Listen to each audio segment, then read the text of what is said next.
nagka-injury ka. Gusto mo pa naman maging professional volleyball player. Pero gusto ko lang malaman mo na ang mga pangarap ay nagbabago at lumalago. Hindi ka man nakapag-pro sa volleyball, magiging daan naman yan para mapadpad ka sa esports. Dahil sa support ni mama at lola, magiging player ka sa Mobile Legends. Mula rito, huwag kang matakot mag-risk sa mga bagay talagang gusto mo. Kahit na mukhang malabo, subukan mo pa rin. Hindi mo malalaman ang mga kaya mong gawin hanggat hindi ka umaakbang. Balang araw, mabibigyan ka ng pagkakataon na maging kasama ng Blacklist International sa SEA Games. May intimidate ka sa una pero okay lang yan. Huwag mong baguhin kung sino ka. Oo, hindi ka man pala imik at madalas kang nabubuli dati dahil dito. Pero isang araw, makikita mo na ang pagiging soft-spoken mo pala yung kakailanganin ng magiging team mo. Huwag ka basta-basta sa suko, ipagpatuloy mo lang ginagawa mo. Kasi kapag gusto mo talaga ang isang bagay at pinaghihirapan mo, makukuha mo yan. Maging positive ka lang, kakailanganin yan ng mga kakampi mo. Marami kayong pagdadaanan. Kapag mahirap at malabo na, maging liwanag ka. Tignan mo, yung dating injured girl na hindi pinalad maging pro sa volleyball, handa nang tumuntong sa M5 World Championship ngayon.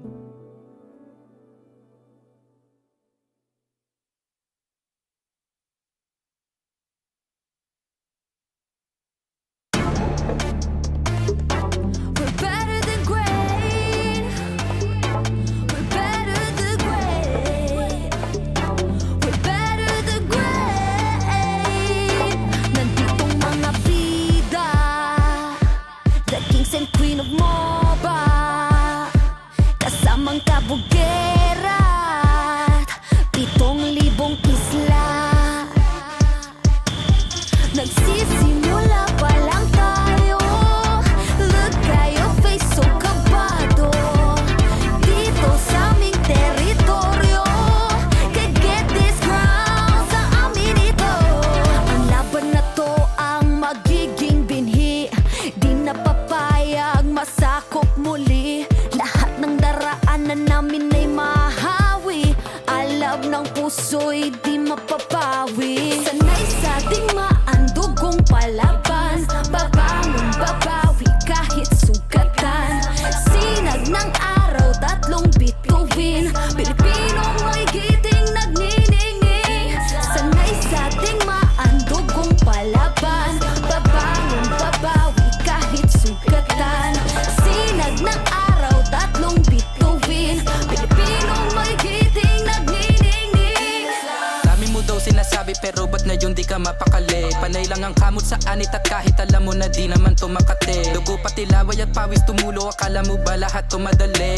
Hindi nagmamadali, akyatin ng hagdan na talagang matare. Ganyan talaga ang mga batang Pinas, talagang malakas kahit anong meta. Wala kang ligtas, talagang matigas na parang daliri ng mga kalaban. Sa gitna ng laban, shooters namin talagang savage.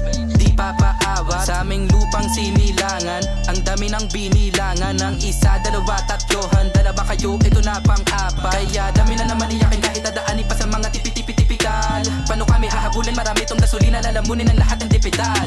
Sanay sa ating maandugong palaban. Babangon, babawi kahit sugatan. Sinag ng araw, tatlong bituin. Pilipinong may giting nagniningning. Sanay sa ating maandugong palaban. Babangon, babawi kahit sugatan. Sinag ng araw, tatlong bituin. Pilipinong may giting nagniningning. Ang maong away ang sinugdanan. Di mo sugot madakpan pagbalik. Tanang agian kay dirit sumapalit. Ang init sa dughan kay dili mawakli. Sanay sa ating maandugong palaban. Babangon, babawi kahit sugatan. Sinag ng araw, tatlong bituin. Pilipinong may giting nagniningning. Sanay sa ating maandugong palaban. Babangon, babawi kahit sugatan. Sinag ng araw, tatlong bituin. Pilipinong may giting nagniningning.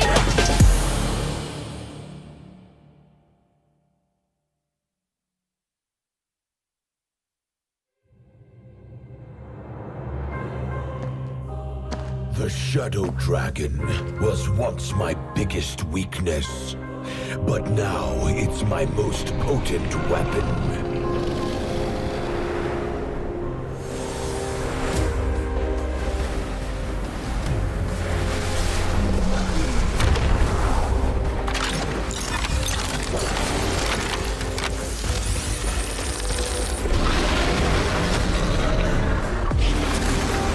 Cosmic Dragon, rise and soar!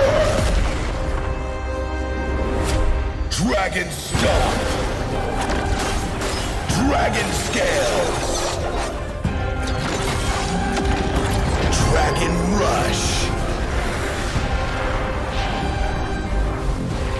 Rise beyond greatness and seize your own destiny.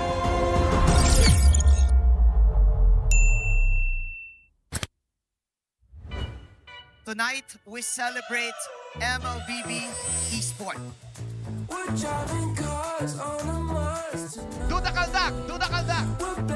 This is the Suman Challenge. Go! Oh!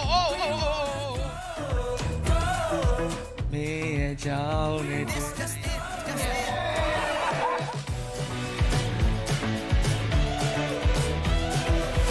Welcome to M5 Gala!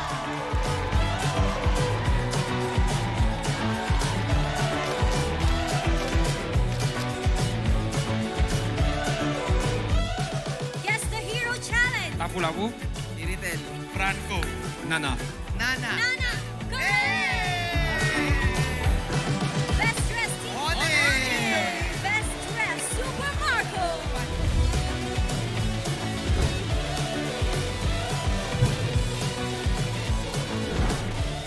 Thank you so much for joining us at the M5 Gala, and we'll see you at the M5 World Championship.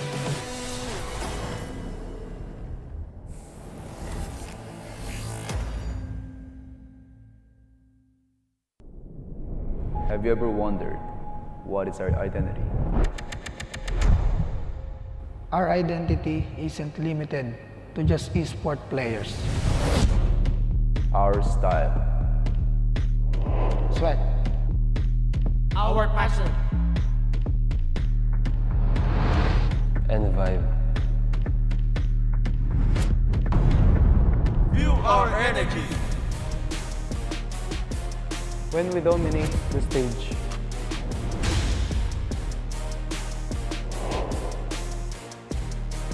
The hours of sacrifice. shape who we are. So, what is our identity? We are legendary.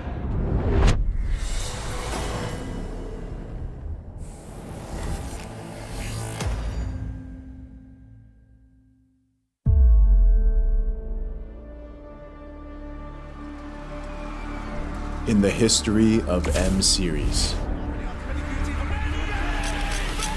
no host country has ever won the championship title. No other region has ever claimed the throne. No team has ever secured the championship twice. In this thrilling showdown, 16 teams across the world have gathered once more to seize the trophy. Which teams will prove themselves in their epic rivalry rematch? Will a new region unveil their strength and climb to the top? And who will leave an unforgettable mark with their skills? Behold, the old guards, seasoned titans returning to reclaim glory.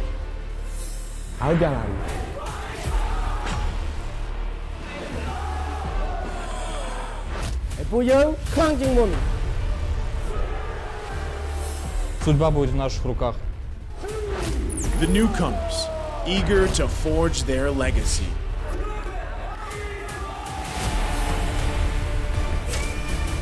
Kita di sini untuk lawan yang terbaik. Kami nggak takut tantangan apapun.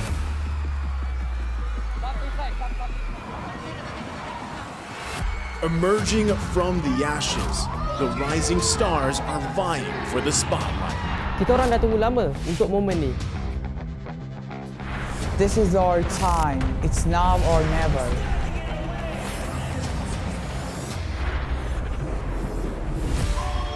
Enter the contenders, here to defy the status quo and rewrite the narrative. We've weathered the storm. This is where we break through. Nós somos brasileiros e a gente não desiste nunca.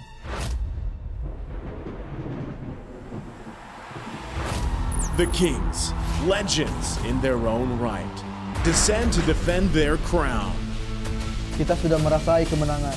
Ini saatnya kita menguasai dunia. Naitaas na namin ang kampyonato at itataas ulit namin ngayon. Babawiin namin ang corona para sa aming hari at reyna.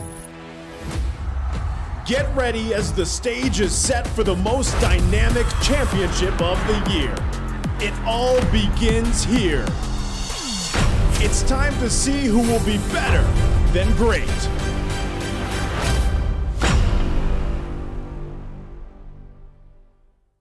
In every tournament, pros fight not only for glory, family, and their country, but also for the heart of every game. The fans. Are you one of them?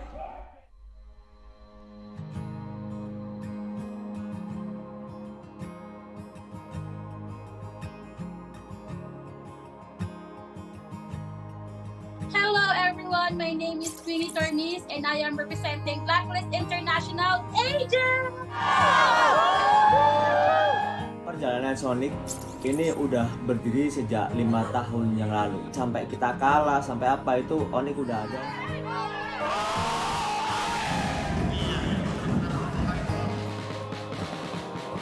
Rainbow sebenarnya sangat penting sebab dia bukan saja untuk homeboys, dia untuk tingkatkan komuniti MLBB dekat Malaysia ni. Kita nak kalau boleh komuniti tim lain bersama juga semangatnya macam Flameboys.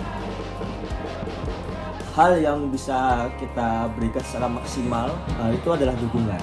Bila moral player tengah down, tapi kita orang tak tengah down. Kita orang tengah hype. Kita apa-apa pun, kita sebagai macam homeboys ada 5 player, kita orang Flameboys adalah player ke-6. And I can say that I'm the correct fandom because they really value their fans. I can feel that this is not just like playing games or what, but this is like a family, a whole family. Player Homeboys punya gameplay every season macam improve. Like wins or losses, like they really not take it seriously, but they just take it as a room of improvements. Menang atau kalah, still support. Kalau mereka kalah meski sedih tapi tetap dukung. Kekalahan itu awal dari kemenangan yang lebih besar. We wanted to make sure and ensure that they still feel that we are still here for them no matter what happens. Jadi ada 8 kota yang bakal kita adain Host Party.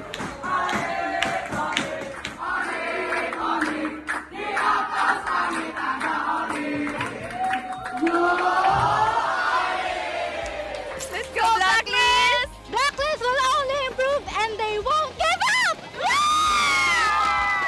Even if they lose, they will win the next game. Blacklist, break the code!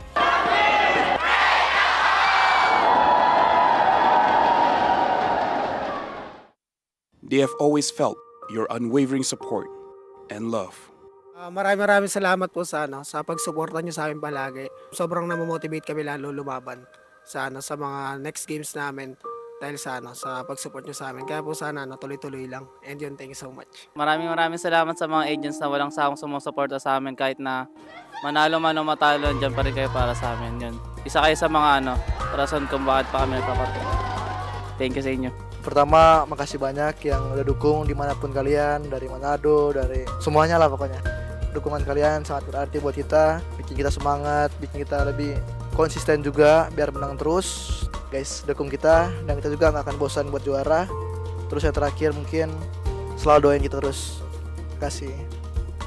Thank you to all Sonics for supporting us. It really is touching and we really appreciate all of you guys from wherever you guys are, and I hope you continue supporting us and don't be bored. We will try our best to win every tournament for you guys.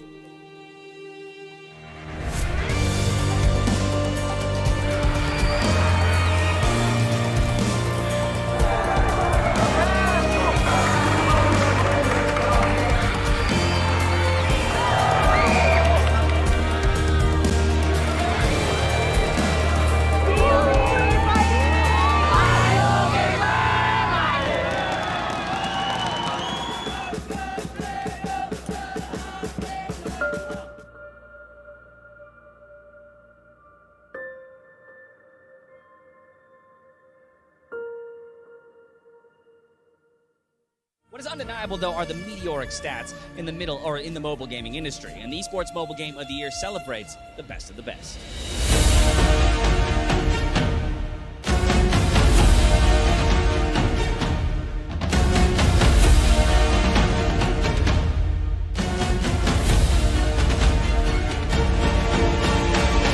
It is my pleasure to announce the 2023 Mobile Game of the Year, Mobile Legends Bang Bang. Congratulations. Oh my god. Thank you guys. And then, okay, yeah, sure. And then turn it.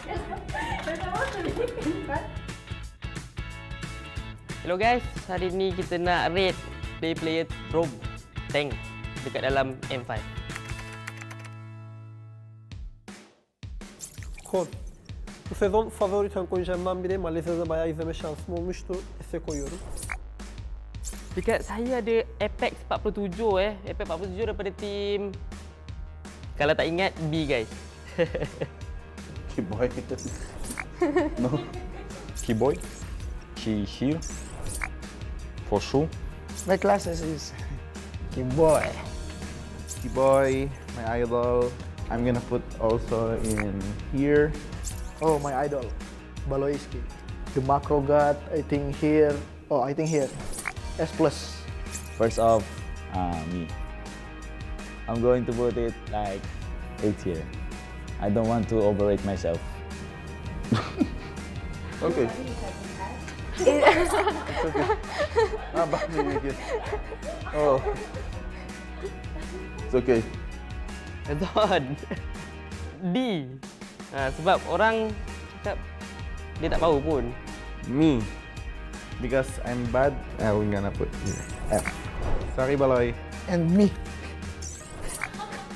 Okay. Oh, Luna. Luna. Luna B. Apex, I think here. Here. It's okay. Here. Like he's Sorn on my level.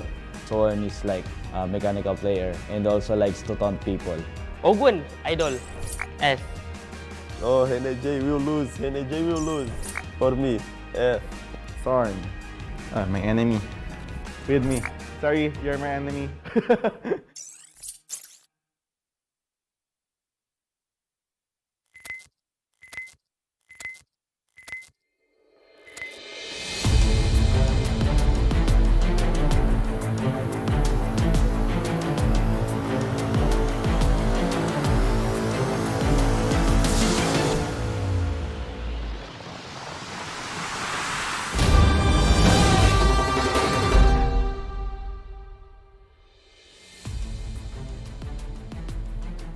Naiba ng gaming ang buhay ko kasi dati pangarap ko lang to eh. Kumbaga nabuhay ako sa pangarap ko ngayon.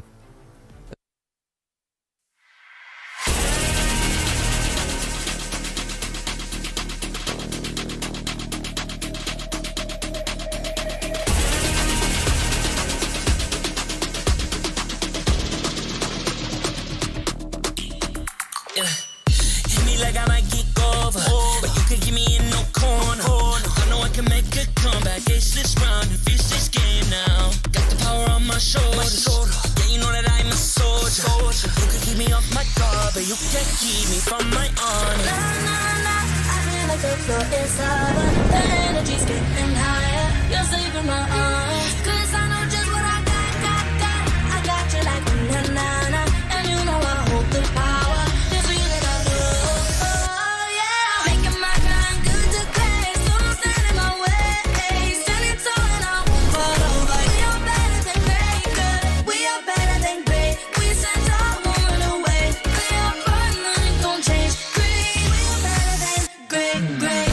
Can't get it great, I'm better than great. I play my own role, I become the greatest. Transcend myself into this game, yeah.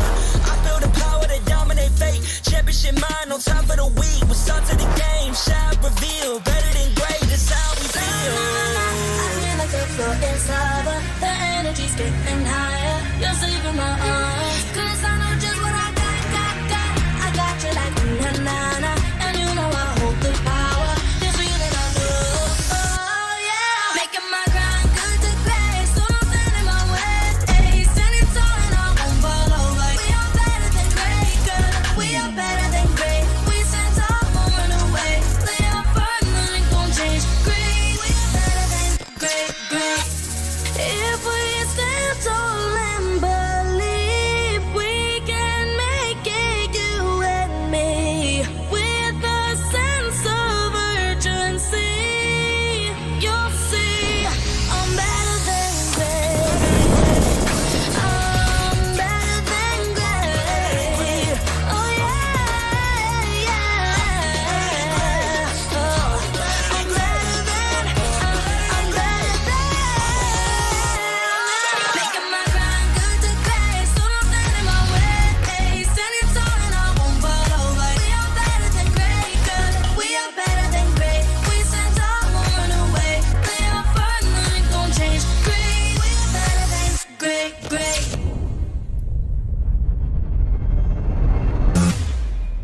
the #1 seed, the champion of the arena.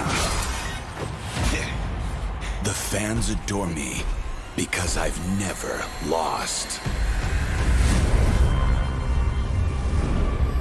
Yet you are afraid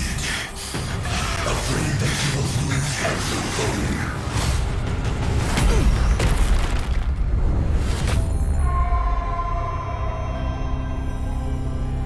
Do you ever get scared of losing, Kimmy? Well, big girl, I think we should cherish the joy and excitement of each game. Not who won or lost. That's right. I'll strive for victory, but I won't lose myself in its pursuit.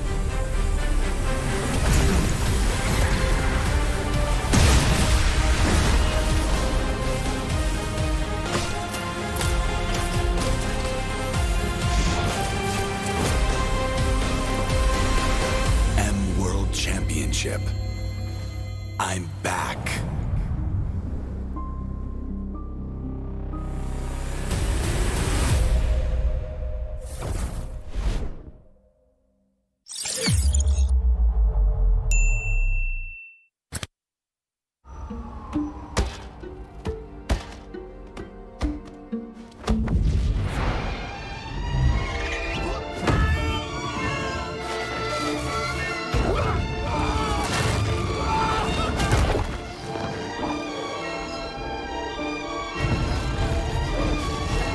The world's first city, built for play, is coming to Saudi Arabia. Don't just live life. Play life. Qiddiya.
Boing, boing, boing, boing, boing, boing, boing, boing, boing, boing, boing, boing, boing, boing, boing, boing, boing. Grab only, savings ang dami, your wallet sings tonight. Laki ng bawi, pag nag-grab only, save 244 alright. Boing, boing, boing, boing, boing, boing, boing, boing, boing, boing, boing, boing, boing, boing, boing, boing.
камбэк. Что мы друг другу скажи мне, мы вместе на пути к вершине.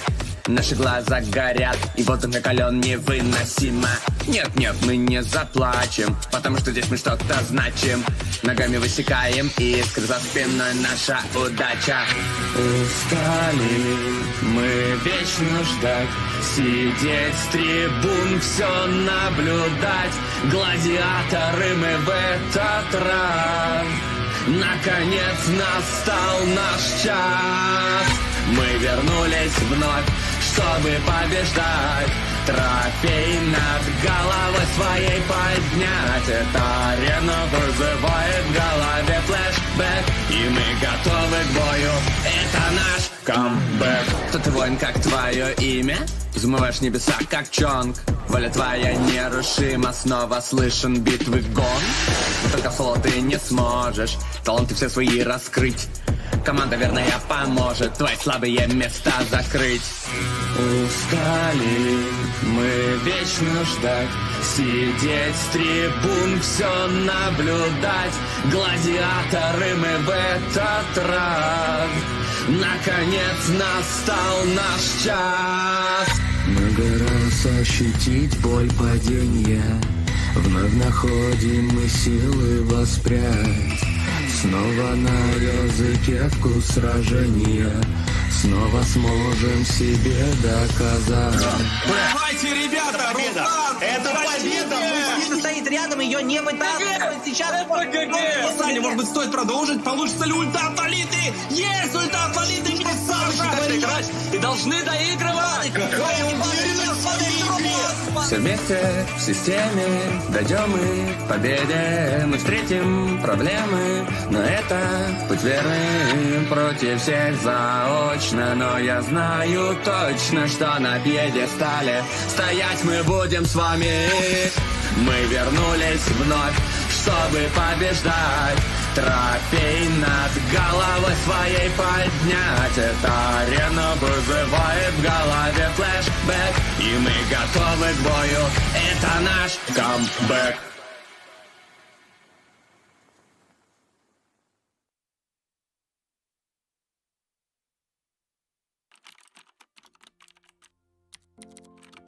Hi Monina.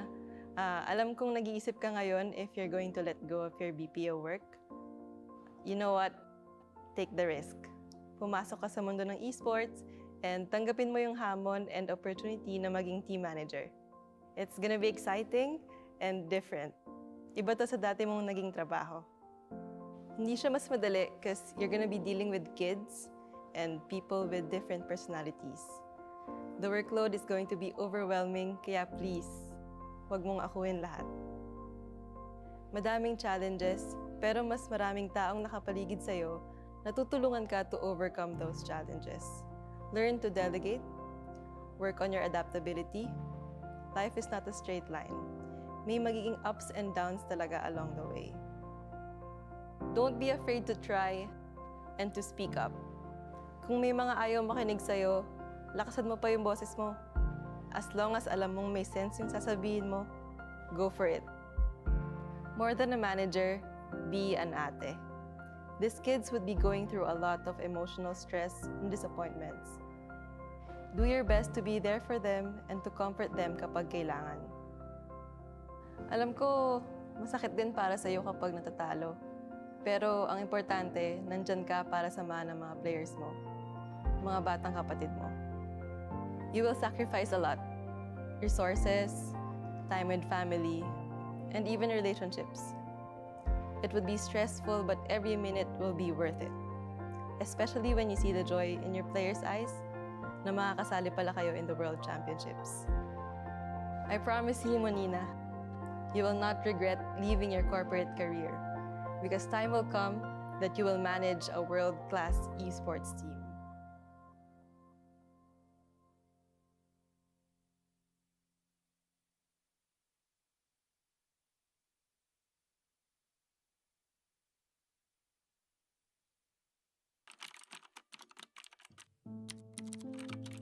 Hi Kel, alam ko tuwing tinatanong ka nila kung anong gusto mo maging, wala ka pang masabi kasi hindi mo pa naiisip yung mga ganun.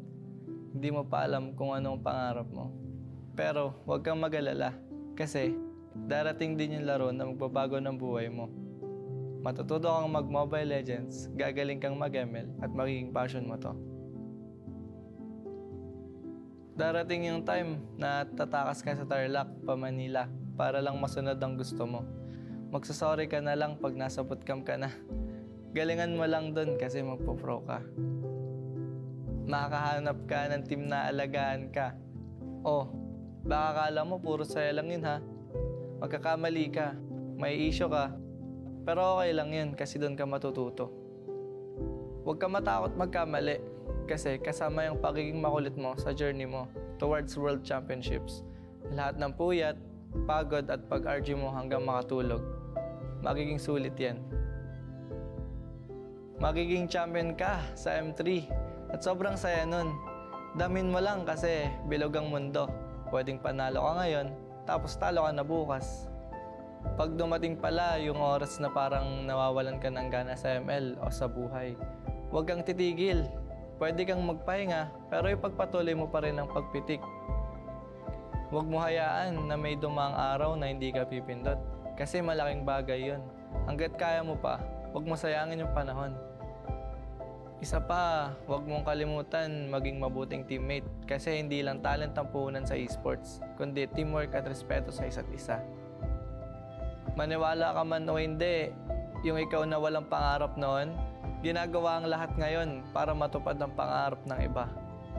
Ng mga teammates mo na sabik at deserving na makapag-world champion.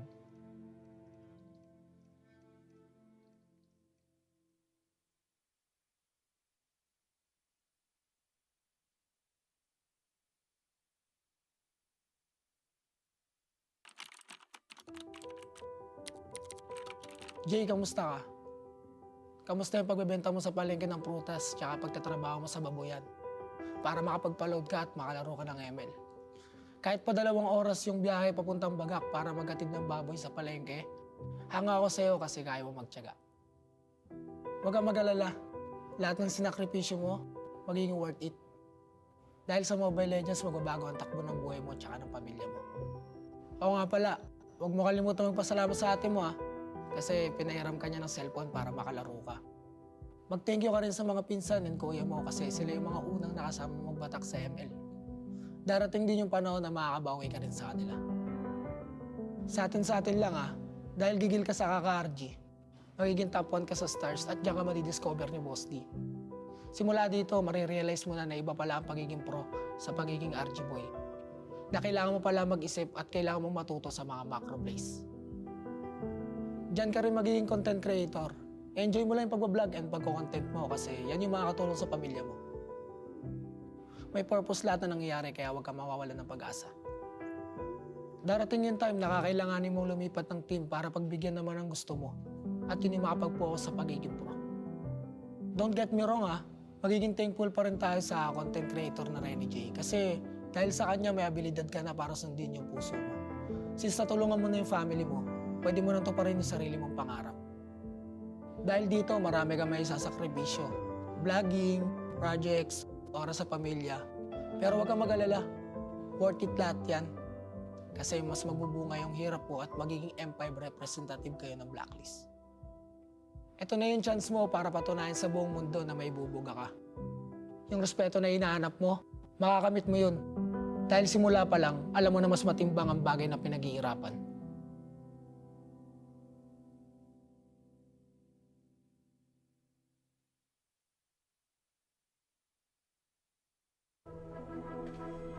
For the longest time, we have wished that the wondrous worlds we game in were real.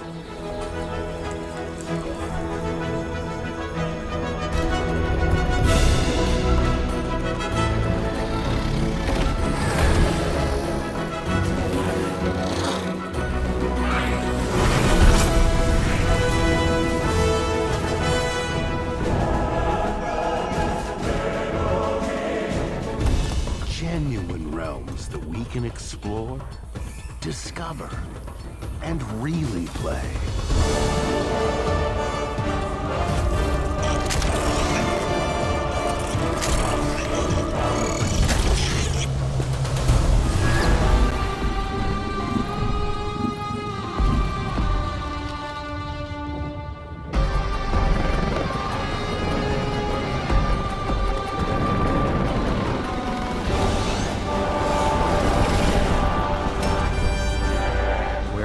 can celebrate and earn rewards for our triumphs.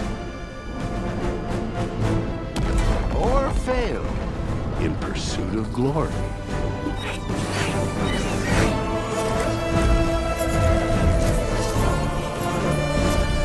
A place where we've always dreamed of living, where we've always dreamed of working.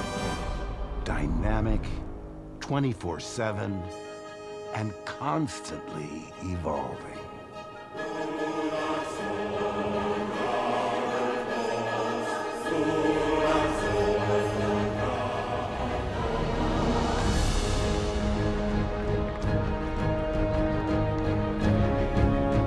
Host to the biggest events, where the greatest among us hone their skills.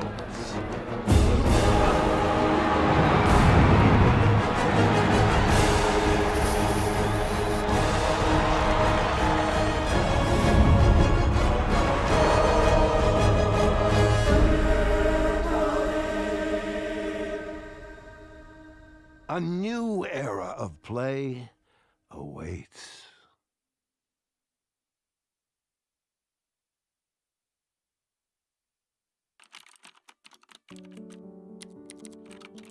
Carl, alam kong mabigat ang nararamdaman mo dahil nagka-injury ka. Gusto mo pa naman maging professional volleyball player. Pero, gusto ko lang malaman mo na ang mga pangarap ay nagbabago at lumalago. Hindi ka man nakapag-pro sa volleyball, magiging daan naman yan para mapadpad ka sa esports. Dahil sa support ni Mama at Lola, magiging player ka sa Mobile Legends. Mula rito, huwag kang matakot mag-risk sa mga bagay talagang gusto mo. Kahit na mukhang malabo, subukan mo pa rin. Hindi mo malalaman ang mga kaya mong gawin hanggat hindi ka umaakbang. Balang araw,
You can't keep me from my honor. Nah, nah, nah. I feel like the floor is lava. The energy's getting higher. You're saving my arms. 'Cause I know just what I got. I got you like na na na. And you know I hold the power. This feeling I love. Oh yeah. Making my grind good to great. So don't stand in my way. Standing tall and I won't fall over. We are better than great, good. We are better than great. We send all woman away. We are burn, nothing gon' change. Great. We are better than great. Can't get it great, I'm better than great. I play my own role, I become the greatest. Transcend myself into this game, yeah. I build a power to dominate fate. Championship mind on top of the week. What's up to the game? Shot reveal. Better than great, that's how we feel. I feel like the floor is lava. The energy's getting higher. You're saving my arms. 'Cause I know just what I got. I got you like na na na. And you know I hold the power. This feeling I love. Oh yeah. Making my grind good to great. So don't stand in my way. Standing tall and I won't fall over. We are better than great, good. We are better than great. We send all woman away. They are burn, nothing gon' change. Great. We are better than great. If we stand tall and believe.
Mabuhay Pilipinas!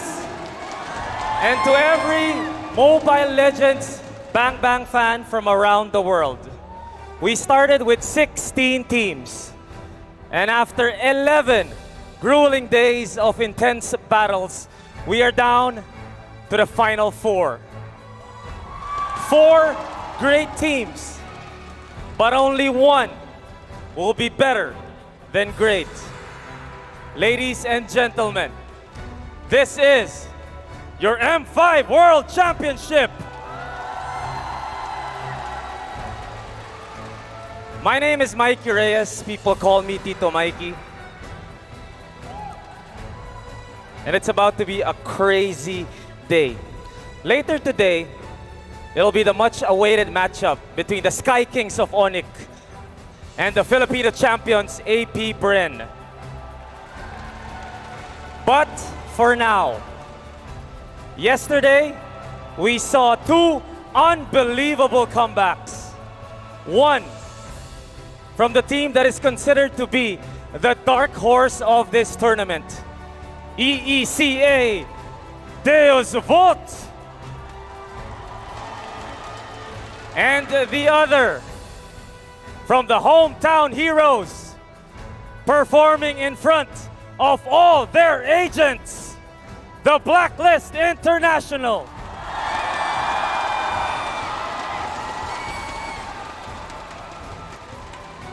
And today, they go head to head.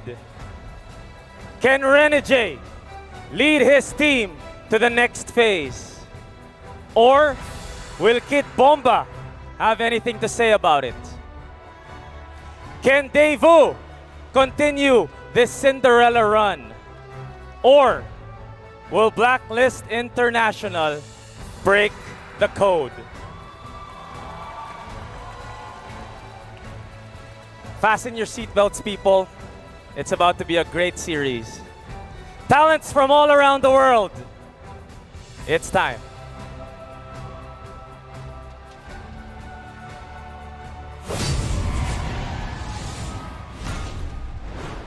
And it's just a matter of time before we begin arguably the most taxing day, emotionally tolling, physically demanding day in all of MLBB esports this year. Welcome to the M5 World Championships Stage 2 knockouts. At your service, my name is Leo, here with my good friend Wolf. We're coming at you live from the Rizal Memorial Coliseum with a capacity crowd opening up day 2. How you doing, man? You know, I'm doing great. I think the weather is not that nice, but I'm sure that inside the stadium, it's gonna be great. It's gonna be intense. It's gonna be a combination of intense battles as well as good storylines, dude. It has been set already by the lovely Mikey. And with that, from all around the world, we welcome you to the broadcast. Whether you're rooting for Deus Vult or a Blacklist International, well, it's been a wild ride. Let's look back at the previous days of competition and see how exactly we got here via the daily recap. Check this out.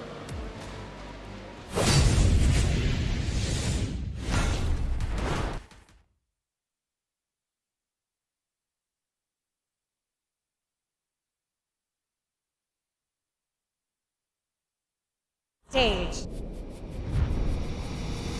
The reveal of the M5 main stage also saw 2 intense series that sent 2 more teams home, while the tournament is now down to the final 4. The showdown between the agents and the geeks started off as fierce as it can get. Flickers back, Oheb in trouble now. Blue comes in with the bravest fighter and finds 2. Blacklist International crumbling under Geek right now. With the Indonesian squad taking the first game. And Geek Fam against the odds take game number 1. Blacklist International reverted by staging an epic comeback. Boys inside with a wild charge, knock up onto Edward. Luke into the backside with the bravest fighter, looking for Oheb. Gets stunned, but wait, Bloisky goes down. Luke. Now it's Luke against the world. Marky looking for some free shots. No way, Luke goes down. Oh as well. Black to turn the game around and take the second Lord. And Blacklist International takes game number number 2. And the series was tied 1-1. The agents did it again as their patience paid off, claiming the win and reaching match point. Don't want to stop here. Netherrealm is still in play, but there comes the Nolan's Fury. A boy! Edward able to find a boy. Marking to the backside with a blazing duet. Bloisky goes down. Luke is going to be next on the chopping block. Who gets Edward it? picks up the double. Kyle trying to get the play. So he takes it from his fingers. And it was down to the hitman's Estes, the signature Ube of Blacklist International, to send the Geeks home. The Cambodian champions did what they do best, attack and never look back. And they're all smashed against the wall. 4 members of Deus Vault taken out. Despite a valiant defense by Sunset Lover, See You Soon prevails. Sunset Lover doing everything he can, but they're going to get the final shot. No way. We'll move on and take game number 1. The Sooners continued their aggression and cornered Deus Volt from the start. Victor is going to get the knock-up on Asari on Felix. With the crossbow, tanks ready to unload once again. Madison going to go down. Who's able to pick up the kill? Salvo finally getting 4-man knock-up.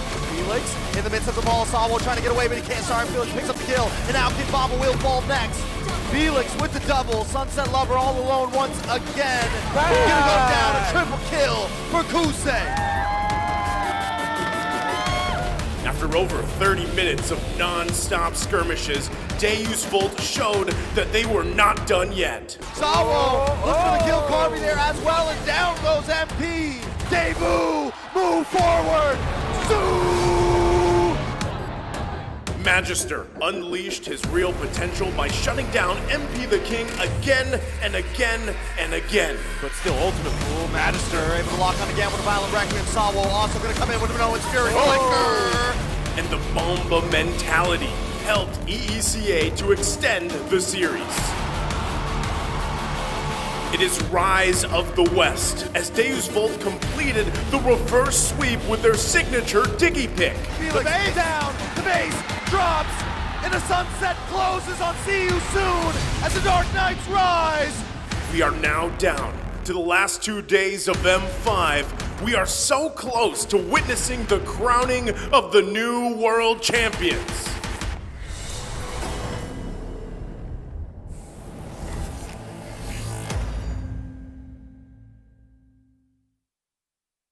Back-to-back bangers yesterday, bringing us the play of the day, presented by Kidia. We're awarding it over to Luke with his perfect final slash against Blacklist International. Yeah, you said it perfectly off cam. Book of Luke, chapter 1, how to play the Lapu-Lapu, but this is chapter 2, how to play the Arlet. With a wonderful gameplay of the final slash, catching up the members of Blacklist. Unfortunately, they lost the series, but it was a wonderful play for sure. That's right. And that's how they ended up dropping in the hands of Blacklist in yesterday's matchup. 3-1. It was followed by what seemed to be an epic for Deus Vult, going 3-2, knocking down See You Soon. And now we have this opener. The hometown heroes and Blacklist going up against See You Soon, and we're waiting on a match from the upper bracket later on. Wolf, again, I gotta ask you, is this how you expected this last stage of the knockouts to be? Well, I guess at least at the last stage, right? When after going to RMC, we kind of pictured what the matches could be. I'm pretty sure that Debu can win against See You Soon. Blacklist, obviously, they're the hometown heroes. You know, I want to sound smart. Yeah, this is something that I kind of expected, you know. Come on. You're saying you know that Deus Vult would go this deep. You're saying that they would be at the cusp of maybe ending Blacklist International's lower bracket run. Talk to me about that, because that's the first match coming up. What is Blacklist looking like to you, given that yesterday they went 4 games against Geek Fam, but it wasn't as easy as it looked? It wasn't. But the thing is, the fact that they have... That was technically, what, 4 games that Geek were able to get the first game, the early game, I mean. Right. And Debu and Blacklist International won against all of those. So how do I feel about Blacklist International? Oh man, they're back. They're bringing back the M3 form that when after going down to the lower bracket, they're gonna just steamroll through. Makes for quite the documentary, if you know what I'm talking about. One more time, looking at the knockout stage brackets. We've seen so many teams say goodbye already. We're down to the final 4. So we've cut down effectively in half the teams remaining in the M5 World Championship stage. And with that said, it all comes down to this, a best of 5 coming back. Yeah. Deus Vult, the Dark Knights of the M5 World Championships. What makes them so deadly here? What makes them an actual threat against the M3 World Champions? Number one, they are, I guess, in a way, their macro is not the same as usual teams that you've seen. Different. It's different, right? For lack of a better term, it's different, right? Second is, they fight and fight and fight no matter what, right? It's a... I would get this term from another MOBA. It's Davai Gaming. It's perfect for their region where they just rush ahead on. They would just take what they wanted. You know, Davai Gaming at its finest. So with that said, this might be the age where Davai Gaming, a different kind of approach to the game, just changes. And is that not perfect for Blacklist International's history? Because they also changed the game wherein they invented the ube. Is there an ube from other MOBAs? Is there an ube from other sports? Interesting. Right? You know? Because it might be Blacklist who actually pushes the envelope in that sense. That's right. I completely agree. I don't think I know of any that kind of play style. And Blacklist are the masters of it, for sure. Only in MLBB, only on the world stage, only in the M series. And with that said, I would love to see a vibe check. I want to know what these teams are looking like as they step into the stadium, as they make their way into Rizal Memorial Coliseum, given that they know they have a capacity crowd waiting for them. They have all of the agents, all of the fans traveling from all around the world to see them in action, specifically the young mid-lane magician, Yue. Yue here, average kills, relatively low for a mage of this current metagame. But Wolf, talk to me. Tell me about what Yue is doing that's making it work for Blacklist. He's a different flavor from the mid lane. For the past iterations of the Ultimate Bonding experience with Haji as well as Omai Venus sometimes, and what they do is they kind of play passively, but Yue plays aggressively, very distinct from the other mid laners that you've seen ever from Blacklist International. And now stepping into the arena, we have Sunset Lover from Deus Vult, an M-Series veteran, showing us exactly that it's not just one Lilia superstar in the World Championships this year. He is a threat. He actually won with not just the Lilia, but with a Gord yesterday. Exactly. You saw that Gord game? I saw it. I believe that he was also able to just... I think it was the best KDA, right, during that moment. But I'm kidding. I mean, if you're going to be looking at that game and how Sunset Lover played it with the Gord, it was very, very smart and calculated. Like, if you really dial in and dive in and become a nerd about it, it looks really, you know, something that he's prepared for, something that he played so smartly. And I'm very impressed about how Sunset Lover played that Gord. I'm sure it wouldn't be possible without the ROG Phone 6. It's M5's official gaming phone, and it packs the game-winning power of Snapdragon 8 Plus Gen 1 chipset with a class-leading Game Cool 6 thermal system that lets you break every limit. It also comes with a spectacular 165Hz AMOLED display and a monster 6,000 milliamp hour battery life to power through your gaming needs. Check out Daewoo doing their ping checks with the ROG Phone 6. Wolf, I won't lie to you. Last night I tried to play the way Sunset Lover did on that Gord, and I did pretty well. I mean, given there wasn't a Yu Zhong, there wasn't as hard of a lineup in my face, but I was rocking the ROG Phone 6. It works wonders. Was it nice who approved? Yeah, he was watching. He was constantly over my shoulder saying, but I won. But you won, which is what matters. And I think we're going to see more heroes like that. I think that we're going to be diving deeper into the bag of tricks of the teams right now, particularly for Blacklist International. So far, what we've seen yesterday are their usual picks. If you're going to be looking at their heroes, there wasn't any like surprise picks, right? So I'm pretty sure that against Daewoo, a team that plays the Gord, that plays the Diggy, for example, eventually the Dyroth, right? These heroes, they just challenge the hero pool for sure of Blacklist International. That's right. And again, despite this being a David versus Goliath matchup, as Wolf said, bringing their own brand of macro, bringing Davai Gaming to MLBB. It's up to the code breakers to decode the Dark Horse. I actually am also quite curious because Mirko and I yesterday tried to figure out there's no way this is happening. There's no way that after Game 3, momentum is more than enough to swing this towards Deus Vult. Because even in the draft, Game 5, you saw how they kinda, again, with Coach Fly Solo manning the draft here, forced them into picking the Hayabusa. So they forced them to play their meta. Exactly. I believe that the drafting is a big part, massive part of how Deus Vult was very successful. You can see it's not about the heroes that they pick up, right? It's not about countering heroes. It's about the order of picks that they will do it. Sometimes they put a Diggy last, sometimes they put it first.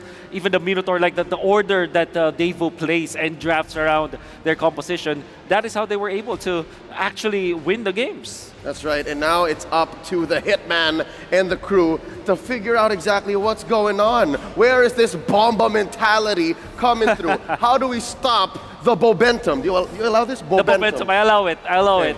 Because that's perfect. That is actually one of the perfect pictures that we can paint when we saw game number 5 or the best of 5 series yesterday. It was just about that momentum.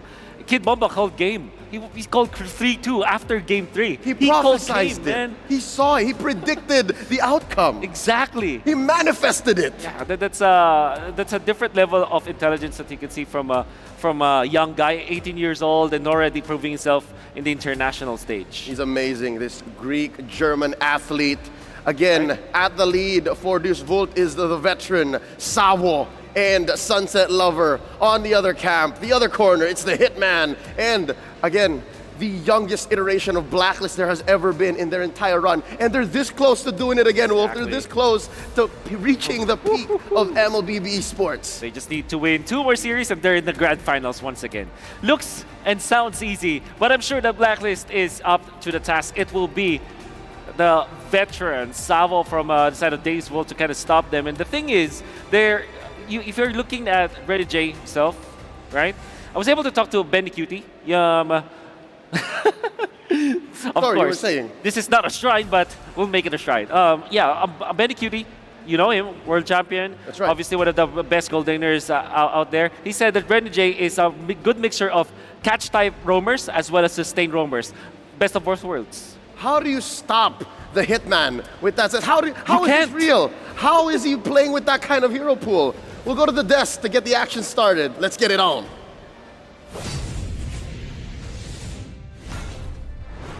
Big thanks to the animals, Leo and Wolf. We are moments away from the lower bracket semi-final match between the Codebreakers, Blacklist International, and the dark horse turned full-fledged powerhouse from EECA, Deus Vult.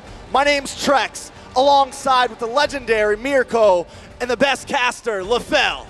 How are you guys doing today? Mirko, are you ready for this? I think the crowd has made me ready, right? Even when I wasn't ready earlier, the cheers, the love given over by the PH crowd here, it's been phenomenal.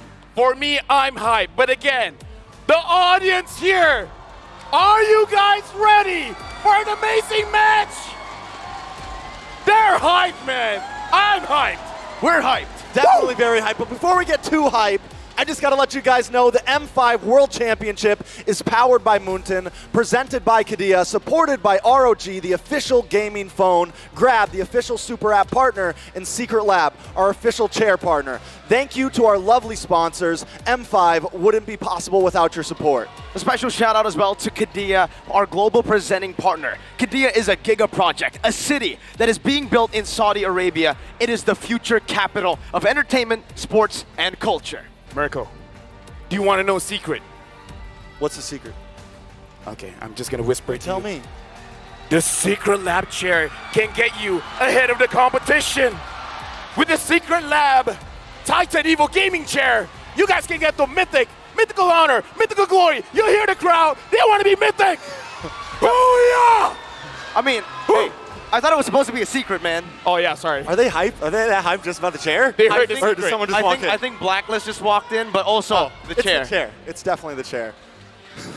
Now, one last thing. The M5 Pass is still ongoing. Unlock Yuzong's M5 exclusive Dragon Shade skin and Prime Cosmic Dragon skin when you buy the M5 Pass. Accomplish all activity tasks to reach level 75 for free. A ton of M5 exclusive rewards are also waiting for you.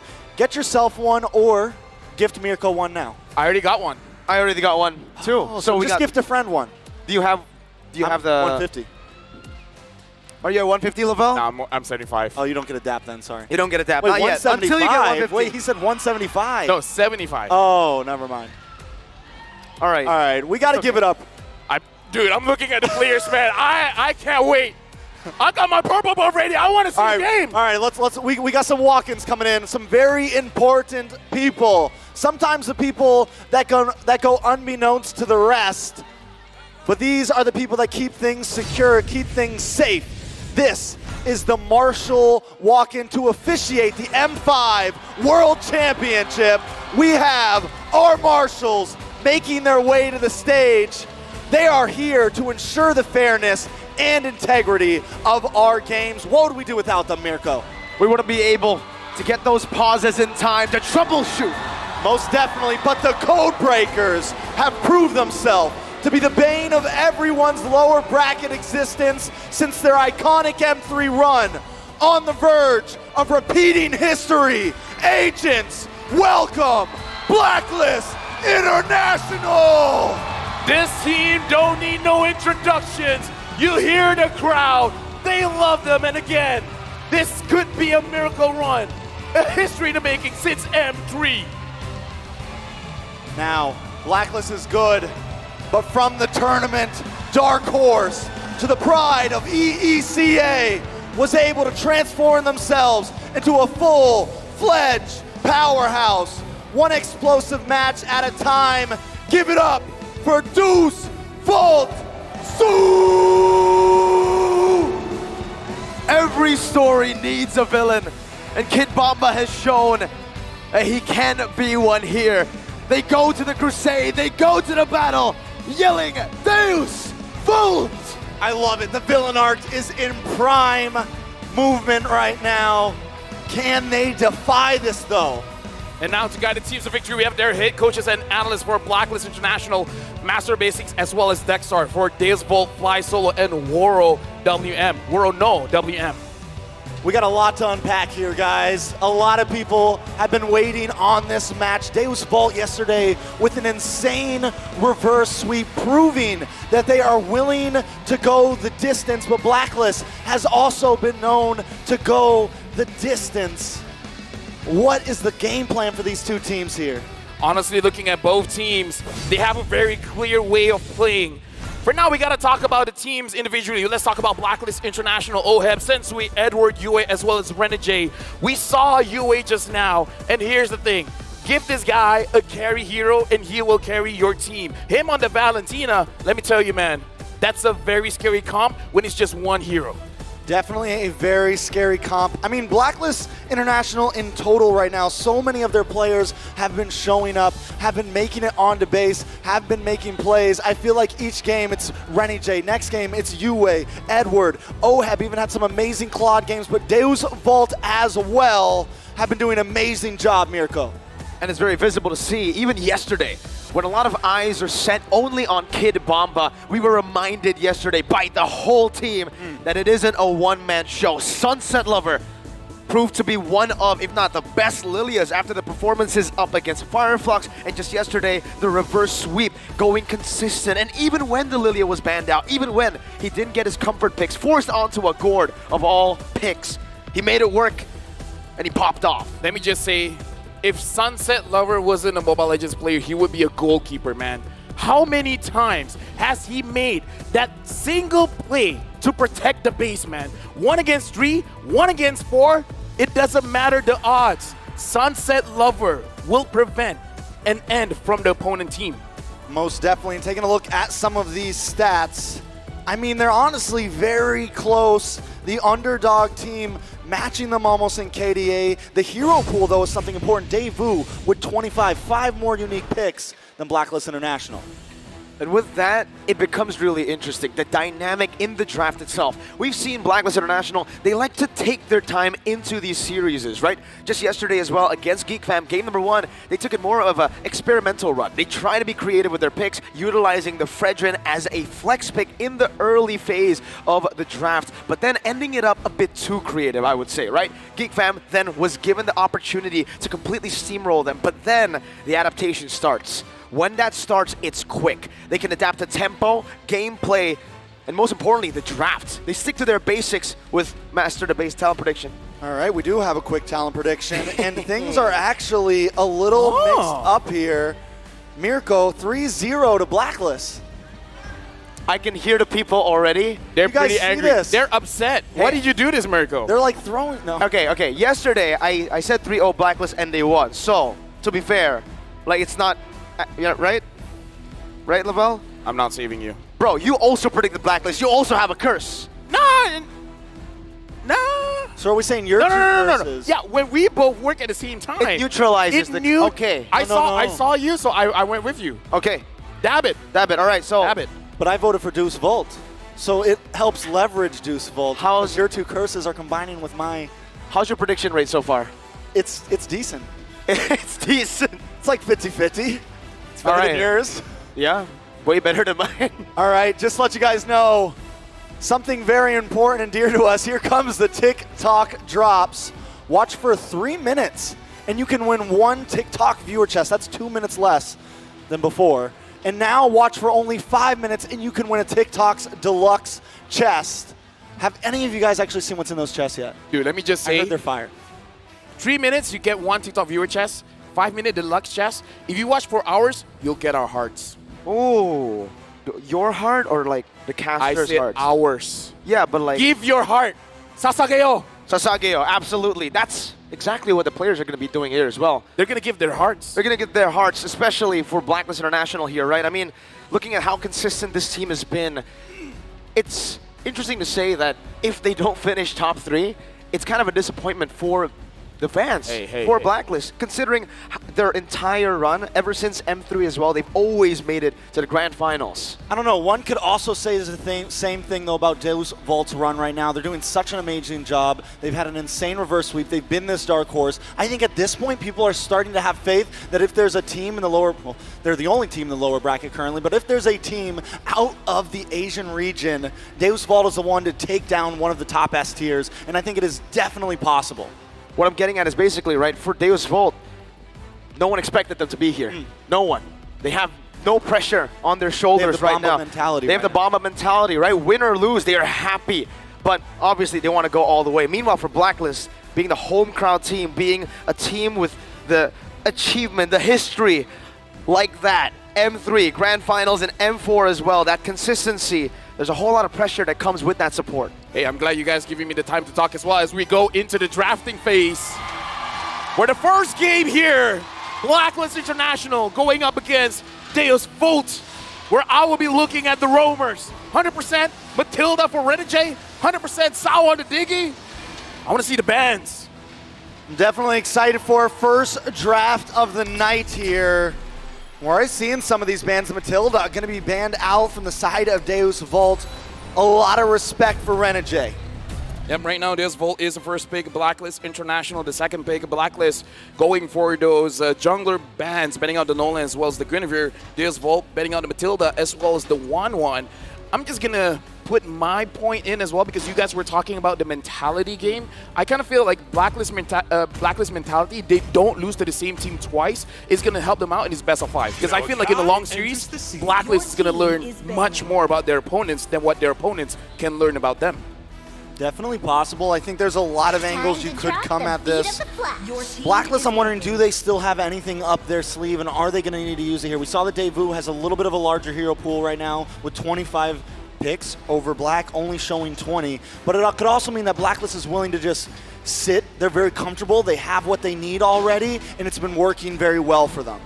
At this point, I kind of feel like Farmis is going to be a pretty solid pick here. But again, giving Yue that Valentina is going to be very dangerous because Yue is one of those players that doesn't matter what kind of composition the opponent wants, he'll just take the Valentina just because it's going to serve the team incredibly. So I kind of feel like this is where Deus Volt, they're really considering. Do they want the Farmis? Do they want something else like an Angela? Or a Lilia, right? Something that they have been able to first pick a lot of times, but they go for the Baksha instead. A pick that kind of gave Blacklist International in the early game up against Geek Fam yesterday when Nile was on it a lot of problems. So maybe that might be the angle of attack for Deus Volt. They want to take control in the early stage and snowball. So do we think we see a response like the Valentina Bruno here? A lot of things still on. I feel like the Basha pick, yes, it's solid, but we don't see a first pick blue side a whole lot, just because a lot of time there are some power marksmen on the field, there's some power mid laners on the field. I think it's decent, especially like you said, taking it away from Sensui. It gives them some fast pace as well. But how much are they sacrificing just for the Basha here? I feel like they're trying to threaten Blacklist International to pick up something like the Angela, because the Angela as well as the Baxia is very good tempo play from the early going to the mid. So Blacklist International, it's up to them. They're picking on the Bruno and the Valentina, so they're not staying away from the game plan. Even if there's Volt, they pick up something like a Faramis, something like an Angela, Blacklist is going to have it too. And again, we saw UA on this Valentina. It's Valentina. Uelentina? I like it. I like it very much. I don't, but thank you very much. It's great. It's great. Daewoo, on the other hand, still looking for 2 more picks. Do they lock in the marksman now? The Ixia maybe? We saw it last time. Carvey used it great to counter against it. Faramis, solid as well.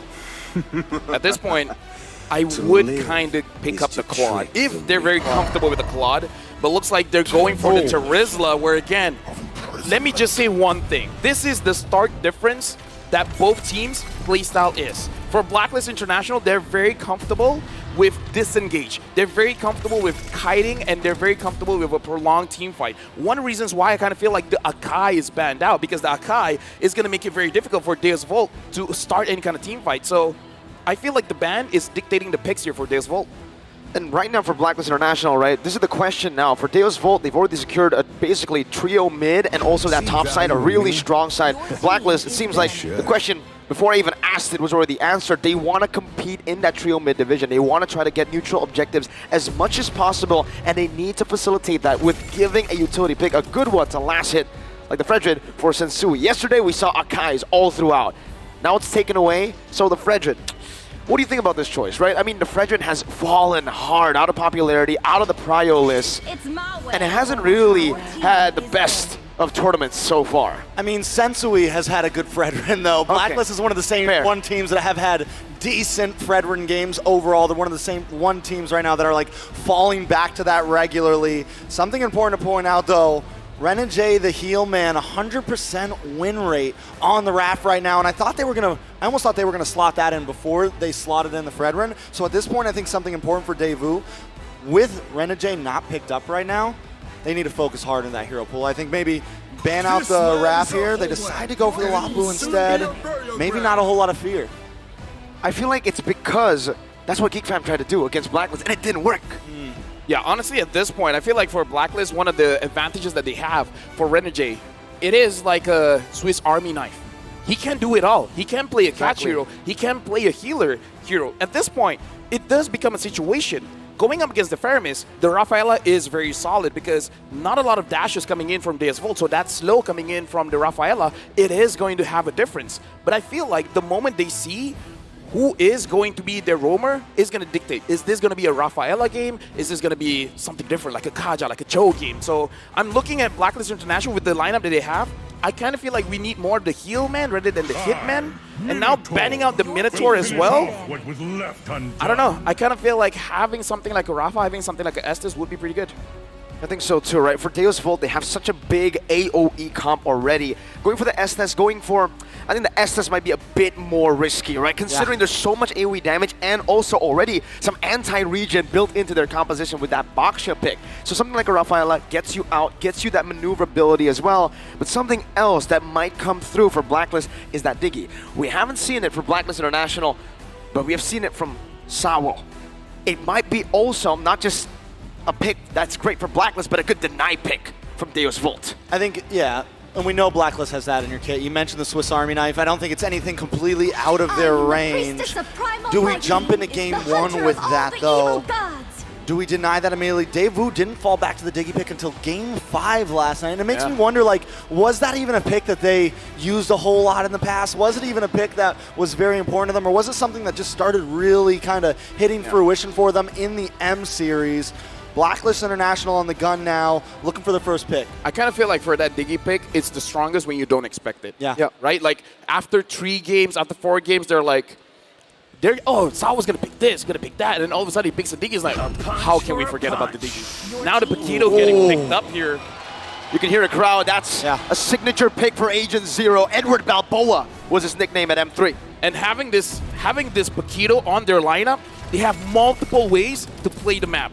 And since you talk about Diggy, let's talk about Diggy. Yeah, the master of time, hoot hoot, Sawo, has recorded 100% win rate with Diggy in 4 games. So 4 games with the Raf on Renegade, 100%. 4 games with the Diggy on Sawo, 100%. 100%. So total, quick maths, 8 games, 100%. Oh yeah. 200%. 8, right? No. I mean, that's not how it works. I don't think that's how it works. I agree with you, Trex. But you also agree with Miracle. Nah, Miracle can go to the side. Desvolt now having the Brody as well as having the Angela here, a lot of protection. But I'm looking at the early to mid.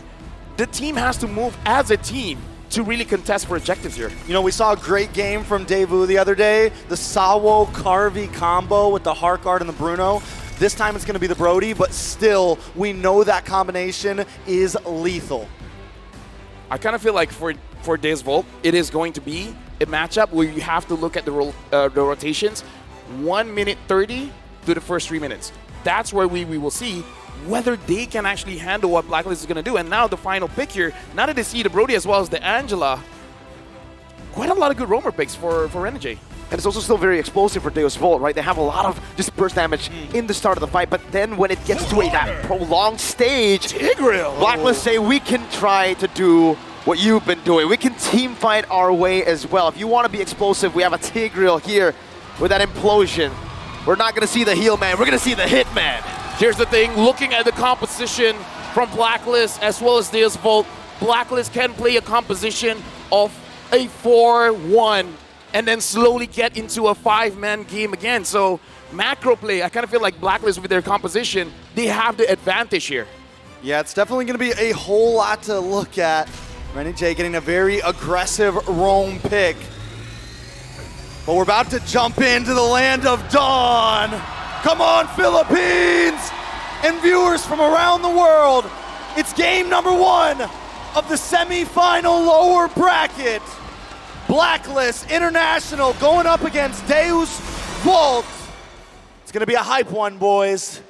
Who we got? 5 seconds till the enemy reaches the battle. I was worried for a second there. I feel like even the crowd hold their breath for a bit. But now we're jumping into the game. And again, I want to see the early rotations coming in from both teams, looking like a lot of protection coming in from Blacklist International, making sure that Sensui's early movement all around the map, all around the jungle is not going to get interrupted. And I really like that point, right? Because for Blacklist International, you mentioned they have more ways to get in this game. Mainly, I would say that XP lane advantage with the mobility, right? Maybe when it comes to clear and trades, not as good, but that mobility from the Paquito will definitely help him get more rotations on the map with Sensui to get that trio mid running. All right, so we got the Hitman Paquito. We got Renegade on a very aggressive roamer as well. I feel like Blacklist may be able to get a little bit aggressive in the early game, maybe even push into enemy jungle, try to invade, try to disrupt the aggression that Deus Volt wants to bring to them. Right now, looking at the emblem set here, looking at Carvey with the Brody with the Master Assassin, it looks like he wants to stay in the lane for quite a bit, trying to get a solo kill if possible. Look at this roam though, Edward coming down, Renegade very low. Sunset Lover needs to run away. Sawo gonna be the target, but Sensui will just commit the retreat. Doesn't really want to go for anything too much in the early stage. All right, so Blacklist International making some quick rotations. Edward is definitely going to be able to move around the map a bit more than Kid Bomba, but anything crazy about these first item buys? Oh. Honestly, looking at the Elegant Gem here coming in from Sunset Lover, I kind of feel like he's going to have a better time around the turtle, but I want to talk about the rotations here because Edward cut the lane very, very fast, and now Sensui is targeting the EXP lane. It's a good chunk of damage onto Kid Bomba. He's forced back. Magister rotating up top as well. Bomba forced to use that regen early, and he's going to lose a lot of prio in that lane. And he loses the gold crab over to UA there. Turtle going to be up in just a few seconds. Rotation advantage utilized by Blacklist International. Now onto the turtle, the first one of the game. Appraiser's Rat by Sensui to get the job done even faster. Edward in the back, knockout strike to zone them away, but now it's going to be Edward caught in a bad spot. A good Nether Realm coming down, the implosion. Disengages for them, Renegade sweeps them back all the way to Edward, but they have to disengage. Renegade with a flicker, defensively. Sawo on top of Magister, running Renegade down. Yue has the flicker ready, but it doesn't need to commit it. He falls back in the way. Kid Bomba looking for a dive. Yue very low, looking for the outplay, finds it. Oh! Falls, and Yue claims first blood. Daewoo biting off a little more than they could chew right there, but well played from both sides. Blacklist coming out on top though. Right now we're looking at a hero counter here for the Boxia as well as the French win. 50% win rate, but I gotta say for Blacklist International, the game that they're playing is priority. Edward having that priority allows them to maneuver better in the fight. And here's the thing, this is a Deus Vult thing. When they see an opportunity, they go for it. And Blacklist International, this is what I'm talking about. They're very good at kiting. The moment they understand they can't win, they're gonna have a safe distance. So Deus Vult, they gotta be careful. They're playing into Blacklist International's plan. Man, I gotta say, the agents are going crazy right now. Hard guard coming down, Carvey with re-engage onto Renegade. Now it's Magister, Shield Unity, locking Sensui down just for a bit. Sensui racking up those stacks into the Appraiser's Wrath. Yue still has the flicker, decides to pop it up, but now it's gonna be the chase down and the torn apart memory to equalize in the early game. That's 1-1. I would say the only mistake there was that Yue was separated from his team, and because of that, maximum damage coming in from Carvey because of his emblem setup with the Master Assassin. So if Renegade was around closer to Carvey, he could have survived. Daewoo, you know this is when they're feeling good. This is the mentality that they need coming in this game. Sawo dropping the TPs, dropping the taunts right now, but we are having a first look at these items, LaFell. I kind of feel like the power spike is going to be a little bit faster for Sunset Lover just because the item that he's building is a little bit cheaper. But before that, Edward goes in! A big punch onto Sawa, knocks him out. Sunset Lover zoned away. Now it's Magister who's looking for an angle back to try to claim this turtle, but Sensui is one level ahead. Yue dealing some good damage. The Terrify as well to pressure Kid Bomba. That's an explosion from Renegade. Forcing the Nether Realm, but Edward looking for the flank right now. Jumps in with a jab. Another one to take the Nether Realm HP. That's Yue with another Nether Realm as well, and Renegade will fall. Deus Vult have won on this team fight. Appraiser's Wrath. Nice flicker from Kid Bomba with amazing flicker. Sensui disengaging. Now it's going to be Edward jumping out of Sunset Lover, finding the kill. And Carvey, flicker forward onto the minion waves. Edward still surviving. The torn apart memory dealing not enough damage to take him down as Oheb rotates as well. Meanwhile, Magister with a good steal onto the enemy purple buff. Blacklist International lose out on this turtle pit fight. We're only 5 minutes in, guys. 5 minutes in on game one. And Deus Vult and Blacklist International are swinging right now. It's been a kill a minute, technically. I kind of feel like for Blacklist, the idea is we start the engage. Don't allow Deus Vult to start the engage, because for Deus Vult to win the team fight, they got to go in hard. They got to make sure whatever they want, they get it as fast as they can, because Blacklist International, even though they don't have a healer, this is how they play. They know how to play prolonged team fights. So Blacklist International, they're completely fine with committing first, force Deus Vult to use all of their skills, and then they just take over the team fight later. Blacklist International, they're playing with Deus Vult. Deus Vult has to recognize this. You got to be proactive. Don't let Blacklist do whatever they want first. And that's due to the rotation speed, right? That game of prio that Blacklist International are slowly utilizing to get this lead. It just seems like Deus Vult, even when they want to retaliate, they get there a bit too late. Man, Edward is definitely going to be the saving grace of the team right now. 2-0-0. He had about a 1,000K gold lead over Kid Bomba, or about an 800K gold lead over Kid Bomba. He is just feeling himself right now. I can't believe he has 1,000K. 1,000K. That's like, what, a million? That's it's a lot. That's a lot of, yeah. You understood what I was saying. Yeah. Nah, you know, analysts. Anyways, looking at the situation here, looks like Blacklist International, they are hovering around the turtle pit. They're trying to figure out where Deus Vult is. They see Magister. And I kind of feel like they should have an idea of where Sunset Lover as well as Carvey is. They do. They just confirmed it. They just confirmed it. So now, Blacklist International, they're waiting for a setup coming in from Renegade.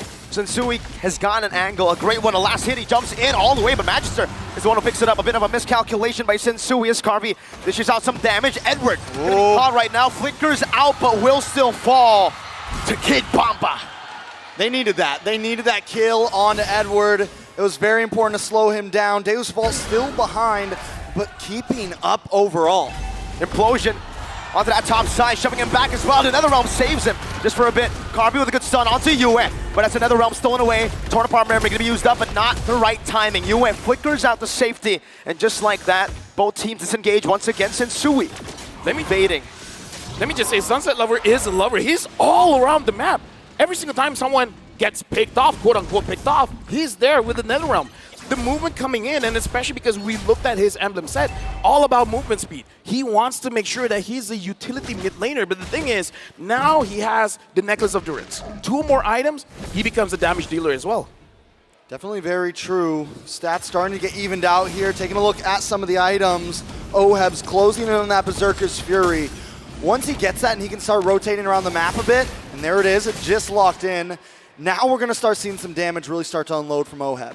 That's the thing, right? For the power spikes, even though Oheb is gaining gold at a very good pace, Brody's going to hit his power spike a bit earlier. So Blacklist International need to be very careful about this mid-game power spike. They're already getting turrets across the board. Carvy's doing the same, trading it up top.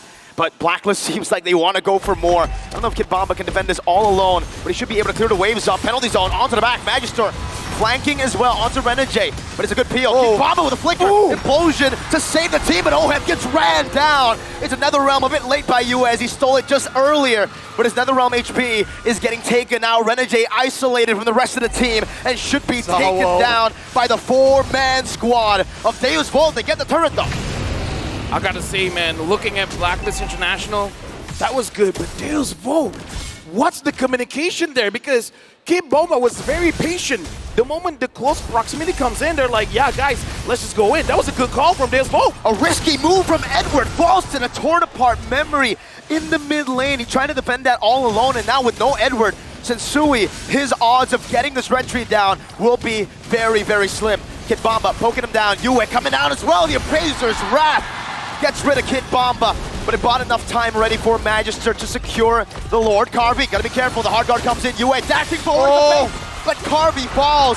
Oheb getting a lot of damage done. The Implosion Flicker combo comes in from Renegade as he finds another, and it's a double kill for Oheb. All it takes is one play to turn a game around. Deus Vult secures the Lord, but Blacklist International, this is something they've been doing for the past 2 days now. I would say that's not worthwhile trade for Deus Vult. The Lord, one Lord against like what, 3 deaths? Totally not worth it, especially because he was on the carry.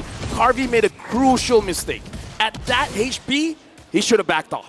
No matter the vision, even if you just see one person against a team like Blacklist, someone's waiting around the corner. That was a total mistake coming in from Carvey. I think they thought they had staggered the death timers enough to make a big play again happen, just like they did into Edward in the mid lane. Magister, all alone, has a hard guard to keep him very safe. Sunset Lover doing the best he can to give or to find value with the Lord. But unfortunately, due to that mistake, they won't be able to find any value here. Maybe aside from the tier 1 in the mid lane, which does equalizes things a bit more. The minions should be able to take it down. No! Edward punches the minions out.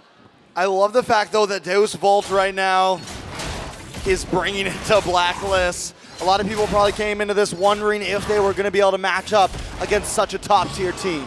Looking at the items here, a big game changer for Sao, having the Flask of the Oasis, as well as having the fleeting time, means that Deus Vult getting 1 kill is going to matter so much to them because they can prolong the team fight even longer. Having the Flask of the Oasis makes it so that for Deus Vult, honestly, if Sao goes into Magister or Kid Bomba, might benefit him more, and Carvey just tries to free hit.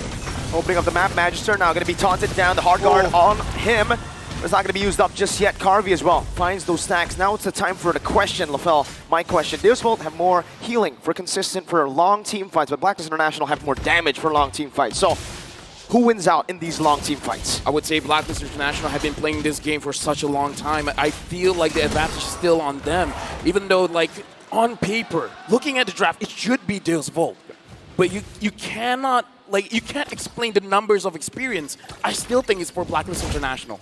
Yeah, definitely still the favorite, but honestly, it could turn at any moment. Carvey taking 1 death, still doing well. Also locked in the Malefic Roar. I mean, sitting right behind Oheb in terms of gold, but Oheb is definitely going to have a higher peak right here. Going to have a higher scale overall. Deus Vult may be running out of time. That's the thing, right? He's already hit critical mass, so Deus Vult really needs to look for an angle, just like this is when I say it, Carvey gets engaged on. The hard guard used up already.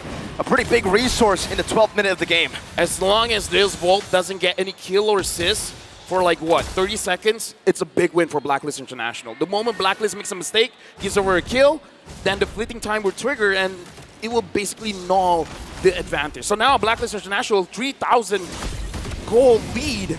They're in a better spot here for the Lord. And they're great at Lord dances here. Holding it down, resetting again, the quick discipline as they get rid of the mid-wave, but Carvy's doing the same thing on the other side of the map in the top lane. Mid lane pushing down, they need to deal with that or they're gonna lose their tier 2 turret. Sunset Lover barely gets there, and Kid Bomba gets isolated because of that. He takes a whole lot of damage now, and Blacklist International done a lot of damage on the Lord. Oh, Magister shield unity canceled. Kid Bomba with the penalty zone with the hard guard as well. Yue gonna be isolated from the team right now as he pops in another round, but that's gonna be the implosion. Disengage in the back. Still, Blacklist International needs to run away. Deus Volt are charging in. They're screaming Deus Volt as Renegade flickers back, and Oheb finds the damage necessary to take Kid Bomba down. And Edward with the moves, Edward with the grooves. A quick little step in just to pick up the kill onto Kid Bomba, showing who's the better EXP. Blacklist was patient, man. Again, this is where the experience goes in. They understand the strengths of the hero of Deus Volt. They're conditional. The damage is conditional. When you're clumped up, you're gonna receive maximum damage. So just go away, use all the dashes that you have, create your distance, and having the Haas Claw on this Bruno, alongside with the Malefic Roar, with the Berserker Fury, just hitting the jungle creep is gonna heal you up so much. And the awareness as well, right, Lavelle? The fact that they know they have Oheb dealing this much damage, you don't need to go for engages, Renegade. Just use the implosion appeal. And they keep on, I mean, they're literally walking into the implosion at this point. Renegade doesn't even have to try to hit anybody, he just waits for them, because that's the way that Deus Vault plays. It makes the Tigreal look like it was meant just to counter their aggressive play style here. So Devu needs to find a way around that. So something to note, even if there's no Akai, the Tigreal's there doing basically the same job. This is going to be tough. Their wave clear isn't too good. Deus Volt in the bottom lane. Edward getting the turret down all the way, top side as well. It's the Lord who did the work. Now it's only down to one base turret left for Deus Volt in this defense. And Blacklist International, they choose to take the discipline route. They will disengage. So Lafell, at this point, Deus Volt sitting in the back, 6,000 goal behind. You know, it's definitely a hard one, but we did like their composition overall. Is this just a time of, do we just need to wait it out and wait for the big play to happen? Or are the odds even less than that? No, the big play is if somehow Kid Bomba or Sunset Lover can get onto Oheb, because Oheb is the reason why they've been winning this prolonged team fight. The damage and the sustainability. If they can figure out a way to drop him down, there is a chance. Because without Oheb, I would say, even though they have the experience, they can't win, it's just that they won't lose the fight. It's crazy, the fact that, you know, obviously for UA, for Oheb, we've been seeing these numbers pop up, but you'd expect Carvey and Sunset Lover to be doing the most damage for Deus Volt, but it's the Bomba himself that's up there, just second to Oheb. Is he building damage or is it just a normal build? He's just finding the right targets? I would say it's because he keeps finding those AoE damage, because Blacklist International, they do like to clump up. And we saw the engagements coming in from Kid Bomba with the penalty zone. If I'm not mistaken, he only has the Fury Hammer. And I don't think at this point it's going to be all that great unless he goes for a Hunter Strike. Hunter Strike, maybe. But only if your mentality is to get Oheb. All right, so Devu, I think they're going to have to try to go for this Lord.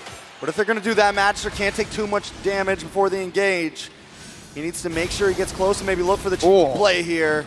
Devu taking their time with it, though. The kiting is beautiful from Blacklist International.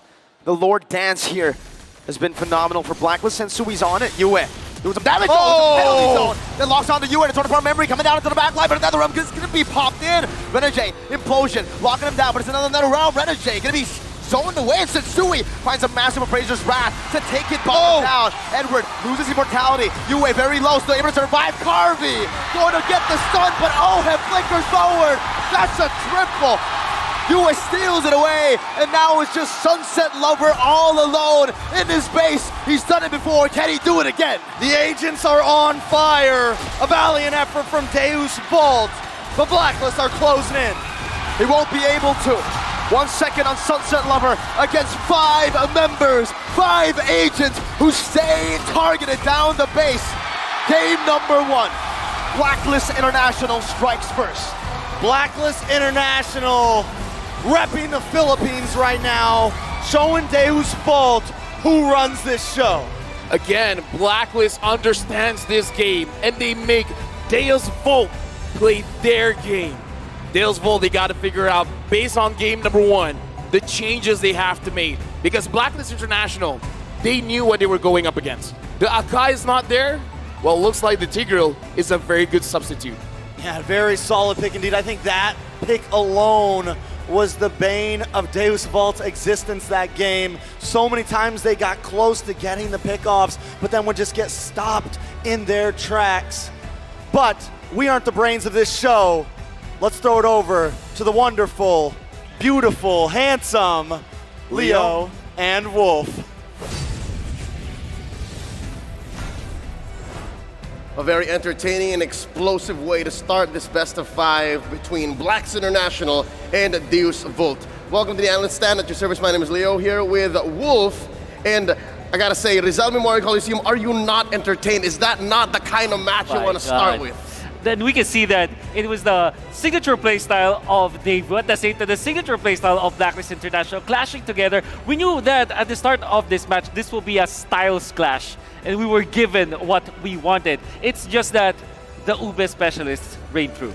And was it not just yesterday, less than 24 hours ago, that Blacklist International had to dealt with a very aggressive team in Geek Fam who owned the better part of the 8 and 9 minute mark, and then that's when Blacklist had to figure it out. Here, they were coming in, cocked and loaded. They were ready to face off against a team that was so ready to fight. Again, Davai Gaming at its best. I'm just surprised how Daewoo went for this play, going for the Angela plus the Brody. It allowed them to be that aggressive, and that is actually the way to go. Now, going into this game number 1, we know that our MVP was OHEB. Unforgettable moment when after winning the second Lord of the game, what Daewoo did was to actually run down Blacklist International. Davai Gaming again, but OHEB kept his ground. He was able to punish Magistor, the backshot that was chasing them. And many times in this game, OHEB's positioning allowed them to punish Daewoo when Daewoo wanted to push for more kills. It's all about that play. And OHEB, he dealt so much damage in that regard. You'll see here in the highlights as we run through them, the moments in this game where OHEB showed that his Bruno was very much capable of dealing with Deus Vult's very aggressive forward front-to-front lineup. There was a part in the broadcast where our English desk, they asked, hey, between the styles of the lineups and the play style of Daewoo and Blacklist, who would win come the late game? I think the answer was clear. As long as OHEB continued playing this way, his auto attacks would trump all of the ults. Yeah. Let the record show that Mr. Leo actually copied how the Bruno did it, how OHEB did it. All right. He can bounce. He can bounce. And by the way, I want to say that Renegade played so well in this game. I mean, come on. I have already posted so much about Renegade, and people might think that we are biased, but look at him in this game. Was able to save his teammates so many times. I think that this was a unique way of utilizing the implosion. This is a defensive implosion. All of the usages, maybe 9 out of 10 times that Renegade used the implosion was for defense. Watch out for OHEB, the way that he was able to punish the overextension coming out from Daewoo, and then another one as for some reason the members of Blacklist International just survived through. And this is mainly because of the flicker usages, the battle spell usages, as well as the immortalities. In this particular game, all of the particular clash, I mean, all of the resources were in favor of Blacklist International. In fact, they had the battle spells, they have the ultimates, they have the immortality, and they have the better positioning, as well as the better items. I think that was when you already know that when it comes to the late game, Blacklist are masters of it. That's right. We'll get deeper into the builds in just a bit. You want to know exactly what's keeping that Tigreal as tough as it was? Look at Renegade.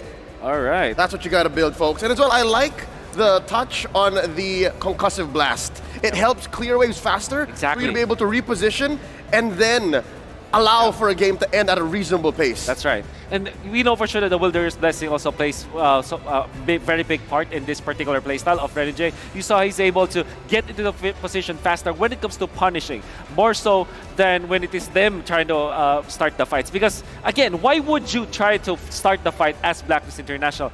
You're facing Davai Gaming. Let them come to you, counter it with implosion.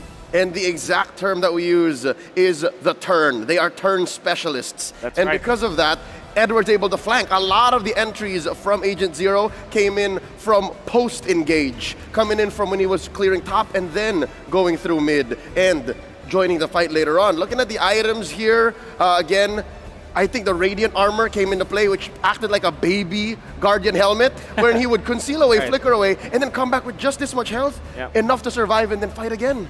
Yeah, and obviously Edward picking up the Windtalker eventually to finish the game. That is not part of his build. Don't copy that. Not because you see Edward utilize the Windtalker on the Pakito, it means that you would use it. That was used to end the game. By the way, Kid Bomba, I would say that this is the game that he might be comfortable in playing, but at the same time he was countered as well. You can see the Blacklist International, the way that they drafted this, they let the Faramis through and then take the signature Valentina. Then eventually they went in for the tank build with the Fredrin as well as this Tigreal to kind of man the front lines. It's a very well put out draft composition from Blacklist International. And also looking at, again, the highlight player from pre-series. Before we even began, we put a spotlight onto the mid lane Magician Yue, dealing a lot of damage. If you dealt more damage as a Valentina compared to Sunset Lover on the Faramis, wherein you're fighting the Ube, again, clumped up heroes, that is a dream come true for a Faramis. Yue was doing amazing. He was doing great work, better than great work. Because what is that? You're playing with range, you're playing with threat assessment, with target acquisition, which I think you'll see if you roll back the tape. Blacks International had just trumped Deus Volt, despite being Davai Gaming. When it came down to picking the right targets at the right time, Blacklist got them checked. And what is really weird about this Davai Gaming is that it makes a lot of sense going for the Brody as well as the Angela. But I guess the combination of double supports plus the Brody might not work so much. Maybe if it was the Claude, right, it will deal the damage in the late game. But you can see that there was severe lack of damage from the side of Daewoo, that you felt it in the late game or the mid-game stages of the game. You saw that when they jump in, yeah, they do. It was very explosive. They have the Faramis as well. But they didn't have a closing statement to their sentences, for example, or their paragraphs. They cannot close it even with the torn apart memory because of two things. First, they don't have enough damage because of their composition. Second, man, Blacklist is good at kiting. They actually avoid the torn apart memory so many times. Yeah, again, it's become more and more popular in the past couple of months. The reverse collapse, the fade away team fight. It's happened so many times in the last quarter of MLBB esports from all around the world. Looking at the damage taken, I gotta highlight Magistar. Magistar was maybe second or third most damage dealt for Deus Volt, but also he's second most damage received. That's right. So with that said, again, you're seeing how these little bits and pieces of Deus Volt's lineup are making up for their lack of reliable damage. Yes. Which I guess in a way it works against normal teams, but against a team like Blacklist International who knows how to kite, it's better that it's better if you are able to burst them, right? But there's also a downside, obviously. This Daewoo lineup, it was at least in my eyes, it was a gamble because they went in for Brody plus the Angela. Makes a lot of sense, but going up against a team that is great at kiting, and I think that the casters pointed that so well in the particular skirmishes that when it comes to like kiting, it seems like Daewoo should have gotten many more kills, but they weren't able to do so because of the magical kiting that you see coming up from Blacklist International. Yeah, and again, compare that to the amount of CC, well, I guess reliable CC that Blacklist has. It's very hard to, again, even get good target acquisition. As soon as Blacklist makes the call, all right, Ube time, we're backing off. For Deus Volt, it's either, okay, we force the advantage, we get one kill and then walk away, we waste all of our ults, or we walk away, it's a wasted rotation. And that's what our casters were actually watching here in the English desk. They were saying, okay, if in the next 30 seconds there's not a kill from Deus Volt, that was a wasted approach. And as long as Blacks can waste your time and they can find that window, Deus Volt won't even go past 20 minutes. I completely agree with what you said. I might just reduce that 30 seconds to maybe just actually 10 seconds. That's how fast you need to kill the members of Blacklist International. The teams that have exposed weaknesses of Blacklist International kill them faster, you know? Yeah, and again, if you're at this stage, again, a single best of 5, how fast can you learn that? Here's a quick quote from Coach Bon Chan, a SEA Games gold medalist, an MLBB world champion. All right, at first, Renegade didn't want to play utility heroes until we taught him how to properly use those heroes. should we use tank roamers? He can also do that because that's his specialty. So this is just a little bit of an insight as to how the Hitman became the heel man, how he evolved before Blacklist eyes and now before ours. And you can see that when he played the Matilda, I will never ever forget what he did yesterday, because he protected Oheb to the point where, as the Matilda, he's not initiating. In fact, was sitting far back so that the guiding wind will be there. When he's playing the Tigreal, he's playing a sustain. So I think that the perfect hero for Renegade, and hear me out, the Minotaur. The Minotaur has heal and catch. I would argue it's the Matilda because it has a way to go into the back line. That's true, yeah, all right. Imagine that. I can't believe that if you looked at Renegade's signature heroes from the M5 World Championships, it would look very different to the way he played all his career. So with that said, we're going to throw it over to our casters to get back into game number 2. Talk to us.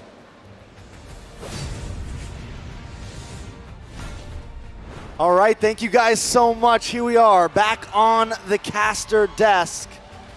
Trex, Mirko, LaFell. Are we ready for this? I'm ready. I'm just glad that they agree with us. Yeah. So we know about it. If the panelist agrees, then we know about the game. Exactly. Hey, good job, man. You call him the two. Thank you. You too, man. You too. Far away. No. Great job. No. Better than great job. Well, before we get too crazy, don't forget, here comes TikTok Drops. Watch for 3 minutes. You can win 1 TikTok viewer chess. And watch for 5 minutes or more and you can win a TikTok Deluxe checks. And if you watch more than 5 minutes, you know what you will get? Happiness. Dude. Or sadness, depending on the team that you're voting for. You changed it. I already did the thing. Yeah, no, here's the thing. ADHD, keep on changing, man. It's all right. Sasageyo, give your heart. There you go, right? Go give your heart. So, happiness or sadness? You know, either way, it depends on the team. Depends on the team that you're in. Right. I mean, to be fair, if you're a Deus Vult, if you're a Deus Vult fan, maybe you'd be sad after game 1. If you're a Blacklist fan, whoa, you gotta do it. There you go. That's about how they all feel right now. That's how they all feel. That's how they. You want to test the waters, Trex? What do you mean? You want to test how the environment is right now after game 1's win? Sure.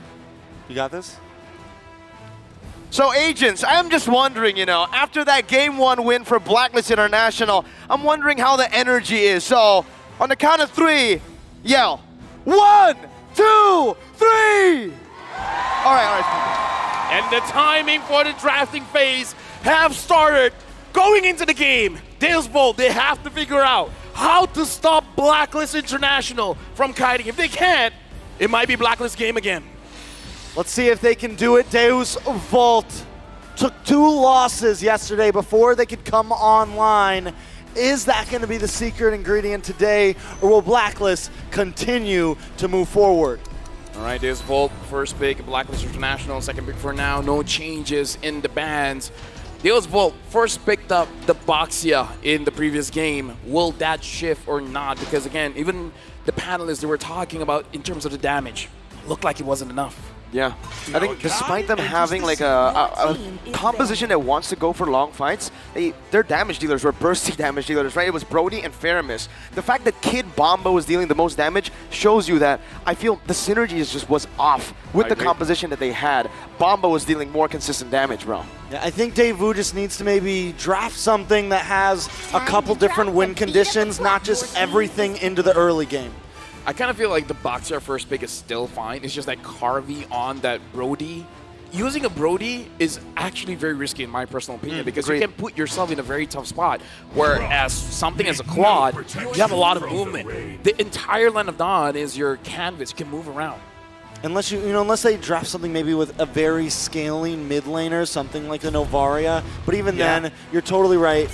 Right now, the marksmans that shine are really those ones that can scale into the late game. The Claude, so many things like that. The Wan, the Bruno, things that no matter what, even if you're roamer, even if you're jungler fail, you have answers. Same response for Blacklist. I think that was a great point, by the way, right? The Brody, but I feel like maybe Deus Vult are also overthinking themselves.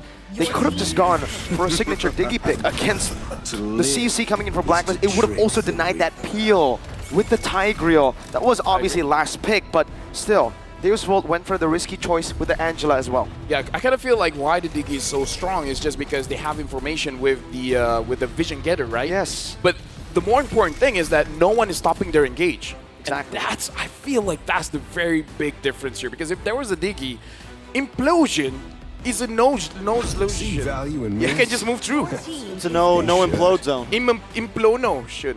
Implosion. It's a notion to implosion. It is a Fredrin as well. That's Same exact draft as last time. Same exact draft. No changes. Even the bans. You could have guessed this 100%. We could have. Yeah, but we are meant to be challenged. Exactly. We're meant.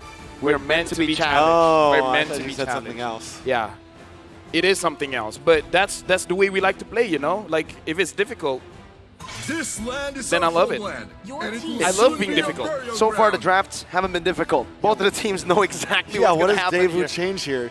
Do you think they went into the room and were just like, it wasn't the draft.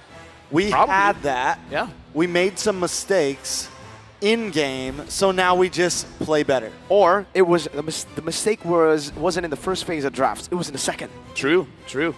Because again, it's coming to the mentality, right? Because we talked with Kid Bomba behind the scenes, and he was very crucial when it comes to the micro mechanics. He understands at a certain power spike, you're able to do this and that. And the thing that he said before when he went up against Onyx was that they were focused on a problem that did not exist. So maybe in the first game, that was the problem.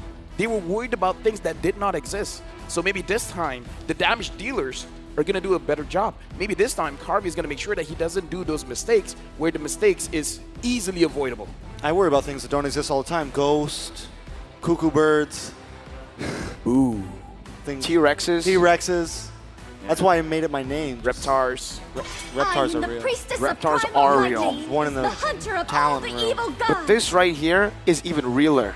It's the same draft, exactly. Literally even towards the second phase ban, so nothing has changed so far. So Paquito?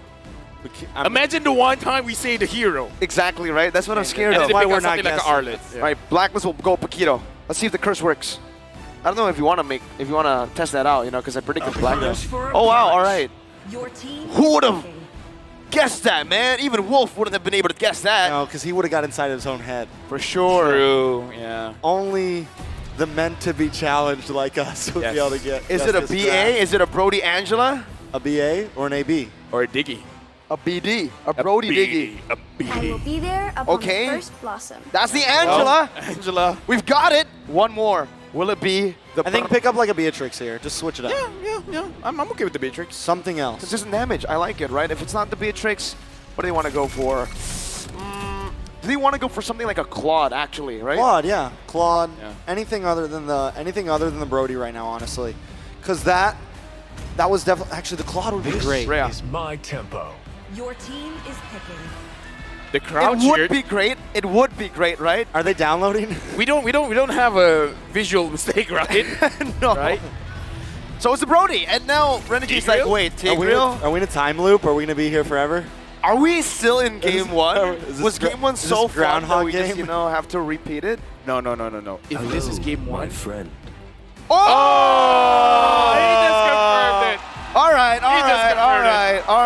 right. Thank you, Renegade. Thank you, Renegade. Thank you, MTB, for changing something in the draft. I was going to go crazy. But either way, I would say the strategy does not change because Renegade just now, I would say a lot of the engages did come from the Fredrin, so it doesn't have to come from Renegade anymore. He can just help the Team Kai because that's what Dillsball want to do. They want to dive. All right. Everybody, let's jump into the land of Dawn. It's game number 2. Blacklist International looking for match point. There's a Volt here with the same exact draft. Now against the S-Test. Does it work better for their dynamic going up against an S-Test instead of a Tigreal, LaFell? I would say not really because, again, not just the Estes having that heal, but having that slow as well. Look at the dashes coming in from this Volt. Is there many? Because I'm not seeing a lot of dashes coming in from them. So the slow coming in from the Estes is going to be a big impact. But now they're going to be even clumping it. They're going to be clumping up even more, right? And when it's Renegade on the S-Test, it's always the F S-Test, the Flicker S-Test. No, one more thing. What? It's not just the Blessing of the Moon Goddess. NetherRealm as well. Oh, yeah, Brad. they have the whole package Exactly. right now. So Sunset Lover's got to do a lot of housekeeping to keep that ult away from Yue. If this Volt want to win the fight, they have to have this mentality that we're going to kill them tomorrow. You're right. And the next day. And the next day. Procrastination. It's kind of like the draft. It's just going to repeat itself over and over and over. Deus Volt, do they want to push the envelope even more aggressive here? Let's take a look at some of the emblems. Oh, but before that, Renjay taking quite a lot of damage, surviving still, and again, having a lot of movement speed here. Not a lot of changes from Deus Volt in terms of their emblem set. They're going for the same thing. So it's exactly the same as last time. Yeah. What a surprise. On the side of Deus Volt now, I think the goal here, if they're going to really just invest into this, just try to go even harder than last time. Just try to be even more aggressive and really just try to push Blacklist into a corner. So overload them. And not gonna lie, I do kind of agree, but again, they gotta figure out a way to isolate Blacklist International, but that's the thing. Blacklist International, they don't get isolated. They make sure whenever they're moving together. Even Edward, where theoretically he's gonna be the one soloing a lane, all of a sudden, either Sensui is nearby, Yue, and right now even Renegade is gonna get close. Wow. A lot of emphasis around this bottom side. Blacklist International want to clear it, and they do it just with one splash of damage. Yue takes away that Nether Realm, just what we mentioned. And Blacklist International, once again, just like in Game 1, are first onto the turtle. Edward already zoning Magister, poking him down, getting him to half with a knockout strike as well. Magister might not be able to even contest for this. Has the regen, pops it in, Shield Unity onto Edward with the penalty zone onto the back line. Another realm from both teams, the Blessing of the Moon Goddess as well. Yue, another realm HP gonna be gone. Edward looking for the knockout strike on a Sunset Lover, but they're dealing a lot of damage still. Magister losing out in the Retribution battle. The Sensui, the Appraiser's Wrath comes down. The first blood will be claimed by Kid Bomba. A big trade back as Yue dashes forward, but then gets caught in the Ghost Bursters of Sunset Lover to make it kind of worth it for Deus Volt. Yeah, honestly, in the end of things, Magister does go down. It's not good to lose your jungler, and they also lose the turtle, but you find Yue and Edward, two of the huge damage dealers, especially when it comes to the mid-game spike. I would say just now it was all Kid Bomba as well as Sunset Lover, man. Like, doing a lot of damage and actually controlling Blacklist International. I feel like Sunset Lover with the first kill was able to interrupt some of their abilities, making it so that Blacklist International did not do as much damage as they wanted to. Here's a big problem, though. Edward continues time and time again to just out-rotate Kid Bomba and has so much to do with the passive. It has so much to do with the Paquito, and this is where Edward shines. We used to love to see him on the Benedetta. Those proactive EXP laners, those ones that can move around the map, and even earlier when they cut that lane just to get a good position on the turtle, was a great maneuver. Now looking at the items, honestly quite a lot of same things going on for both teams, but definitely a bigger power spike for Bruno. Magister Shield Unity onto Yue. Sunset Lover trying to deal some damage as well in the back, but Magister's going to be stunned up right now. Goes on to Sensui, who dashes out. That's another realm baited out from Deus Volt. And Blacklist International decides to disengage with the help of Renegade's Blessing of the Moon Goddess. I feel like that engage was a little bit too early. I kind of feel like going in when it's around 7 or 8 seconds when a turtle is about to spawn could give you a better lead because you're going to make sure that their HP is chunked down. But I don't know, man, going up against this Estes, even when you're doing something right, it feels like you're doing something wrong because even when you get to trade, the trade becomes invisible because he just heals back up. Looks like they may be going for the lane swap here. Around the 4.5 minute mark, Kid Bomba gonna move to the top side along with Edward Turtle spawning up. So Daewoo, they've been a little bit aggressive. They're still falling behind in gold so far. Can they take this turtle? Good damage in the mid lane onto Yue, taking him to half HP, but he goes in to terrify them instead. Edward doing a good job at jabbing Magister, poking him down. Meanwhile, Bomba's more concerned with the waves. He'll be able to make it in time. It shouldn't be too much. Magister also going to secure the purple buff. Can they go for the steal? He retreat that. Edward force a flicker out. Hard guard coming down. 4-man penalty zone by Kid Bomba, but Sensui still finds the turtle. That was a Blessing of the Moon Goddess, but Renegade's caught in the midst of it all. Flickers out to save. This Sunset Lover with a flicker of his own. And Edward is forced back. Now under the turret, going to be taken down as well by Sawa. Let me just say, if you want to give an MVP, man, look at Sunset Lover. The Shadow Stampedes. Again, we're talking about you got to figure out a way how to make sure that Blacklist International don't kind of look at Kid Bomba. Bomba's caught under the turret, now caught under the Appraiser's Wrath. Sensui takes him out. As I was saying, Deus Volt, they find the answer.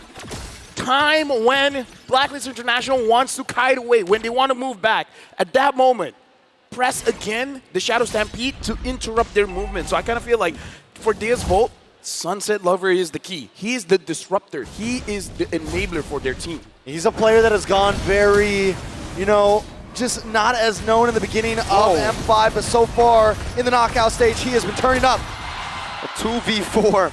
That could have been deadly there. Magister goes in, taunted up with Razor's Wrath once again, but Magister still is able to survive. Torn apart memory just to poke Blacklist down, and Blacklist will just take another structure. Well, the first structure of this game in the bottom lane. All right, Deus Volt now behind 1K gold. I feel like they have to, I think they kind of just have to step up their macro a bit, but Yue taking low. Should be able to get away there. Let's take a look at these items. Honestly, one notable thing is just that for this time, Kid Bomba doesn't have the Fury Hammer, so he shouldn't be able to do as much damage as before. So that may be the adjustment, going straight for defense instead of delaying it for a little bit of offense. So it's an interesting change. We do have to see if it will work out. Could be the answer here, right? It could be something that helps him survive a little bit longer when he goes for those big OPZs, right? When he goes for those big engages into the back line, because what happens to him a lot is when he jumps back there, he's immediately shredded down. And with Sunset Lover, Carvey, Sawo able to kind of be aggressive, it might be the magic ingredient. And now, how does this play out, LaFell? Does the mid-game power spike still hit for Deus Volt where they want to look for big fights? Carvey taken low! Up top, no hard guard! What happened? Was Sawo canceled? No! It was a complete miscalculation, and Blacklist capitalized. That's one of those moments where you feel hurt, man. You have two ways to help your teammate, and none were there. Yeah, definitely a big miscalculation for Deus Volt, and this is what separates the boys from the men. This is what separates the S-tier teams and the A-tier teams. Blacklist International not making those minute mistakes right now as Deus Volt unable to keep up. The saddest thing, Sunset Level was there. He had the Netherrealm, but I feel like the call was save the Netherrealm for the bigger fight. Yeah, just use the hard guard, and Sawo was like, wait, are you going to use it? Appraiser's Wrath on the Sawo, just to zone him away mid lane. Magister trying to hold down the tier 1, but it's still going to be taken down by Blacklist International. And now both teams disengage, but Blacklist are walking away with a 4,000 gold lead. Let me just say, Mirko, your question was interrupted, but I feel like that's the answer. At this point, it's not because of the draft, man. It's because of the calls. Yep. The calls are definitely a problem for Deus Volt. At this point, Blacklist International is starting to outclass them, showing them that maybe they are in a league of their own. Deus Volt, though, we've seen them turn the tables before. We've seen them able to do things that many teams aren't able to. But is this going to be the end of their road? It's game number 2 right now. Daewoo sitting at a significant deficit, but definitely still have some fighting capabilities here. Right now, my personal worry is for Deus Volt. If you want to win a fight, you need damage. And Carvey, I don't know if he, after what happened just now, he still has the mentality to move forward to dish out the damage. And at this point, even I don't know. Yeah. Should he have the mentality to move forward? Maybe it's better to take a back seat, see what happens first, and then dish out the damage. Maybe let Yue do the initial part of the damage, and then have Carvey get some stacks and then finish it off. I think so. I think the whole point of the Brody here is to be the executor, right? It can't be the main source of damage here, as, again, the way that they're fighting, they need to bait out a lot of these abilities. The Netherrealm coming in, the Blessing and the Moon Goddess. You put a Torn Apart Memory against two of those, and it's basically a wasted ultimate for the Brody. So it's really how they layer these abilities, the damage source as well, to get the execute onto the right members of Blacklist. The big problem is Carvey's supposed to snowball. The Brody is supposed to have a kill or two by now, and at this point he has nothing. He actually has a death. Whoa! Penalty zone flicker to the back right now. Netherrealm coming down, very clutch. Blessing the Moon Goddess coming down as well. Kid Bomba, very, very low. Ohem walks forward, finds the shot. Edward running away, sends Sui onto Magister now as he grants all the space that Blacklist need to get Ohem all those free hits. Not only did Blacklist win out in that fight, but they walked out of that fight with full health bars. Deus Volt unable to even chip into the heal coming from Renegade right now from the space created from the team of Blacklist. Deus Volt aren't going to be able to last much longer if this is how fights keep going. I don't want to be a party pooper, man, but at this point, I feel like Blacklist International, they need to receive damage from the crystal for them to die. Yeah. I feel like the turrets have to chip in. They really do, LaFell. I think if the turrets don't chip in, this will just simply don't have enough damage to melt down these HP bars. If it was bad earlier in game number 1 against the Tigreal, now put an Estes in and we got the answer we were looking for. Dude, this is one of those comps where you just want to go to the next game, man. Yeah, it's definitely going to be a lot to compete with. Blacklist International closing in on the towers, Lord on the top side. Part of our memory used up, Oheb just soaks it in, knows that there's Renegade on the side to give him more HP as Yue cuts in as well, looking for another angle to dish out damage, and there's no punishment. Meanwhile, bottom lane, Sunset Lover dealing some good damage onto Edward, but again, he can just sustain back up. Let me just say, it's been 4 to 5 kills. It's a low kill count game. It's just because Blacklist International, there's never a point they have to force it. They do enough damage where this will have to disengage. Force macro dominance, Kid Bomba poke down, one more shot, Oheb again! Even with the DPZ, it isn't enough to get away from the Filipino sniper. That could be it. Blacklist International going to start chipping away at these towers right here. Deus Vault need an answer. They need something to get out of this heel hell that they're in right now. Blacklist International trying to close things up. What is the answer? No, let me just say, Oheb took a lot of turret shots. And he still didn't die. And he still didn't die. You know why? Renegade. Renegade. The heel man. The heel man with the Haas Claw? It doesn't matter if you have a Boxia. And they also have the Netherrealm. It's just... No, 50% of what Blacklist has is still a lot. It's like 50% out of a million. 500,000 is still a lot. That's a lot. And you can see from Edward as well, usually you expect a Bloodlust axe, right? He went straight for the Oracle, so he knows, you know what, I'm just going to rely on Renegade to heal me back up. Because as long as they buy time, right? As long as they're able to make these fights last more than 5-10 seconds, they always come out on top. At this point, it doesn't seem like there's an answer for Deus Vault. Kid Bomba went for the more defensive build in the beginning. Carvey is still 0-1. I mean, nobody on the team can really do any damage to them. Because the answer is, you want to outlast the Netherrealm and outlast the Blessing of the Moon Goddess. But let's be realistic. Can you? Right? Unless Kid Bomba dives in completely alone. And he gets all of those things. Maybe. But let's be realistic here. I think that's difficult to do. There's too much layering. Definitely way too much. Not just from the abilities to keep them alive, but also that damage. That Lord was blitzed. I mean, not only that, but then you add a 10K gold lead on top of all those things, right? It's just definitely just a little salt in the wound. Now we have Oheb already completely maxed out in items, as Carvey is still lacking 2. He's at a, what, 8.5, 9.5, 10.5, a 2,700 gold deficit right now. Renegade as well, having the Enchanted Talisman as well as the Flask of the Oasis. Now, in case you guys don't know what a Flask does, when your HP is low, when you heal someone, they gain a shield. And at the late game, the shield is basically like 60% of your HP. Good luck trying to get anyone down at that point. Especially when you have an 11,000 gold lead. Edward, knockout strike on 2 right now as another round gets popped in right now with a torn apart memory as well. Blacklist International is away. Bamba with a desperate play in the end, but the Appraiser's wrath comes down. And Oheb is free hitting. Game number 2 will end with Oheb picking up a triple kill. Blacklist International keep on stomping. Deus Vault losing another game. That was a rough one. This time, Blacklist coming in with a draft that is basically unkillable.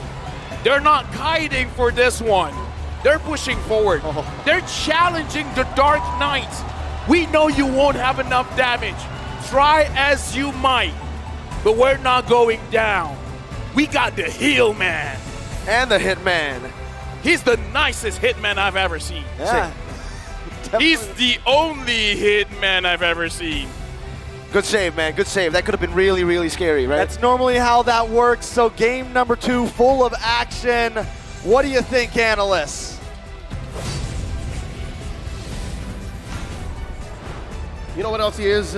The only music recording artist that is also an MLBB athlete on the world stage. So far. Welcome back to the Analyst Stand at your service. My name is Leo, here with Wolf. breaking down game number 2 between Blacks International and Deus Vult.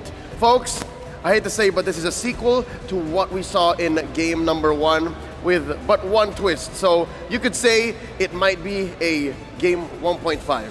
Yeah, and it's borderline madness for me, you know? Insanity. Insanity, exactly. Because what they did was to try to utilize the same formula going up against Blacklist International. Evidently, it didn't work. And I think that with the Estes, it's even a more difficult task, right? You saw that the Tigreal was able to kind of, prevent them from dying. Estes literally is not going to have any problem in that game. Back-to-back, I mean, of course, this is game 1.5. 1.5, so same MVP. Game 1B. Game 1B, exactly. And it's the same concept. The auto attacks from Oheb, able to overload the Netherrealm, able to disincentivize Hearth Guards. Yeah. And he had to just do better than great. He had to do better than what he did in game 1 and just follow the momentum, follow the flow. Oheb is on a whole nother level. There was an improvement that Blacklist International did from yesterday when they went for the turtle fights. This time, actually, if you're going to be looking at Blacklist International, they're faster at the turtles. They're cleaner when it comes to taking care of their jungle. It's because of their heroes. And my God, Edward was phenomenal when it comes to zoning out their opponents in many moments in this game. We can see, again, lack of damage, dude. It's just how it feels. I mean, maybe the first 2 minutes you can take them out. Look at the beautiful penalty zone, but no kills afterwards. It's just so difficult to fight if you're Daewoo, even if you have all of these members. Eventually, they took out Renegade, but man, they got punished afterwards. Yep, it's one thing to pick another lineup and work on your target acquisition, because that's one thing they had lacking from game 1. But now, Blacklist just came in and fixed their issues, tightened up their screws, and came in and ended much, much sooner. Yeah. I mean, you know for sure that this is going to happen. If you're going for the Brody Angela 1v1, well, it's not technically a 1v1, but you know what I'm getting at, right? Doing duels, it will win. But when it comes to full-blown skirmishes, especially when there's a looming Estes threat all the time and there's the Valentina Faramis, I think that that's just not gonna work. For Daewoo, they should rethink this Faramis strategy and maybe not give the Valentina, or just don't get the Brody. Get a Claude instead. So something tells me there's gotta be a see you soon versus Deus Vult-like switch within the EECA's Dark Knights. Coach Fly Solos to come in and switch up the game, change the lineup completely. Looking at the emblem set, again, I am falling in love with Renegade's Estes emblem set. The fact that it's Quantum Charge means he's always combat ready. Exactly. And the way that he can juggle between 2 lanes. I think that it happened so many times in this game where he was up top, helping out Oheb, and then eventually was in mid. They were controlling the Little Wanderer as well. He's just taken over maybe 75% of the map just because of the Quantum Charge in combination with the Wilderness Blessing. I mean, say what you will about Sawo's Angela, it does also bring in quite a bit of map presence. Also rocking the Wilderness Blessing, able to cross rivers and jungles much, much faster. And then Hearthguard for the omnipresent threat. But from then on, again, it's literally a walking green dot. After your ult, you're a subpar wave clearer. It's difficult. You also are a somewhat vision getter, but that's not your problem. You have solid vision. You're able to engage and disengage at will, but where's the damage? Where's the follow-through? Yeah, and when it comes to the other items, the other parts of the game that we have to talk about, I guess it's not just about the items now if you're looking at what Blacklist got, because it's standard. It's actually what they got in the previous game. But this time it's much faster. You can see around 7 minutes you already have the Radiant Armor, which now deals with or against the Brody as well as the Angela Faramis combo. I mean, I'm not saying that Radiant Armor deals with the Brody. It's just that they have Antikyras as well as Radiant Armor on Sensui at 7 minutes. Already, 7 minutes before the Lord fight, you already have 2 items to go up against the main damage dealers of Daewoo. And for Daewoo, you see here they're building up towards what they did as well in game 1. You see here the Sea Halberd on Carvey. You see the Durance on the way for Sawo, and the Durance already built on Sunset Lover. And of course, the anti-heal from Magister's Baksha. And this was against the Tigreal, and it was already difficult. What more against a lineup that actually likes to heal? Exactly. So Blacklist completely overloaded, used what they were good at, was getting real comfortable, and forced the issue. 14 minutes. It's a fast game compared to the average across all of M5, even in the knockout stage. Yeah. again, the stats that we were seeing, Kid Bomba as well as Coffee, they dealt the most damage, but it not net them anything because when it comes to the overall macro of the gameplay of the game, they weren't able to get anything out of it. This is mainly because the early game wasn't won by Daewoo. Brody Angela, they need to snowball. With Brody Angela with the backsha, the win condition of that kind of composition is to win the game as soon as possible. Make sure that the SDs will not hit critical mass. Make sure that Bruno will not be able to take out your turrets. Unfortunately, it didn't happen at all. It's basically breaking down a wall with a sledgehammer that keeps rebuilding itself. Or missing the wall entirely, because that's what Deus Volt's lineup was. It was a sledgehammer. Yeah. And you needed to break through past the 9 minute mark and own that part of the game to be able to move on forward. We'll see here. In the damage dealt, exactly what they were packing. It's just that, at some point, they couldn't get through effective damage anymore. Not at all. You can see that you have to look at the mid lane matchup. It's Sunset Lover versus UWeb V2. It's a Faramis versus the Valentina. Then the overall idea here for Daewoo is to have this Faramis as well as the Angela. Well, guess what? Because they gave the Valentina for the side of Blacklist International, not only does Yue deal the damage, he also takes care of business when it comes to the sustain. Renegade, in combination with having the NetherRealm, imagine Estes as well as NetherRealm. How much sustain can you get? That's natural for Blacklist International. Basically, everyone in Blacklist International is Masha. Right. Or Xborg, whichever you want to look at that's right. Right? I agree. That's why you gotta see Daewoo. If that was not Blacklist's lineup, there would have been more kills. So this is a relatively low kill count game for a lineup like Deus Vult. So with that said, again, the onus is on Coach Fly Solo. The ball is in their court. How do they switch up their game? I think that they're so convinced about this lineup after playing that in their first game and then playing it again in the second game. Maybe this is one thing what they have spent the night over. Like, let's pick the Brody. It makes sense, don't get me wrong. But the thing is, there's just one ingredient that they need to really fix, which is, I'm gonna say it again, it's the Valentina. You win the Valentina is just so deadly. Surely you'll be scared about his Faramis or whatnot, but I think that giving him the Valentina is, at this point, like Assassin Dave would say, criminal. Interesting how Valentina has dropped Rose and is now the villain once more in the metagame. With that said, it's now come to the point wherein Deus Vult has to play one game, one game at a time, win again and again and again. Ooh. They were in the same situation less than 24 hours ago against See You Soon. Now, against Blacklist International, it's dire straits. What do they have to do in the draft, Wolf? Well, okay. Blacklist will bind the Assassins. They will now be another trade-off when it comes to utility junglers. So it will be like Baksha or Fredrin that will get with Tristan and Valentina. But this time, Claude Jella should be their choice afterwards. Switch up the combo. Switch up the combo. All right, with that said, let's throw it over to our host. It's the handsome Mikey. He's with the crowd. Let's hear from the folks here at Rizal Memorial Coliseum.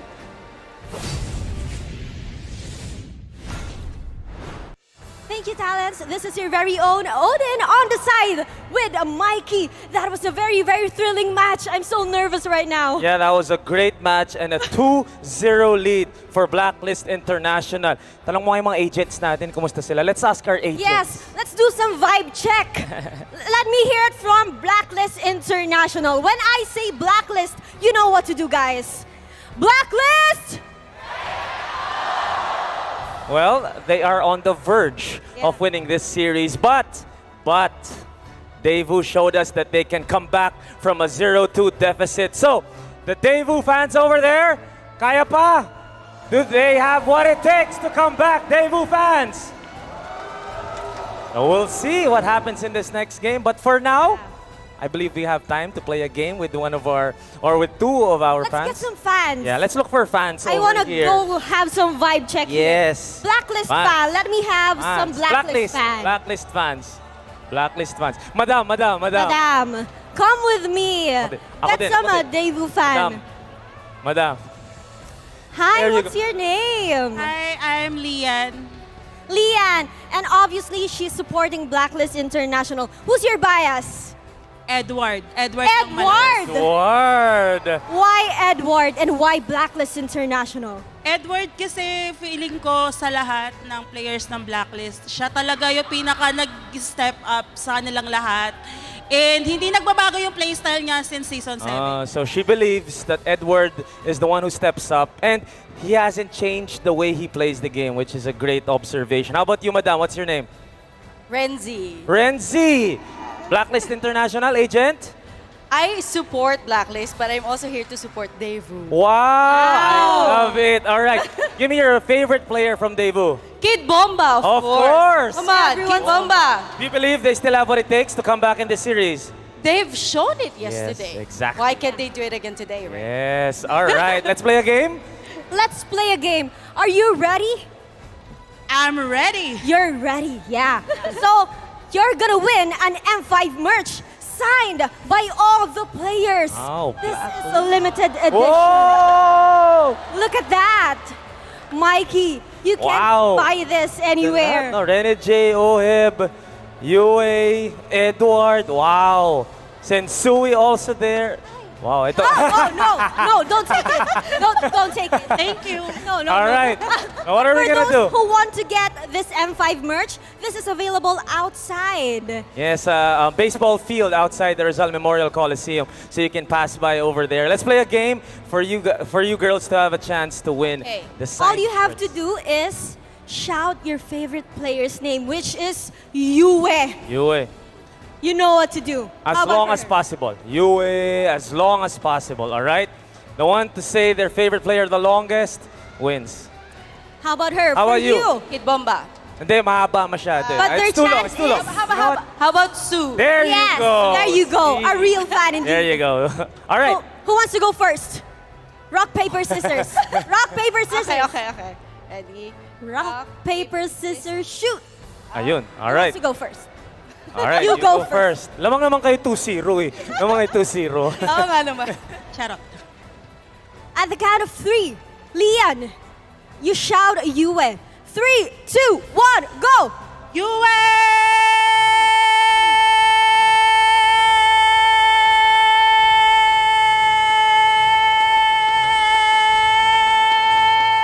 Whoa! 12 seconds. 12 seconds. 12 seconds? 12 seconds. 12 seconds on the All right, clock. 12 Can you seconds, beat Renzi. that? Oh. Kaya. All right. Kaya. She For can. Daewoo's comeback. Daewoo. Yes, sir. Let's go. Ready?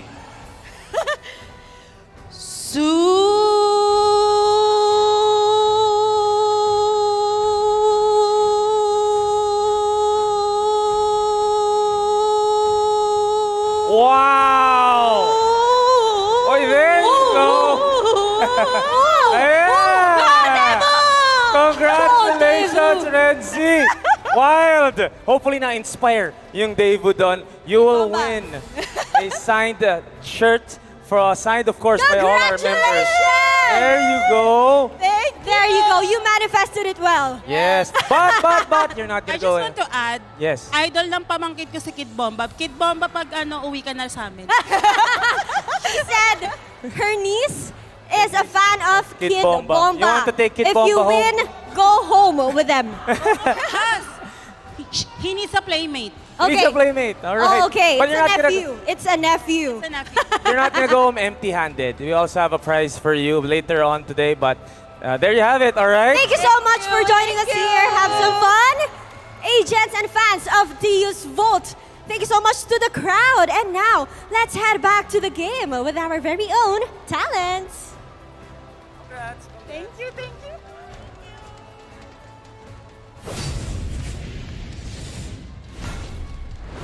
Prepare yourselves for the next game because this is a match point for Blacklist International. Everything on the line for Deus Vault, but I think a great storyline here is yesterday, Deus Vault had to take 2 losses before they could try to go for the reverse sweep. For some reason, they always need a warm-up, right? Like, even in the group stages as well, they have to lose 1 before getting 1. So, now against Blacklist International, that certainly is what can happen, but will it happen? The Bomba mentality, it has a power source.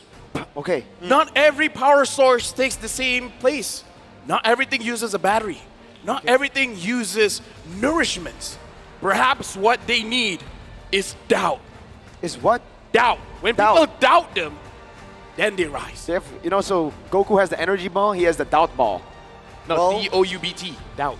Speaking Yeah, doubt of success and not doubt, Daewoo's keys to success. In our previous M Series runs, we were more like a mix of 5 players individually. This time, we feel more like not only a team, but a family. A big Bamba family. They already have the kid, now it's the rest. Needs to change the Bamba. Not gonna lie. Whenever I'm going for a job interview and they're saying they're like a family, big red flag for me. Why? I don't know, man. Something about him saying we're like a family. It's Listen, kid. I've worked in the real world. Trax, you've worked in the real world. Yes, Mirko hasn't. I'm 21, man. Dude. Family, man, family. Family. Must be cool. Oh. Hey, dab it up, dab it up, dab it up. We're getting real must dark be here, cool, bro. Phil. What? Must be cool. Oh! If you know, you know. You know, if you know, you know. I'm gonna dab myself up. Shout outs to family and shout outs to mental health. Now, going into the game here, you know what's. Even though I'm down, I wanna see some drops. I wanna see some TikTok drops. Some TikTok drops. Well, here comes TikTok drops. Watch for 3 minutes. You can win 1 TikTok viewer chest. And watch for 5 minutes or more, and you can win TikTok's deluxe chest. And watch for Deluxe. a few hours, and you may no longer be single. Because you'll have TikTok's chest. Yeah, 2. And nobody's single with TikTok chest. You'll have 2. Exactly. It'll be triple, singular. not single. No, because in MPL Malaysia, let me say, our single rate is going down lower and lower with every game. So y'all are getting Riz. We got the Riz. So Riz far, Riz. Deus Volt have the Riz 2 games in a row, but they've lost on it. Maybe now they Is that need what the you call songs. the Riz? The Rizla. Oh, they've had the Rizla. Yeah. The Rizla, man. So it's the time to switch it up. Maybe they You need the hoodoo. song. At this point, you got to The what? The song. The song? The U song. The song. The Oh, M5 the song. U What song. do you hear? They need The song, but I just don't know what song. Okay. They need the 15-year-old. The The Diggy. The Diggy. The Diggy right. is 15-year-old. Yeah. The Diggy is Well, 15-year, but let's jump into the draft to see if that can happen. Daewoo up against the wall right now. Match point for Blacklist. They definitely need to switch something up. The same draft better not come out of Daewoo's hands, or else I'm going to be silent the whole game. it might happen. I'm just saying, it might happen. But Wolf said minor changes can work, right? The fact that they kept everything literally the same. At least for Blacklist, they changed something. They adapted to the S's. There you go. So it's confirmed we're going to get a change. I mean, the swap sides already, right? But there's no way it's the same draft with the 2 different sides, right? With Blacklist, I That could cannot not be. I'm going to be silent. With Blacklist, I kind of feel like they can get away with just a Valentina first pick, right? For I sure. mean, the Bruno is great, but I feel like OHEB can do more than just a Bruno, right? I think, And- yeah, for sure. With the Bruno pick, it does ensure Deus Volt will have a little bit better of a late game, and that's technically where they've actually found the comeback angles, right? Towards the later stage of the game, when they're able to prolong and waste that early to mid game, the time is very, very important, the TikTok timers for Deus Volt, but it's also as important for Blacklist International. That's how the ADP works. The anti-disaster protocol. Lose out in the early game, completely fine. Get it to that later stage of the game, and then you give it over to OHEB and Yue, the 2 main damage dealers, and they've already been farmed up. Right now in the drafting phase here, Blacklist International is putting pressure onto Deus Volt because they're already batting out the Faramis. So now there's, I don't know, in my head, whenever you're doing the draft, it is a mind game. And I kind of feel like banning out this Faramis is putting Deus Volt in a situation that they will be very uncomfortable. So now Blacklist International, they got a lot of things open here. And I kind of feel like if Deus Volt picks up the Bruno with... Wait, the Matilda is open as well. Yeah. Oh, wait, No, sorry, that- Matilda's banned. So picking up the Valentina and then Deus Volt picking up something like the Bruno, maybe even the Terizla, I don't know. I kind of feel like Blacklist International, they're controlling the draft just with the bans. Yeah, and well, even the way that the bans have been going recently, I think it's a great choice for Daewoo to move over to the red side. Yeah. Because, yeah, they can get the Bruno here, and they can force some change up, and OHEB has just been a monster on the Bruno, but we know OHEB's hero pool can also go into the Claude, go into something else that can really shift the tides of battle. Daewoo here So are we thinking Bruno up front? Maybe Bruno with the Basha once again? I think it has to be Bruno, right? It Either has to way, be. whatever they partner Bruno with, whether it's a Terizla, a Baxia, or even, heck, maybe even a Lilia for Sunset Lover, the Bruno is necessary for them to get a good lane for Carvey and also late game insurance. The only thing is I feel like they should delay their mid lane pick for now just because you already saw Blacklist having the mid lane, so there's no way they're going to pick something up. So try to steal something away. Need no protection. So the Baxia. Basha, Bruno. They don't go for Lilia. Oh, Lilia. So mid lane control. Mid lane control, I But like again, it. It's like Blacklist already have a mid laner, you know? You could have put it at the third pick. Unless the third pick is the Diggy. Ooh. But they want to see what Black's going to bring with their 2 picks and lock in the Hoot after. I mean, at this point, you might not have a chance to grab the Hoot. Yeah, I think at this point, right, when you pick a Lilia and then you pick a Diggy later on, against a Valentina, it's incredibly hard. It is Especially for very Blacklist International here. Deus Volt want to try to keep them in a choke point, but if they give out something like a Diggy over that time journey ult to the Valentina, Blacklist will just be able to disengage out of these choke points easily.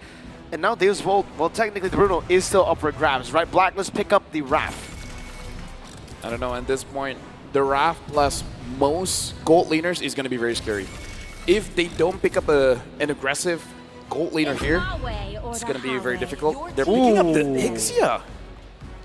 They ban everything out but the Bruno and try to give... Maybe just because looking at the composition, they're thinking there's no way that Blacklist wants to dive. So this Ixia is going to be saved. So, but you kind of are forced to ban certain EXP laners, right? For sure. The Lapu, maybe even the Yuzong. Yeah, Lapu, Yuzong, the Terizla maybe as well, unless they feel like they can handle it.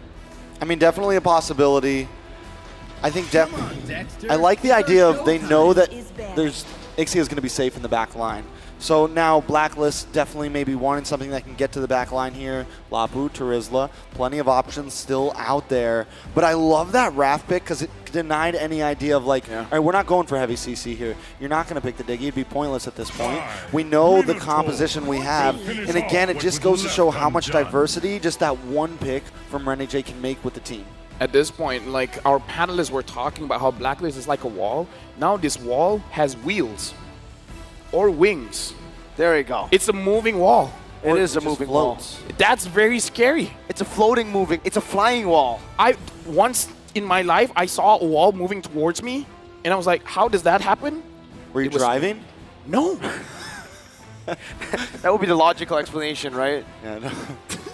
Okay, now I see it. No, I wasn't driving. No, but so far for Carvey and for Oheb, it's been the Bruno that's, been the most successful, or maybe not for Carvey, but most used hero for both these players. Maybe because Carvey's seen this win rate as well, he's like, you know what, maybe we'll just try to utilize this Ixia. We were able to beat the Bruno with this just yesterday against See You Soon, so why not try again? If Blacklist loved the Bruno so much, Oheb heck got 2 MVPs back-to-back on the Bruno. Let's try to counter him. So what do we think about Daewoo maybe picking up the Tigreal or picking up something a bit more aggressive for their roam here, LaFell? Actually, just looking at the Bruno here, I know you asked a question, but I call it Sunset Lover a goalkeeper. Looks like Oheb the better striker, man. Yeah, the way better striker. He's been getting those goals in so easily. Tigreal banned out, so 2 setters taken out from Deus Volt. They don't want to give the combo away, but the Tigreal, or the Terizla rather, will still be picked up. Kid Baba loves this hero. When I give the word. Are they going to just last pick the Hoot here, LaFell? Ooh. The Khalid, very fast pick here. I love the confidence, and it goes with the team's playstyle where the Khalid can move around the map very, very fast, and he can do very well alone in the lane. And we've seen that for Edward, the way he plays the Khalid when he has a Rafaela on the team is full damage. He's an assassin, not a fighter. He relies on the Rafaela to keep him tanky, sustainable, and the quicksand guard. And again, it's another fast-moving EXP laner, something that Edward just thrives on. Every single time he's on this, he's able to move around. I don't have to explain myself again. Now, Oheb, does he just pick up the Bruno? Ooh, signature pick. Signature pick, and here's the thing, just want to add on for Edward. I feel like whenever they're training, the coach told him, Edward, you have to take care of the lanes. All of it. The coach didn't specify which lane. He just assumed all of it. Yes. Right? Which lanes? Yes. Yes. And that's exactly what he does, honestly. We saw yesterday Blacklist come in and Edward would even try to, they would send 3 or 4, literally first lane into the mid side just to get some advantage. And so you just never know where Edward is coming from. And with the heal, with Renegade as well, giving them all even more of a speed boost around the map, it's definitely a deadly composition. Okay, last pick here. Is it the Hood? Is it an Estes? Ooh, that would be very interesting to go for. They go for the Kaja. Ooh, okay, so literally just a cover comp, right? They want to play for the Lilia and Ixia. That's it. It's very honest. Definitely very honest, able to get some pick pressure too. Might be a little bit easier to catch Renegade off here.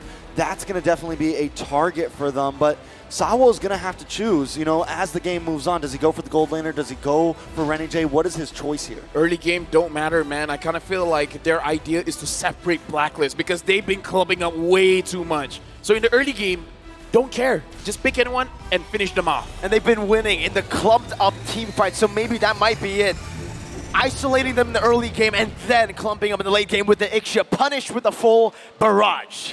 All right, Blacklist International, agents all around. It's match point as Deuce Volt looks for another reverse sweep.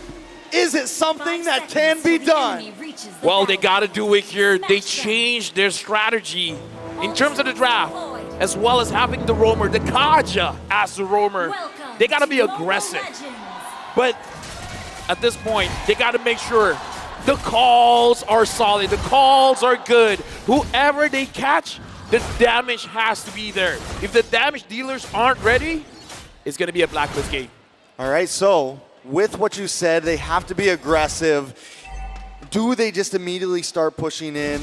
And it looks like that's what they're already doing. Sawo already on Blacklist side of the river, and that is a good sight. They have the Lilia, they have that ability to kind of get into the face of Blacklist here. And as long as they can keep doing that, they can possibly control the pace. But here comes the emblems, fulfil. The firmness coming in from Sensui is going to make it a little bit tougher for him to get bursted down, but 2 ruptures for the side of Blacklist, so they're ready to fight in the early game. And the Master Assassin still has the choice for Carvey. That's an interesting one, man. On the Ixia, you would expect him to maybe go for just more damage or tenacity. Yeah. I kind of feel like he hasn't really won the lane so far. So yeah, it is a very risky choice here. Looking at the items for now, looking like the Lilia does want to deal a bit more damage, and Renegade gets attacked. Very low. Yue body blocking. And Renegade gets out, recalls back to safety. So this is pretty normal for Deus Volt, though. Even the past 2 games before this, they've been aggressive. They maybe even find a pickoff here and there.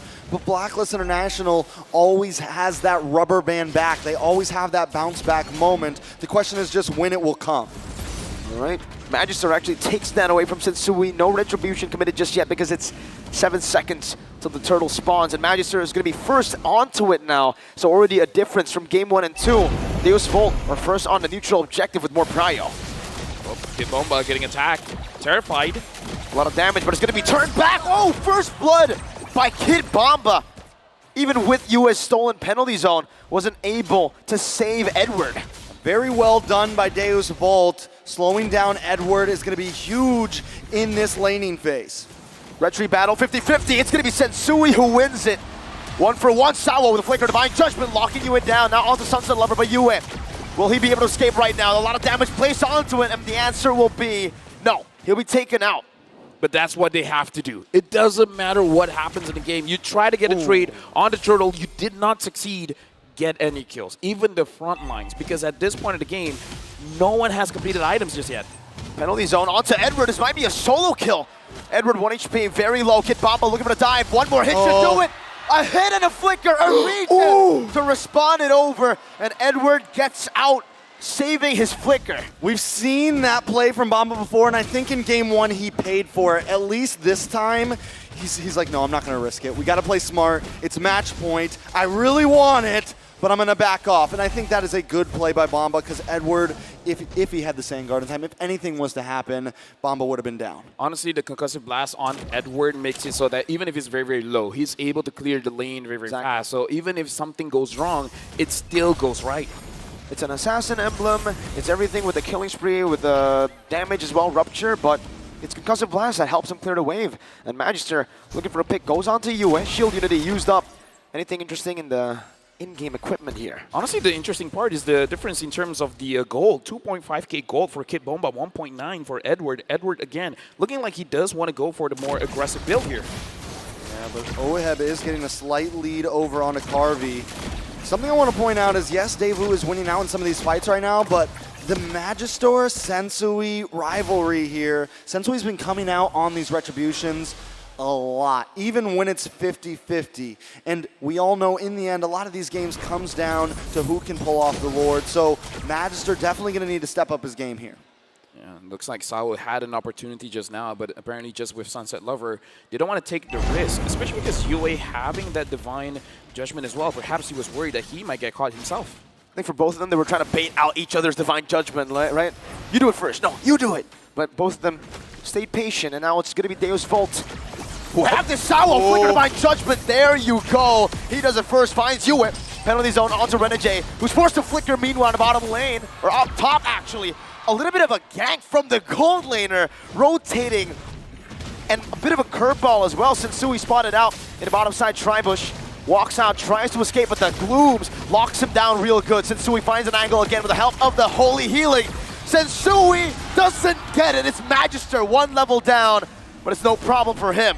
All right, a good play by Deus Volts, but they do lose Carvey, and Oheb is just having a free lane right now, and that is definitely not what you want when this mid-game comes around. Speaking of mid-game, now we're transitioning into the mid-game. Deus Volt, they have to understand how they want to control the map at this point, because when you have a Kaja, controlling those bushes is going to be very productive for your own team. The moment you lose those bushes, the Kaja isn't going to be as effective.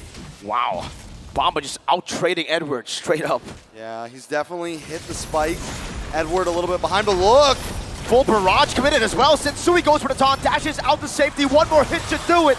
And it's a big shield unity slammed to the ground to take Sensui out. Meanwhile, bottom lane still a 1v1 ensuing. Kid Bomba versus Edward. Right now, the kill going to Deus Volt, amazing. But they got to transfer the lead over to the objectives. They got to take down the structures here. Raging Sandstorm to lock him down. The Filipino sniper on point.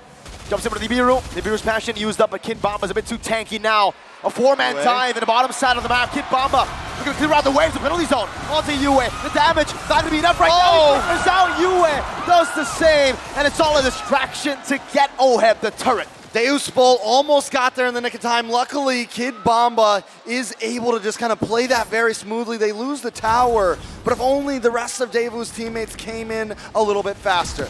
Yeah, but right now, looking at the items as well, looking at Sao, he's building a little bit tanky first. He's not really bothered to build the fleeting time. So I kind of feel like this is a better approach, a safer approach to this fight. Looking at the items as well. Oh, goes in. Full barrage, a beautiful Divine Judgment from Sao, but no more CC. Quick sand guard by Edward. He might be able to survive this one. Flickers out to safety. Agent Zero gets out. Taking a kneel and flickering away in clean fashion. Apparently the corrosion scythe isn't enough yet for Carvey.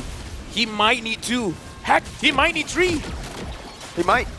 And now Sensui is doing a good job at actually just zoning Magister away. 1-to-1 in turtles. The third turtle of the game spawning now. And Black was our first onto it. Edward, even though he was poked down, now jumps in, penalty zone, locks onto 2, but Yue does the same thing. Edward gonna be chunked down and taken out, executed. Kid Bomba taken low. Sensui finds the turtle. And Sunset Lover pops the Glooms down. A good taunt from Sensui. The Filipino sniper not able to find his mark. So Deus Volt does come out taking a kill almost each time they have an engagement, but still Blacklist International secures the third and final turtle of Game 3. Personal opinion, I kind of feel like that's more worth it for Blacklist International because Deus Volt, the only way that they can neutralize the lead is if they got 1 more kill. And if most of the members have an assist, if they got 3, it would have been Deus Volt victory there. Part 2, Raging Sandstorm this time, just used up, gets out, and Deus Volt, they're not able to really look for these proactive maneuvers. Right now looking at the items as well for the gold laners, both gold laners have 2 items, but I would say the impact is bigger for Oheb because it's a bigger power spike for the Beatrix. All right, Blacklist now trying to fight back. Deus Volt have kind of held up the aggression in these fights, so we gotta watch because this is about the time that Blacklist normally hits that rubber band. Right around 8 to 9 minutes is when Blacklist finds that spike. They find that moment. They find that groove when all 5 of them can group together and try to push in. Penalty zone. Oh, out to 3 full barrage. just a full barrage, not in range though. Kid Bomba with the one isolated, and now the raging sandstorm from Edward connects Yue. Flickers out to the holy healing. A perfect skirmish for Blacklist International. Deus Volt down 2 members. That's not what you want to see as a Deus Volt fan. The idea was there, but the spacing wasn't, and now they're gonna get cornered. Edward jumping into the house. Oh! Box him down, the Appraiser's Wrath used up. Sunset Lover pops into black shoes. Magister now caught underneath between the 2 turrets in the mid lane. But Blacklist International, they'll take that win and they'll step away. You know, when that first fight went down, Deus Volt started it. I thought for sure Carvey might have used the flicker. Wait, Sawo. We're gonna Divine Judgment, locking Oheb down. A penalty zone as well. Oheb still doing a lot of damage, but it's not gonna be enough. It's Yue. Pops in a penalty zone. A DPZ for himself. Deus Volt kiting back. Holy baptism from Renegade. The Hitman turns to heel man. Turns it around again. Deus Volt forced to run back to their turrets. Once again, Deus Volt looks for the play, but Blacklist counters time and time again. Deus Volt just can't get a full win here. You said it right, man. Blacklist, they keep doing it. Whenever they're running away, they're not really running away. It's a setup. They're getting ready for a bite back. And the thing is, Deus Volt just keep going for it. Like, Sensui was a superstar just now. Taunting 2, making it easy for the Hitman to get the Holy Baptism, that was amazing. They're 2 to 3 steps ahead every single time. Deus Volt are going in with these honest initiations, and Blacklist have so much up their sleeve. Now, with the items finally, you know, coming into this mid-late, what are we looking at, LaFell? It's scary. 8.4k on the Beatrix. The Beatrix has 3 items completed. The Ixia only has 2. And Renegade now having the Enchanted Talisman as well, they can do this Lord Dance all day. They got the mana regeneration. They got the cooldowns. Yeah, and this has been the story for the past few games. Oheb has just had a free lane, and as long as Oheb gets a free lane, it is a problem, especially on something like this, a super comfort pick for him. Conceal play, though. Not going to find anything. Blacklist International read that out with Edward earlier. And now Deus Volt, they take control more.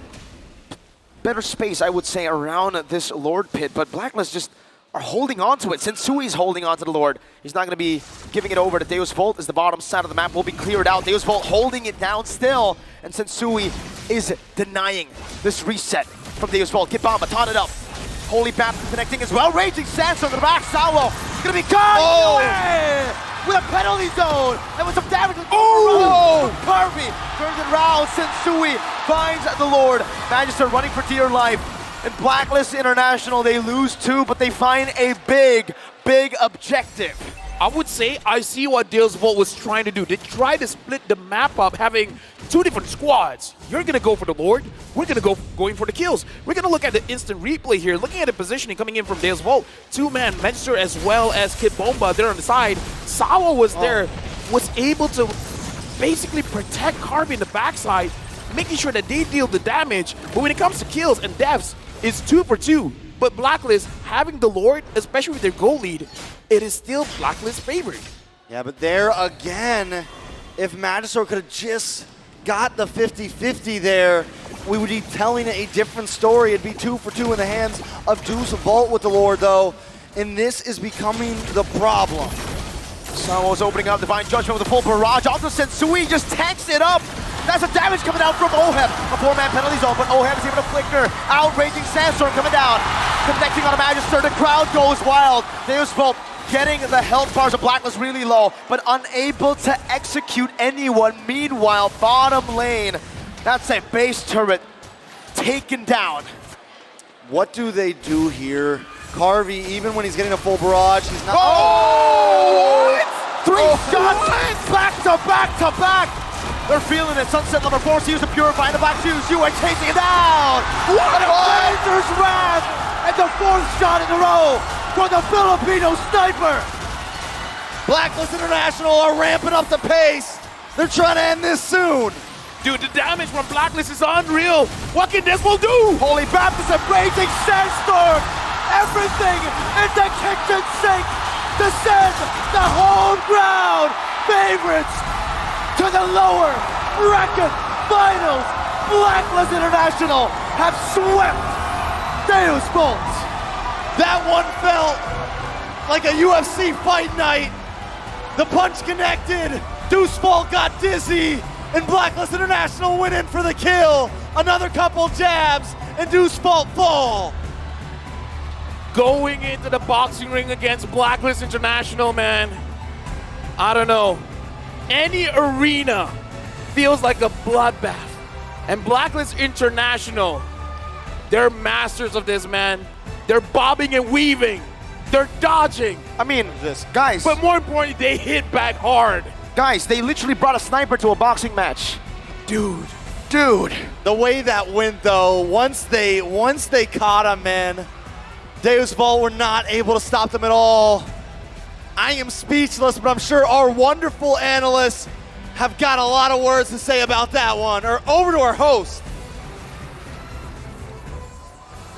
A clean sweep for Blacklist International. But for now, may we please a warm round of applause for Daewoo.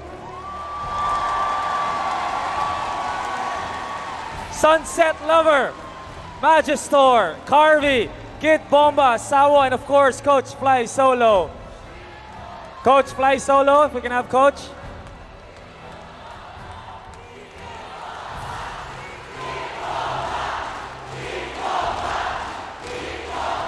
All right, before I turn the mic or hand the mic to Kid Bomba, let's hear first from Coach Fly Solo. Coach Fly Solo, what a great run. Again, the dark horse of the tournament. Can you talk about your performance, not today, but the whole tournament? And please send a message to your fans. Actually, I didn't expect that we will make it like top 4, top 3 like that. And yeah, I'm so proud that we went from far. And tsaka, of course, kailangan namin improve yung mga macro and micro at the same time. So babawi kami next season. Yeah, for sure. We can look forward to next season for Daewoo. A lot of things to improve on, but a lot of things to take to the off-season that were really great points for all of you. All right. Let's hand the mic to Kid Bomba. Kid Bomba, you're a fan favorite. Any last words? Thank you for the support. Thank you for supporting me. Thank you for supporting Daewoo. I hope you're gonna watch us play in the upcoming tournaments as well. And the next one, we're gonna win. All right. One last time for M5. Can we have the Sioux? One last. Last one. Palakpakan natin, mga kapatid. Last one. Last one for everyone here.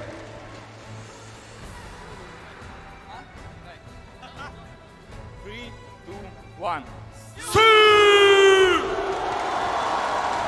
All right. Daewoo, please take your final bow. Your journey ends here. Thank you very much. And we'll see you all again next year. What a great tournament for all of you.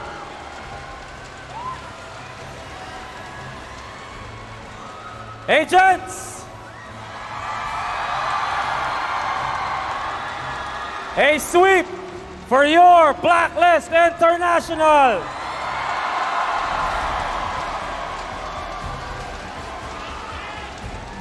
Let's start with Rene J. Rene J. Nagkakagulo sila dito. They're going crazy. I just want you to tell us your thoughts about this performance. A sweep for all of you. How did you prepare for this one? And you made sure maganda yung simula ninyo. You had a good start compared to yesterday na natalo kayo dun sa unang laban. Yun po, yung focus lang po talaga kami yung kasi dalawa din, if ever na nalalo po kami, di ba? So, dalawa po yung laban namin ngayon. Kaya talagang tinaray po namin i-sweep para medyo malas yung pagod namin. Kaya yun, thank you Lord kasi, na-sweep po namin. Yeah, they tried to go for the sweep because they didn't want to jeopardize their game later against, of course, the loser of the next series because they wanted to make sure that they were fresh heading to their matchup later on. Oheb! Yo! The Filipino sniper! Talk to us about that performance. You saved the best for last. Alam naman ng lahat, Beatrice is your hero. Ikaw yan. Alam na alam mo kung anong gagawin. Can you talk about this performance individually and as a team? Matagal ko na rin gustong gamitin si Bea sa dito sa tournament kaso bihira lang siya mapasok kasi dahil sa mga open na marksman. Yun kanina natuwa ako kasi na-pick ko ulit siya. Ayun na siguro. Edward, Sensui, UA, final words? Or actually, invite nyo sila mamaya kasi maganda yung laban ninyo kung sino man mga kalaban. So please, iano mo naman yung agents ninyo, nagkakagulo sila. UA, Sensui, Oheb, UA, Sensui, go ahead. Edward. Invite nyo lang mamaya. Anong may expect natin mamaya sa inyo kung sino man ang mga kalaban ninyo? Salamat po sa mga agents na pumunta ngayon. Sana supportan niyo pa kami sa mamaya namin laban to. Thank you very much. Thank you guys. All right, your Blacklist International, take a bow. What a performance. And your journey will continue later on. We will wait on who wins the next series and who loses because the loser will take on Blacklist International for the right to enter your M5 World Championship Grand Finals. Analysts, take it away.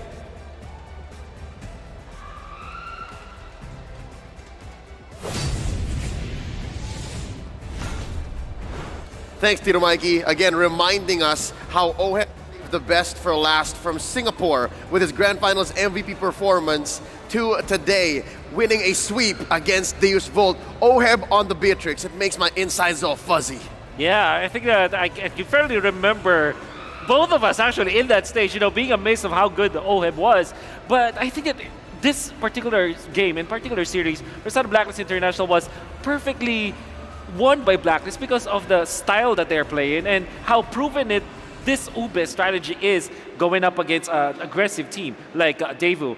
The box that they were able to build in many stages in this game was perfect. Which throws back to the M4 World Championships metagame. If you'll remember, the heroes that were big during that time, Eve, Farsa, it was all about drawing a box, Akai disrupting that box. They brought that back here. So we're not only throwing back to M3 in Singapore, beautiful Suntech, that arena, the very first we had live with an audience.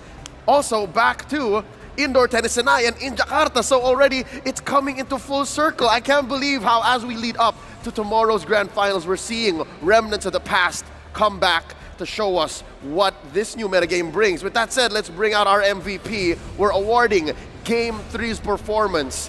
Wouldn't be possible without, of course, Blacklist International's very own Sensui. Dare I say, this is the best since we've seen since their bout against Onyx. That 3-2 performance, this is the Sensui with the divine retribution. Yeah, you know what? I'm going to back that out because I think that the movements as you saw from Sensui all throughout this game, very, very fluid. It started with how they were able to farm and get the advantage, and they're not spreading themselves thinly. I would say that Sensui knew exactly when to go and when not to go to aid his teammates. And we can see look at this invade, he goes back to help his teammates as well as taunt Magister so that Magister will not be able to follow up. So he's really mindful of his surroundings, that he's controlling the tempo of the specific skirmish that allows Blacklist International to, again, re-establish their box. It's all about the box, building the box here for the side of Blacklist International. By the way, Yue, look at that.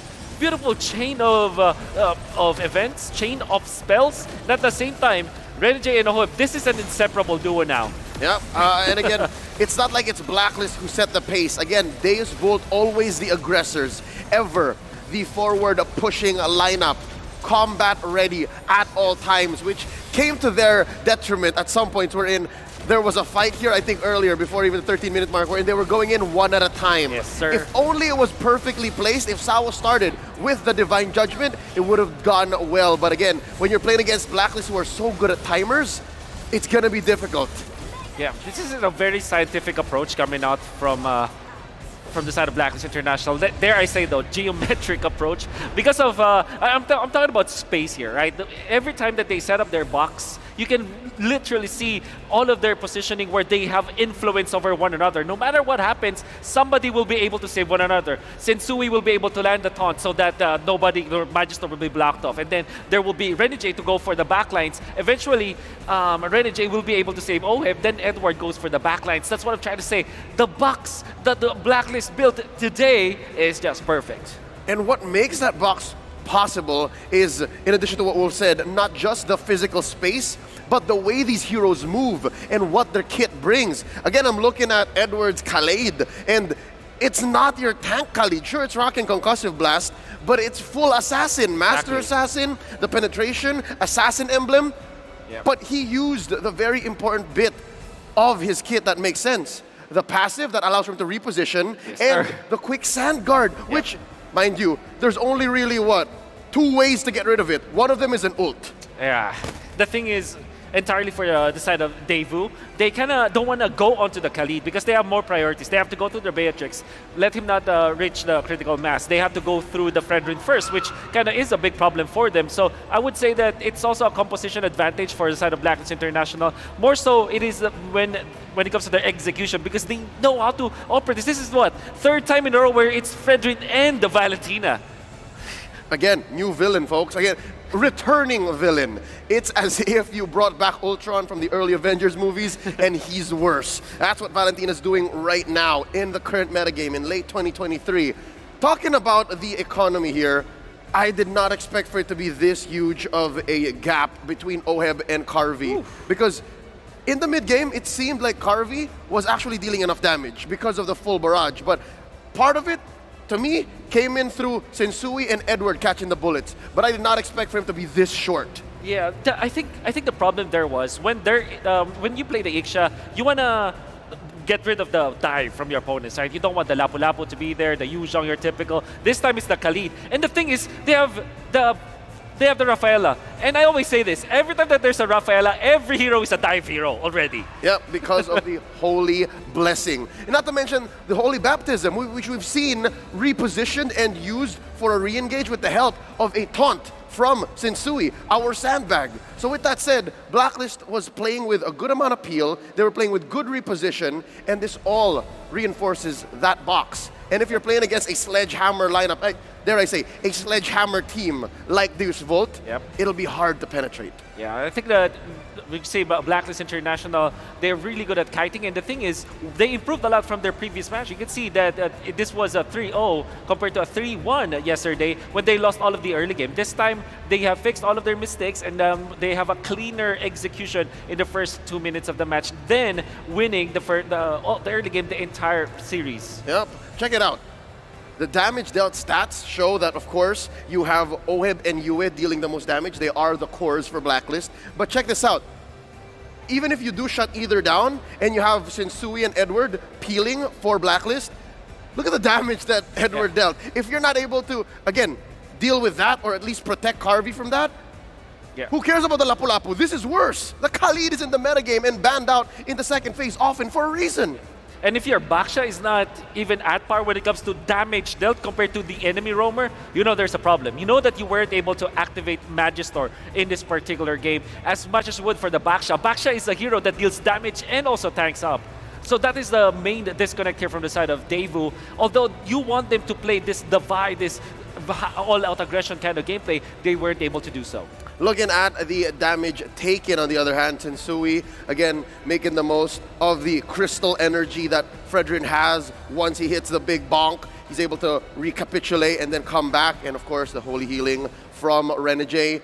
Check out Kid Bomba, though. Kid Bomba here had solid engages. He had maybe more than a good couple penalty zones, was stolen away by Yue to go DPZ. But think about it. If he's already peeled for you and he's already died, there's no Angela here to save him. This is a full-on aggression lineup. Sawa on the Kaja, which I think explains why Kaja these days hasn't been as successful, is because he's so initiative reliant. You have to have won the initiative already and gained the catch before you can even follow through.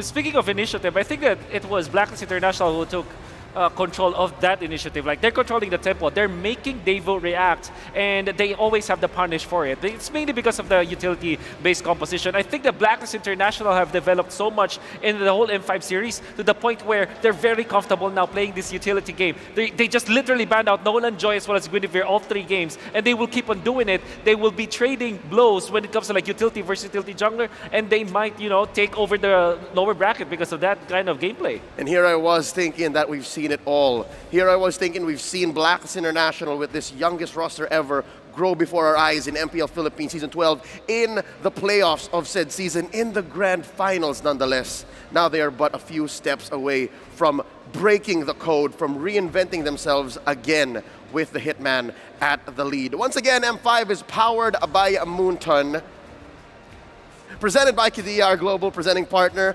powered by ROG, our official gaming phone, Grab, our official Super App partner, and Secret Lab, our official chair partner. Up next, we're going to be witnessing what the world has been looking for. The clash of these 2 superpowers on top of the MLBB esports world. It's AP Bren versus Onyx Indonesia in another best of 5 for the upper bracket finals. Wolf, any final thoughts before we get into that one? Hey, Tito Mike is here, right? And there's going to be a bunch of Titos later on. It's Ducky versus Yev, man. Oh, here we go. Stay with us because that matchup is bound to be better than great. Stay with us. You're watching the M5 World Championships. Don't go anywhere.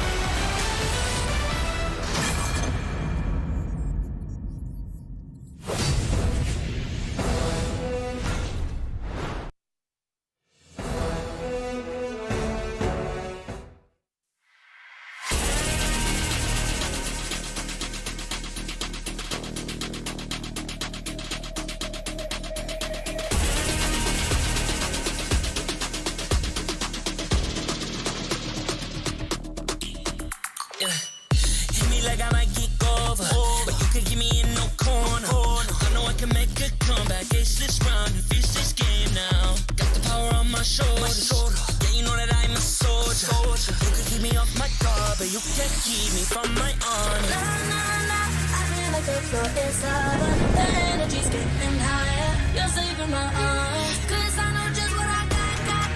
I got you like na-na-na, and you know I hold the power.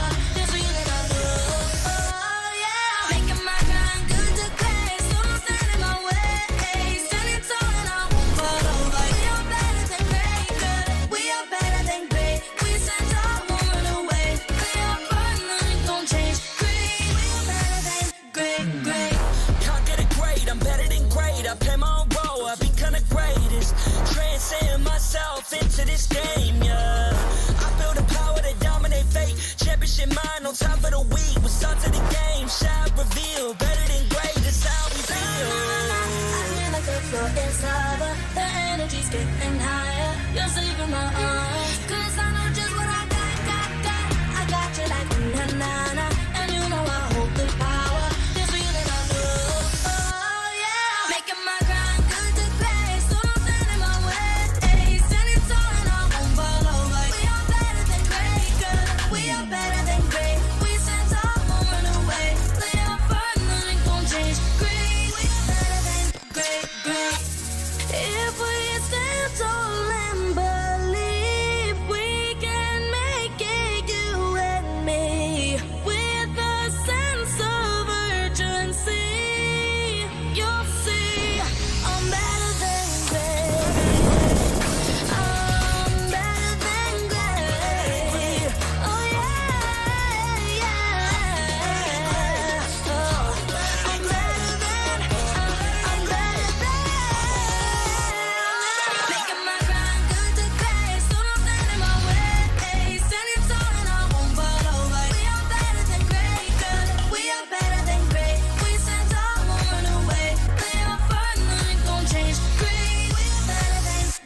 #1 seed, the champion of the arena.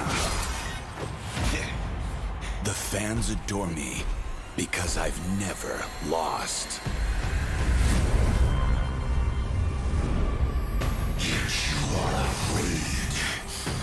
Afraid that you will lose everything.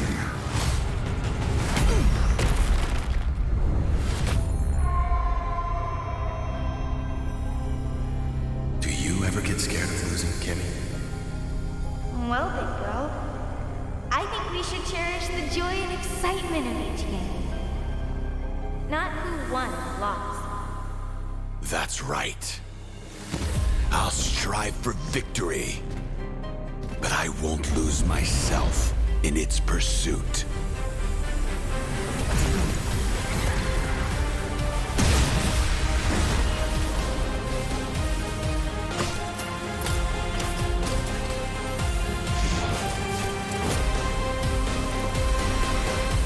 World Championship. I'm back.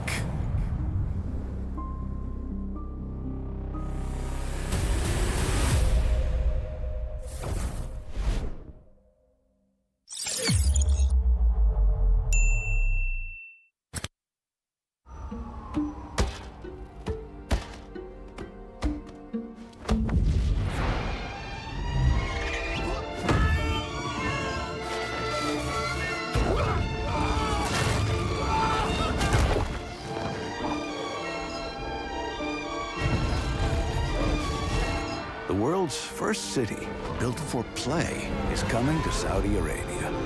Don't just live life. Play life. Qiddiya.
Boing, boing, boing, boing, boing, boing, boing, boing, boing, boing, boing, boing, boing, boing, boing, boing, boing. Grab only, savings and dami, your wallet sings tonight.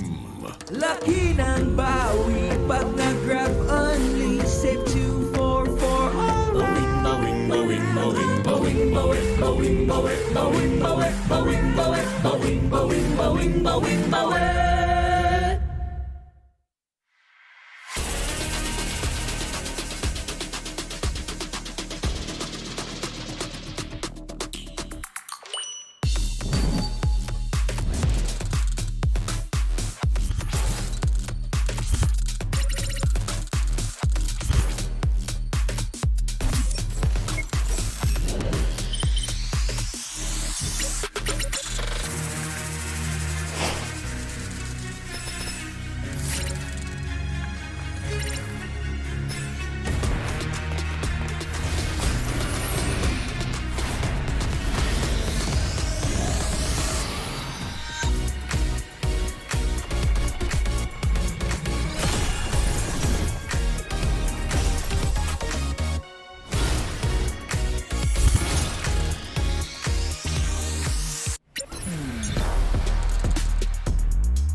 Brandon, alam ko masalimuot ngayon ang buhay mo. Kung kailan ka nabigyan ng break as a head coach sa pro scene ng Mobile Legends, doon ka pa nagkaroon ng malubhang sakit. Iinday mo ng 1 buwan. Itatago mo kasi akala mo ngalay lang naman. Hanggang sa isang gabi, hindi ka na makatayo. Hindi ka na makalakad. Wala nang choice kundi dalhin ka sa ospital kasi grabe na yung sakit na iniinda mo. Magsisimula ang season na wala ka sa tabi ng team mo. Sobrang lungkot at depression ang dadanasin mo dahil sa sakit at kawalan ng pakiramdam sa kalahati ng iyong katawan. Munti ka nang sumuko sa buhay. Buti na lang at may mga nurse, mga doktor, mga physical therapists, at mga kaibigan na nagpatibay ng loob mo. Huwag mo silang kalimutang pasalamatan. Akala mo okay na ang lahat, kaso luluba palalo ang sakit mo. Mapupunta ka sa bingit ng kamatayan, halos hindi ka na makahinga. Doon, mapapadasal ka sa Diyos na huwag ka na munang kunin dahil hindi pa tapos ang mission mo. Hindi pa tapos ang pangarap mo. Sabi mo nga, magde-champion ka pa. Maniwala ka na gagaling ka. Kumapit ka. Sa pagkakataon na yon, madudugtungan ang iyong buhay. Binigyan ka ng isa pang chance sa mundo para tuparin ang pangarap mo. Kung akala mo wala nang kukuha sa iyong ML team dahil sa kalagayan mo, nagkakamali ka. May magtitiwala pa rin. Kukunin ka as coach ng isang team abroad. Igagrab mo yung opportunity kahit pa naka-wheelchair ka kasi gusto mo yung ginagawa mo. Magiging mahirap pero okay lang. Ang importante, sumubo ka at wala kang regrets. Unti-unti na rin mag-i-improve ang kalagayan mo. Sabi ng mga doktor, kailangan mong ma-operahan pero wala ka pa namang pera noon kaya naniwala ka na lang nagagaling ka. Sa tiyaga at paniniwala, makakatayo ka rin. Darating ang punto na makakalakad ka na ulit. Himala, di ba? May isa pang biyaya na darating. Lalapitan ka na isang kaibigan, si Coach Daki, para maging tactician ng AP Brand. May chance ka ulit na ituloy ang pangarap. Huwag mo itong sayangin. Ikaw ang susi na magbubukas ng bagong pintuan para sa iyong team. Makakapagsibol kayo at dito magsisimula ang sunod-sunod niyong pagkapanalo sa iba't ibang tournament, kabilang ang MPL Philippines Season 12. Kung dati ay literal na hindi ka makalakad, ngayon lakad matatag ka nang ire-representa ang Pilipinas sa M5 World Championships.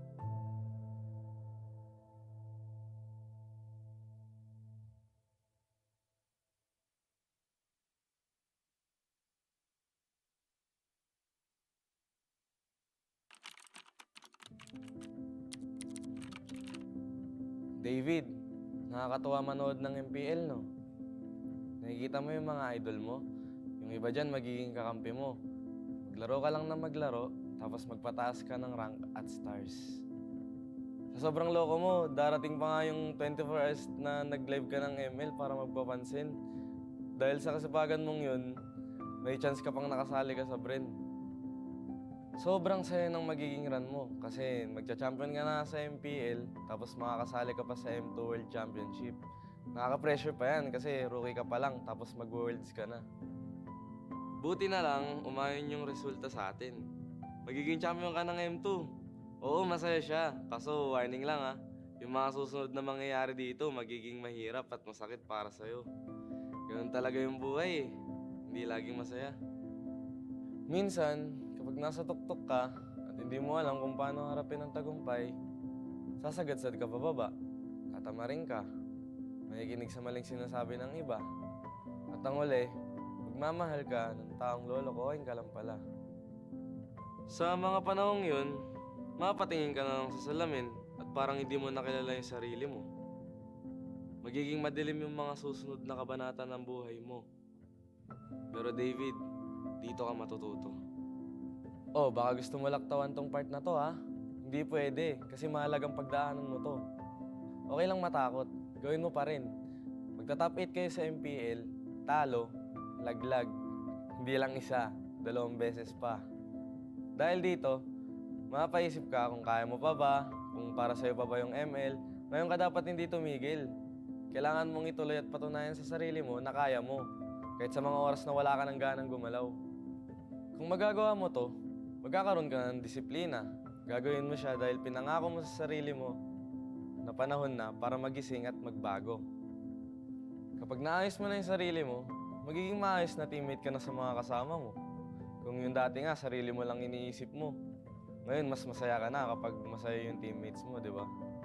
Dahilan ito para mag-champion kayo sa iba't ibang tournaments, pati na rin sa MPL Season 12. Matutupad rin yung pangarap mo para sa team na makapag-M5. Ngayon, sa pagkakataong ito, mas gagalingan mo pa kasi gusto mong maranasan nila ang feeling na naranasan mo noon.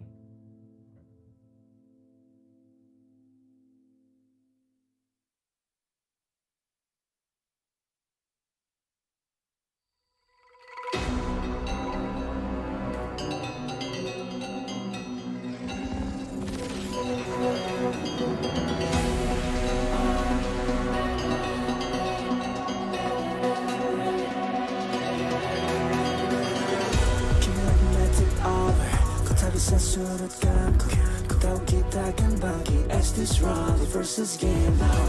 Got the power on my shoulders. Ku tahu ku sang petarung. Kau bisa buatku lengah, but you can keep me from my honor. I feel like the floor is lava. The energy's getting higher. You're serving my arms. Cause I don't just want me. I got you like na-na-na-na. And you know we hold the power. Cause we are better than great.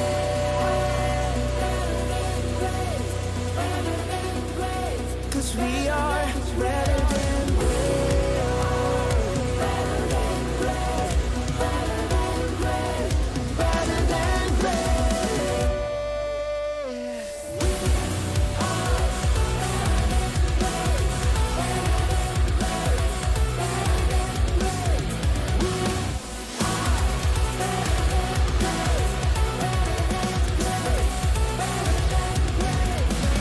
Taklukkan yang hebat, aku yang terhebat. Apa yang malu, ku jadi terhebat. Transcend myself into this game, yeah.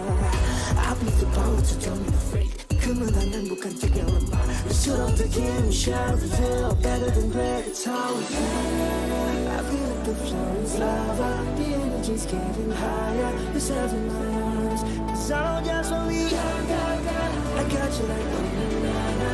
And you know you hold the power. Cause we are better than great. I can tell you if I don't stand in my way. Stand in front of you talking. We are better than great. Kita yang terhebat. Hadapi dan takkan pergi. Leopard tak berubah. We are better than great.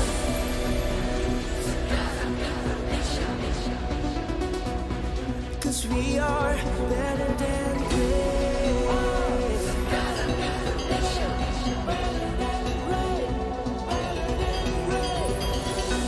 If we stand tall and believe, kau dan aku kan bisa dengan tekad membara. You see, I'm better than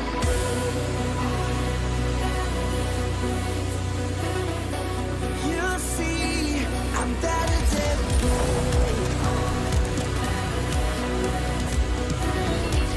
you see, I'm better than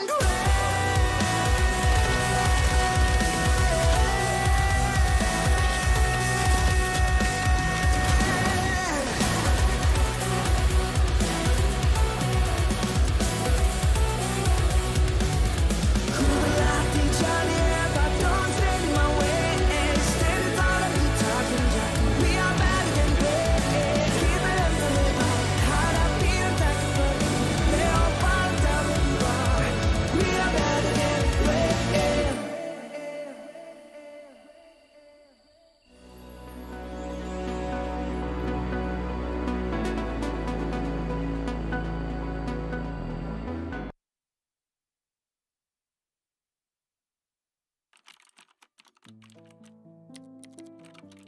Kai, siguradong may echo pa dyan sa banyo kung saan ka naglalaro ng ML. Hindi ka kasi pwede maglaro sa kwarto nyon dahil sure na mapapagalitan ka na naman. Tatagan mo ang loob mo kasi masasabihan ka pa ng magulang mo na wala kang mapapala dyan. Huwag mong i-take yun negatively.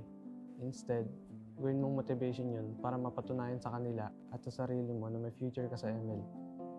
Magpasalamat ka pa rin sa parents mo Kasi kahit na pinapagalitan ka nila palagi dahil sa kaka-ML mo, lagi ka pa rin naman nilang pinapairam ng cellphone para malaro to.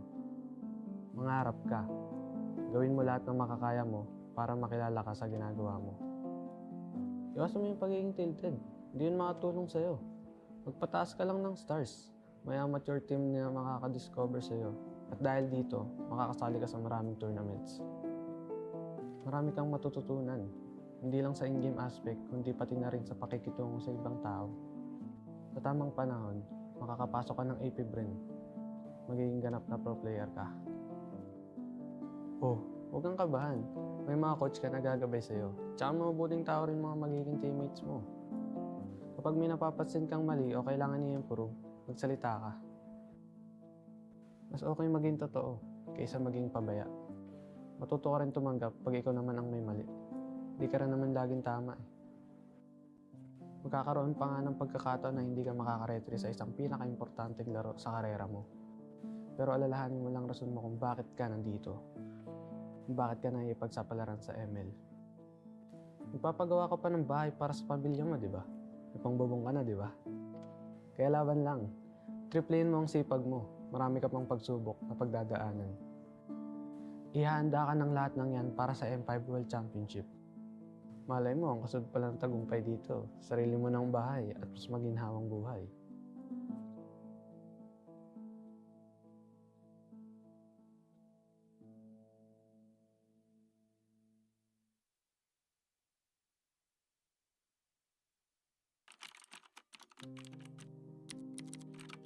O Jean, unang-una, gusto kong malaman mo na magiging maayos din ang lahat.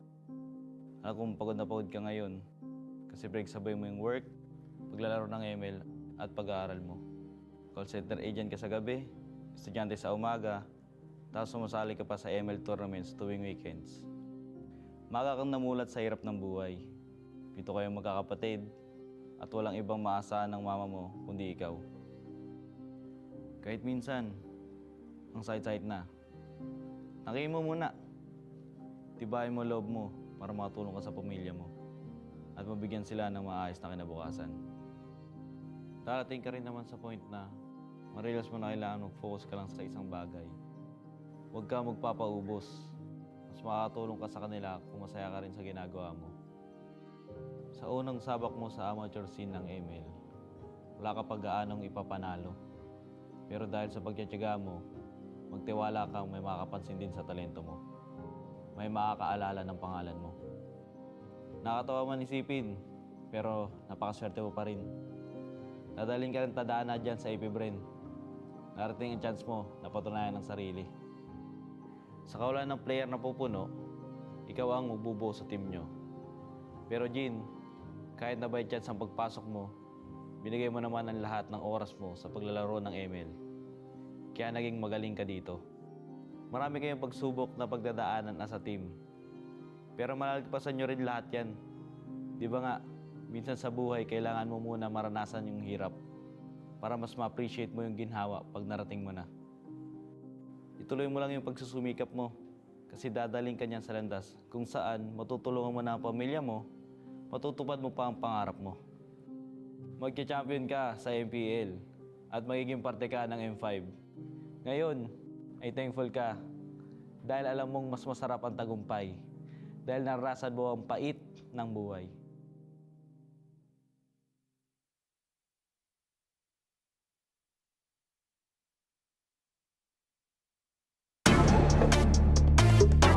We're better than great. We're better than great. We're better than great. Nanditong mga bida, the kings and queen of MOBA. Kasamang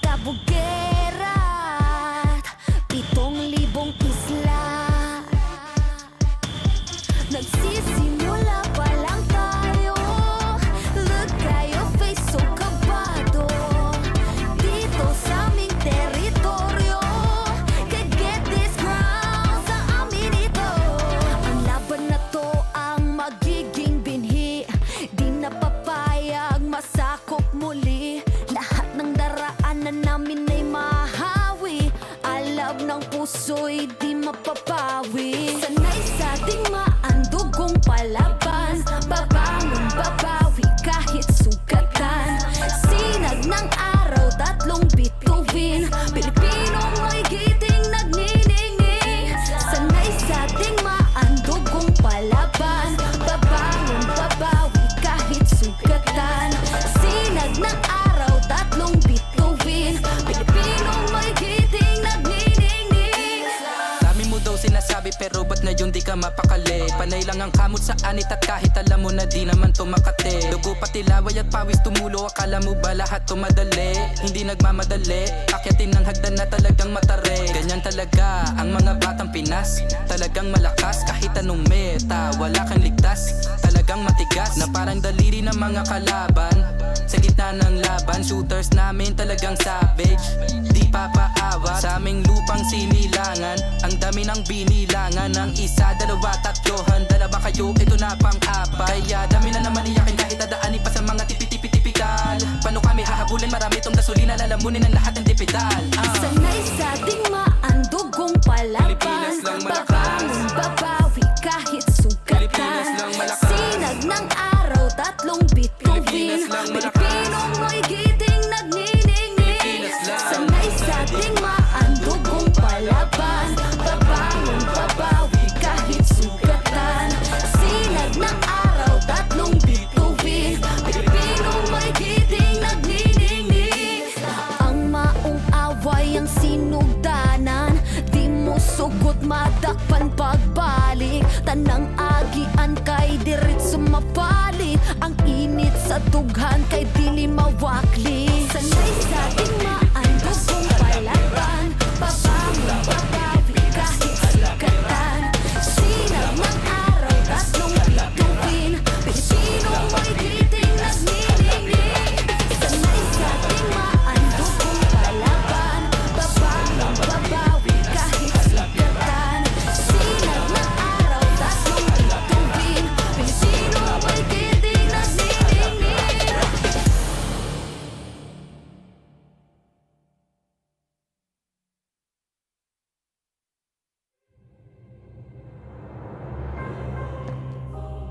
The Shadow Dragon was once my biggest weakness, but now it's my most potent weapon.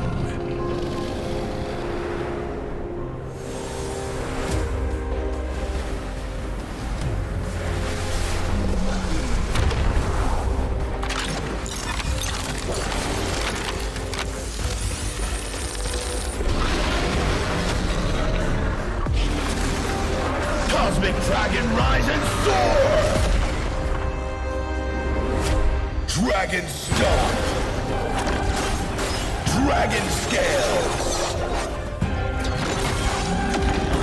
Dragon Rush! Rise beyond greatness and seize your own destiny.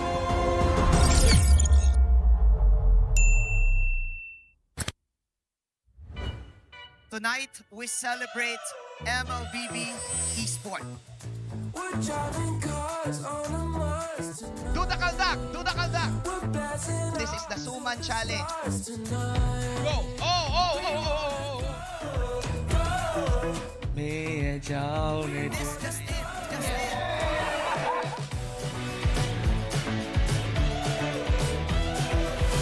Welcome to M5 Gala!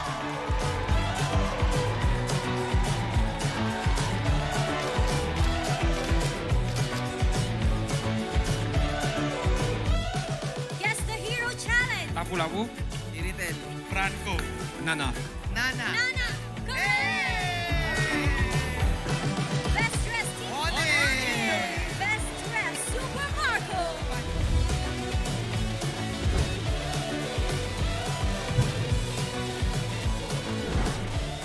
Thank you so much for joining us at the M5 Gala, and we'll see you at the M5 World Championship.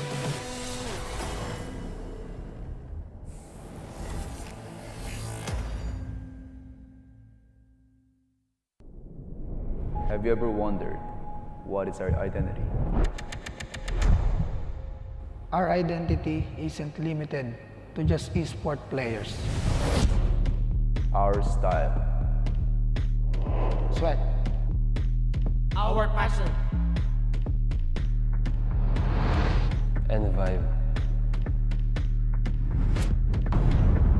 Feel our energy. When we dominate the stage.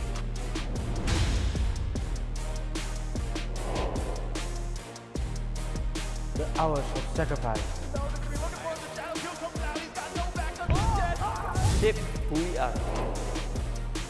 So, what is our identity? We are legendary.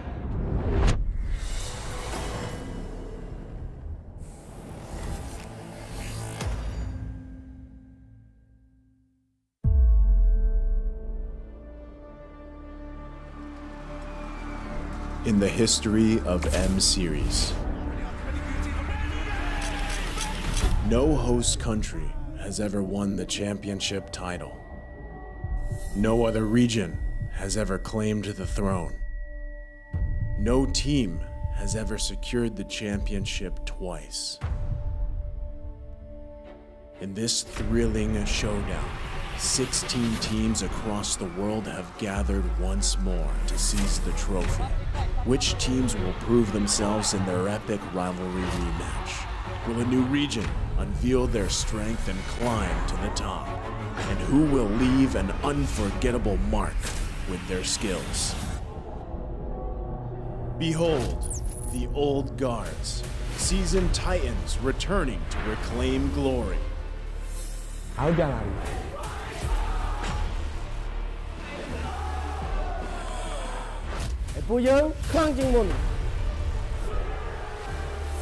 Судьба будет в наших руках. The newcomers, eager to forge their legacy.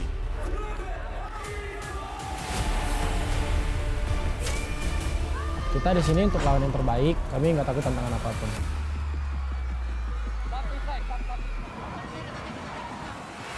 Emerging from the ashes, the rising stars are vying for the spotlight. Kita orang dah tunggu lama untuk momen ni. This is our time. It's now or never.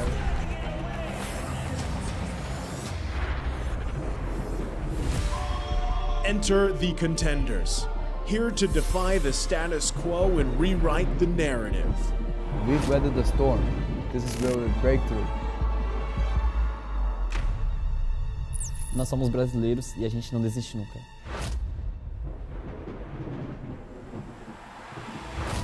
The Kings, legends in their own right, descend to defend their crown.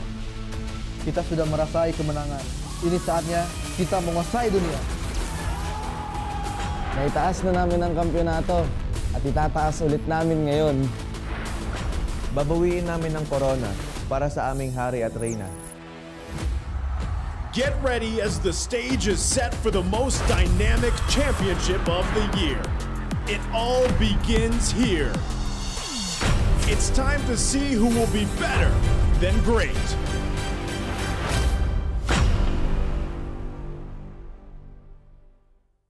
In every tournament, pros fight not only for glory, family, and their country, but also for the heart of every game. The fans. Are you one of them?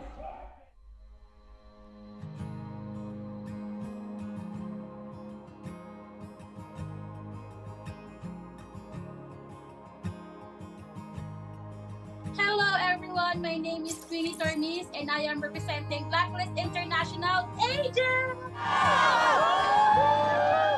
Perjalanan Sonic ini udah berdiri sejak 5 tahun yang lalu. Sampai kita kalah, sampai apa itu Onyx udah ada.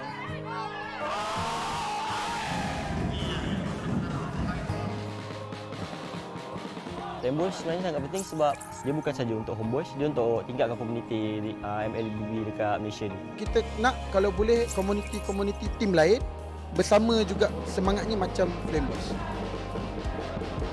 Hal yang bisa kita berikan secara maksimal itu adalah dukungan. Bila moral player tengah down, tapi kita orang tak tengah down, kita orang tengah hype. Kita apa-apa pun, kita sebagai macam home boys ada 5 player, kita orang flame boys adalah player ke-6. And I can say that I'm the correct fandom because they really value their fans. I can feel that this is not just like playing games or what, but this is like a family, a whole family. Player Homeboys punya gameplay every season macam improve. Like wins or losses, like they're really not take it seriously, but they just take it as a room of improvements. Menang atau kalah, still support. Kalau mereka kalah meski sedih tapi tetap dukung. Kekalahan itu awal dari kemenangan yang lebih besar. We wanted to make sure and ensure that they still feel that we are still here for them no matter what happens. Jadi ada 8 kota yang bakal kita adain host party.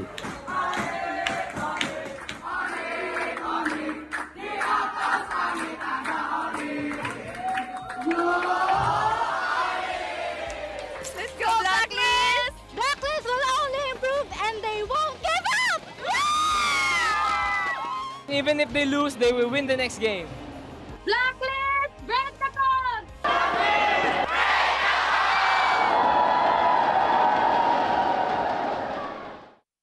They have always felt your unwavering support and love. Maraming salamat po sa pagsuporta niyo sa amin palagi. Sobrang namomotivate kami lalo lumaban sa mga next games namin dahil sa pagsupport niyo sa amin. Kaya po sana tuloy-tuloy lang. And yun, thank you so much. Maraming salamat sa mga agents na walang sawang sumusuporta sa amin kahit na manalo man o matalo, dyan pa rin kayo para sa amin. Yun. Isa kayo sa mga rason kung bakit pa kami nagpapatuloy. Thank you sa inyo. Pertama, makasih banyak yang udah dukung dimanapun kalian, dari Manado, dari semuanya lah pokoknya. Dukungan kalian sangat berarti buat kita, bikin kita semangat, bikin kita lebih konsisten juga biar menang terus. Guys, dukung kita dan kita juga nggak akan bosan buat juara. Terus yang terakhir mungkin selalu doain kita terus. Terima kasih. Thank you to all Sonics for supporting us. It really is touching and we really appreciate all of you guys from wherever you guys are, and I hope you continue supporting us and don't be bored. We will try our best to win every tournament for you guys.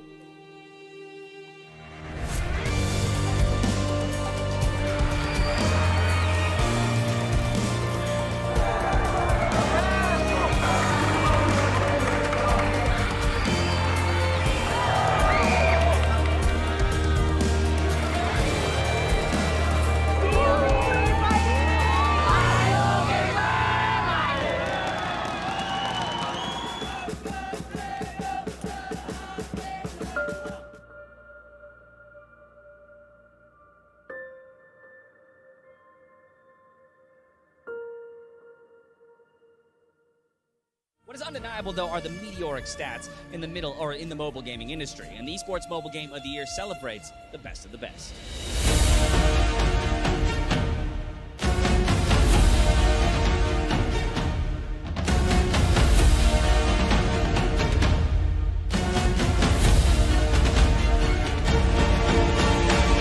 It is my pleasure to announce the 2023 Mobile Game of the Year, Mobile Legends Bang Bang. Congratulations! Oh my god, thank you guys. And then, okay, yeah, sure. And then put it. Hello guys, hari ni kita nak rate player rogue tank dekat dalam M5. Kon. Bu sezon favori tank oyuncularımdan biri. Malezya'da bayağı izleme şansım olmuştu. Size koyuyorum. Dekat saya ada Apex 47 Apex 47 daripada tim, kalau tak ingat, B guys. Keyboy. No. Keyboy. She here. For sure. My classes is Keyboy. Keyboy, my idol. I'm gonna put also in here. Oh, my idol, Baloiski. The macro god, I think here. Oh, I think here. S+. First off, me. I'm going to put it like 8 here. I don't want to overrate myself. Okay. It's okay. Nabak me dikit. Oh. It's okay. Don. D. Sebab orang cakap dia tak tahu pun. Me. Because I'm bad, I'm gonna put F. Sorry, Baloy. And me. Okay. Oh, Luna. Luna. Luna B. Apex, I think here. Here. It's okay. Here. Next is Sorn, on my level. Sorn is like a mechanical player and also likes to taunt people. Ogun, idol. S. Oh, NJ will lose. NJ will lose. For me, F. Sorn. My enemy. With me. Sorry, you're my enemy.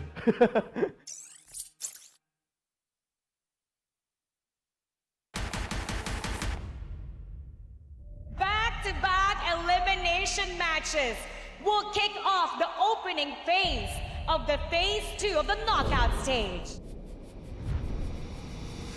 The reveal of the M5 main stage also saw 2 intense series that sent 2 more teams home, while the tournament is now down to the final 4.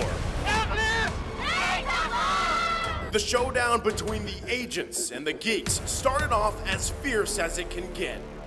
Flickers back, Oheb in trouble now, Blue comes in with the bravest fighter and finds 2. Blacklist International crumbling under Geek right now. With the Indonesian squad taking the first game.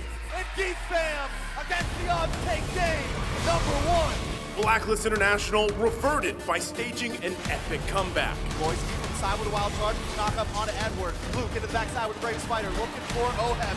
Gets a stun, the wave, Deployski goes down. Luke. Now it's Luke against the world. Marky looking for some free shots. No way, Luke goes down. Slow as well. Black to turn the game around and take the second Lord. And Blacklist International takes game number 2. And the series was tied 1-1.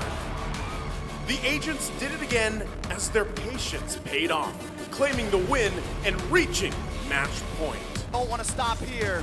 Netherrealm is still in play, but there comes the Nolan's Fury. A boy! Edward able to find a boy. Marking to the backside with a blazing duet. Ployski goes down. Luke is going to be next on the chopping block. Who gets it? Picks up the double. Kyle trying to get the play in the set, so he takes it from his fingers. And it was down to the Hitman's Estes, the signature ube of Blacklist International, to send the geeks home. The Cambodian champions did what they do best, attack and never look back. And they're all smashed against the wall. 4 members of Deus Vault taken out. Despite a valiant defense by Sunset Lover, See You Soon prevails. Sunset Lover doing everything he can, but they're gonna get the final shot. No way. We'll move on and take game number 1. The Sooners continued their aggression and cornered Deus Volt from the start. Victor is going to get the knock up on Asari on Felix. With the crossbow tanks ready to unload once again. Madison going to go down. Who's able to pick up the kill with Salvo? Finally getting 4-man knock up. Felix in the midst of the ball. Salvo trying to get away, but he can't. Sorry, Felix picks up the kill. And now Kid Baba will fall next. Felix with the double. Sunset Lover all alone once again. Going to go down. A triple kill for Kusei. After over 30 minutes of non-stop skirmishes, Deus Volt showed that they were not done yet. Salvo looking for the kill. Carby there as well, and down goes MP. Debu, move forward. Magister unleashed his real potential by shutting down MP the King again and again and again. But still, ultimately, Magister able to lock on again with a violent Requiem. Salvo also going to come in with an Owens Fury. Flicker. And the Bomba mentality helped EECA to extend the series. It is Rise of the West as Deus Volt completed the reverse sweep with their signature Diggy Pick. Felix down, the base drops, and the sunset closes on See You Soon as the Dark Knights rise. We are now down to the last 2 days of M5. We are so close to witnessing the crowning of the new world champions.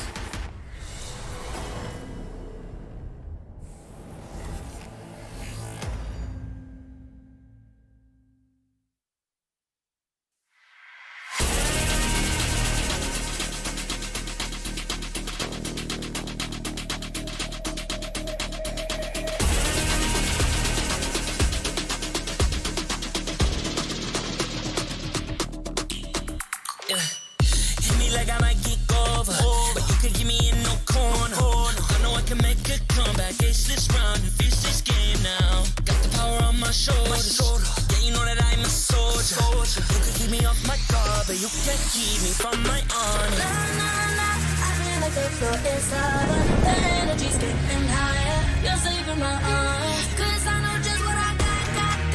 I got you like na-na-na. And you know I hold the power. This feeling I love. Oh, yeah. Making my grind good to great. So don't stand in my way. Standing tall and I won't fall over. We are better than great, good. We are better than great. We stand tall, won't run away. We are fun, nothing gon' change. Great, we are better than great. Can't get it great, I'm better than great. I play my own role, I become the greatest. Transcend myself into this game, yeah. I build a power to dominate fate. Championship mind, no time for the weak. We start to the game, shout, reveal. Better than great, that's how we feel. I feel like the floor is lava. The energy's getting higher. You're saving my arms. 'Cause I know just what I got. I got you like na-na-na. And you know I hold the power. This feeling I love. Oh, yeah. Making my grind good to great. So don't stand in my way. Standing tall and I won't fall over. We are better than great, good. We are better than great. We stand tall, won't run away. We are fun, nothing gon' change. Great, we are better than great. If we stand tall and believe we can make it, you and me, with a sense of urgency, you'll see I'm better than great. I'm better than great. Oh yeah, yeah. Oh, I'm better than. Making my grind good to great. So don't stand in my way. Standing tall and I won't fall over. We are better than great, good. We are better than great. We stand tall, won't run away. We are fun, nothing gon' change. Great, we are better than great.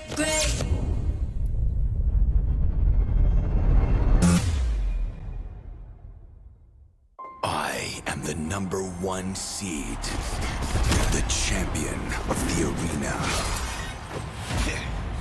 The fans adore me because I've never lost. Yet you are afraid that you will lose everything.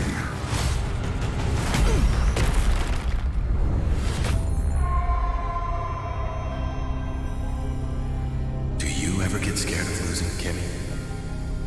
Well, big bro, I think we should cherish the joy and excitement of each game. Not who won or lost. That's right. I'll strive for victory, but I won't lose myself in its pursuit.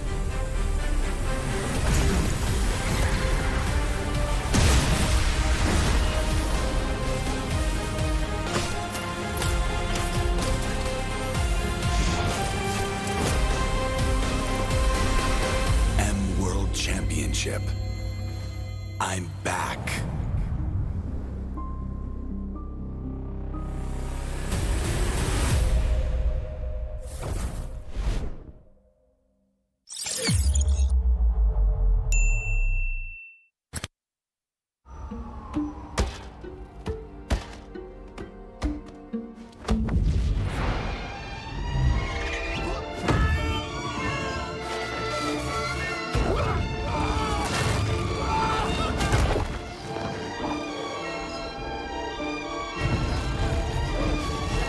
The world's first city, built for play, is coming to Saudi Arabia. Don't just live life. Play life. Qiddiya.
Boing, boing, boing, boing, boing, boing, boing, boing, boing, boing, boing, boing, boing, boing, boing, boing. Pag nag-grab only, savings ang dami, your wallet sings tonight.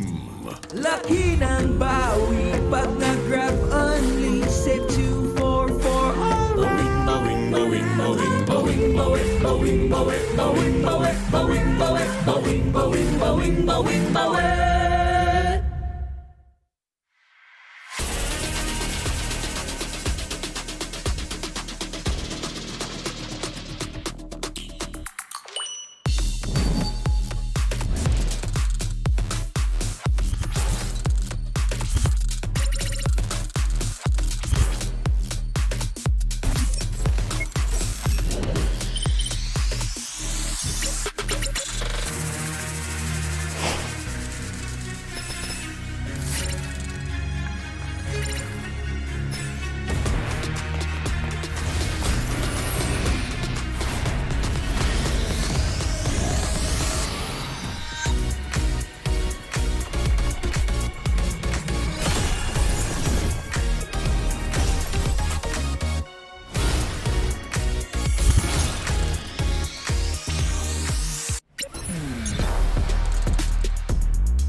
Brandon, alam ko masalimuot ngayon ang buhay mo.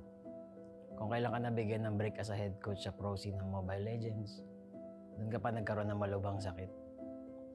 Iindahin mo ng 1 buwan. Itatago mo kasi akala mo ngalay lang naman. Hanggang sa isang gabi, hindi ka na makatayo.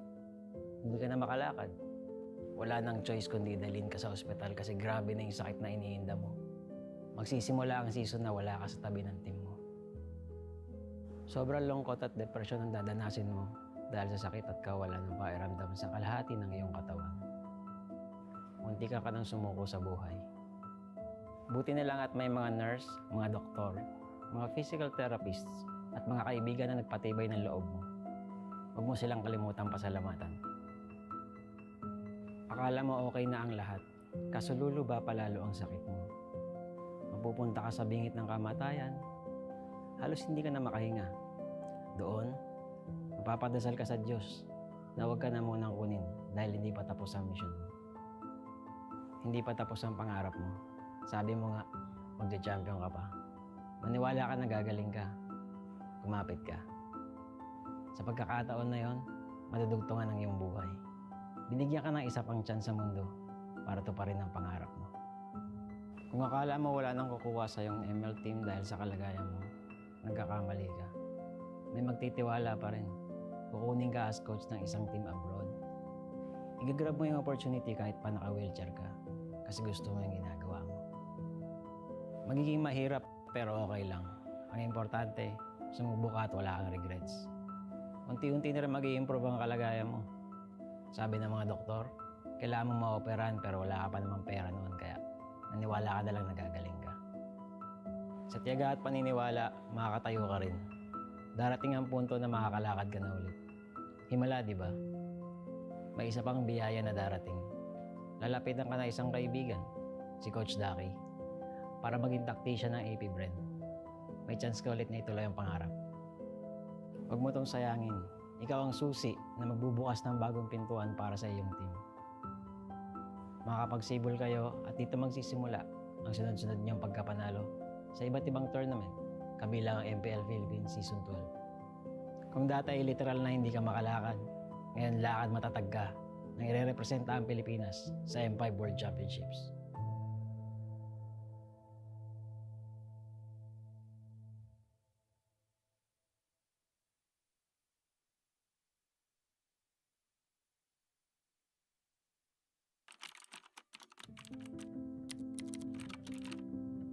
David, nakakatuwa manood ng MPL, no?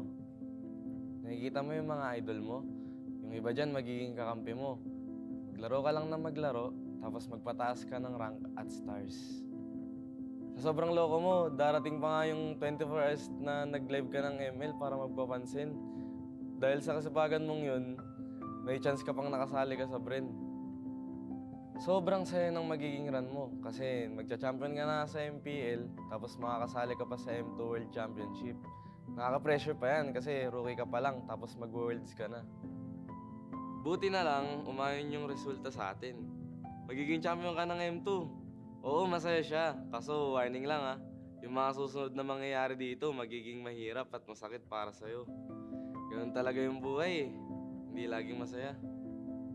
Minsan, kapag nasa tuktok ka at hindi mo alam kung paano harapin ang tagumpay, sasagadsad ka pababa, tatamarin ka, makikinig sa maling sinasabi ng iba, at ang uli, magmamahal ka ng taong lolokohin ka lang pala. Sa mga panahong yun, mapatingin ka na lang sa salamin at parang hindi mo nakilala yung sarili mo. Magiging madilim yung mga susunod na kabanata ng buhay mo. Pero David, dito ka matututo. Oh, baka gusto mo laktawan tong part na to ha? Hindi pwede, kasi mahalagang pagdaanan mo to. Okay lang matakot, gawin mo pa rin. Magta-top 8 kayo sa MPL, talo, laglag. Hindi lang isa, 2 beses pa.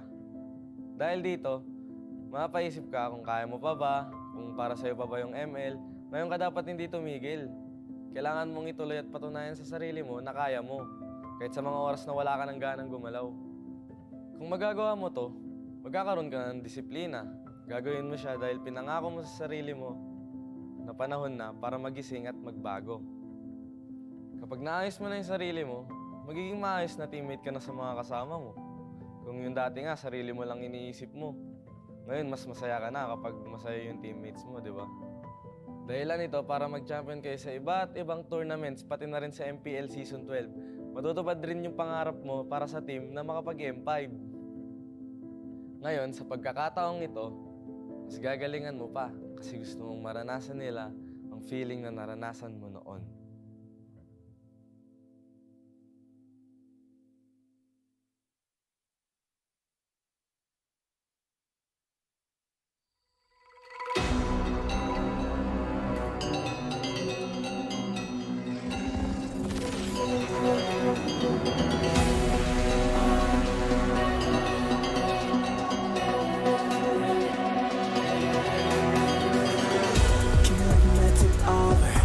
Sa surut kamku Ku tahu kita akan bangkit as this round versus game now. Gak tahu masyarakat Ku tahu ku sang petarung Kau bisa buatku lengah but you can keep me from my honor. I feel like the floor is lava, the energy's getting higher. You're serving my arms, cause I know just what we got. I got you like na-na-na, and you know we hold the power. Cause we are better than great.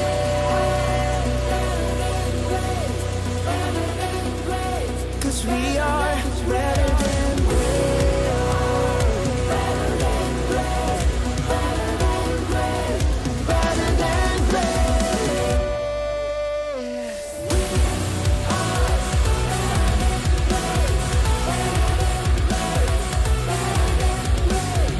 We are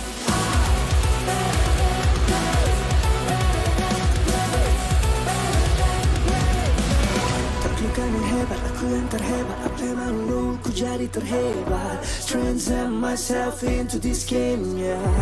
I need the power to tell me afraid. Kemenangan bukan trik yang lemah. Result of the game, shall reveal. Better than great, it's how we feel. I feel like the floor is lava. The energy's getting higher. It's in my arms. Cause I know just what we got. I got you like banana. And you know you hold the power. Cause we are better than great. I can tell you if I don't stand in my way. Stand in front of you talking. We are better than great. Kita yang terhebat. Hadapi yang tak terbagi. Lewat paling tak berubah. We are better than great.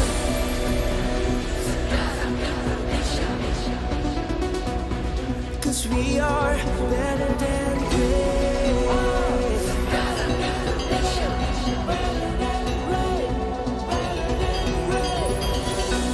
If we stand tall and believe, kau dan aku kan bisa. Dengan tekad membara, you'll see I'm better than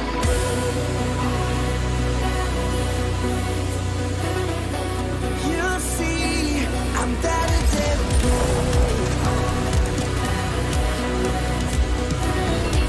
you'll see I'm better than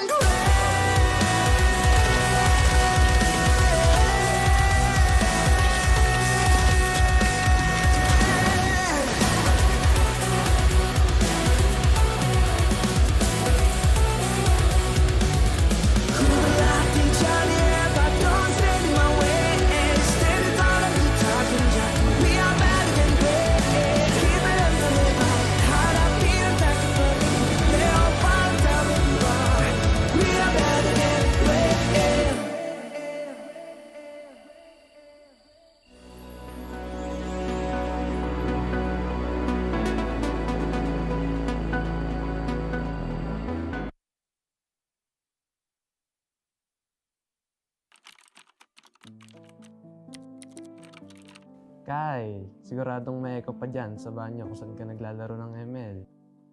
Hindi ka kasi pwede maglaro sa kwarto nyo, no? Dahil sure na mapapagalitan ka na naman.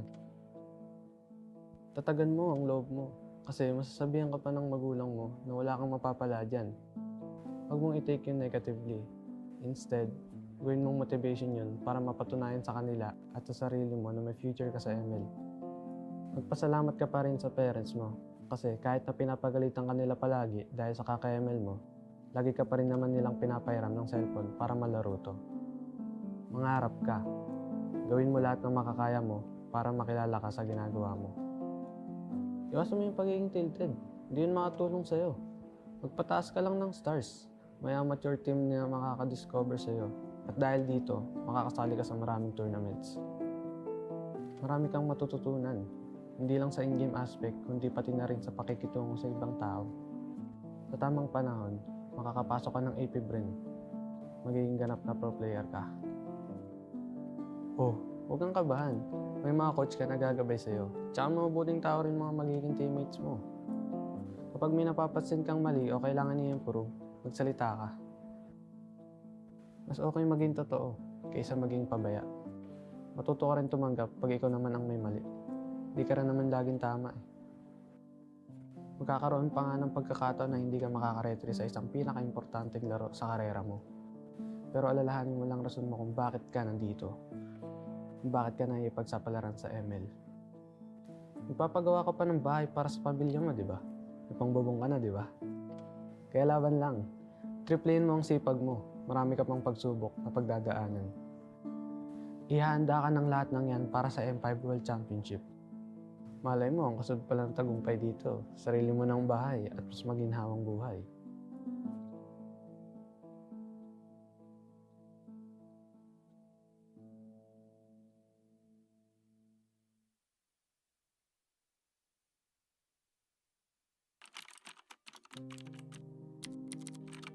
O Jean, unang-una, gusto kong malaman mo na magiging maayos din ang lahat. Alam kong pagod na pagod ka ngayon kasi pinagsabay mo yung work, paglalaro ng ML at pag-aaral mo. Call center agent ka sa gabi, estudyante sa umaga, tapos sumasali ka pa sa ML tournaments tuwing weekends. Maaga kang namulat sa hirap ng buhay. 7 kayong magkakapatid at walang ibang maasahan ng mama mo kundi ikaw. Kahit minsan, ang sakit-sakit na. Takihin mo muna. Tibayin mo loob mo para makatulong ka sa pamilya mo at mabigyan sila ng maayos na kinabukasan. Darating ka rin naman sa point na ma-realize mo na kailangan mag-focus ka lang sa isang bagay. Huwag ka magpapaubos. Mas makakatulong ka sa kanila kung masaya ka rin sa ginagawa mo. Sa unang sabak mo sa amateur scene ng ML, wala ka pag-aanong ipapanalo. Pero dahil sa pagtitiyaga mo, magtiwala kang may makapansin din sa talento mo. May makakaalala ng pangalan mo. Nakatawa man isipin, pero napakaswerte mo pa rin. Dadaling ka rin tadhana dyan sa AP Brain. Narating ang chance mo na patunayan ng sarili. Sa kawalan ng player na pupuno, ikaw ang magbubuo sa team nyo. Pero Jin, kahit na by chance ang pagpasok mo, binigay mo naman ang lahat ng oras mo sa paglalaro ng ML. Kaya naging magaling ka dito. Marami kayong pagsubok na pagdadaanan as a team.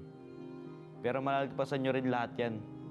Di ba nga, minsan sa buhay, kailangan mo muna maranasan yung hirap para mas ma-appreciate mo yung ginhawa pag narating mo na.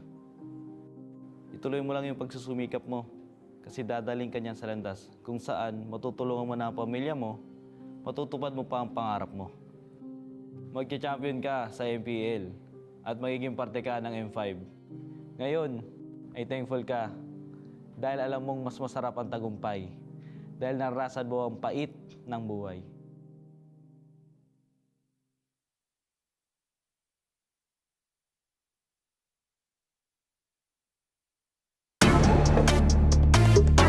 We're better than great. We're better than great. We're better than great. Nanditong mga bida, the kings and queen of MOBA, kasamang kabugera at 7,000 isla. Nagsisimula pa lang tayo. Look at your face, so kabado. Dito sa aming teritoryo, can get this crown sa amin ito. Ang laban na to ang magiging binhi. Di na papayag masakop muli. Lahat ng daraanan namin ay mahawi. Alab ng puso'y di mapapawi. Sanay sa ating maandugong palaban. Babangon, babawi kahit sugatan. Sinag ng araw, 3 bituin. Pilipinong may giting nagniningning. Sanay sa ating maandugong palaban. Babangon, babawi kahit sugatan. Sinag ng araw, 3 bituin. Pilipinong may giting nagniningning. Dami mo daw sinasabi pero ba't ngayon di ka mapakali? Panay lang ang kamot sa anit at kahit alam mo na di naman to makate. Dugo pati laway at pawis tumulo, akala mo ba lahat to madali? Hindi nagmamadali, akyatin ng hagdan na talagang matare. Ganyan talaga ang mga batang Pinas, talagang malakas kahit anong meta. Wala kang ligtas, talagang matigas na parang daliri ng mga kalaban. Sa gitna ng laban, shooters namin talagang savage. Di papaawat sa aming lupang sinilangan. Ang dami ng binilangan ng 1, 2, 3, dalawa kayo, ito na pang-apat. Kaya dami na naman iyakin kahit dadaanin pa sa mga tipi-tipi-tipikal. Paano kami hahabulin? Marami itong gasolina, lalamunin ang lahat ng dipital. Sanay sa ating maandugong palaban. Babangon, babawi kahit sugatan. Sinag ng araw, 3 bituin. Pilipinong may giting nagniningning. Sanay sa ating maandugong palaban. Babangon, babawi kahit sugatan. Sinag ng araw, 3 bituin. Pilipinong may giting nagniningning. Ang maong away ang sinugdanan. Di mo sugot madakpan pagbalik. Tanang agian kay diretso mapalit. Ang init sa dughan kay dili mawakli. Sanay sa ating maandugong palaban. Babangon, babawi kahit sugatan. Sinag ng araw, 3 bituin.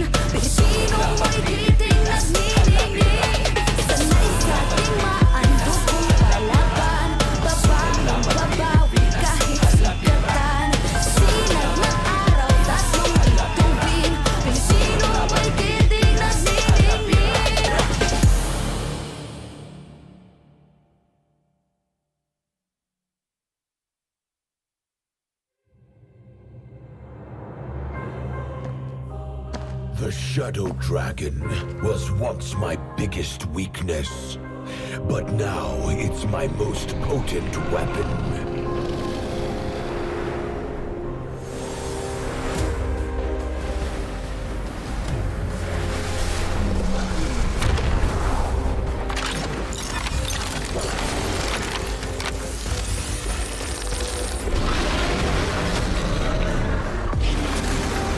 Cosmic Dragon, rise and soar! Dragon Stomp! Dragon Scales! Dragon Rush! Rise beyond greatness and seize your own destiny.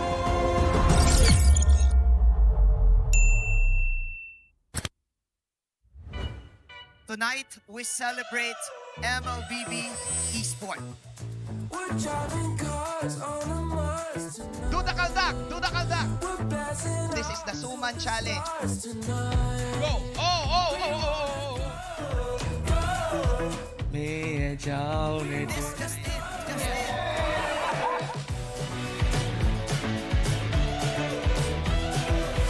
Welcome to M5 Gala!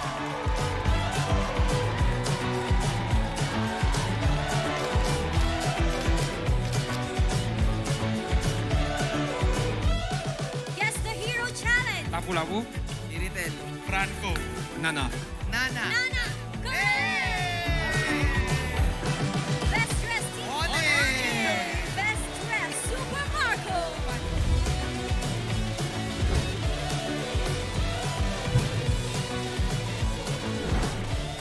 Thank you so much for joining us at the M5 Gala, and we'll see you at the M5 World Championship.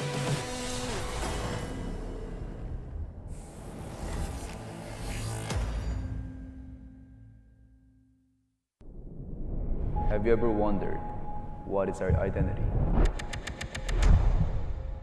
Our identity isn't limited to just esport players. Our style. Sweat. Our passion. And vibe. Feel our energy. When we dominate the stage,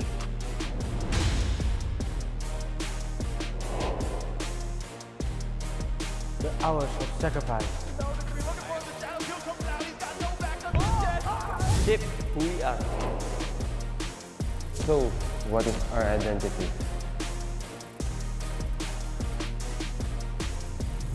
We are legendary.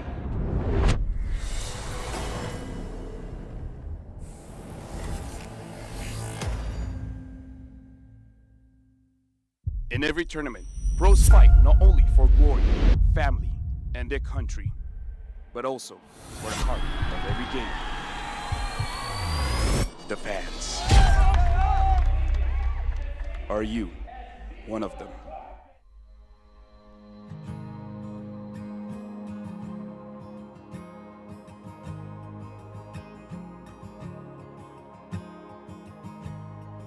Hello everyone, my name is Queenie Tormis and I am representing Blacklist International Agent! Perjalanan Sonic ini udah berdiri sejak 5 tahun yang lalu. Sampai kita kalah, sampai apa itu Onyx udah ada.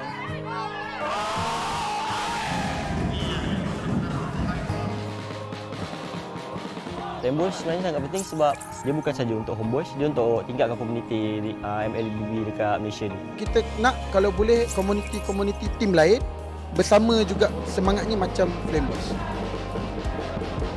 Hal yang bisa kita berikan secara maksimal itu adalah dukungan. Bila moral player tengah down, tapi kita orang tak tengah down. Kita orang tengah hype. Kita apa-apa pun, kita sebagai macam homeboys ada 5 player, kita orang Flame Boys adalah player ke-6. And I can say that I'm the correct fandom because they really value their fans. I can feel that this is not just like playing games or what, but this is like a family, a whole family. player homeboys punya gameplay every season macam improve. Like wins or losses, like they're really not take it seriously, but they just take it as a room of improvements. Menang atau kalah, still support. Kalau mereka kalah, meski sedih tapi tetap dukung. Kekalahan itu awal dari kemenangan yang lebih besar. We wanted to make sure and ensure that they still feel that we are still here for them no matter what happens. Jadi ada 8 kota yang bakal kita adain bus party.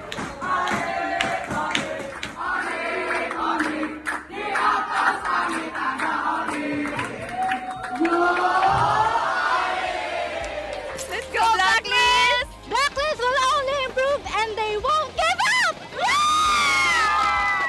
Even if they lose, they will win the next game. Blacklist, break the code!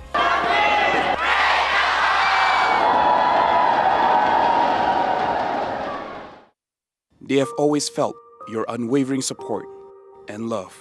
Maraming salamat po sa pagsuporta niyo sa amin palagi. Sobrang namomotivate kami lalo lumaban sa mga next games namin dahil sa pagsupport niyo sa amin. Kaya po sana tuloy-tuloy lang. And yun, thank you so much. Maraming salamat sa mga agents na walang sawang sumusuporta sa amin kahit na manalo man o matalo, dyan pa rin kayo para sa amin. Yun. Isa kayo sa mga rason kung bakit pa kami nagpapartner. Thank you sa inyo. Pertama, makasih banyak yang udah dukung dimanapun kalian, dari Manado, dari semuanya lah pokoknya. Dukungan kalian sangat berarti buat kita, bikin kita semangat, bikin kita lebih konsisten juga biar menang terus.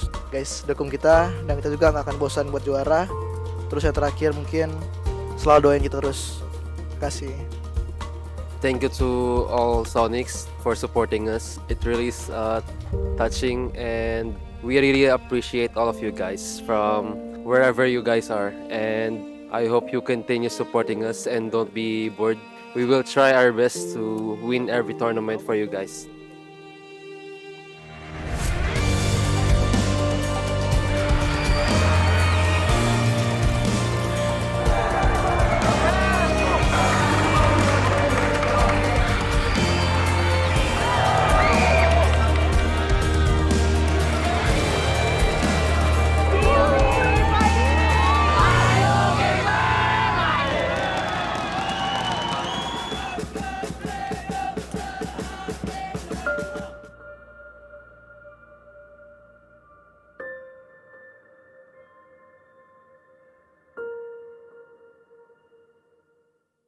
What is undeniable, though, are the meteoric stats in the middle or in the mobile gaming industry, and the Esports Mobile Game of the Year celebrates the best of the best.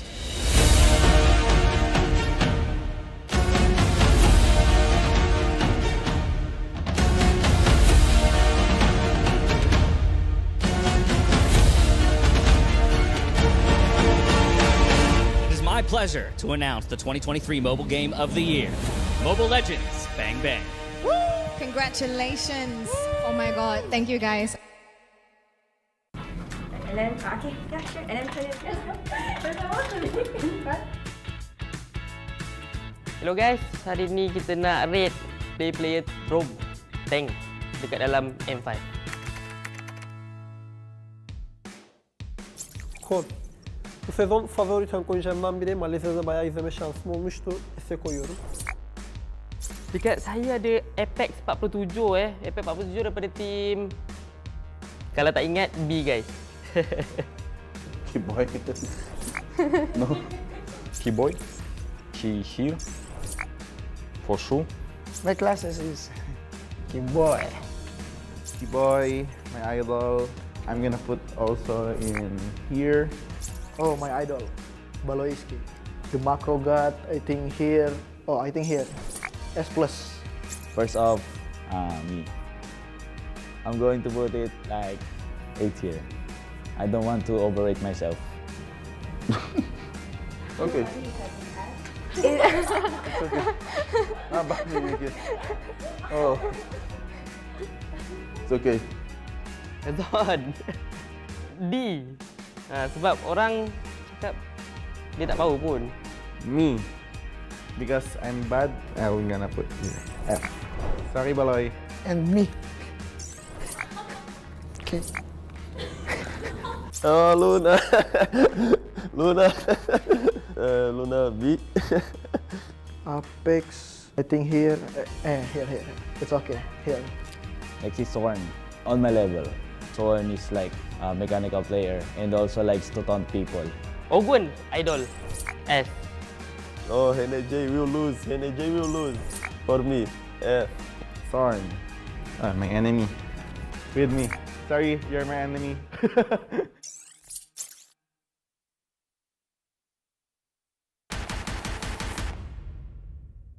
Back-to-back elimination matches will kick off the opening phase of the Phase 2 of the knockout stage. The reveal of the M5 main stage also saw 2 intense series that sent 2 more teams home, while the tournament is now down to the final 4. The showdown between the agents and the geeks started off as fierce as it can get. Flickers back, Oheb in trouble now. Blue comes in with the bravest fighter and finds 2. Blacklist International crumbling under Geek right now. With the Indonesian squad taking the first game. And Geek Fam against the odds take game number 1. Blacklist International reverted by staging an epic comeback. Boys keep inside with a wild charge, knock up onto Edward. Luke in the backside with the bravest fighter, looking for Oheb. Gets a stun, the wave, Bloisky goes down. Luke. Now it's Luke against the world. Marky looking for some free shots. No way, Luke goes down. Slow as well. Black to turn the game around and take the second Lord. And Blacklist International takes game number 2. And the series was tied 1-1. The agents did it again as their patience paid off, claiming the win and reaching match point. Don't want to stop here. Netherrealm is still in play, but there comes the Nolan's Fury. A boy! Edward able to find a boy. Marky to the backside with a blazing duet. Bloisky goes down. Luke is going to be next on the top of the block. Who gets it? Picks up the double. Niall trying to get the play in the set, so he takes it from his fingers. And it was down to the Hitman's Estes, the signature Ube of Blacklist International, to send the geeks home. The Cambodian champions did what they do best, attack and never look back. And they're all smashed against the wall. 4 members of Deus Vault taken out. Despite a valiant defense by Sunset Lover, See You Soon prevails. Sunset Lover doing everything he can, but they're gonna get the final shot. No way. We'll move on and take game number 1. The Sooners continued their aggression and cornered Deus Volt from the start. Big Power is going to get the knock-up on Asari on Felix. With the crossbow, Tank's ready to unload once again. Madison going to go down. Who's able to pick up the kill? Savo finally getting 4-man knock-up. Felix in the midst of the ball. Savo trying to get away, but he can't. Sorry, Felix picks up the kill. And now Kid Baba will fall next. Felix with the double. Sunset Lover all alone once again. Going to go down. A triple kill for Kusei. After over 30 minutes of non-stop skirmishes, Deus Volt showed that they were not done yet. Sawo looks for the kill Carby there as well, and down goes MP. Debu, move forward. Magister unleashed his real potential by shutting down MP the King again and again and again. But still, ultimately, Magister able to lock on again with a violent Requiem. Sawo also going to come in with an Owen's Fury. And the Bomba mentality helped EECA to extend the series. It is Rise of the West as Deus Volt completed the reverse sweep with their signature Diggy Pick. The base down, the base drops, and the sunset closes on See You Soon as the Dark Knights rise. We are now down to the last 2 days of M5. We are so close to witnessing the crowning of the new world champions.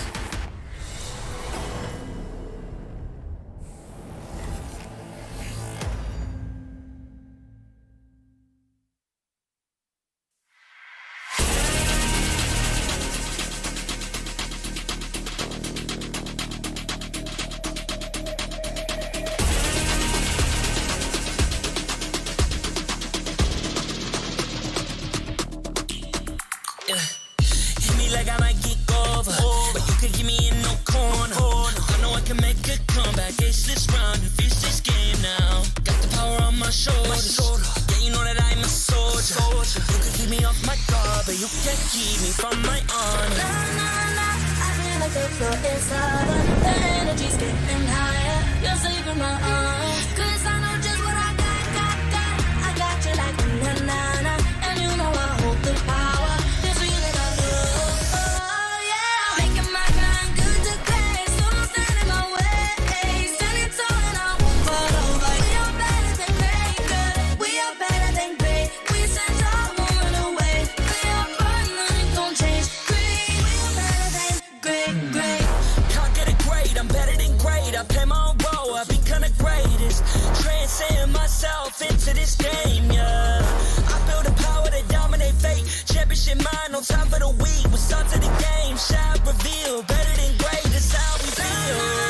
I feel like the floor is lava. The energy's getting higher. You're saving my arms. 'Cause I know just what I got. I got you like na-na-na. And you know I hold the power. This feeling I love. Oh yeah. Making my grind good to great. So don't stand in my way. Standing tall and I won't fall over. We are better than great, good. We are better than great. We stand tall, won't run away. We are burning, nothing gon' change. Great. We are better than great. If we stand tall and believe we can make it, you and me, with a sense of urgency, you'll see I'm better than great. I'm better than great. Oh yeah. Oh, I'm better than. Making my grind good to great. So don't stand in my way. Standing tall and I won't fall over. We are better than great, good. We are better than great. We stand tall, won't run away. We are burning, nothing gon' change. Great. We are better than great.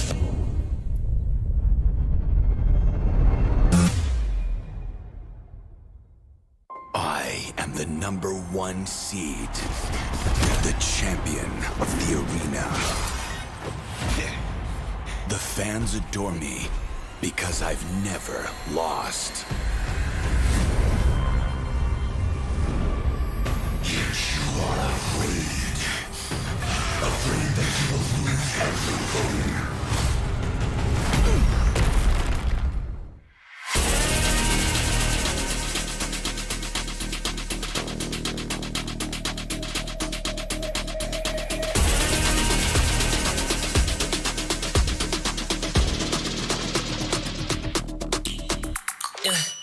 Hit me like I might get over, but you can give me in no corner.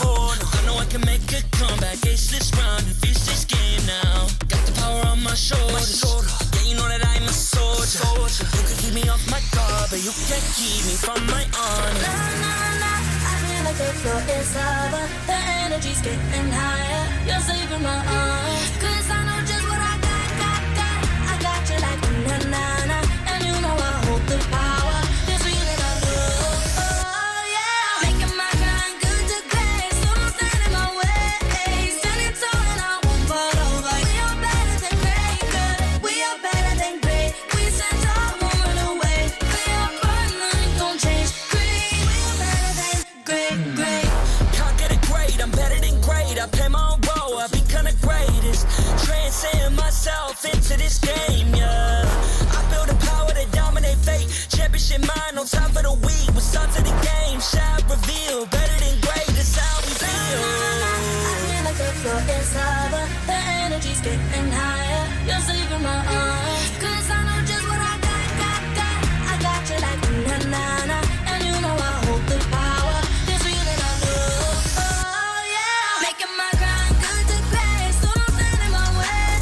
Standing tall and I won't fall over. We are better than great, good. We are better than great. We stand tall, won't run away. We are burning, nothing gon' change. Great. We are better than great. If we stand tall and believe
And welcome back to the World Championship.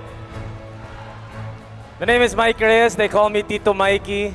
And what a big win earlier for Blacklist International. A clean sweep to earn the right to play later this afternoon. And they will be waiting for the loser of this match right here. I know everyone is excited for this matchup, this series between the Onyx and of course the Filipino champs, AP Bren.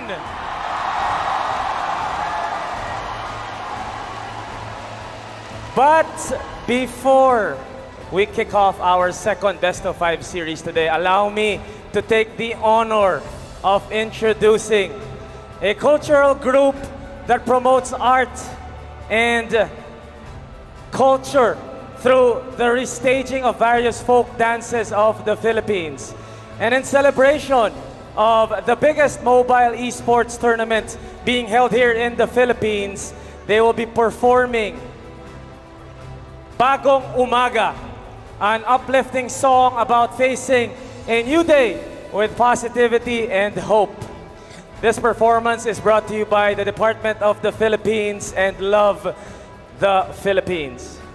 So without further ado, please welcome Sindao Philippines Performing Arts Guild.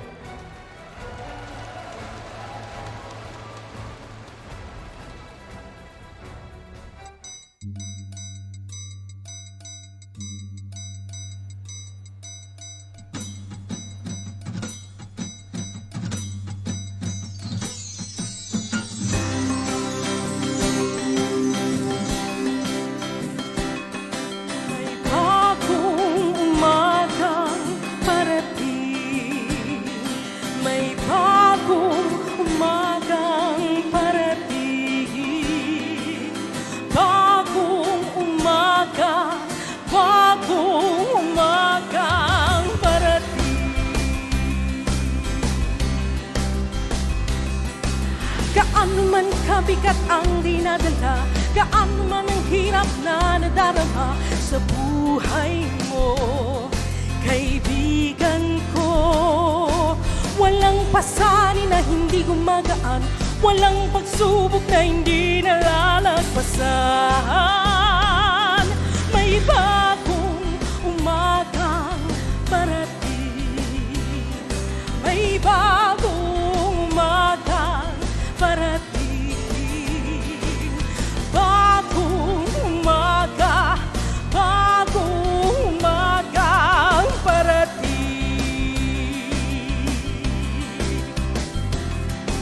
Handi na kayo gumising sa lubungin ng bagong silang. Halina kayo tumulong lipulin ang dilim.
ang pagkakataon na tagumpay.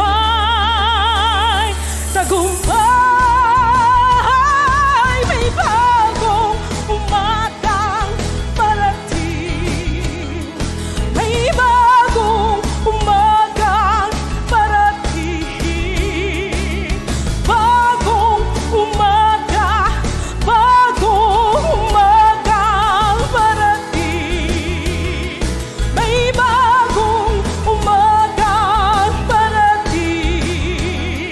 May bagong umagang parating. Bagong umaga, bagong pag-asang parating.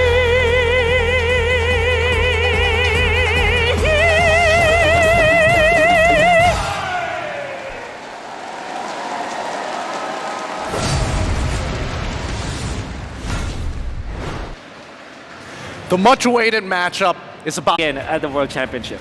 I don't know what to say or how to feel here with an audience this big just to see the very first grand finalists. It's hard not to be excited. And better yet, for all of those who are watching, who would have thought that it would come to this? Well, there are a lot of people who thought that these two teams will get into the top, but the way that they managed to get into this, they just steamrolled everyone. You know what? Let's be frank here. I call them the big boss, you know? The two of them, actually. Onyx as well as AP Bren, we know their mettle. They have been tested already. You saw their performances in their respective MPL seasons or MPL regions, and we know for sure that these two teams, they have worked tirelessly all throughout the year just to get to this spot. I mean, they have MVPs and star players from everywhere to make this, some may even call a super team. Yeah. Based on what I'm hearing, it looks like the teams are coming here today.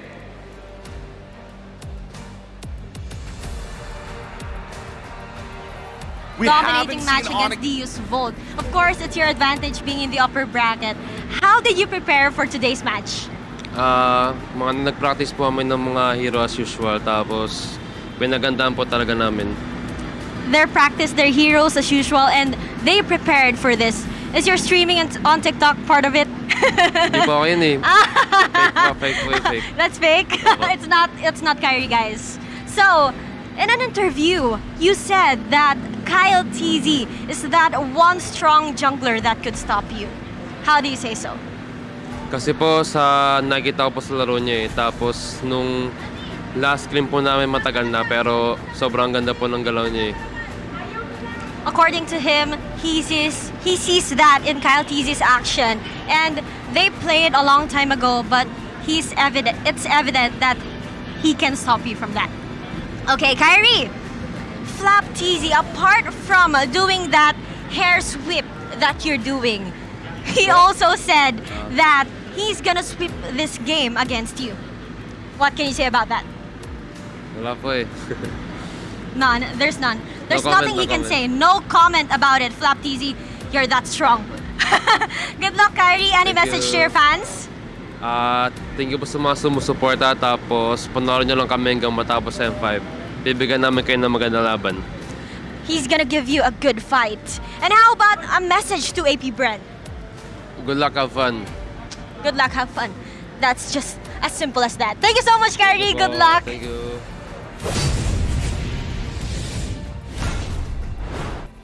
Thank you so much, Odin. A quick interview with Kyrie on his thoughts on jungles. I mean, you have to admit, Kyle and as well as Kyrie, what a comparison. That is going to be a massive matchup. By the way, I just want to say, if there's one thing that Kyrie disappoints me, is the way that he answers, because he's very humble about it. At the same time, you know, I'm very happy about the development of this kid. He is practically the greatest player that we have right now. He has been awarded the best player so far in this whole tournament, but he speaks very humbly, you know, and he looks forward. He wants to give a good game for everyone. I mean, it feels like the entire sentiment that Coach Yeb has been teaching the entire team is to stay humble. However, on the other hand, I don't think anybody needs any introduction for this team, especially considering that they have been crushing it at MPLPH. Odin, please take it away. We have the arrival of AP Bren. All the way from the Hive, the bees are here to survive. Players are now arriving at the venue. Hi, Few. Can I have some few words with you?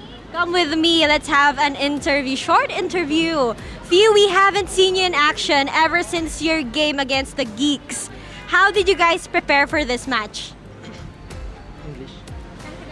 Ayun, nag-scrim lang kami sa hotel kasi goods naman yung internet doon eh. So, yung time na na wala kaming laban, nagte-training pa rin kami. During the time that they had no match, they were still training, having their scrims inside the hotel. Is the TikTok challenge part of your warm-up? I've been seeing a lot of TikToks from your team. Ayun, lagi naman nagti-TikTok yan sila Flap eh. So, yung lahat ng challenge parang kabisado na nila eh. Okay, Flap and the other players have always been doing some TikToks, and he thinks that all the challenges on TikTok are memorized by the players. Where can we see you join them? When? Hindi ko alam eh. Siguro pag-iisipan ko kung saaling mag-champion kami. Papagbigyan ko sila. Oh, if they are going to be the champions here in M5, you're gonna see Few doing some TikTok dances with them. Few! Your match against Onyx is the most anticipated match in this tournament. Do you share the same feeling with the community? Siguro parang na-tense din kasi nga pares kaming undefeated ngayon eh. Tapos ayun, magkakalaban na kami. Parang lahat ng tao nakatingin sa match na to eh. According to Few, they have been looking forward to this match because they are both undefeated. And now, is there anyone from Onyx that could stop the idol ng mga kids? Any player na kayang pumigil sa'yo? Kung meron man siguro yung tank support nila, ayun. Sobrang aggressive nila eh. Oh, if there's someone who can stop Few, it's their tank support. Now, Few, any message para sa Onyx? Para sa Onyx, good luck sa atin. Sana mabigyan natin ng magandang laban yung mga fans. Onyx, good luck. Few hopes that you can give them a good match.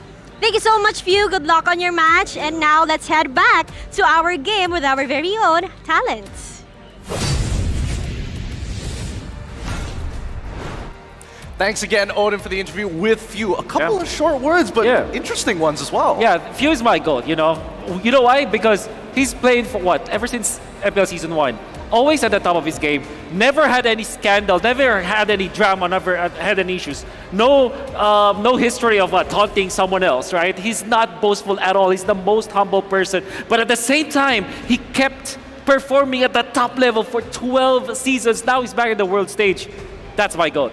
That's your goat? That's my goat. I don't know. It's kind of tough to say because so far, both of these teams have had two incredible journeys and very different outcomes, right? Especially when it comes down to M Series, Onyx has been looking incredibly good. But the same can be said about AP Brand, winning gold medal after gold medal for other types of tournaments. Yeah, it's crazy how well they perform all throughout the year. Well, there were times that they were down, but they got back up easily. With that being said, let's have a quick call and bring in some fellow friends to talk about Onyx here. It's going to be our casters, of course, from MPL Indonesia. Hello, hello, from the Indonesian restream. How are you guys doing? Do you guys miss us? Of course we miss you guys. It's been so long. It's good to see you, Momo-chan, Pakulong, and as well as Omwiwi, as we like to call it amongst the talents. Wait, Omwiwi. Hello, Gideon. Hello, do you miss nasi padang, bro? Of course. Nasi padang is the best. I would go to Indonesia just for that. Please come back Nasi to Indonesia. Hey, please remember, nasi padang make Kyrie more stronger, yeah? Please. That's a good thing. It's a good thing that you brought it up. It's a good thing that you brought it up. I'm curious to know your thoughts about Onyx currently. Obviously, it's going to be a little bit more favored towards Indonesia, but walk us through it. What's it like seeing Kyrie actually grow as a player in MPL Indonesia? For me, I think that Kyrie is doing really well as a team, apparently, right? But we are talking not only Kyrie, but we are talking about the others player as well. The whole team. The whole team. So yeah, I mean, like, Kyrie is very good, but the other player is also on par with Kyrie. Rather interesting. You agree with that sentiment, Wolf? Yeah, I guess you can say that. I mean, these people have watched Kyrie and the scene for sure. They know what they're saying. But I do wanted to ask these people, like, Okay, let's get straight to it. Who do you think is gonna win, and what's the score? What heroes are you expecting? Let's get straight to the business. You know. Okay, maybe Pulung? Maybe 3-1 for Onyx. 3-1 for Onyx. I will go with Pulung as well. How about you? I think- Wee Wee? Wow, okay. I must say I quite agree with all of my friends here. 3-1 for Onyx. And I would love to see a few against Suns with Novaria. Me too. I'm kind of curious though. You? That sounds like fun. I don't know about you, Wolf. I don't know how much I trust Pakpulong. I've heard the crowd in Indonesia call him Pakpulong anti-Onyx to a certain degree. He even has a jersey with the name on it as well. That's what I heard. You know. Exceptional for M series. It's exceptional. Okay, that's totally fine. That's for totally M series, fine. Yep. Let's for have a M look. series, Pulung For M series, Pulung Indo Pride, Onyx. Of course, it's gonna happen. Only naturally. Let's have a look at the graphic up on the screen and we'll talk a little bit more. The epitome of greatness. We are seeing the achievements listed down from both sides. And obviously our Indonesian counterparts is going to lean into Onyx. But walk me through, what are you guys' thoughts about AP Bren specifically? Because they're tough competitors. They're tough competitors because they were tested by time. This was #Trust the Process for AP Brand. It started in Season 10 when they drafted these players. They kept few as well as Flap TZ. And you cannot look at AP Brand and just say that it's FPL PH Season 12 and their accolades this year. It's a 2-year span of development with their coaching staff, with their players to get them into this spot. A lot of tough work, a lot of hard work, some may say. You know, Coach Ducky and as well as Ren have done a great job with these boys. And this is what we were hoping for. I mean, Papulon brought it up and as well as Omawa. This matchup between Gilak Sans and as well as your GOAT, all-time great, Few. Here are the stats, and obviously some of the hero picks are going to be interesting. Yeah. I'm interested to know, from the side of MPL ID, like, Gushin, are we going to see it today? Yep. I think maybe not only Gushin. Yeah, I think if Coach Shiep wanna bringing something flashy, he could use a Gushin, but it's kind of like too risky.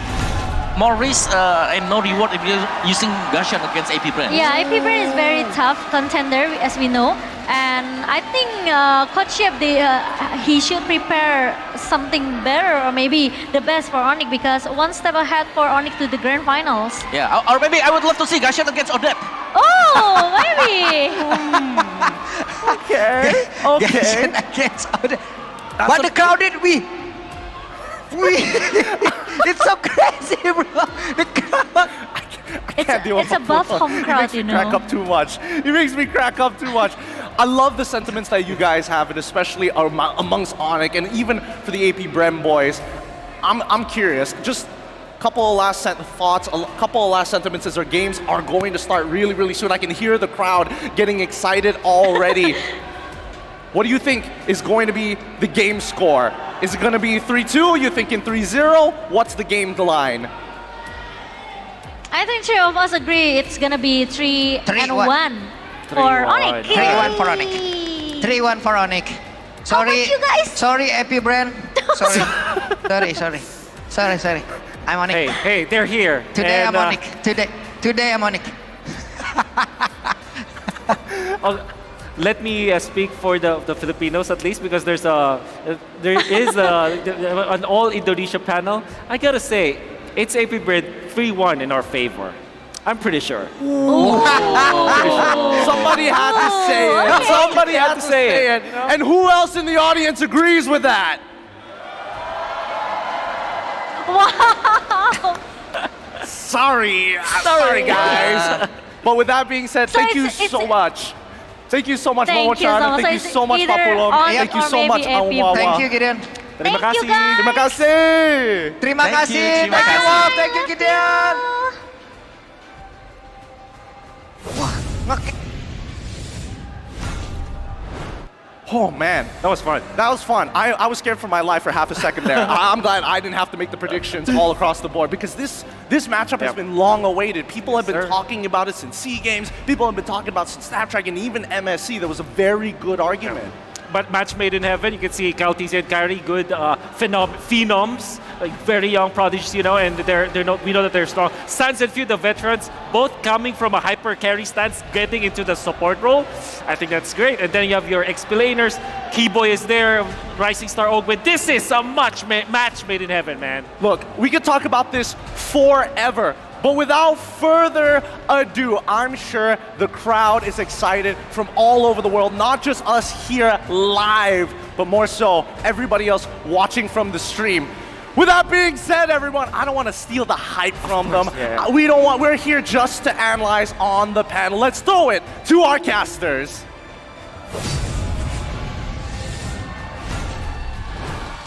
A battle of greatness is about to erupt here in Rizal Memorial Coliseum, and we are waiting for this matchup to unfold. Again, on desk here, what is up, guys? I'm Naisu. This is Mirko. Trex, how are we guys doing? We're doing great. We're doing better than great. After that first series going 3-0, it can only mean one thing. It can only mean that we're going to get a banger of a series here. Definitely going to get a banger of a series, hopefully, right? Yeah. Hopefully it goes the whole way. The epitome may... Close. Greatness.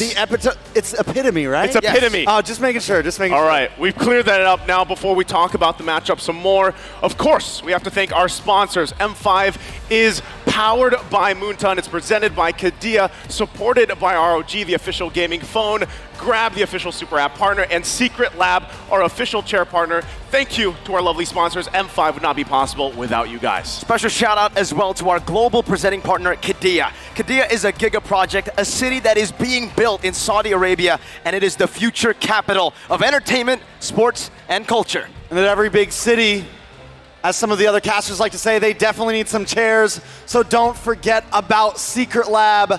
Get ahead of the competition and reach Mythic or Mythic Glory with the Secret Lab Titan Evo gaming chair, outfitted with pro-grade ergonomic features, engineered for maximum performance. Shop match-winning comfort and keep yourself at the top of your game now.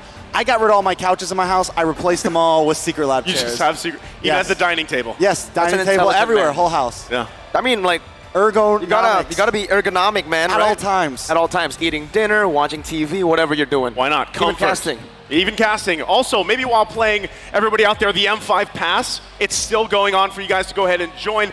Unlock the Yuzhong M5 exclusive Dragon Shade skin, the Prime Cosmic Dragon skin when you buy the M5 Pass. Accomplish all tasks, hit level 75 for free. There are a ton of exclusive M5 rewards waiting for you guys, so get yours now. Don't forget to gift it to your friends as well.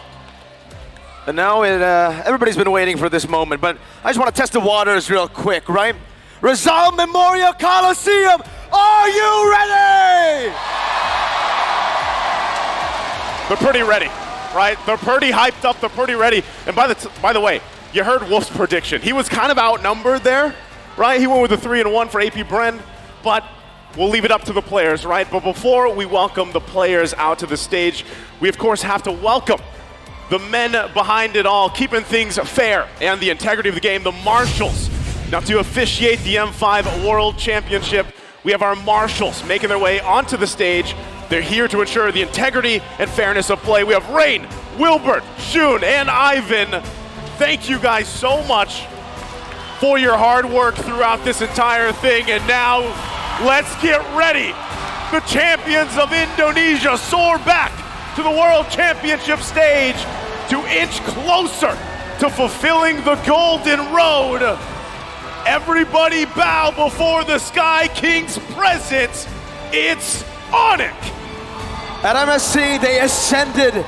They made their arena, their kingdom, and now they descend once again to prove to the world who the best team in the world is. And across from them, the crowd loves it, looking to put an end to their Golden Road as the Filipino champions.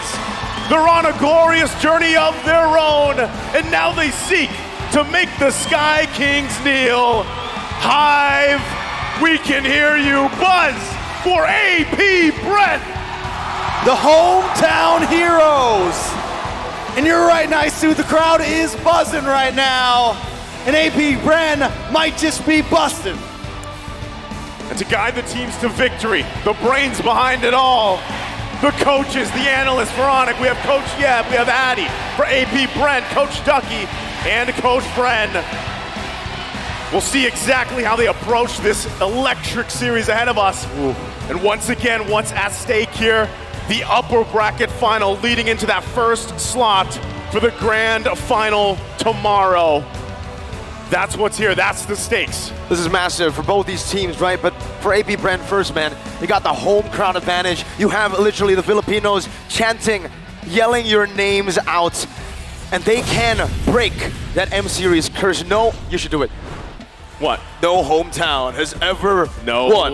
You want me to do it? Do it. No hometown has ever won. Well, let's take a look at the roster first here.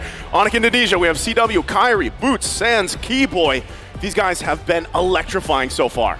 With this lineup as well, this is the MSC winning lineup for Onic Indonesia. They have been on a win streak all throughout, I think only losing to AP Bren, actually, funnily enough, in SPS, in the group stages, but then they were able to avenge their defeat in the knockout stages, knocking AP Bren down from the upper bracket finals to the lower brackets. Speaking of AP Bren, we've got Super Marco, Kyle Teasy, Flap Teasy, Few, and Ogwin. And in my mind, this is one of the most oppressing teams in M5 right now. They strangle all of their opponents, put them in the chokehold, and send them off to bed. It's just their play style, discipline. I can't just single down on one player because that is just how they are. It is a full team effort. Man, again, as we take a look at the team head-to-head here, it's looking even in a way, but you have to point out Onic here. Look at these stats that they've had so far up tier to M5. But I think one thing, too, that you really have to talk about, AP Bren has been a team that has been really focused on solidifying these objective takes, right? Focusing on the Turtles early on, the Lords later on. Teams have a trouble to match up with them, but Onic, look at the statistic. It's nearly even there. Something I want to point out, in the previous series, both teams, 20-25 hero pool. When we look at these two teams, we're talking 28 and 32 heroes that they've been playing with throughout the M5 series, never scared to push the limits. But who's going to push it a little bit farther today? Both will have to push each other. We're going to have to see, well, it can't go any other way, right? Every single time we see AP Bren match up against Onic, it's almost like when their fate collides, we're bound to see a full game series, a full series. And it's happened many times before in SPS. Now we're going to take a look at the talent prediction here. Speaking of full series, Mirko, what are we doing? What is that? Usually if I say something, then it's wrong. So if I say 3-0, it means 3-2. Okay. So I know this is the trend now. This is your thing, right? You're always the 3-0. Yeah, because I want to see full 5 games, bro. Hey, well, there's very, flip-floppy there, but it looks like from the other talents, we're going to have possibly the 5-game series, but of course the teams are the ones to kind of bring that to fruition here. But 3-2 for me, for AP Bren. Trex, you're going the other side, going with Onic. They look good this year, man. This is a year that I think a lot of us want to see if they can finally grasp it. They've fallen short for so many years, and personally, I just love a good story like that. Now, the audience prediction, on the other hand, also on the side of Onic here, all the way down. Let's see what the next page has in line. Yeah, interesting as you look at that. Here we go. Of course, hey, there's 24% of the Philippines going for Onic here, but still dominated by the rest of the parts of the world, leaning towards Onic.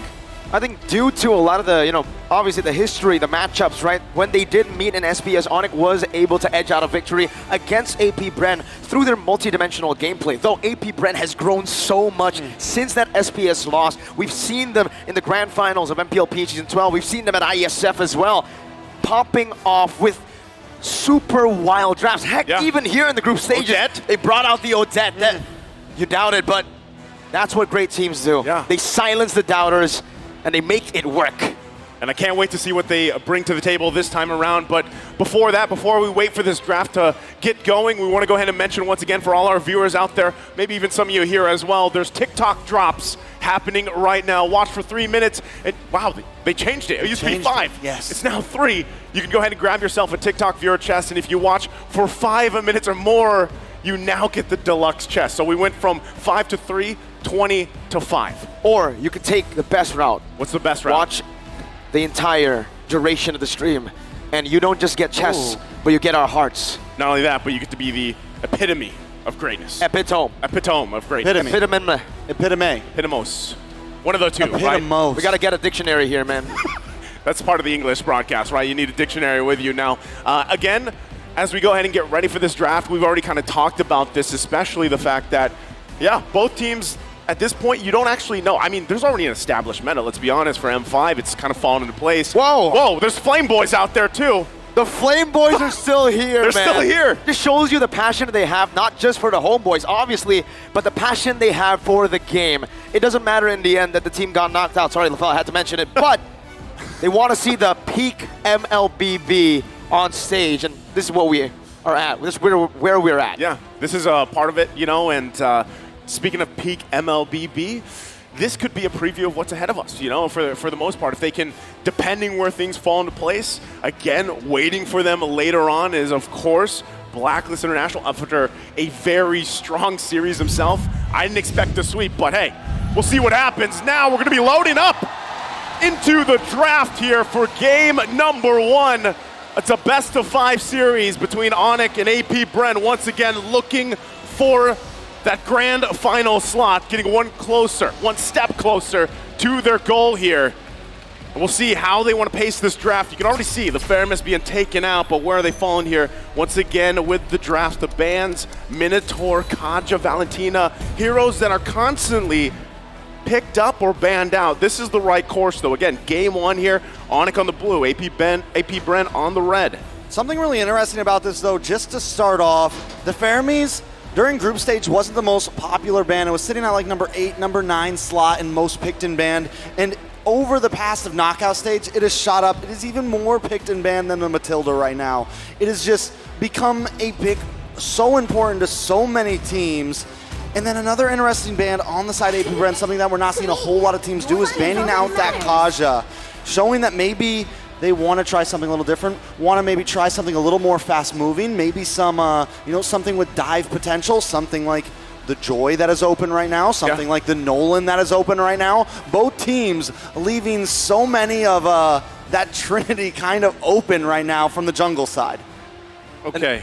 Those being open, you know, if that is not a Joy ban, are we expecting the Joy or maybe even the Bruno?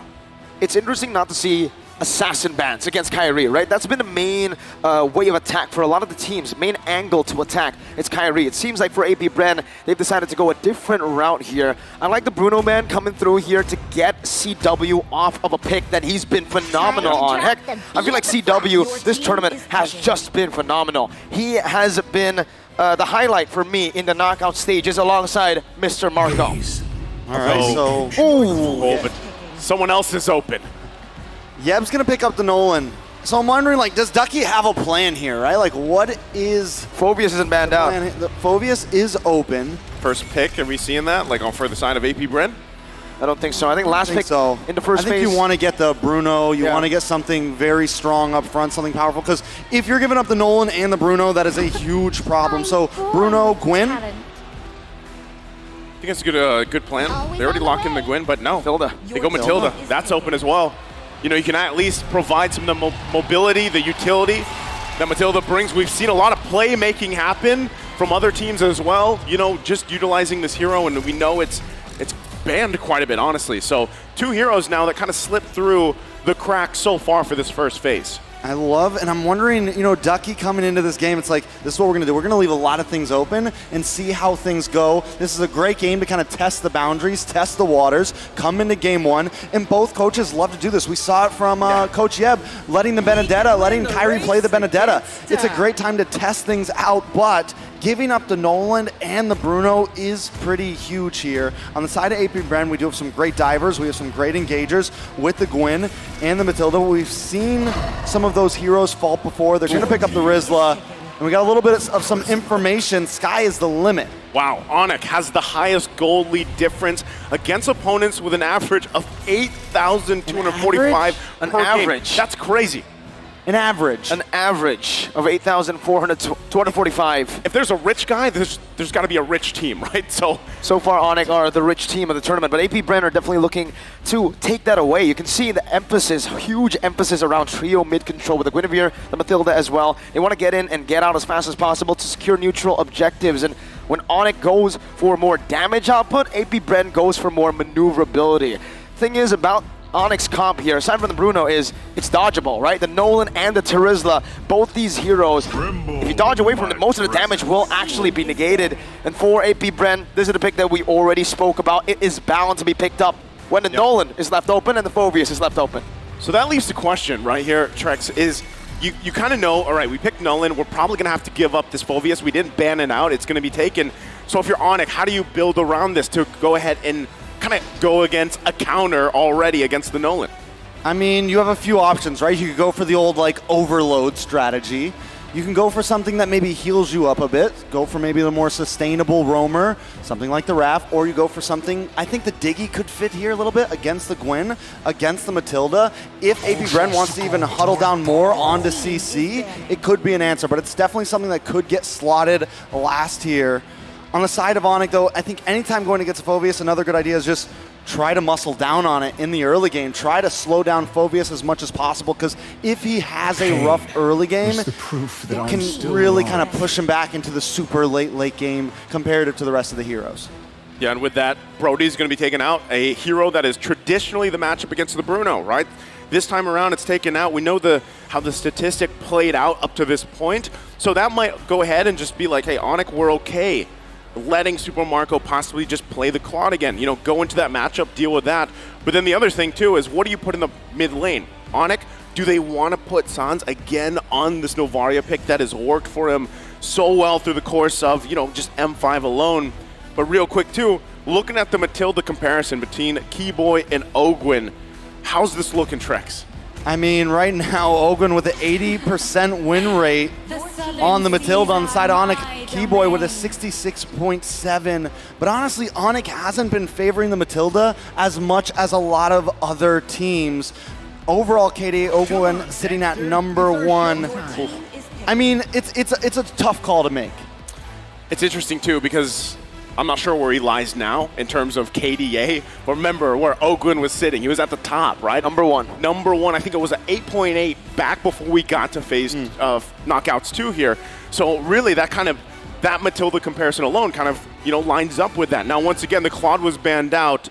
What does this leave Super Marco even for the gold lane against the Bruno matchup? The only hero I can think about right now has to be, you know, the carry and the Beatrix, right? Those two heroes are still up for grabs. The Khalid gets chosen first. They know that, well, Ixia could be a very good choice Matilda as well. With the Matilda, you're right. Oh, we saw that combination. Yeah. Literally just yesterday. It was I think it's a given right here, game number honestly. 5, I believe, right? Against you soon. But you can really see for Onyx here, it's really strange usually to see a Brody ban when a Terizla is already picked up, right? Yeah. I think they know that AP Brand want to go for offense is the best defense kind of route. They want to dive in, and when they do dive in like that, penalty zones will be used in a defensive manner, and that's when the Brody can actually free hit. So it's actually a good read, in my opinion, by Onyx to ban out the Brody, ban out the Claude as well, take any sort of maneuverability away from their gold lane. Like this pickup, Lilia gets locked in, another hero that has been making waves up to this point. Just how much damage you can do. It's nearly up there with Novaria and Valentina, of course, and then the Tigreal to cap it off here for Onyx lineup. All right, so they have a few answers with the Tigreal, right? They're able to possibly mess up the Khalid here during those sand guards, during those clinch moments. Another thing, a great way to stop Phobius is to lock him down for enough time that he doesn't even have time to pop the Demonic Force. And the amount of damage that Onyx is bringing to this game, anyone that gets caught in that implosion could easily be taken out. They have huge damage from Nolan, huge damage from Lilia, huge crit damage from the Bruno. This is an aggressive composition right here. Will it scale though? Like yes, it scales, but is it too all or nothing? It's a good question, right? Oh, whoa! This was a pickup that, you know, our old good buddy Redmar was hoping for yesterday. It's going to be high noon here, right? Clint Yeehaw. locked in, yeehaw.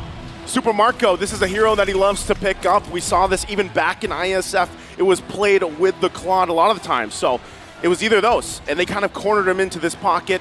He picks it up now in this first game. Even in SBS, right, we did see the clinch start to be very popular amongst, for sure, Mr. Marco. Me and Leo even gave him the nickname Sheriff Marco whenever he's on the clinch. So Sheriff Marco's in town. Sheriff Marco's in town. So I think, honestly, it's a great pick. I mean, it's an okay pick. The Ixie is decent, but what it can do is it can kind of kite back with that second skill. If the Nolan's coming after him, it does have some abilities of that, the heroes that are trying to dive onto it, to where Ixia does not have that. So maybe that's going through the mind. Going through the mind or not, we're going to be loading up into the land of Dawn. Once again, game number 1 here, the upper bracket final. The team to start the lead here will have the momentum. It's Onyx versus AP Bren. As we take a look at these early rotations here, Kyrie going to be on the Nolan, who has been constantly banned out. And when it's been locked in, teams have had to come up with an answer against it. Does AP Bren have that answer? They might. There's no other reason you would actually leave the Nolan open unless you already have some countermeasures against it, especially when you're up against Kyrie. Keyboy, very early on, gonna be chunked down already by AP Bren. And this is what Onyx will have to deal with the entire day. Every time AP Bren gets a small win, you can hear a big, big reaction from the crowd. All right, taking a look at some of the emblems. Does look like Sans is gonna go for a little bit more utility there, get some movement speed, get some cooldown, but Boots building pretty aggressively, building sustainably, going for some spell vamp there, could be the answer. So far, we've seen the Khalid with so much damage, and we've seen the Khalid actually win out on top of the Terizla recently. It does become a little bit of a skill matchup, but Flap Teasy with the movement speed doesn't have to pick up the Boots here, and he can still probably outspeed Boots here. So definitely gonna be interesting the way that this EXP lane pans out overall. I'm excited to see how it works. And hold up, so wait, it is, we completely looked over this. It is mid lane Phoveus. Yeah. You know, again, when that Khalid was locked in, we didn't really point it out, but I think a lot of people at this point, they're so used to Few just being like, all right, I'm gonna throw a Fredrin in the main lane. Hey, I might throw the Phoveus there, and they make it work usually, right? That's one thing, again, when we talked about both these teams, the capability to go ahead and just channel that hero pool, bring something surprising out or make it work is what gives them that advantage in a lot of these matches. And again, considering this is what AP Bren loves to do. Go ahead and focus on these objectives. Penalty zone onto the back view. Now Demonic Force ready. Calteezy picks up the first turtle. Oh! Amazing sandstorm from Flapteezy as well to claim first blood and a double kill to start things off in game number 1. So before the point that I'm about to give was already shown, having the Phoveus in the mid lane, especially against the Nolan, overall just feels like such a smarter choice than putting it into the XP, because you get to just follow the Nolan around. You get to always be there in these team fights. You get to rotate. So I think it is such a smart maneuver to stick this on to Few. Sometimes it's more of a, oh, we just have to put it there. But I think honestly, this was the plan from the start. Interesting fact here as well. Guinevere and Matilda combination. It's been picked 6 times, but the win rate for M5 is 83%. That is a strong duo, if you will, between the heroes, right? The way they interact. Look at this already, the aggression from Ogwin. I mean, it's essentially a guaranteed knock-up for the Guinevere.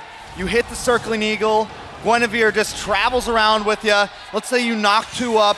All Guinevere has to do is pop the Violent Requiem, and you don't even have to land your Spatial Migration or anything like that. So definitely works out well. And then all of it just pairs so well. The whole mid-net lane of AP Bren just complements each other perfectly right now. Again, that's one of the strengths there as well. Having the Nolan, you have the Fracture, it can help you get out of some of those landing spatial migrations, but still the pressure. Whoa! Requiem into the spatial migration, into the Demonic Force! That's an implosion by Keyboy, a flicker to the wall. A Demonic Force again for the side of AP Bren to find a kill. San's not gonna be caught in another spatial migration.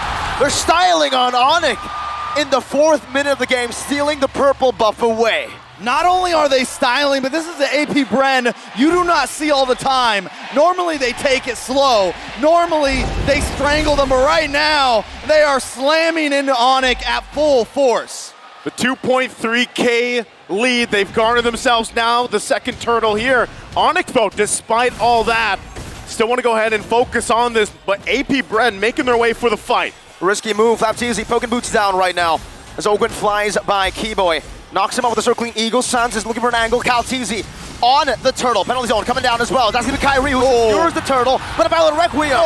Spatial migration with a Raging Sandstorm knocks 2 up. And it's a 2-kill trade for the neutral objective. Was it worth it? No. Probably not. But he got the turtle. Kyrie is having to put in extra work to just get these objectives even close. But every time AP Bren has an answer. AP Bren is everywhere right now, all at once.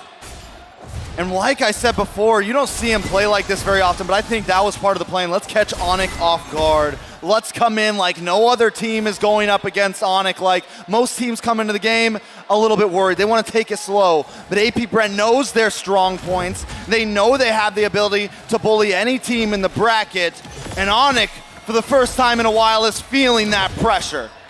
Again, as they put the pressure in the jungle. AP Bren wants to work around this lead. Real quick, items, how's it looking here, Trex? So far, the main thing I want to point out is into this gold lane. Neither of them oh, wait a second. Another penalty zone into an implosion right now. Comboed in together with a guiding wind. They're able to get out, but the Violent Requiem once again comes down to turn things around. Hugh getting one final shot to the bottom. Force Kyrie dashing away, but Hugh is inevitable.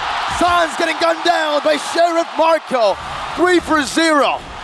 9-0 at 6 minutes in. What is going on? The Hive is buzzing, and Onyx is having trouble keeping up. Back to the items now.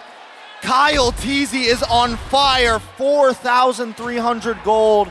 He's got almost a full 2K gold leader, a 1.5K gold lead over Kyrie right now. Kyrie has only gotten in the Hunter Strike.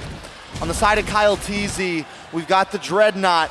We've got the Molten Core getting started. I mean, it is becoming a problem. So let's think about it here once again, given the fact that AP Bren heavily in the lead right now, most likely we'll be able to just secure this turtle as well. The third one of the game, it's better for Onyx just to wait, buy time, get to a point where you are online. Kyrie has struggled for the majority of this. Sans needs a couple items as well in this Lilia to help pump out the damage. And with that, the next turtle's taken here for AP Bren, and they go right for the purple buff, but Kyrie does not get it this time. Kyle Teasy. He's feeling a CW now. In that goal, gonna be dove on. He doesn't even need Calteasy to jump on him. It's Trooper Marco who gets him down with the quick draw. Yeehaw. Yeehaw, partner. And he just locked in the Berserker's Fury for Super Marco. He's gonna be unloading. He hasn't even come into the equation yet.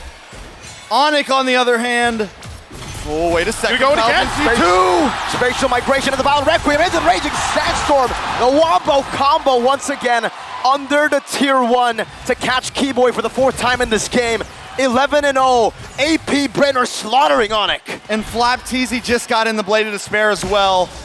A lot of time he won't build that up front, but when you have this much of a lead, you are just gonna hammer that item in. And now that is gonna put them even more ahead. That double combo that they've been landing every time, the Violent Requiem onto 1 or 2 members, Flapteasy comes in with the Raging Sandstorm.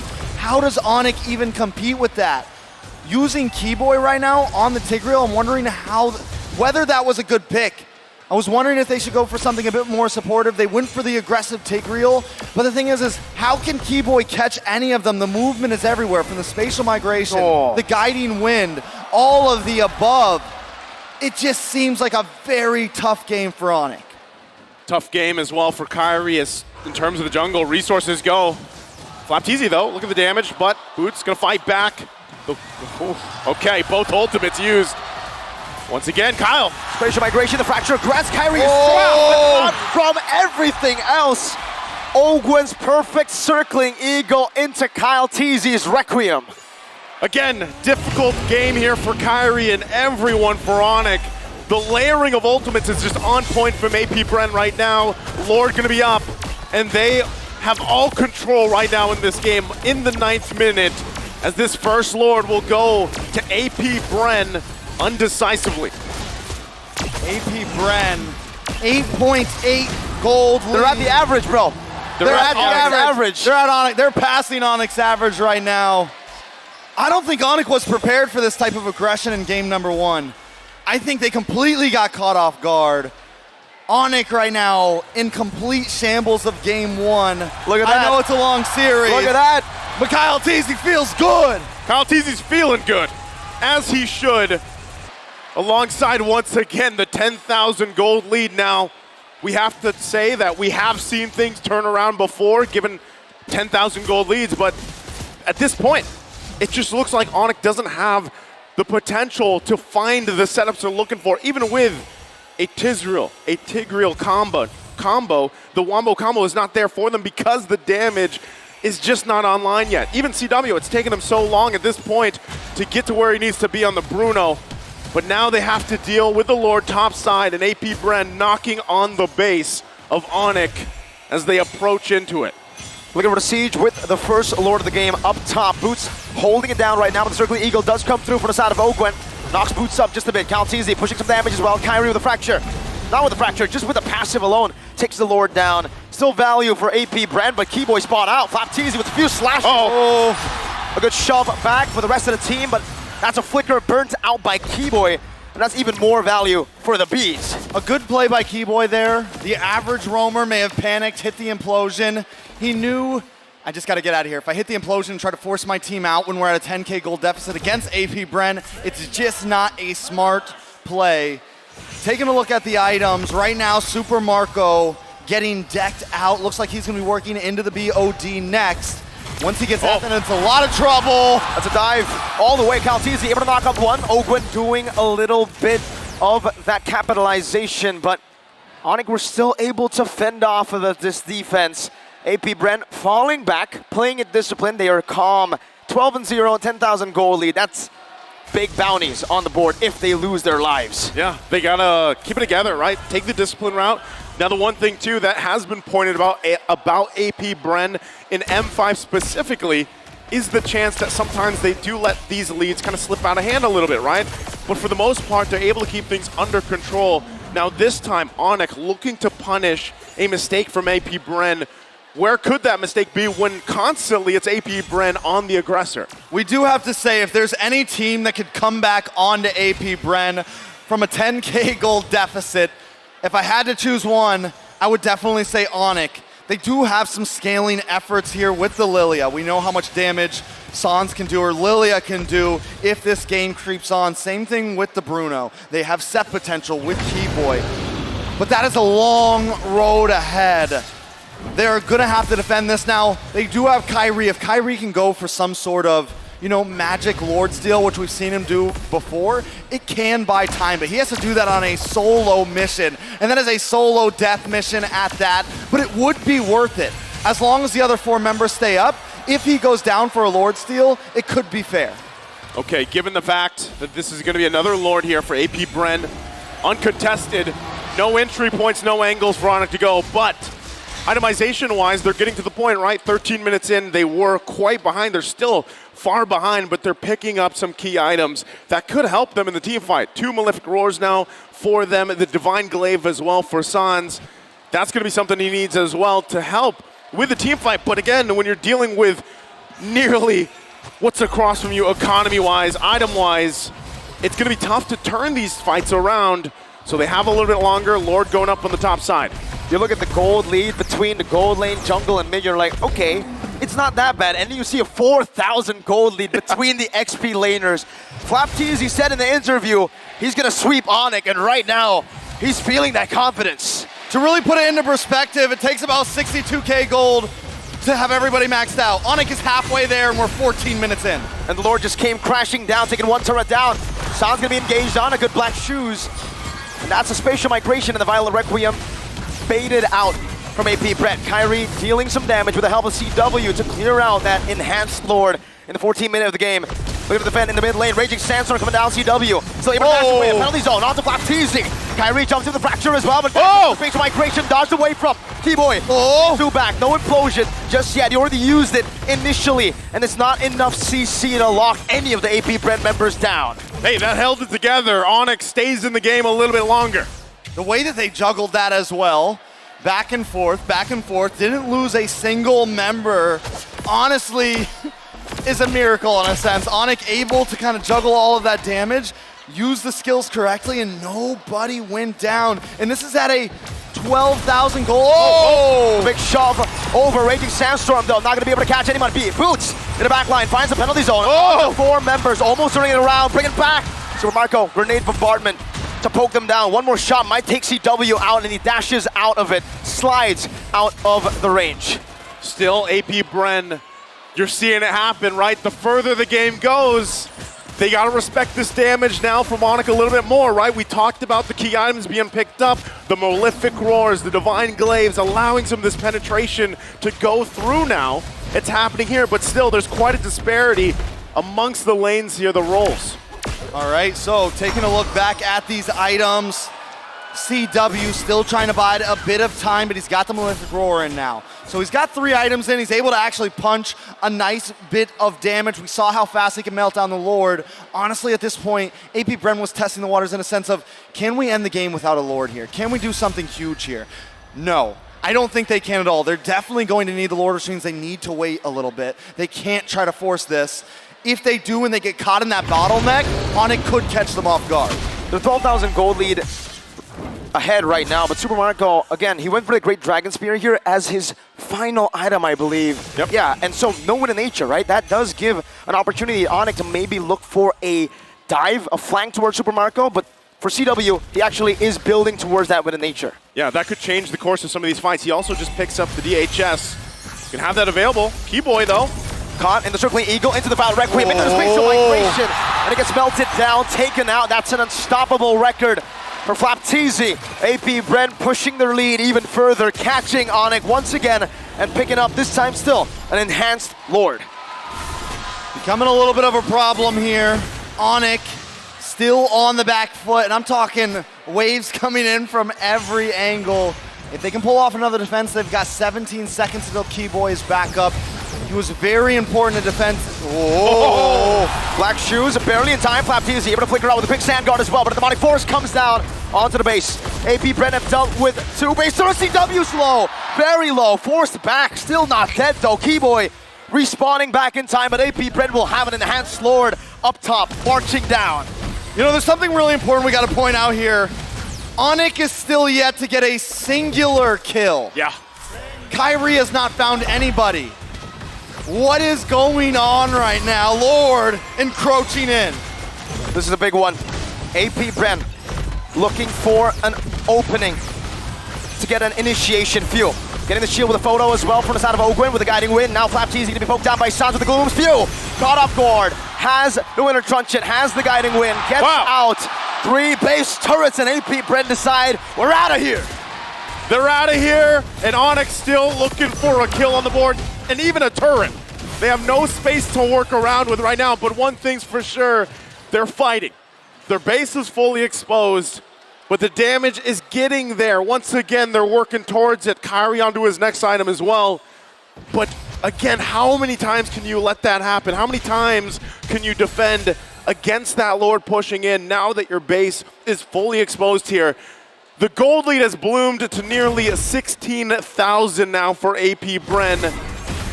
Flapteezy still having that immortality, will be fine. But once again, it's kind of the waiting game, right? They're going to wait nearly the 1 minute for the Lord unless they can get a pick off. So it took about 5 minutes for them to move from 30K gold to 44.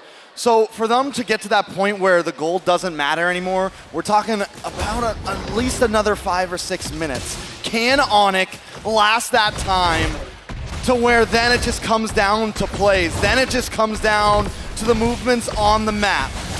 Circling Eagle coming down onto Keyboy, knocks 2 up. It's Kyrie and Boots right now, and they're looking for a re-engage. That's Flapteezy, who's able to steal away the orange buff from Onyx. A retribution used up, but it's going to be back on time for that Lord.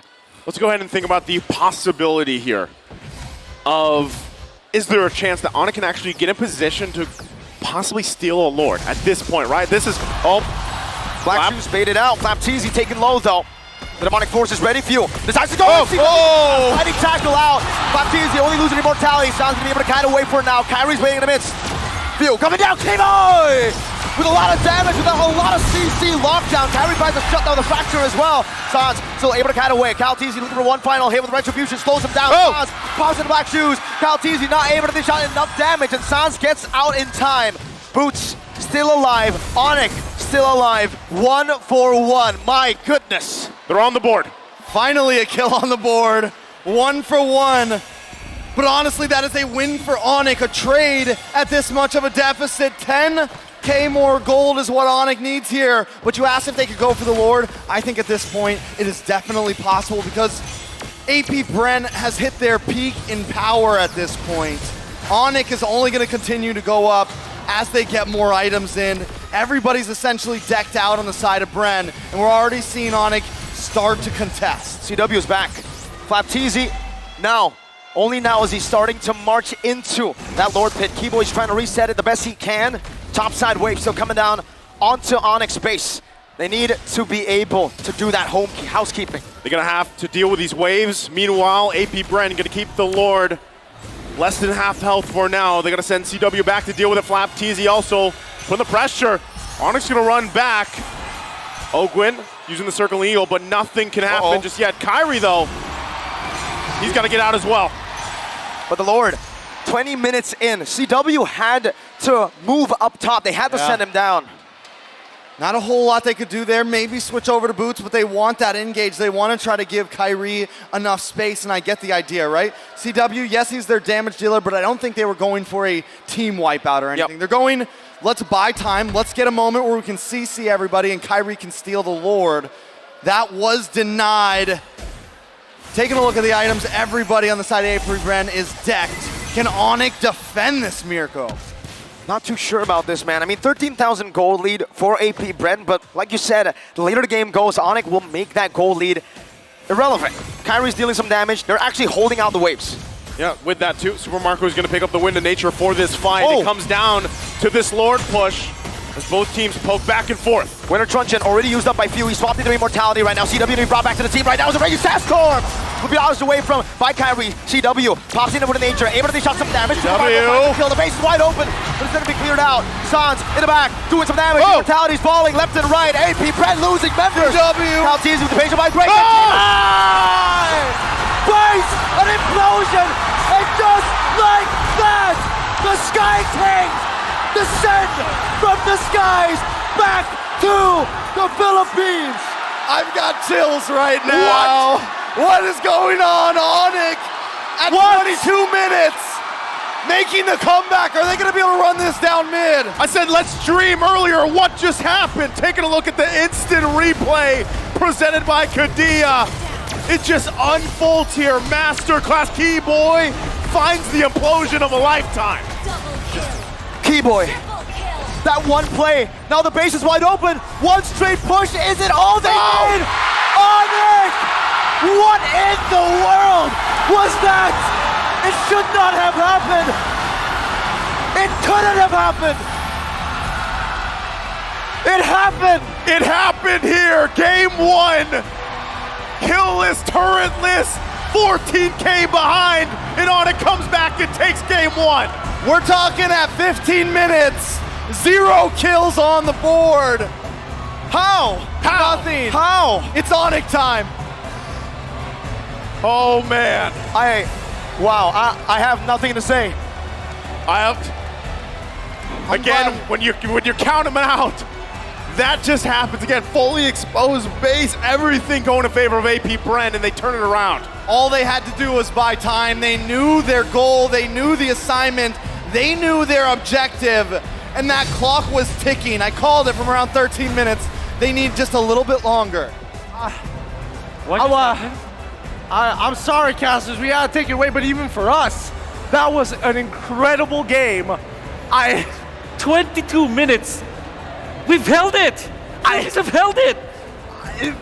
look, we're at a loss for words for good man. reason, but we're going to try and break this down. And especially from our POVs, it looked like an almost impossible situation to come back from. Like, what a goal lead they held from the 12th minute onwards. Like, this should not have happened in the first place. And to be fair, it's not like Bryn or AP Bryn are mindlessly jumping into the opponent. It's not like that. It's not a game where they were just throwing bodies at AP Bryn, at Onyx. It's crazy. But let's break it down, right?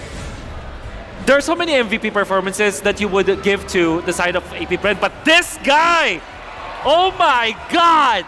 Give it to him. Give it to him. The God play at 22 minutes, flickering in to catch 3 and turn this game around. This is what we call a revolution. This is the moment where it's like, enough oppression, it's time for us to be free.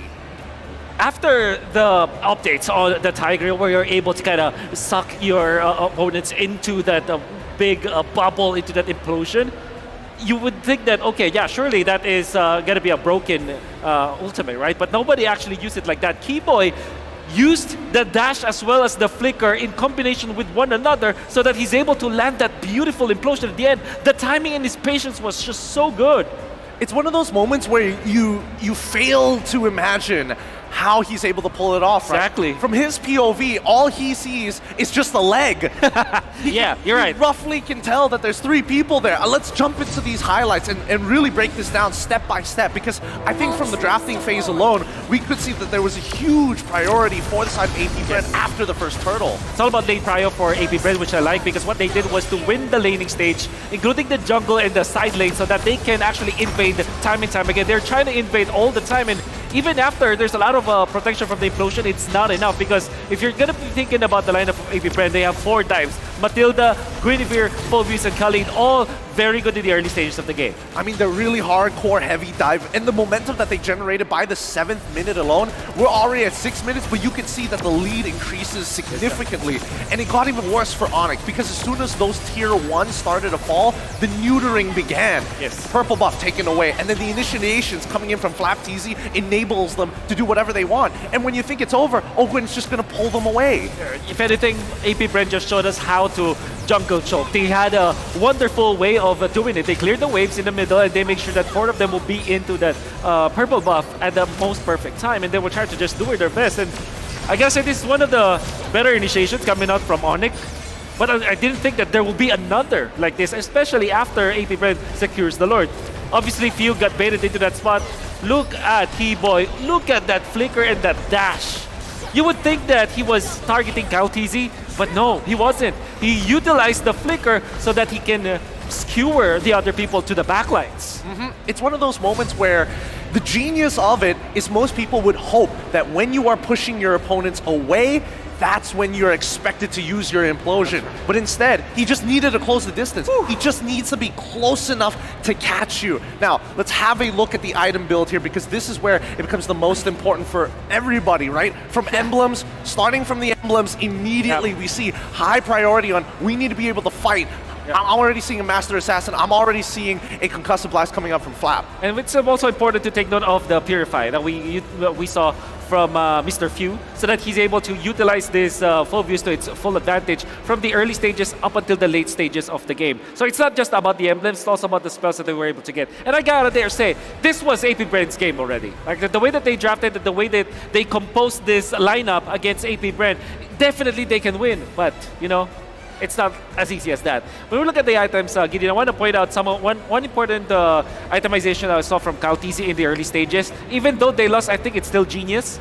They utilized this Molten Essence, casual Molten Essence, and Dreadnought Armor for the first 5 minutes of the game. Even when there's no full item yet for the Guinevere, he tanked up everyone. Nobody can touch him from the side of Onyx. And the best part is once he does start getting ahead, he has people like Ogwen to actually pull him out of these dangerous situations with quick follow-ups from, well, especially FlapTZ, the greediest EXP laner I've seen so far. Second item, Blade of Despair, to ensure that they maintain that lead. It's some incredible gameplay, even for Super Marco, right? Second item, Berserker's Fury, after the endless battle. It gets extremely dangerous from that point on. But keep in mind, despite the rich guy being Super Marco, breaking down turrets like they're absolutely nothing, as soon as we see the Ice Queen Wong coming up from Gilak Sans, the carry of this game, that's when it started to get really difficult for AP Bren to penetrate into the base. Sans is the only player that I've seen play the Lilia so aggressively against his opponents when being down, 14K, 12K, recalling in front of the champions of MPL Philippines at home stage.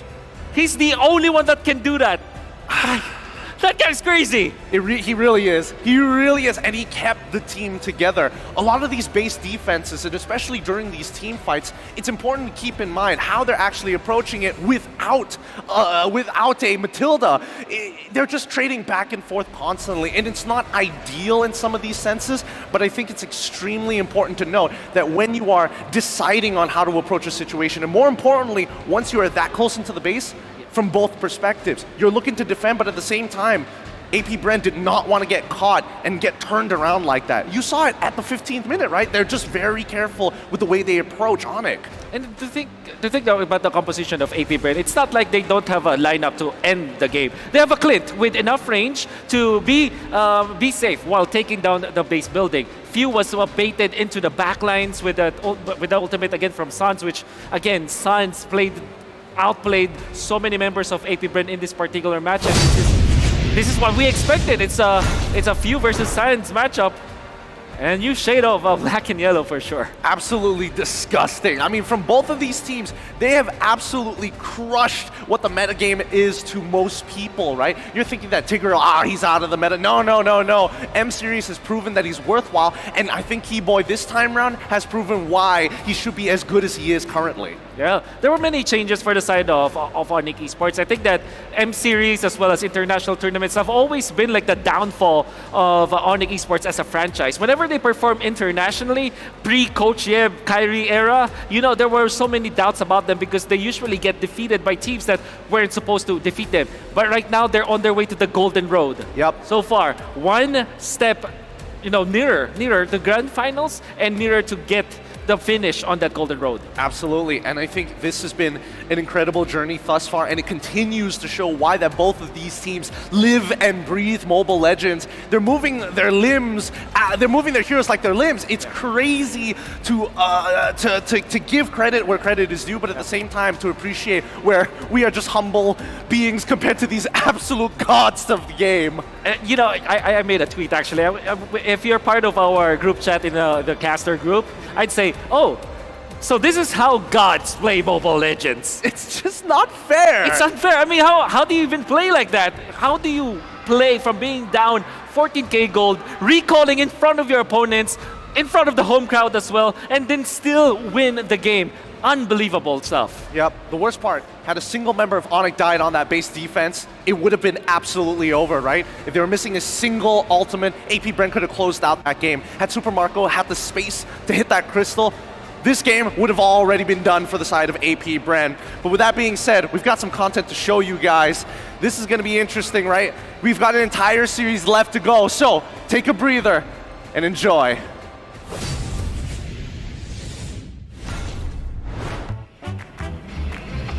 This is Mobile Legends and yeah, so old. You play this? Yeah. There's a spell back then that like silence the tower. Silence the tower? Yeah, I think I played that patch. It's in 2017, right?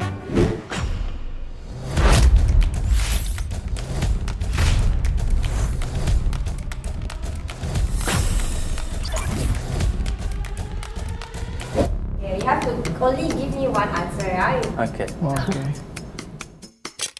I think it's Layla. Of course. Layla.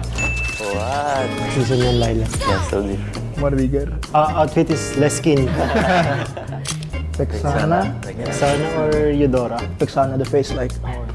Oh, alright. Eudora. I started to play with Kadita. I play Layla. I play Layla also. Why did you pick that hero? Layla is like the default hero that start in the tutorial. Random? I don't know. I entered the pro scene when MPL Season 1 started in the Philippines, like way back 2018. The thing who inspires me the most is my brothers and my cousins. They're the one who introduced Mobile Legends to me. How do you know the game? Yeah, in my friend. We download together and playing, I think 2016. I see Season 1 Mobile Legends ID, I see Rec. Blood God. Yeah, look so strong, so good playing, and then I want to go to beat them. Now you're better than Rek. No. What change do you see in the game? Who do you want to answer? Of course, you. Me. I think the major changes I see in the game is playstyle. Like then it was like more micro, just individual. Now it's more on teamwork. Yeah, I think the same. Yeah, same. Which is your favorite patch? My favorite patch is in M3 with the supports. M3 is like marksman meta, right? And marksman and support meta in Alici because I like Nathan, playing like that. Alici. When I almost die, oh my god, have a support here to help me. How about you? Same. Okay. Your experience in your first pro team. Experience in my first pro team, just like brotherly, more focus in the outside game rather than in game. Like when we have mistakes in game, we don't trail each other because we don't want to hurt each other feelings. But now you cannot do that because your team will not improve. My first team, Onyx. I think before that's not good. I just joined, right, and then so many like internal problems, and then I cannot see the positive. And then but slowly more good. Trust the process. Yeah, just trust the process. Nice. For me, my jungler would be Carl TZ. For tank, I pick you, Kiboy. Okay. Yeah. Mage, I want Odil. For gold, Kelra. Explain would be Edward. I think my team is Edward, Kyrie, Sans, Boy, Kyler. How about you, bro? I think first XP Edward, Kyle, Pale, Yeah. Baloiski. No, Baliski. The best for us, guys. Natalia Roma. For me, I think as long as my teammates and coaches are trusting me and I can see that I can still like compete in a high level, I'll just continue playing. In my opinion, I will continue my life with pro player because I like playing Mobile Legends. And you?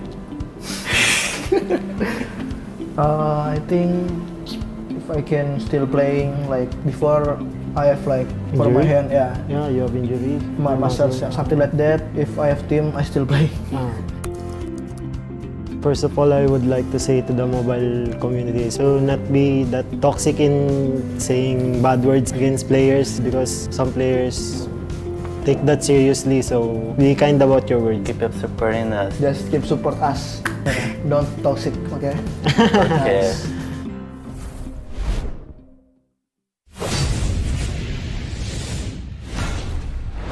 And welcome back once again to the matchup here. I think we had plenty of time to digest what just happened.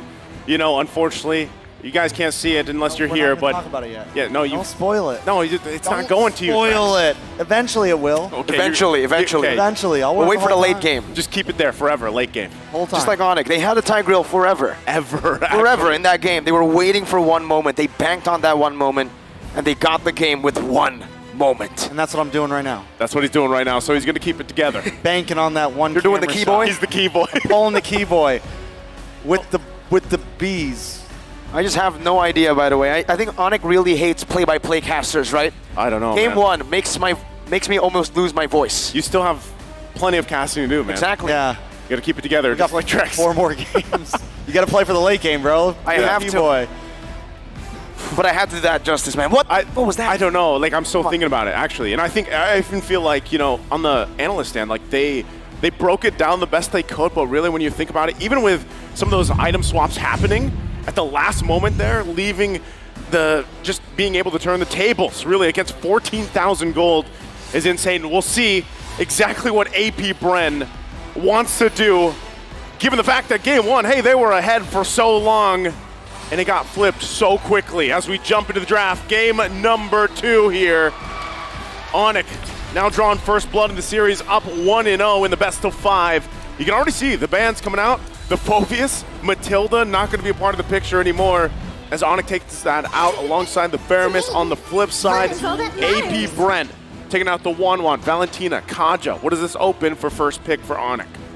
I mean, the Nolan again? Yeah. The Nolan again, right? I mean, yes, he got completely denied due to the Phobius, but that is gone now. But I just can't get over the amount of respect for themselves that these two teams have, willing to open up the Gwyn, willing to open up. The Joy is also still there as well. Last time, that was one of the last bans. This time it is going to be free, so do they want to give that over to Kyle Teasy here, or do they want to go for the Guinevere again? Maybe switch it up with the Phobius gone this time. Do they pick up the Bruno? That was something that really helped CW out last time. Yes, Onyx was eventually able to scale. Lilia also opened so many options for these two teams. Speaking of, strike it while it's hot. AP Brand holds a 100% win rate in games under 18 minutes. That's 12 games now. The last one was what, 22? I think it was around the 22 mark or so. Yeah, it passed 20. It passed 18 It was for around sure, like right? 22, 23. Yeah, 22, 23. So that's the winning condition for AP Brand. They had the 15,000 gold lead. They just need to end it now a bit earlier, and that's maybe what they're trying to do here with the Arlet pickup, right? They need someone to display some of these members. When they are in that base, Flap TZ couldn't find an angle to get a Raging Sandstorm. Yeah. Not only that, but you know, again, when you have that kind of lead, it still does pay off to be a little more disciplined, right? Don't overcommit, but then sometimes you risk that, right? Things turning topsy-turvy basically on your head, and that's kind of what happened now with the Arlot. Will it solve some of that? Because you also, once again, you have this Guinevere where we saw an amazing game the previous one. So the answers from Onyx this time around, they're going to pick up the Novaria. They've got the Terizla. Once again, Novaria, though, I like it because of the fact that you now provide some vision. This is one of the struggles that Kyrie had in the previous game, was looking for his own entry points, right? That's the struggle, but now with the Novaria, that'll help. And there's the answer once again. AP Bren is going to pick up Claude here for Super Marco, a signature hero pick. Yeah, and something else that can dive into the back line, try to lock on a Novaria, be harder to hit for the Novaria, but because Onyx doesn't lock in a gold lane this early, Coach Ducky gonna start closing in on that. Take out the Bruno. Maybe even take out another Brody, something like that. Definitely a possibility. CW does do wonderful on it. On the side of Onyx, they don't think this Arlet's going to be an EXP laner, huh? There's an Arlet, there's a Gwyn, right? Both can be flexed. So Onyx are like, you know what? That gave us a lot of problems, right? Let's ban that out from the get-go now. Take it away from Mr. Flap. I mean, AP Brand literally played the Phobius mid lane last time, and they played it wonderfully. I would not put anything past them at this point, but looking at Onyx also, the Novaria, I mean, it's not done very often, but it could be flexed over to the roam position. I mean, you know ID a little bit more. Do we ever really see Keyboy play something on the more support side? We have. Multiple times. You know, the Novaria even, it was, I believe, once in MPL Indonesia, but he plays a lot of the supports, even the Rafaela, back when it was meta. Yeah, that's how flexible he's been, right? He can use the healers, but also, that has just been banned away. No one moment, one win anymore. That was when we were, again, talking about, like, what is the win condition? Let's imagine here, well, that hero right there. Just take it out of the picture. It's handled. Paquito also still taken out, focusing on that XP lane against AP Bren here. Onyx still trying to get this favorable matchup if they can. Now, one thing, too, is you guys talked about it, right? Really that kind of double mage setup. If the Novaria does go in the roam, and then you can still provide something in the mid lane, you know, exactly what would that be? The fact that Valentina's taken out here, you have to work around that. Minotaur, though, going to be locked in for AP Bren for that fourth pick. I almost feel like maybe they didn't plan on putting the Arlot, or if they did put it in mid, it was going to be flex. Coach Yeb's like, listen, either you're going to play that in the mid, or you're going to have a terrible EXP matchup. And they possibly force Ducky's hand into picking up the Minotaur because they don't want to have Novaria and whatever other mid they choose. They don't want to have Nolan deal with the disruption of, of the Arlot on the mid side. And this Minotaur was one of the reasons as to how AP Bren was able to beat Onyx in the group stages of SPS. Yeah, it can do work, of course. You know, it's in a similar fashion, you also provide some sustainability. But here's one of the answers, right, for these tanky heroes. The carry's going to be locked in and rounded out with a Grok. Wow. Very interesting pickups here from Onyx. They can't go for a 5-man implosion. Now they'll go for a 5-man knockup, maybe. Yeah. Big knockup, big damage. They have some early game potential. They have their late game covered. They have vision. They have the whole package here on the side of AP Bren. once again, very aggressive. Very, very aggressive, but in my mind, I feel like Onyx has a lot of answers to what AP Bren is bringing. Part of this, too, is the fact that, I like the Grok, not only because you're looking for wild charges, and how many wild charges have we seen actually secure objectives, right? That's one factor in it, because it adds this dynamic, too. When the Lord is up, you're already watching for one knock-up, now you got to watch out for the wild charge, right? But also, it's a good peeling effect. Oh, here we go again. Once again. AP Brent pulls through with an Odette pick. Okay, so me and Gideon were brainstorming this a lot the day that Odette got picked up. Yep. And a lot of it was, okay, it helps against a lot of heroes like the Joy, like the Nolan, because here's the thing. It's not, it supplies something that the Yve or the Farza could supply in a sense of zoning, but it's constant damage. You don't have to aim it. And she has the dash. She has a way to kind of dash back from the Nolan. And as long as their marksman can kind of hang out in that space, it is a very safe and free space to just unload. Great insights once again here on both drafts as we get loaded and ready once again to head into game number 2. Onyx with a miracle play, able to take game 1 in the series, the best of 5 against AP Bren. Despite all their efforts in game 1, how will AP Bren adjust to even out the series 1-1 here as we get prepped and ready to see the series unfold one step closer to achieving that golden road for Onyx here? Looks like we're going to take a little... There's a lot going on. Even Mobile Legends can't handle it right now. They're taking a break here, right? They're going to figure some things out. You can still keep those off track. Keep them off. All right. Keep them there for now. Wait for the right moment. So the Swan Song, right? The Swan Song. Was the song that led them to victory. Yeah. In the group stages, right? Was it group stages? No. Knockouts 1. Against Geek, right? Who was it up against? Man, M5 has been a long journey. It has been, man. But it was the counter to Joy, an assassin. It's a great pick against these assassins, and now against the Nolan, it's great. But then you take into account the Novaria, that he's going to be matching up in lane, right? That's a lot of range advantage for the Novaria, maybe even clear advantage in the early stage. Definitely a lot of range for the Novaria, but still, I'm not too worried about Few on this Odette. Like, I think overall, I'm like kind of sold on the Odette. I'm at a point where I feel like it's just... After one game, you're sold? Just the idea behind it. You have the dash, you pair it up with a flicker, and then once again, it gives you the coverage that you want from that type of mage, right? That zoning, that arrow, that AoE, someone that can attack a wide zone of area, but it's not as easily targetable when it's in its alt state. Comparative to the Farza, you are a sitting duck when you're Farza, you are a sitting duck when you're Eve, and that's why those two picks have not been getting picked up, because EXP lanes are back, baby. They are divers, they are aggressors. Then you also have so many roamers, you have so many junglers that are just highly aggressive, and those are just prime targets, whereas the Odette, in the alt state, it's not. The only thing the Odette lacks, really, is laning phase, doesn't have as much mobility as some of those other types of mages. So as long as Few can get to a safe spot where the rest of the team can group up, it is definitely going to be dangerous. Yeah, and I like this, as you talk about this, exactly the Odette, but the lineup rating right for them is pretty high. It's nearly 9 against Onyx here with that. And, you look at the course of the game, how things can fall into place. That's where they play around the Odette pick, just like they did the previous time that they picked it up, earlier in their earlier matches. So again, there you go. We'll see how it happens. We get the signal. We're going to be jumping into the Land of Dawn. Game 2 ahead of us. Onyx versus AP Bren. It's 1-0 for Onyx right now. You can already see the pressure from Keyboy. Doing some damage. Oh, a flicker as well. Burnt out by Keyboy here. But I do want to talk a little bit more about this Odette. In the matchup that we saw previously when Few picked this up, the Odette was also picked up against the carry. So now it's an assassin and a carry, right?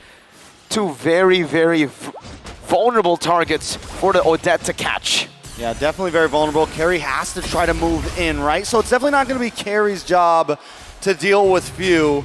Taking a look at the emblems, nothing too out of the ordinary. Boots going for the same exact setup as last time. CW does pick up a nice defensive emblem there. Make sure that if Carry needs to, it can kind of survive a little bit of a gank there. Taking a look at these items, CW as well doesn't go for the boots, whereas Super Marco does. Super Marco also going to pick up Gonna go straight into possibly the defensive boots there.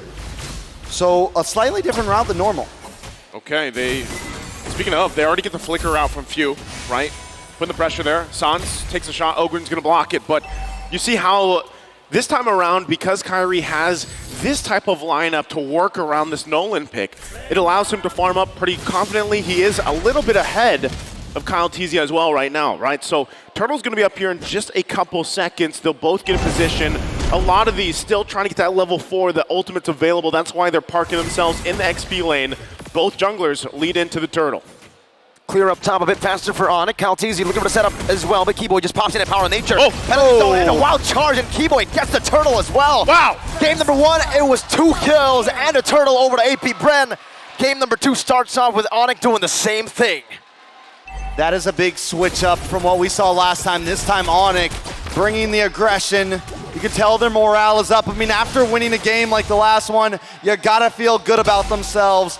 Onyx definitely in their zone right now. AP Bren need to try to kind of get things back into the groove. It's not too huge of a loss, but it is already 2K in the first 3 minutes. The thing about it too, Super Marco is gonna have the pressure here, but you know, when you're talking about the mid lane picks and you're talking especially about Sans here, the Novaria, his track record on this Novaria is insane.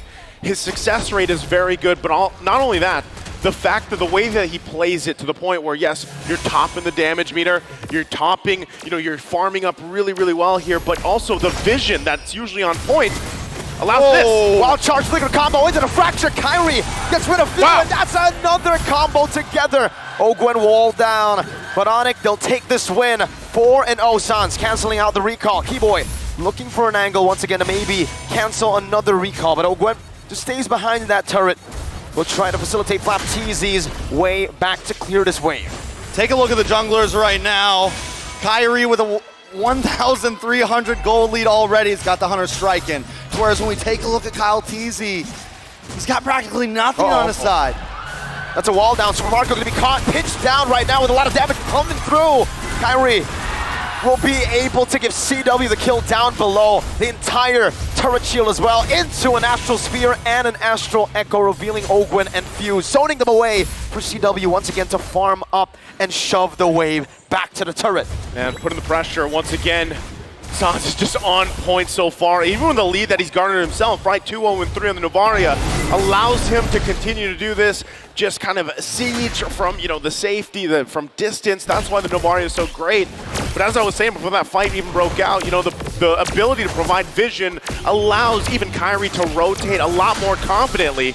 And even Keyboy, the fact that he picked up this Croc, at this point, he's just walking vision, right? He's one of those vision getters. He's a getter vision. He's a getter of the vision. And another great thing about Keyboy, why he can do this so well, is when he pops that first kill, he's immune to the CC, right? So he can go into the enemy jungle without fear of the magic sum, without fear of getting knocked up. And as long as he has Sans sitting in the back lane behind him, he knows he's good. I mean, he's take the long way. Disgusting. He's making Flapteezy walk to his base. You don't get the recall. You have to walk. That's what Keyboy does. So with that, again, this is very different from the previous game, right? You're talking about now the 5 minutes in, almost 5,000 gold ahead, and you can see just how strong they are in the lanes, right? Super Marco doing a relatively, trying to keep up as much as he can, but still the pressure being put through every single lane right now as they go on. All right, so 5K gold lead for Onyx right now. AP Bren cannot find an opening. I think they know, all right, let's take this slow. We're pretty much going to try to pull an Onyx this game. But Onyx has a composition that scales so well into the late game with CW, with Sans, with the amount of vision they can have overall. Taking a look at the item, CW, he's got the Scythe in. He's got the Golden Wand in. He's 2/3 of the way to the Holy Trinity, and it's going to be trouble once he locks that in, because the rest of his team is, Major Migration, Val Requiem, and the Swan Song onto Keyboy. Final slash as well, but Keyboy gets out with a wild charge. That was Kyrie into the back of Fracture, not getting him just yet. Minute Fury, Flicker combo, boots with the penalty zone. Distracting the back line, open, barely dodging away from that last hit, but CW's rotating over already now. Immobilized under the turret, boots taken low right now. Vengeance comes down with Astral Echo with a few more hits. CW finds the kill under the tier 1 of AP Bren. Onyx Esports goes from getting caught off guard to completely responding, finding a kill, and almost a tower for themselves. Oh, Keyboy. Are going to be able to make it another one? That's a knockup, but Keyboy's still chasing. He's chasing. He's hungry. Few gets a dash. Super Marco gets Few out, but all that, while that was happening, Onyx took what? Whoa! With a wall onto Few. You cannot recall right now if you're AP Bren because there's a gator hunting you down. Final slash in the Valor Requiem, but Keyboy just charges wildly back. He's not even stressed about it. Keyboy's like, it's okay, you can knock me up for a second, I'm good. I just wild charge away. No problems. And now, Onyx are at their average. This is the average, right? But now it's only 7 minutes in. It's kind of crazy to think about what that gold average is that they have leading into M5, now the 8.4K ahead. And it's flipped around. It's weird, right? You're 7-0. Is this what these games are going to be, essentially? We're just going to go back and forth, each team starting the game off with a 10K gold lead. And then one moment that changes everything. Is that the possibility here? That is a possibility. It's one moment. It's one moment. If you had. Shout out. Moment. Shout out One to Yasu. shot. All right, taking a look at the items once again. Few just getting that first item in. This is a problem, right? This is. We saw the same thing from AP Bren last time, but I would argue that AP Bren has a slightly worse composition to try to pull off what Onyx did last time. And AP Bren didn't have the scaling capabilities that Onyx has this time. CW is just getting involved into these team fights. It's only been a few minutes. And now that they're grouped up, now that they're ready to push in, it's going to present more and more of a problem. Yeah, it's crazy when you think about it too, right? The fact that we talked so much about this Odette pick, but unfortunately for the game, it's really just been stopped, right? You really haven't been able to see the Swan Song do anything just yet. You see AP Brent dealing with the siege from a distance, and once again, why that Novaria pick was so great. It was so crucial for the game plan here for Onyx as they approach this game. Even with that, right, you need, you know, when we looked at the comparison, as this Lord is just going to be taken uncontested for Onyx, when you looked at the comparison, right, the lineup power was in favor of AP Bren. Yep. But they have not been able to execute the lineup that they've drafted. Again, looking at Novaria here, this is why teams love this hero, and they pick it up, not only for the vision, but the insane damage early on from safety, essentially. Yeah, and the vision just supplies so much. I mean, especially when you have a lead overall, that is when you can really just start to get the noose around the neck, right? That is when you can really just start to keep AP Bren exactly where you want them at all times. Onyx really starting to close in now. Wow. Gonna try to take this tier 2, and AP Bren can do nothing about it. Rose Gold Meteor built up for CW as well, so if the Swan Song does get utilized into the back, get CW, he'll still be able to survive it. 3-man Astral Echo as the Lord marches down bottom lane. This time with the first Lord looking for one base turret. Final Smash Flicker combo. Not going to be able to connect right now. CW free hits. Keyboy in the back.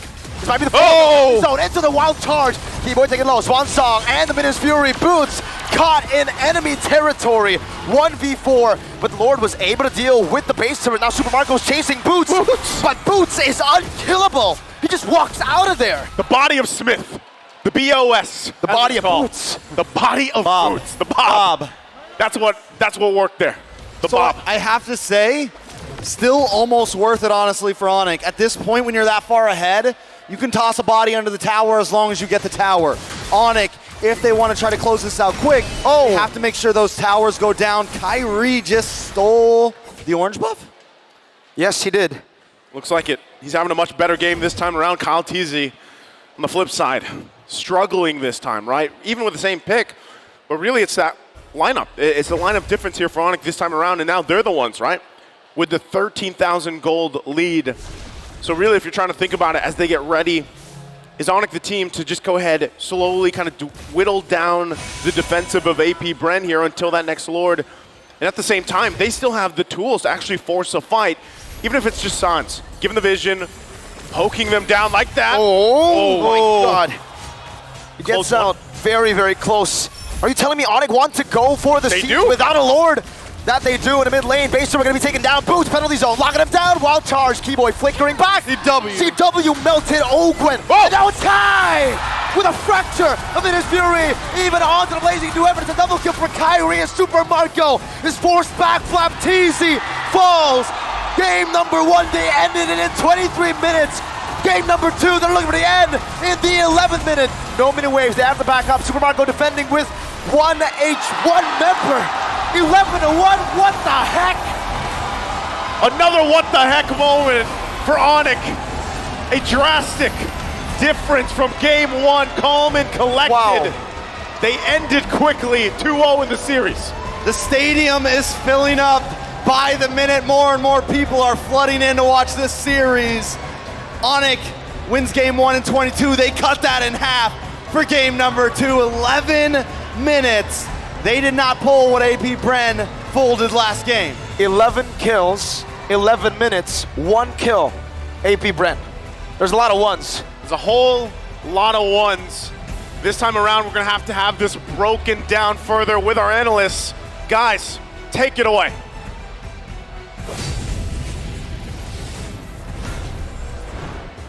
Thanks, Naisu. It's now our time to break down the game once more, and this time a little bit more straightforward. But even so, at least now we're seeing new win conditions, and at the very least, some important win conditions here. And the most important win condition though for the side of Onyx, the way that they drafted is to win the laning stage. You can see that when they pick up the Nolan, we know that this is a hero that can, you know, outspeed almost any jungler out there when it comes to farming speed. But there wasn't any kind of invasion that happened coming from the side of AP Bren. Now, if you're gonna be looking at the side lanes, Teresa versus Arlott, that lane's a wash. You know, it's not happening. It's not happening. But Carry going up against the Claw, we know that traditionally Carry wins versus the Claw, especially if you know the matchup so well. And then, if you're gonna be looking at the mid lane, that is when AP Bren can be seen as very, very slow. You can see Odette plus the Minotaur. If you compare that to Grok and the Varia, man, your lane prio is heavily tilted towards Onyx.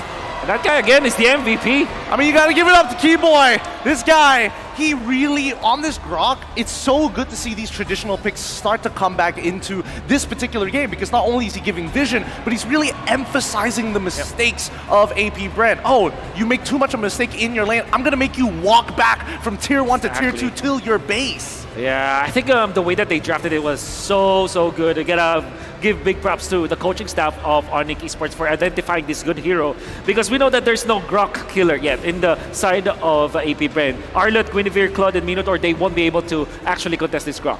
And now, if you're looking at the Grok, it counters many members on the side of AP Bren, particularly this Claude. In the team fights, it can be used to cancel the Blazing Duet, but at the same time, in the laning stage, you have so much vision together with the Novaria, the vision and information that you can get from Onyx off the roof. And then, Keyboy just steals the turtle. I mean, once we jump into these highlights, it becomes clear how the comp is actually moving faster than it's supposed to, right? And that's something that I don't think that AP Bren was able to kind of keep up with, especially with the few again, these are minor mistakes being emphasized by Keyboy. Hey, slow down for a moment. I'm going to cancel a couple of key abilities, waste your resources, and immediately after that, you have reinforcements from Sans to ensure that it stays that way. What I noticed from Onyx when you watch them during their MPL region is I call it the Avenger-esque kind of gameplay, where somebody goes in with a superhero landing, somebody one-ups that guy, and then another superhero landing. You can see that with Keyboy and Boots, and then Kyrie. It's like a fashion show, but for their skills. A fashion show for their skills. Well, let's break it down now that we've got the post-game stats here up online. And more importantly, when we are looking through these emblems, we start to see the small, subtle differences between all of them, really. Okay.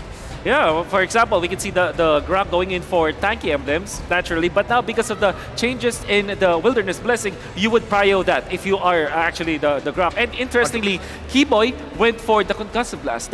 Typically, we know that you go for what? Maybe defense, maybe Quantum Charge, right? But Keyboy, he understood the situation. They need to clear the lanes faster than their opponents. And in the first few minutes of the game with this emblem, You know that they are very, very quick at clearing that lane together with the Novaria, and then they leave that lane so that he now can get into the other lanes or maybe the jungle to supplement the vision for the side of Onyx. It is actually a very smart take on how to play the Grok. I think, you know, a lot of people have kind of forgotten how impactful Grok can actually be, especially since nobody can really punish him at this point of time. The early game especially has been quite convincing to see that Onyx was not only able to control and squeeze the map, but more importantly, really abuse, and you see again, mid lane not hitting level 4 in time. Support's unable to get there, and they probably should have left that first turtle. Worst yet, even the jungler was kind of feeling that pressure. Kyle really struggling to get ahead. Exactly. I mean, you're looking at the items, right? But what you may not notice here is at, what, 5 minutes or 8 minutes into, 6 minutes into this game, Kyrie had twice as much gold as Kaltizi. And I think that's a very massive difference that happened in the early stages that kind of just really nullified the effect of the Guinevere. The Guinevere without the farm cannot tank, and a Guinevere that cannot tank for you is, you know, non-factor. Yeah, and again, it's just hard to engage when your life is put at risk all the time. But let's not forget about the rich guy. By 7 minutes into the game, double the gold and farm of the Claude himself. And that is such a big win for him. Not only did he crush the lane, but now he has scaled far past the point that he should be allowed to, especially against an Odette on the other side. He shouldn't be able to participate in these fights, and yet they were still able to make it happen. The carry going over to Sans only naturally. Yeah, the post-second turtle rotation that you saw coming out from Onyx was actually genius. They went into the gold lane, they got the outer turret and their shields. Immediately at 4 minutes and 20 seconds, they are allowed to switch for the XP lane as well as the gold lane, allowing for even more farm for that carry because he actually soloed the outer turret shields up top. So he had what? A total of 2 turrets, technically, and then 2 outer turret shields. That's, you know, stonks, as you would say. Big stonks in a matter of fact. He even occupied the jungle as well, able to steal the core vault away, able to take River Crab for basically free, and more importantly so, just the smothering coming in from Keyboy down on the opposite side of the map to slow down that rotations. Those seconds are very precious, and they really matter. Let's have a look at the damage taken per second, right? And I think this will tell us more of what we're looking for. Yeah, Ogun was taking an absolute beating, and the same goes for Kaltizi. But even on the opposite end, right, we did see by the 6th minute, it became very clear that they were underfarmed, and the stat checking became very evident. People like Boots was getting away with super deep flicker penalty zones. I'm actually still in disbelief on how Boots was able to survive that, especially going up against Super Marco. But then, when you look at the items and when you look at the time, the Trinity wasn't available yet for Super Marco. That's why he wasn't able to supplement the damage against the Terizla. Naturally, the Terizla can just last throughout the combo of the Claude, maybe eventually be taken out, but at that moment in time, there's no way that they can destroy the body of Smith of that Terizla. You just get so much value from the DR, the damage reduction at that point of time. Let's not forget that dive coming in from the first inhibitor turret where they sacrificed Keyboy to make something happen.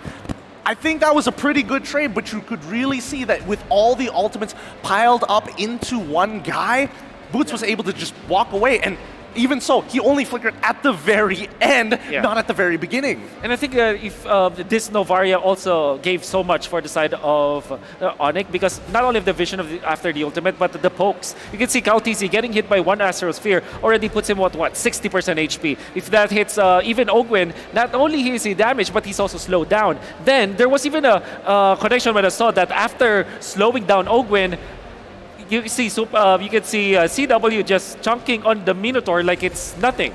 Like he spent the whole combo, the whole duration of the ultimate to clear out the Minotaur, and that's unprecedented, you know. I mean, when they have that much vision as they had, you could see that the raw confidence in the decision making from Onyx was just very, very clean, very crisp, and more so without fear. With all the variables taken into account, there's nothing much that they have to do. With that being said, it looks like we've got something happening down by the stage with our host. So we're going to be throwing it over. Mara, what's going on there?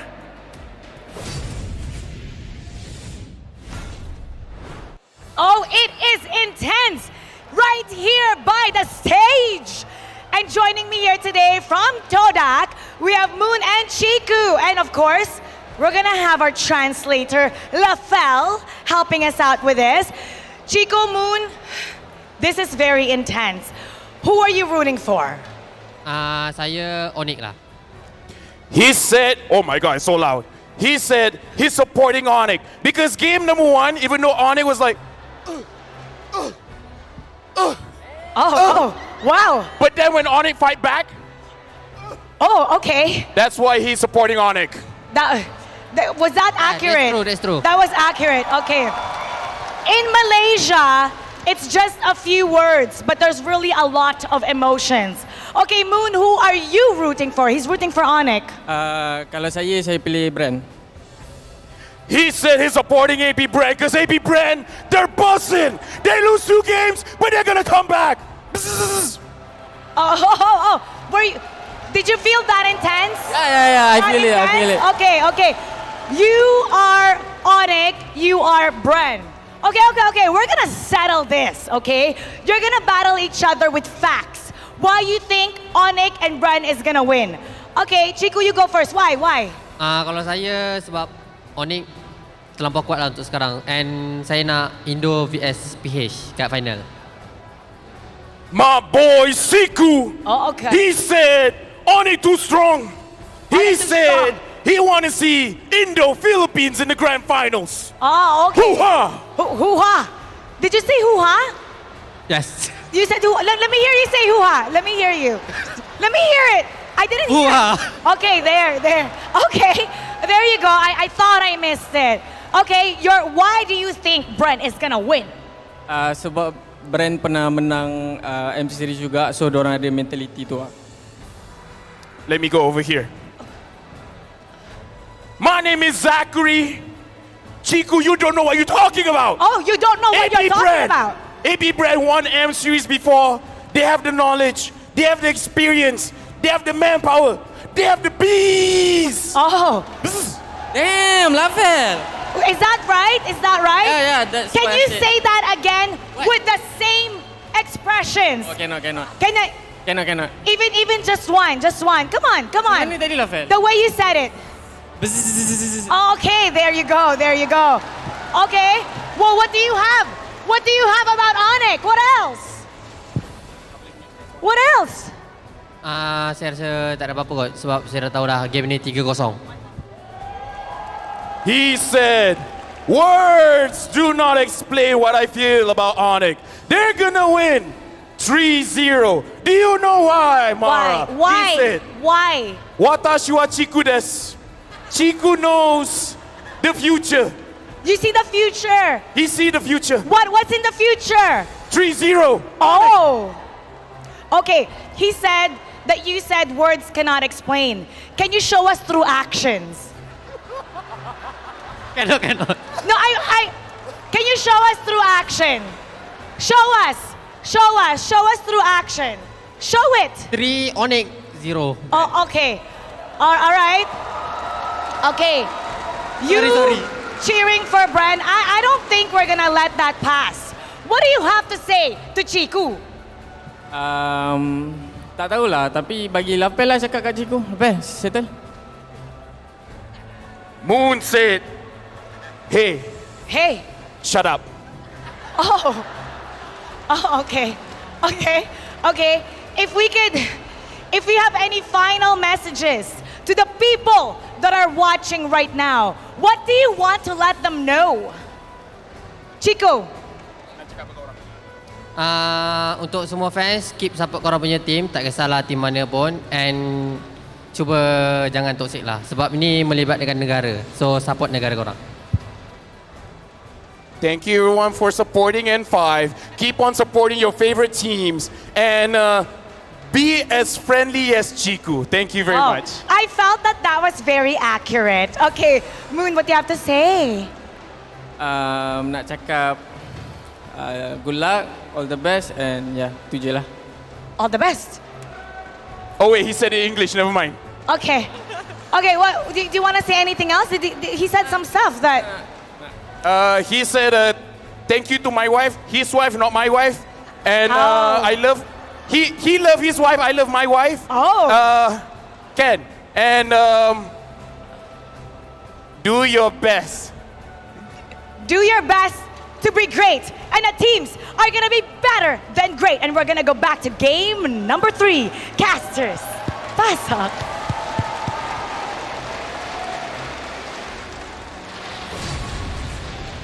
Once again, thank you so much to our guest there. Great translation. I think we all need a LaFell in our lives to translate. It's always great to have a guy who's fluent in Japanese, man, and LaFell is the most fluent in Japanese, the most fluent that I've met ever. Trex, by the way, this is your Yes. moment. What are you talking about? Do it, bro. What? There it is. Again, supporting the beast. I mean, But you predicted Onyx, bro. You did. I'm a lover of Mobile Legends, like I think everybody in this crowd is. We want to see a great series. Yes. We want it to go the long way. I don't want to go home early tonight. I want to see LaFell happy. He's a happy guy. Pretty happy. You know what makes us happy? A 5-series upper bracket finals. So for the next 2 games, I'm a B, baby. By the way, greatest talent. I don't think this is greatest talent. Greatest The talent. greatest talent does whatever he wants. Greatest talent, LaFell. Take care. He does whatever he wants, man. That was not scripted. Seriously, he just walked up here. He's unhinged. He's part of the show. Hey, we're having a good time. Now, once again, we have to bring it back, right? What's ahead of us? We have to focus on the possibility that this might be a sweep. But for everybody watching, Don't even say that word. Hey, Don't even Ali, say don't that say the word. S word. Don't say the S word. Not here. Don't do it. all right, just 5 games. Anyway, for everybody watching online, please do give us your feedback about your experience through this QR. There's a QR now on your screen. Check it out. Go ahead, scan it the way you scan QR codes. Give us your feedback. It means a lot to us, of course, for improving as we move on forward. Again, speaking of the milestone yesterday, M5, we had the 500th game yesterday, so we continue on leading forward, and it is important as you guys are a part of that journey with us. Now, like we said, let's bring it back to the match. Game 3 upon us. This is the weird part, right? Game 1 and Game 2 was quite different for this whole series. I'm honestly trying to rack my brain for what exactly Onyx can do here. They had such a great draft, such a great game in game number 1, but still weren't able to pull it off. And then game 2, Onyx completely destroys them. So do they get back to the basics? Before that, we got the pressures on Onyx. Yeah, love this. Again, this is from AP Brand's coach, Vren here. Actually, there's really no pressure because from the past year and this year, we've played in a lot of tournaments, and most of the time, we're the tournament favorites. I think the pressure is on Onyx because they've only played 2 major tournaments so far. These are some heavy words from Coach Bren. Well, maybe he cursed himself because you know what pressure makes, right? What? Pressure makes diamonds. And right now, Onyx are as hard as diamonds, and they are cutting through the glass of AP Brent. I did not expect that. That was so good. Yeah. Yo. Good job. It must be the... It must be the buzz. It's the buzz. I'm taking in all the buzzes right now. Yeah. Well, we'll see. You know they talk and dance, right? They talk and dance? Yeah, It's too bad that bees they're- talk by dancing. It's too bad they didn't hand these out. Maybe this is the channeling energy, that they need here. Maybe if AP Bren makes There's it a few. forward. I know there's a few, but You had to be at the group stage. Oh, you Or had to be at the at the EVM to get these. That's true. Someone came up to me and said, "You're a B now." I think I said it to And they all of gave us. these, man. I think I got it too. I think I got Yeah. one too. I just didn't bring it along I with thought me. I was special. Damn. You are. Today you are. Trex. Today you are. You're the only one that brought it to the venue. To the venue. And the bees love you for it, man. Again, we have to think. I want to reel it in and ask you guys as we wait for the draft. Speaking of draft, we're going to be jumping into it. Game 3, and I want to leave this question with you. The Odette pick, we saw work wonders before. This time it didn't really work out. So are we seeing the flip-flop of sides here? And also priority-wise, AP Bren, what do they go for against this lineup from Onyx after seeing a devastating loss in game 2? What are the adjustments here? Bands already coming forward. Faramis, Fovius, Matilda, still Onyx on the blue, AP Bren on the red. Again. They want this. So I was going to start off with saying maybe ban out the Nolan, force Onyx to change things up a little bit, right? But they do not. Instead, AP Bren take the difference here. They're going to put Few on the Novaria, still pick up the Arlot. So we're keeping one, we're changing the other, but still, this is going to force definitely a different draft than what we saw last time on the side of Onyx. Do they continue to put Few up? I mean, do they continue to put Sans up front on their lineup? Last time they locked in the Novaria. Bruno is still open as well. Definitely a lot of options for the side of Onyx. The Bruno definitely makes sense here, right? I mean, the matchup is going to be great for CW. You need to put him on a winning matchup, but the Terizla has been phenomenal in the last 2 games. And that's going to be the Guinevere locked in, right? So AP Bread, maybe the idea behind the Varia pick was the fact that, hey, they already picked the jungler, Onyx, right? There's no way they picked this Guinevere. Wow. But then Onyx pick it up, and then they have to go join. They can't let this go. Yeah. It'll be banned out. I think they were willing to go into this matchup, right? You go ahead, you might be scratching your heads. Why the Nolan once again over to Onyx while AP Bren decides, hey, we'll take Vision, we'll take the fact that Joy is open as well, and we'll match it up against each other.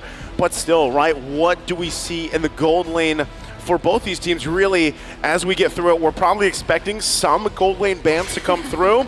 The Kadita, though, is going to be taken out from AP Brent. Kadita, definitely a solid ban, something that could punish few in the laning phase, right?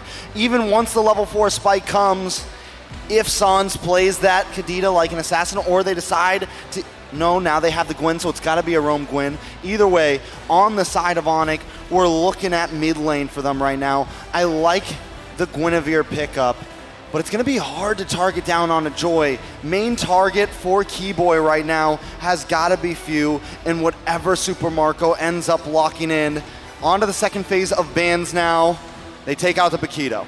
Do they continue to hammer into the EXP lane? They did this last time, right? Yeah. Last time, even though the Arlala was picked up, they expect it still that Ogwin is going to get it, and they're going to force this Arlot to stay in the EXP lane. Is the proof that I'm still Brody being alive. taken out here. Once again, interesting ban, right? Really trying to get this matchup. Once again, Claude comes through.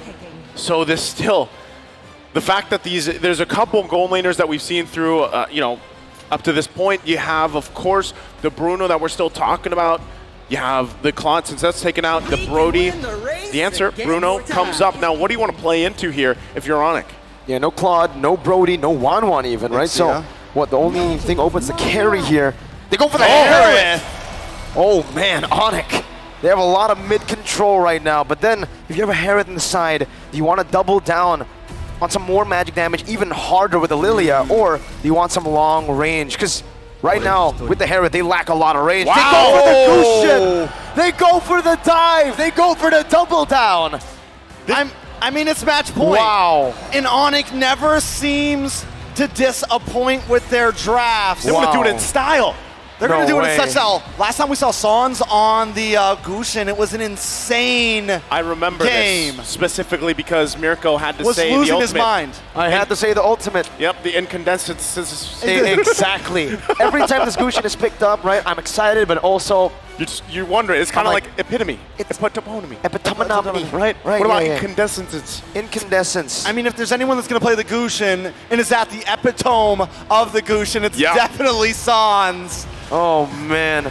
What do AP Brent close it off with though? Right now, we'll still. There it is. Kufra. I swear I was going to say before he picked it. I was going to say that was the flex. I swear I was going to say before he picked it. Well, I believe you, but you took the buzzers off.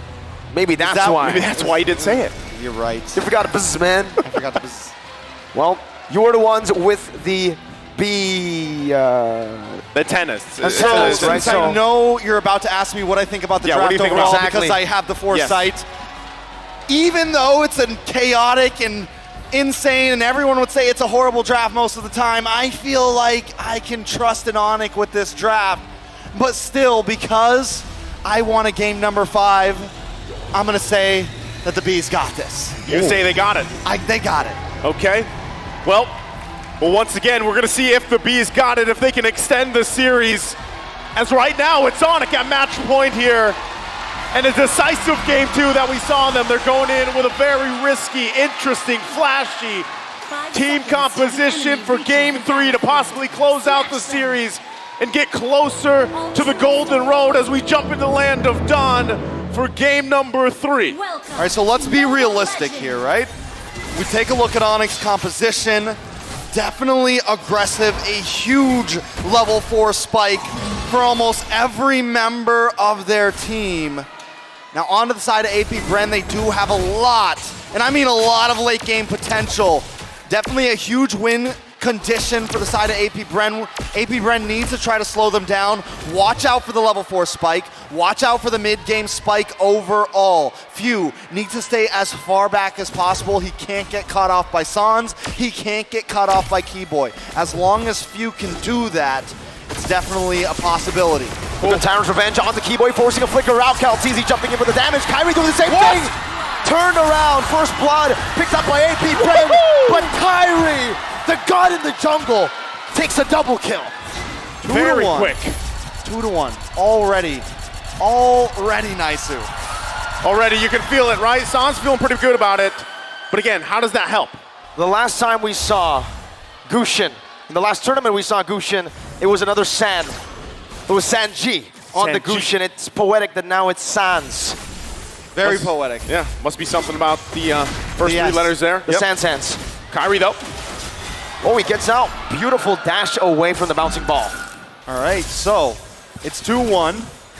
Definitely still anybody's game. We're just getting started, but you can already feel the pressure, and so far the past 3 games have been full of this, but up on the top side. CW gets a good hit, Super Marco taken low, and now someone's crawling down. The assassin from the mid lane.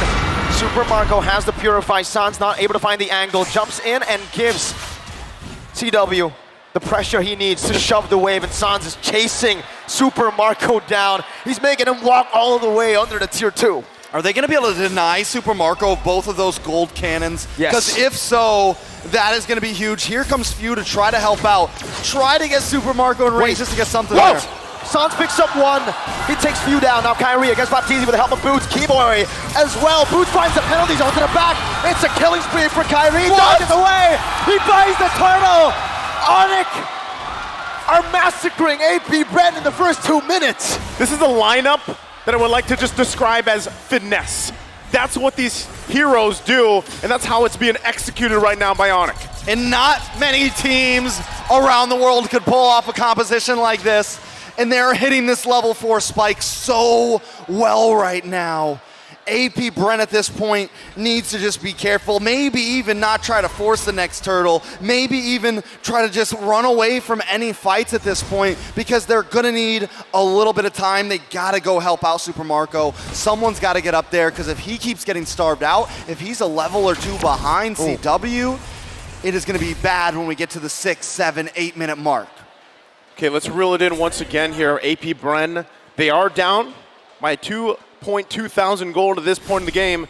Itemization-wise, they're still trying to work on those first items to get picked up here, but still, they can play around that too as they try to just buy some time. You said it yourself, Trex, trying to buy some time for Super Marco, protect him a little bit, right? Look at the pressure here. I mean, half of that gold lead is in the hands of Kyrie. Spatial migration canceled out, but he's going to be pinned down. Super Marco Keyboy flickers out to safety, and CW gets out of the Tyrant's rage, not even utilizing the Purify. Onyx. That's all I can say right now. They are all over the map. They have the movement speed. And here's the thing. They can attack these off lanes because they have such great dive potential right now. With the Gushin, with Kyrie on this Nolan, it's hard to slow them down. It's hard to play safe because they can get right under your tower. CW dropped the Zaman's Force last fight. Slows Super Marco down. There's no way for him to even get out. And that's what makes it so easy for them to get these pickoffs. The scary part, too, is if you're looking at all the items, right? That was a Genius 1 picked up by Sans now. You have the Starlium Scythe on CW, so interaction-wise, magic damage-wise, is going to hurt. Even Ogwyn. Zaman Force going to be used up. Ogwyn with the time's rage, able to knock Keyboy down and flickers out to safety right now. Keyboy's going to be able to pop that Requiem, but Calteezy takes him out. Electrifying beat. CW not able to find Super Marco just yet, but the turtle will be secured on the other side of the map with a Petrify connecting. Sans and CW turning around once again, and Sans body blocks the Astral Sphere. Flapteezy looking for another sort of initiation, but he will not be able to find it.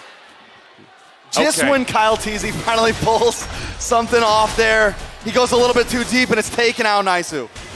This is the, as I was saying, you know, Sans wasn't even part of the fight, but still you can see the damage potential with this lineup. Again, it does take a certain type of finesse to pull these heroes off, but so far, the interaction between them, it's building up, right? The power spike at this point in the game is clear, even given the situation. That's why, objectively, AP Bren, it's better that some of these turtles, they have just let's give it up. Let's go ahead and farm up as much as possible. But see this, Super Marco having a difficult time just trying to find the gold right now. Violet Requiem onto Kyrie's damage, onto Ogun with a bouncing ball. Meanwhile, on the other side of the map, CW gets picked off. It's a two-man dive in the bottom lane. AP Bren showing signs of life. I love how in some of those last two fights we saw, Onyx isn't even worried about the bouncy ball. They're literally dashing right in it just to chase him down, dropping the Zaman's force. At this point, Onyx, 3K gold lead, 6 minutes in. It's definitely a slightly slower pace than the snowball that they had last game, but they are just getting started. Hopefully in a minute or two, AP Bren may be able to hit some sort of spike. But look at the gold lead in the gold lane, over 1K into the hands of CW. Super Marco just completing his Haas Claws, just completing his first item. That is a huge deficit, and he's supposed to be the big damage dealer. He's supposed to be the one that comes into the team around the 7-8 minute mark and is able to unload. We are seeing him already rotate down. Ogwin looking for something. Tyrant's Rage, Revenge is well used up. Boots flashback all the way in. Kyrie! Oh my goodness, the fracture from Kyrie. Just takes Super Marco out. He pops the Purify, but he's unable to get out of the burst. So again, talking about Super Marco being behind, this furthers it, right? It's getting a little drastic here. Oh, you lead. Violet Requiem, incandescent, CW executes Flapteezy. And Onyx now are pushing their goal lead even further in this game. 3 turtles to nothing. Okay, back to it objectively. 3 now in favor of Onyx. Gold lead building up here. You have to start to ask yourself, where is AP Bren going to be able to find the comeback for this, right? Given the lineup that they have, the Joy, who has slipped through the cracks for the most part, but really hasn't been able to utilize. M-Series Facts, by the way, total kills ranking. Kyrie has surpassed Carl Teasy's total kills in the M-Series. The Sky King is now ranked 4th with 201 kills. And you don't see that very often for a jungler anymore. He's been in 3 M-Series, right? Yeah, Onyx PH M3, Onyx with M4 and M5. He's come a long way, and right now, he is minutes. If they can win this game, he's minutes away from a grand final standing. Onyx is hungry for this, and it shows in their gameplay. Now, look at the gold earned. Kyrie and CW just leading the pack right now. Few, Flapteezy, Super Marco sitting below almost everybody on the side of Onyx. Taking a look at the items here. Once again, the biggest drastic thing that has to change here for AP Bren is allowing Super Marco to get where he needs to be. A lot of times teams pick up the Bruno because usually you have the 2 items, you have the Haas Claws, you have the Berserker's Fury early on, and you're able to build up, scale up really quickly. But this time, Onyx had the answer for that, right? They've really slowed him down. And so if AP Bren, they have to find a way to stay alive for the most part. And that's why you even see some of these defensive items being picked up, right? You have the Radiant Armors here now available to deal with some of this burst magic damage like we saw even previously from Kyrie alone. And now it gets really tough for the side of AP Bren, right? How do they look for an angle here? It's technically, they have a lot of damage behind a lot of CC. They have Ogwin on that Kufra, who can look for a lot of disengages, re-engages, and even catches around the map. But they need to look for one big combo. It needs to be Onyx clumped up together. Unfortunately, with this kind of composition, I don't feel like there's any reason for Onyx to clump up together. They're all assassins. Yeah, I mean, there's Boots, right? But for the most part, he's also just looking for his own angle to entry with a penalty zone. So for the most part, you're not going to be clumped up together if you're Onyx. Even with this, the conceal going to be used. They spawn out Ogwin for now. Uh-oh. 1v1 Suns! Solo kills Kyle Teasy! In the bottom river, a mid laner taking on a jungler. And he's doing it in fashion. Onyx take the Lord. AP Bren, is there an answer at this point? It seems so difficult. Oh, another knock-up. Spatial migration into the Violet Requiem, into everything to take Ogwin down. That's the tank. This is tough. Again, AP Bren, their backs against the wall here. It is only that first Lord. But when you're dealing with this type of deficit, terms of economy, especially in the gold lane, it's tough to buy more time. Even if Ogwin lands the perfect rage and revenge setups combinations, do you have enough firepower to turn the tide of a fight right now? Holy Crystal being picked up as well. Turrets dropping after another as Onyx gets prepped and ready to knock on the base turrets of AP Bren as they continue to take the resources. Here's the thing, normally this type of gold lead between two teams like this, it would still be doable for AP Bren. But when you draft a composition like Onyx has drafted here that is just so hyper aggressive, normally the reason you don't pick heroes like this, the reason you don't pick the Gusion in mid is because it is such risk reward. It has such an impact. But now that they have gotten to that reward, they've been able to scale. They're 10-3, they're 9K gold ahead. That is a dangerous concoction against AP Bren. Take a look at San's build. He's got the glowing wand, and now he's even got the Winter Truncheon locked in just in case as a defensive measure. If he wants to go for that insane deep dive, he's gonna have the ability to help himself and get himself out. And of course, it's Sans here in front of the home crowd favorites, recalling and showing that finesse. The styling right there once again. Still similar situation, AP Bren trying to find anything they can. You already saw the disparity. Oh! Spatial migration dodged away from, able to escape from the Tyrant's Rage. Final slash, whoa, by Flapteezy. Not connecting onto anyone. Swing and a miss. Yeah, that was a whiff. Yep, tough one once again. See it. Call him how you see it, because that's the situation for AP Bren. Once again, backs against the wall, it's tough. The damage though from Kyle Teasy. Zaman forwards coming down, Kyle Teasy with electrified fates! Boots finds a penalty zone! And that might just be it with a violent requiem to take Ogwen down. Only one member left standing. It's Mew. Oh my God, AP Bren, this could be it. With one last incandescence, the Sky Kings have the golden road open, set for them to make the one last leap. There's only one thing that can explain this. Di atas langit, ada Onyx! Another brick laid on the golden road as they head into the grand final for M5. It has been 4 years since Indonesia has made it to a grand finals. Onyx have gotten through it. The naysayers, the doubters, they've been trying time and time again, and finally they are closer on their golden road. Oh, and you know where that brings us once again? The matchup later on today. The work that has to be here for AP Bren against Blacklist. Oh, I did not expect 2 sweeps to start the day. That's, again, crazy how things kind of unfold here, but you gotta respect just the tenacity of Onyx to keep things going. Let's go ahead and throw it over on the stage with our hosts for the winner's interview. Everybody, let's give a big round of applause for Onyx. Let's hear the vibe here at Rizal Memorial Coliseum. When I say go, you say Onyx. Go. One more time. Go.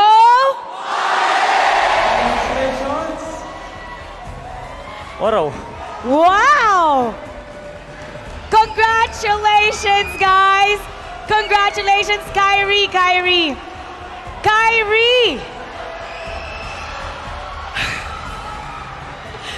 Actually, Coach Yeb, ikaw na muna, Coach Yeb. Coach Yeb, dahil sa inyong lahat, because of you guys, for the first time in how many years? In about 3 years, it won't be an all-Filipino in the grand finals. It'll be Indonesia versus the Philippines. How do you guys feel about that? Actually, hindi po namin iniisip yun eh. Gusto lang namin ibigay yung best namin palagi. Coach Yeb is saying they're not thinking about that. They just want to give their best. Yes, as long as they give their best. Look at the results. Kyrie, please. Kyrie? Please talk us through that first game. Wow. That first game. Talk us through that first game. We all thought it was a done deal. It looked like AP Bren was gonna come out with the win. What made it turn it? What did you do to turn it around and suddenly steal that win away? Kanina po, mindset ko na naman po namin, pabuhat na lang kay Boy. They just asked Kiboy to carry them to the win. That's basically it. But what was the mindset to stay composed and really just try to get that one? Normal lang naman po kasi marami din naman po kaming game na dulog po kami ng early to mid. So, part of the game naman po yun. Kaya hanggang di pa tapos yung game, kaya pang manalo. It's part of the game. It's part of the game until it's not over. It's not over yet, but he was saying earlier, they just relied on Kiboy to carry them for that game one. Kiboy, I want to hear from you. And I want Sans to translate once again. Kiboy, that game number one shaped the rest of the series. You guys were down. It was 0-12, I believe, for the entire 19 minutes. In 3 minutes, you were able to turn it around and take that win. There was so much pressure going on in that time. And they said they were just relying on you to carry the team. How did you stay composed? What was going through your mind? Because that game shaped everything. Sans, you have to translate everything I said. You gotta translate everything I said. Take the mic, translate it to Kiboy. Translate it to Kiboy. You translate to him. That's okay. Yeah, you translate with the mic. You translate with the mic. We want to hear how Sans translates. It's okay. He's got this. Kiboy is gonna carry everybody again. All right. Okay. Maybe just chill and hockey. Just chill and Lucky. Just chill. He'll Just take care of chill. the rest. Just chill. He'll take care of the rest. Okay. Kiboy will take care of the rest, Mikey. Kiboy's got the whole enjoy. team and everybody here. Sans. You really have You to again, hold the mic. Sans. Sans. I will translate. Okay, coach will translate. Blacklist versus AP Bren. The winner, you will meet tomorrow in the grand finals. What are your thoughts, and who do you think has the advantage later between both Filipino teams?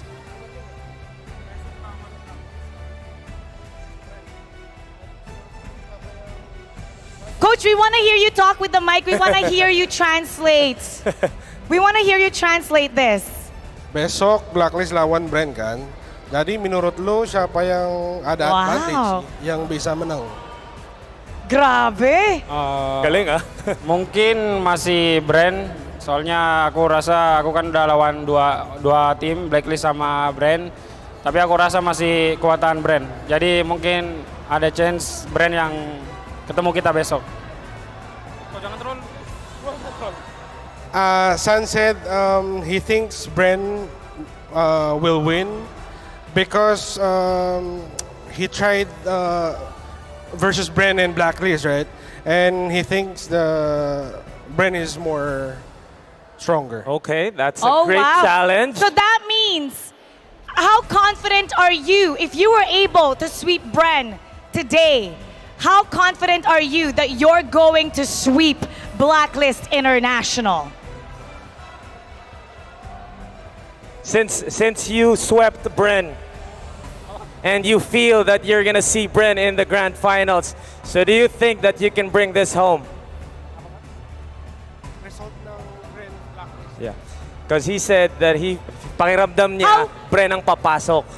Sweep ninyo yung Bren. How confident are you that you're gonna sweep Bren again? My apologies.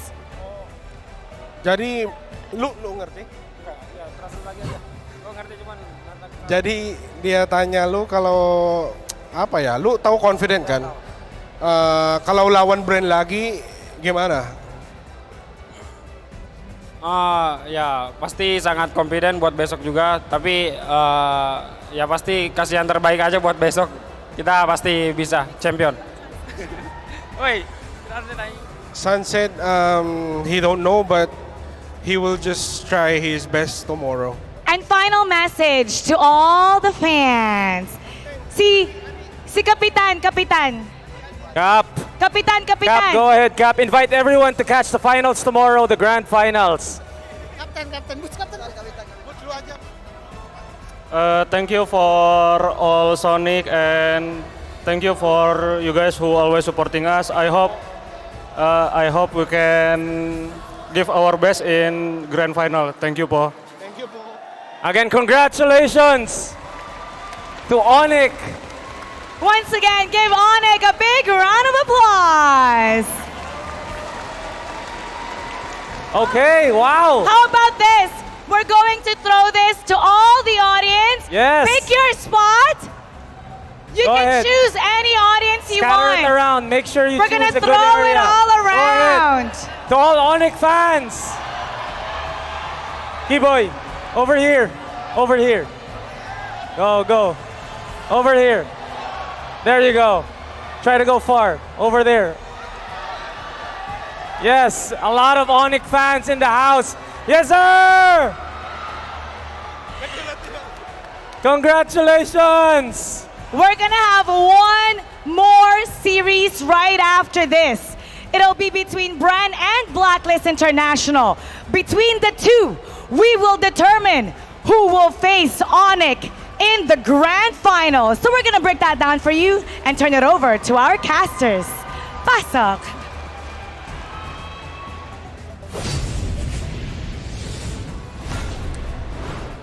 Thanks, Mara. Thanks, Miggy. Once again, GG well played to Onyx Esports, taking a sweeping series against AP Brand. Who would have thought that this is the reality that we live in? Yeah, it kind of hurts, being part of the delegation. But at the same time, you're very happy about the results of the impact of the Filipino imports in Onyx. At the same time, they keep on telling they don't care really about who their opponents are, what the scores will be. They just want to try their best. And I think that's the main idea of the coaching style of Coach Chev. I mean, I have had the chance to work with him, and that's generally what he wants to say. Stay humble, just try to win the games all the time, and have fun at the same time. A year-long process to turn this into a super team. Let's have a look at our MVP of this game, brought to you by the Republic of Gamers. Give it up for the MVP, Kyrie. Of course.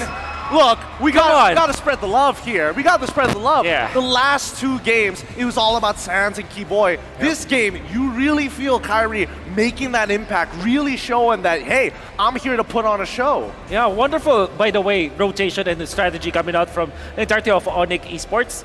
They went in for the Gushan plus the Nolan in the first purple buff, and my God, you saw that in 4K. How big, how fast they took down the purple buff, and then of course rotate afterwards. Kyrie in his jungling pattern here, and the way that he plays is, I think maybe a masterclass how to play the assassin in and out of the fights, always calculated. So many times did he cheat death in this particular game, at the same time stealing away bonus kills like a double. The first one, and again, of course, boots with the play. Genuinely disgusting gameplay coming out from Onyx. I love it. There's no I better love it. way to kind of put it, because in a composition like this, you wouldn't expect them to be this aggressive. I know you want to find the snowball, but the manner that they do it is rather interesting, right? Mainly utilizing Keyboy and as well as Sans as the main skirmishers of the team. And I don't know, I have to bring this up. We saw it with the Ohio brothers once when they decided to bring Petrify. Is Petrify the bane of Joy's existence? Looks like it. I mean, we could see that if you have that instant stun, that you will not be able to utilize your ultimate, because you kind of need to dash out and use your ultimate just to be CC immune as the Joy. You kind of want to see it coming. But when it comes to Petrify, you don't know.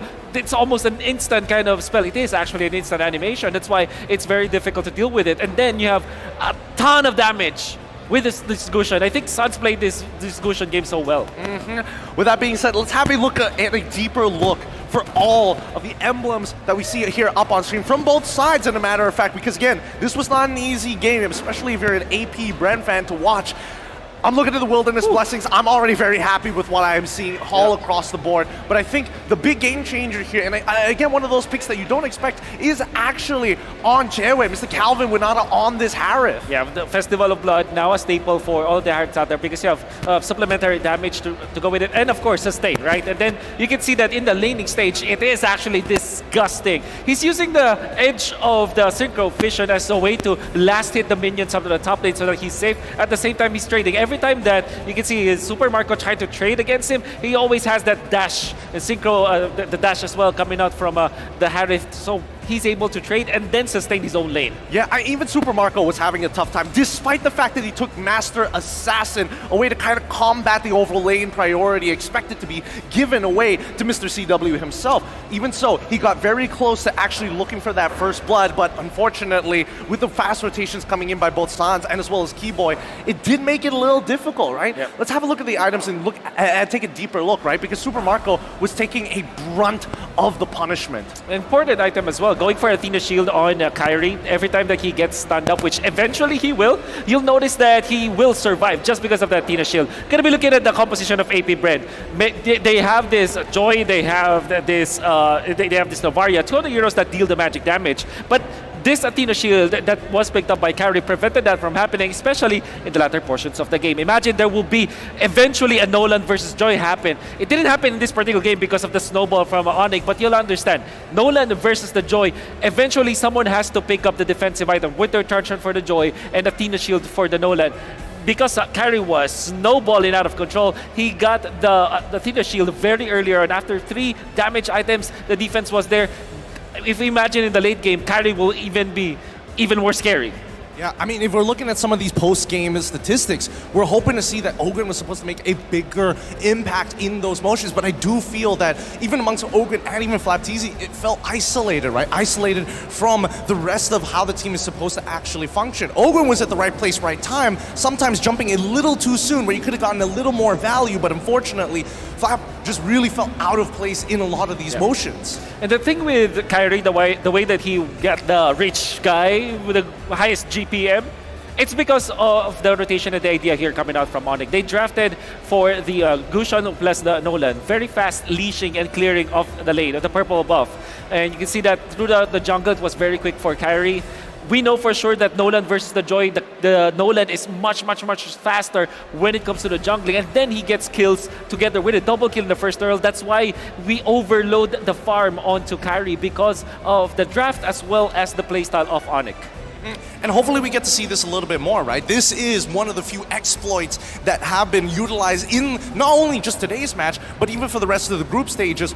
Is Gushon questionable in the meta right now? And considering what the lineup that he had to face, you would imagine that Ogren would have a better time at actually stopping him in his tracks. But unfortunately with a Petrify, and especially when you're up against the Joy, we are now seeing more utilizations for the Gushon. Typically, when you go for a Novaria kind of gameplay, you don't necessarily want to go for assassins because you want some people to protect you as a Novaria. Novaria is a hero that scales into the late game and then supplements the damage. And typically paired with utility junglers because you have that vision, that astral echo, so that you will take over the neutral objectives. In this case, for AP Brand, they had the choice to pick up utility junglers. They didn't. When they saw the Nolan, their last pick during the first phase of the pick stages was the Joy. And it kind of makes sense, but Joy and Novaria together, you can see that they scaled too much, that there wasn't any, pad or safety net in the early stage, no trampoline for AP Brand to launch off of. Well, I think this is also the genius of Coach Yeb, right? I think he picked up on one of the few patterns that he noticed pretty early on in game number 2, locking in the Terizla as well as making sure that Gwen was on their side, given to them in the first phase. It did pose a couple of questions, right? Yeah. I even thought that this might be the game that AP Bren can take it away until they locked in that Joy. So, again, interesting choices. Interesting choices, especially letting go of the Nolan. I think that this is a harsh lesson for all of the teams out there. There will be 2 teams that will eventually be facing Onyx. It might be AP Brand, might be Blacklist. I will be calling it now. Nolan will not be available anymore. Never again. Never again. Never 3 again. times being defeated by Nolan. The first time was a comeback. The following 2 times were snowballs. Kyrie's a beast. And give him the OPest hero of the metagame. He's gonna do magic with it. I mean, there's even an argument that maybe AP Brent should have taken the blue side and give Kyle, the guy who has made Nolan so precise, so clean, to have that finesse like no other, the name that we have here today. Nolan is disgusting. It's gotta go. But with that being said, once again, M5 is powered by Monton, presented by Kidia, our global presenting partner, supported by ROG, our official gaming phone, Grab, our official Super App partner, and Secret Lab, our official chair partner. Now, up next, we have the last best of 5 series of the tournament between Blacklist International versus AP Bren. I don't know about you, Wolf. You got any thoughts on this? Oh man, we wanted, the Filipinos wanted a PH versus PH finals, a rematch of the MPL PH Season 12. Unfortunately, it happens in the lower brackets, but it is what it is. I'm sure that we're gonna be tuned in. As both teams are fighting for the last grand final ticket, you do not want to miss this one out. So stay tuned. The M5 World Championship will be right back after these messages.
Hi guys, this is your very own Odin, and we're outside Rizal Memorial Coliseum for the M5 on-ground activation. You can see the sponsors activation booth.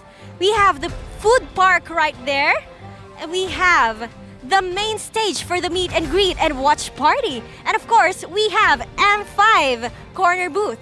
And here is the ticketing booth.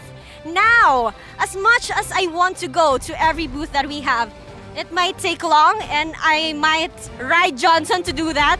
Now, let's see the M5 signature wall. And let's grab one lucky fan to get an M5 signed merch by Blacklist International. Hi! Hi! You caught my attention. What's your name? My name is June. Hi, June. Obviously, you're supporting Blacklist International. Why? Yes, because I love watching VYs. Their teamwork is the best. So I fully support them. Okay. Up until now, he's supporting Blacklist International. Who's your bias in the current lineup? My favorite is Edward. He's very consistent in being XP-laner. Wow. Do you want to be a player? It seems like you want to be one. No, just pretending to be. Just pretending to be. What's your main hero? My main hero is Lancelot. Can I see some Lancelot moves? Oh! Wow! You're ready, huh? Have you signed already in the wall? Yeah, I did. There's no more space, so... Okay! Tiny bit here. Oh! Look at the Blacklist International area. It's fully occupied by the fans. I'm glad I'm one of those. And we're glad we saw you here.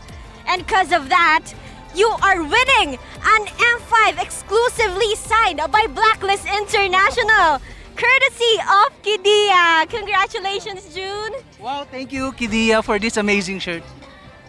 Wow. Thank you. Are you happy about it? Yes, of course. Okay, let's cheer for Blacklist International. When I say Blacklist, you know what to do. Blacklist! Break the code! Let's go! Thank you so much, guys. And now let's head back to the Land of Dawn. Back to you, our very own Talents.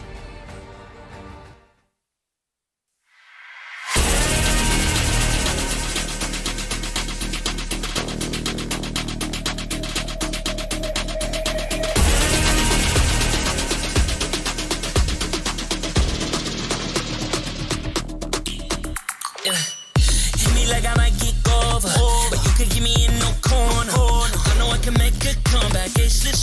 It's this game now. Got the power on my shoulders. Yeah, you know that I'm a soldier. You can keep me off my guard, but you can't keep me from my honor. Nah, nah, nah. I feel like the floor is lava. The energy's getting higher. You're saving my arms. 'Cause I know just what I got. I got you like na na na. And you know I hold the power. This feeling I love. Oh yeah. Making my grind good to great. So don't stand in my way. Standing tall and I won't fall over. We are better than great, girl. We are better than great. We stand tall, won't run away. We are burning, nothing gon' change. Great, we are better than great. Can't get it great, I'm better than great. I play my own role, I become the greatest. Transcend myself into this game, yeah. I build a power to dominate fate. Championship mind, no time for the weak. We start to the game, shout, reveal. Better than great, that's how we feel. I feel like the floor is lava. The energy's getting higher. You're saving my arms. 'Cause I know just what I got.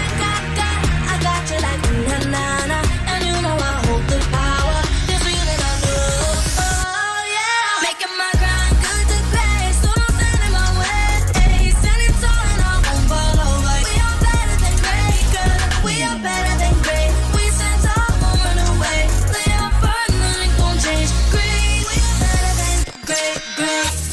If we stand tall and believe we can make it, you and me, with a sense of urgency, you'll see I'm better than great.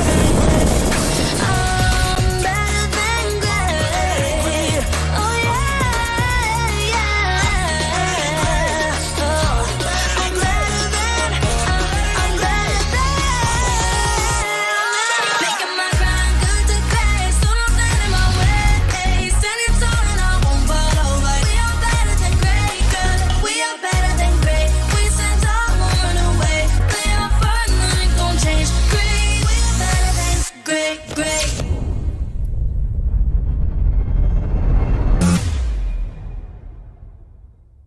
I am the #1 seed, the champion of the arena. The fans adore me because I've never lost. Yet you are afraid that you will lose everything.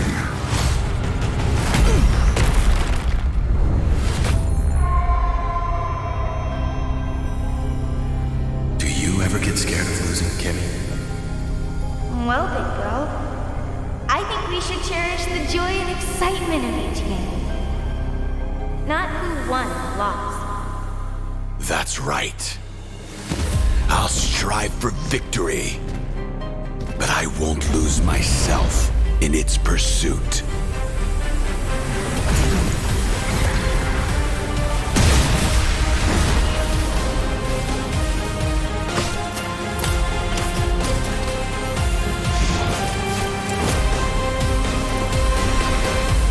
World Championship. I'm back.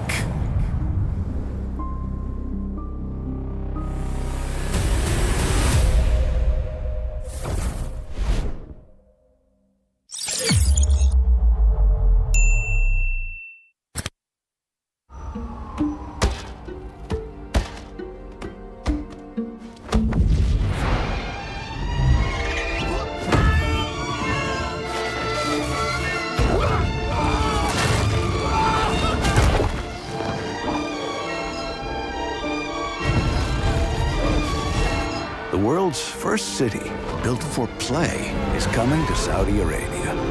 Don't just live life. Play life. Qiddiya.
Boing, boing, boing, boing, boing, boing, boing, boing, boing, boing, boing, boing, boing, boing, boing, boing, boing. Grab only, savings ang dami. Your wallet sings tonight. Laki ng bawi pag nag-grab only. Save 244 alright. Boing, boing, boing, boing, boing, boing, boing, boing, boing, boing, boing, boing, boing, boing, boing, boing.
Brandon, alam ko masalimuot ngayon ang buhay mo. Kung kailan ka nabigyan ng break as a head coach sa pro scene ng Mobile Legends, doon ka pa nagkaroon ng malubhang sakit. Iinday mo ng 1 buwan. Itatago mo kasi akala mo ngalay lang naman. Hanggang sa isang gabi, hindi ka na makatayo. Hindi ka na makalakad.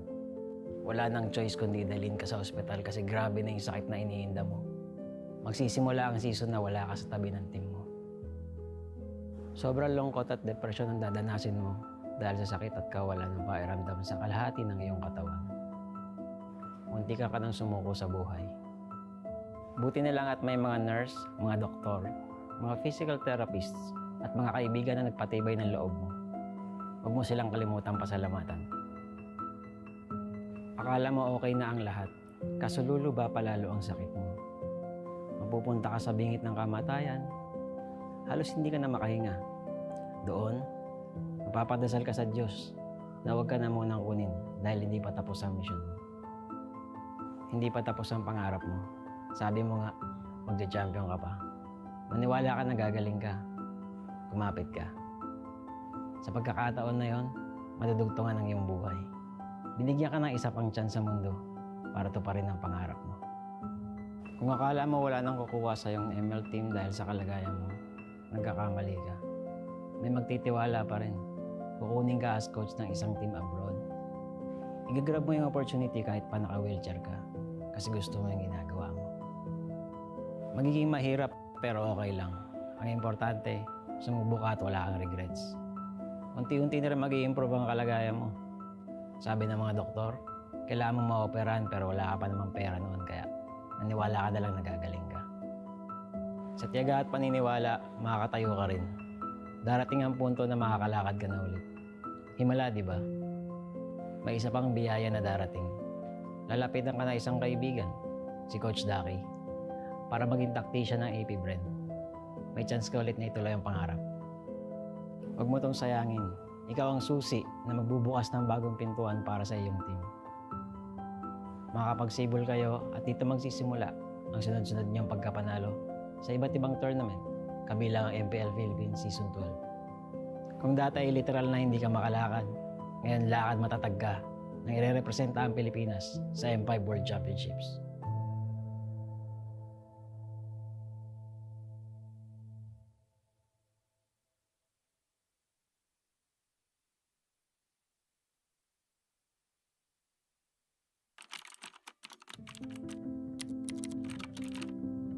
David, nakakatuwa manood ng MPL, no?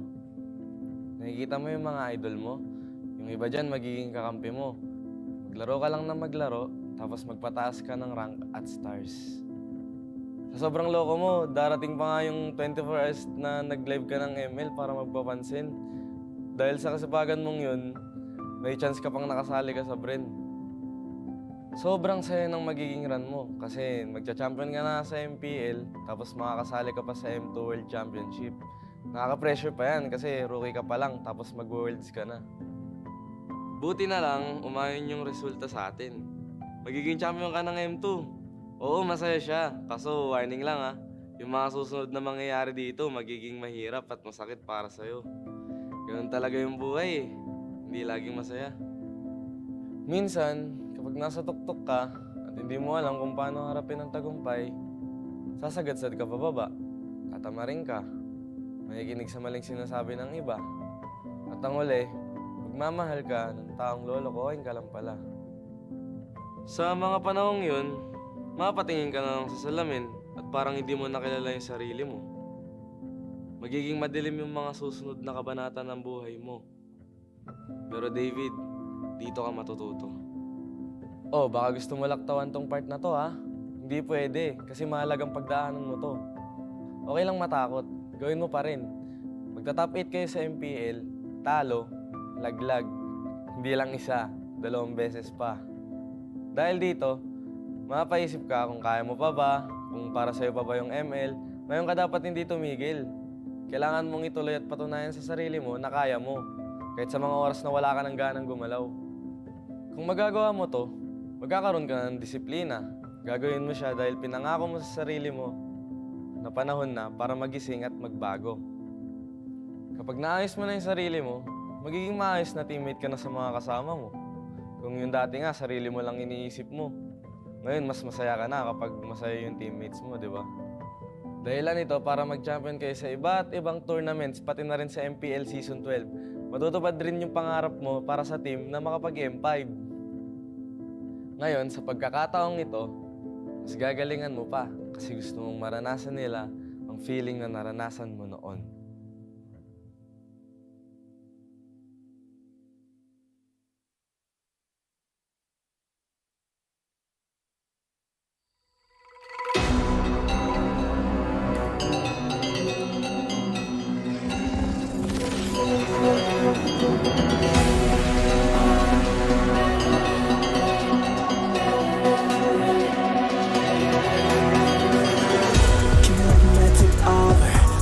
Surat kanku Ku tahu kita akan bangkit as this rally versus game now.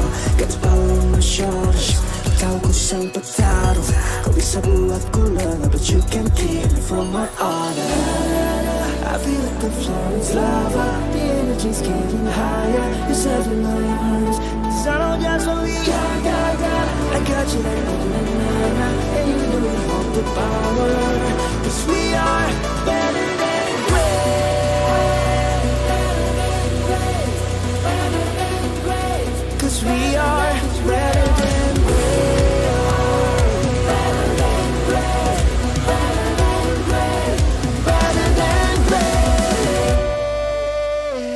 We are better than great.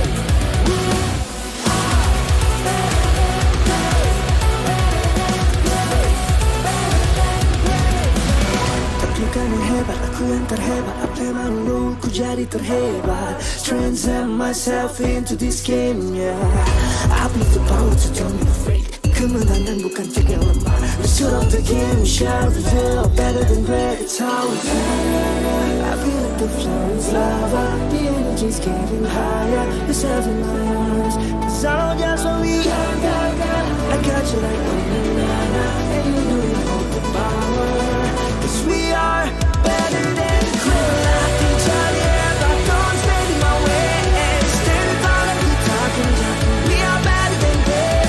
Keep it up to him. Heart up, beating back to front. Play all ball down the bar. We are better than great.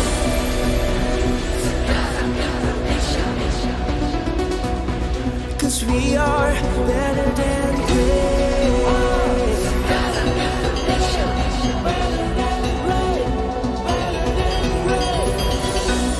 If we stand tall and believe, kau dan aku kan bisa dengan tekad membara.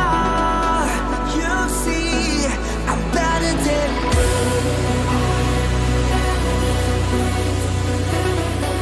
you see, I'm better than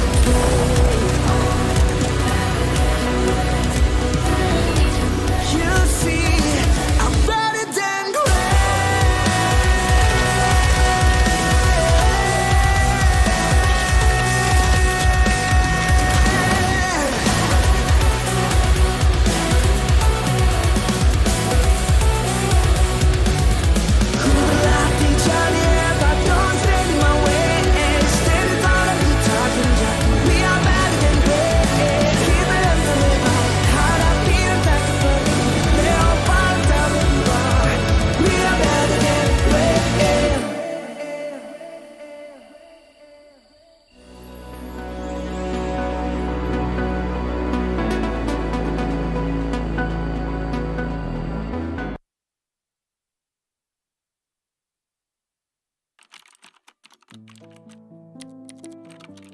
Kai, siguradong may echo pa dyan sa banyo kung saan ka naglalaro ng ML.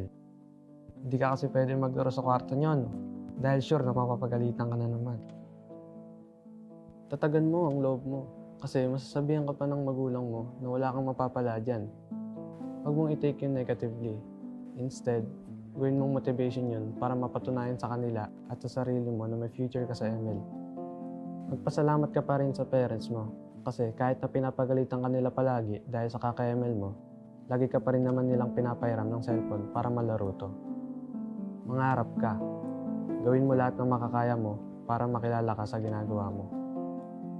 Iwasan mo yung pagiging tilted. Hindi yun makatulong sa'yo. Magpataas ka lang ng stars. May amateur team na makakadiscover sa'yo. At dahil dito, makakasali ka sa maraming tournaments. Marami kang matututunan. Hindi lang sa in-game aspect, kundi pati na rin sa pakikitungo sa ibang tao. Sa tamang panahon, makakapasok ka ng AP Brain. Magiging ganap na pro player ka. Oh, huwag kang kabahan. May mga coach ka na gagabay sa'yo. Tsaka mabubuting tao rin mga magiging teammates mo. Kapag may napapansin kang mali o kailangan i-improve, magsalita ka. Mas okay maging totoo kaysa maging pabaya. Matuto ka rin tumanggap pag ikaw naman ang may mali. Di ka rin naman laging tama eh. Magkakaroon pa nga ng pagkakataon na hindi ka makakaretry sa isang pinaka-importanteng laro sa karera mo. Pero alalahanin mo lang rason mo kung bakit ka nandito. Kung bakit ka naipagsapalaran sa ML. Magpapagawa ka pa ng bahay para sa pamilya mo, di ba? May pangbubong ka na, di ba? Kaya laban lang. Triplein mo ang sipag mo. Marami ka pang pagsubok na pagdadaanan. Ihahanda ka ng lahat ng yan para sa M5 World Championship. Malay mo, ang kasunod pala ng tagumpay dito. Sarili mo ng bahay at mas maginhawang buhay.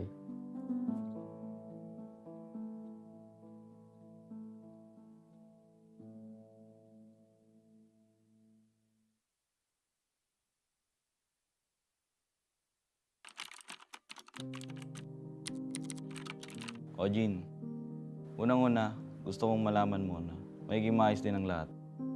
Alam kong pagod na pagod ka ngayon kasi pinagsabay mo yung work, paglalaro ng ML at pag-aaral mo.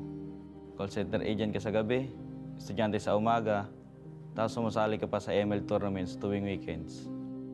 Maaga kang namulat sa hirap ng buhay. 7 kayong magkakapatid at walang ibang maasahan ng mama mo kundi ikaw. Kahit minsan, ang sakit-sakit na. Nakihin mo muna. Tibayin mo loob mo para makatulong ka sa pamilya mo at mabigyan sila ng maayos na kinabukasan. Darating ka rin naman sa point na ma-realize mo na kailangan mag-focus ka lang sa isang bagay. Huwag ka magpapaubos. Mas makakatulong ka sa kanila kung masaya ka rin sa ginagawa mo. Sa unang sabak mo sa amateur scene ng ML, wala ka pag-aanong ipapanalo. Pero dahil sa pagtitiyaga mo, magtiwala kang may makapansin din sa talento mo.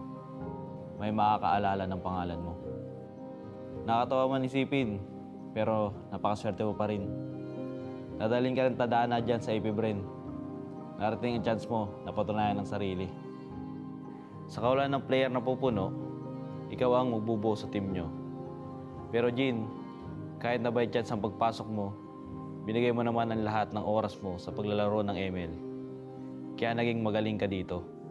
Marami kayong pagsubok na pagdadaanan as a team. Pero malalagpasan nyo rin lahat yan. Di ba nga, minsan sa buhay kailangan mo muna maranasan yung hirap para mas ma-appreciate mo yung ginhawa pag narating mo na. Ituloy mo lang yung pagsusumikap mo kasi dadaling ka niyan sa landas kung saan matutulungan mo na ang pamilya mo, matutupad mo pa ang pangarap mo. Magcha-champion ka sa MPL at magiging parte ka ng M5. Ngayon, ay thankful ka dahil alam mong mas masarap ang tagumpay dahil naranasan mo ang pait ng buhay.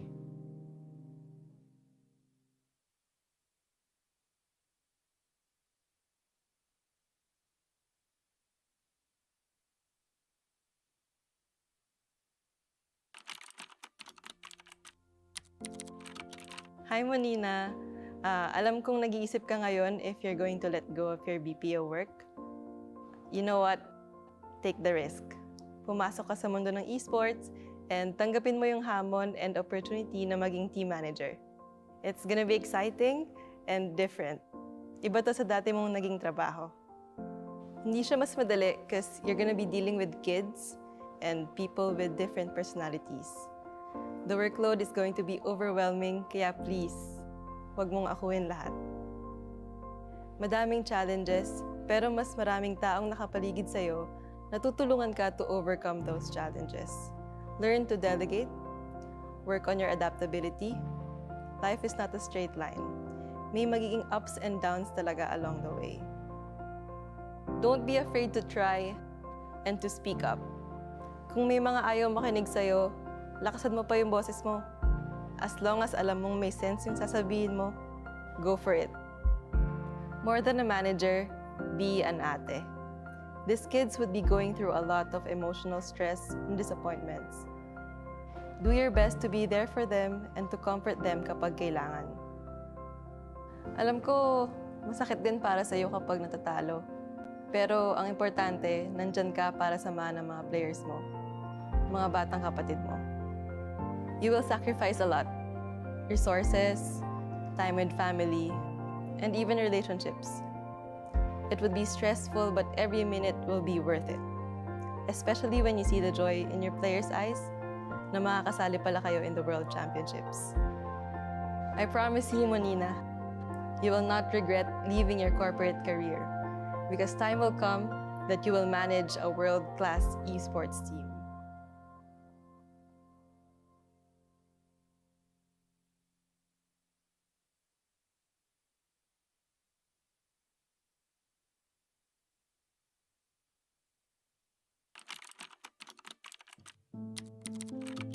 Hi, Kel.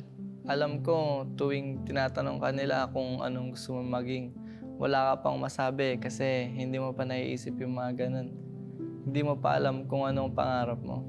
Pero huwag kang mag-alala kasi darating din yung laro na magbabago ng buhay mo. Matututo kang mag-Mobile Legends, gagaling kang mag-ML at magiging passion mo to. Darating yung time na tatakas ka sa Tarlac pa Manila para lang masunod ang gusto mo. Magsasorry ka na lang pag nasa bootcamp ka na. Galingan mo lang dun kasi magpo-pro ka. Makakahanap ka ng team na alagaan ka. Oh, baka akala mo puro saya lang yun ha. Magkakamali ka, may issue ka, pero okay lang yun kasi doon ka matututo.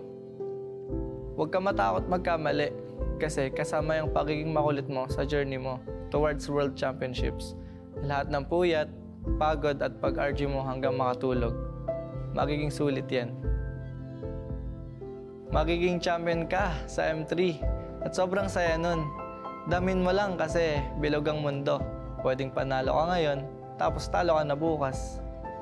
Pag dumating pala yung oras na parang nawawalan ka ng gana sa ML o sa buhay, huwag kang titigil. Pwede kang magpahinga, pero ipagpatuloy mo pa rin ang pagpitik.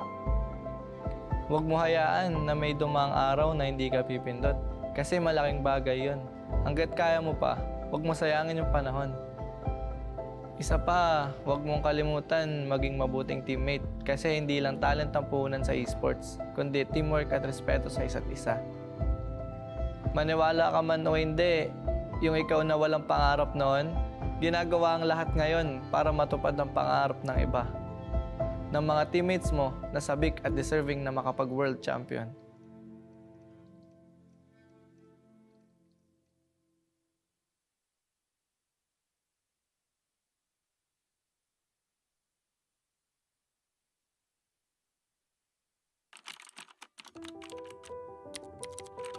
Jay, kamusta ka?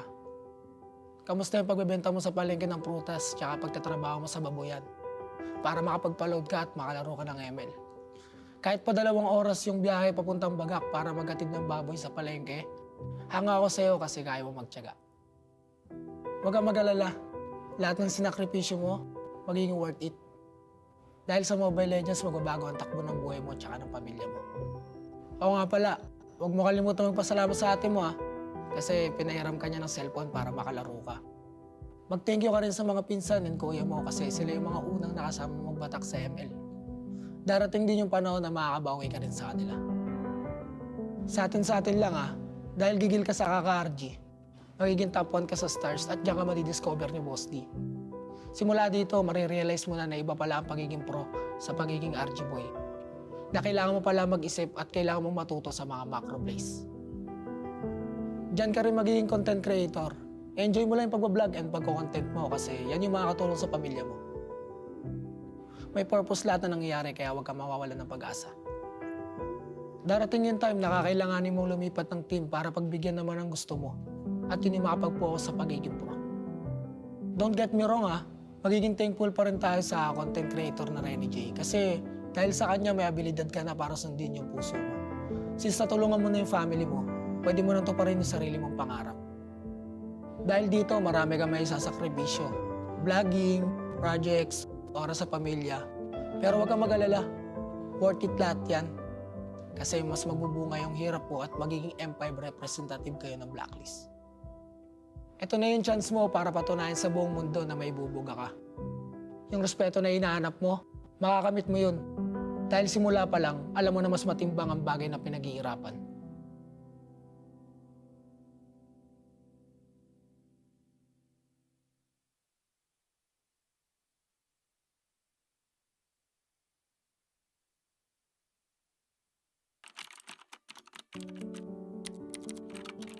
Carl, alam kong mabigat ang nararamdaman mo dahil nagka-injury ka.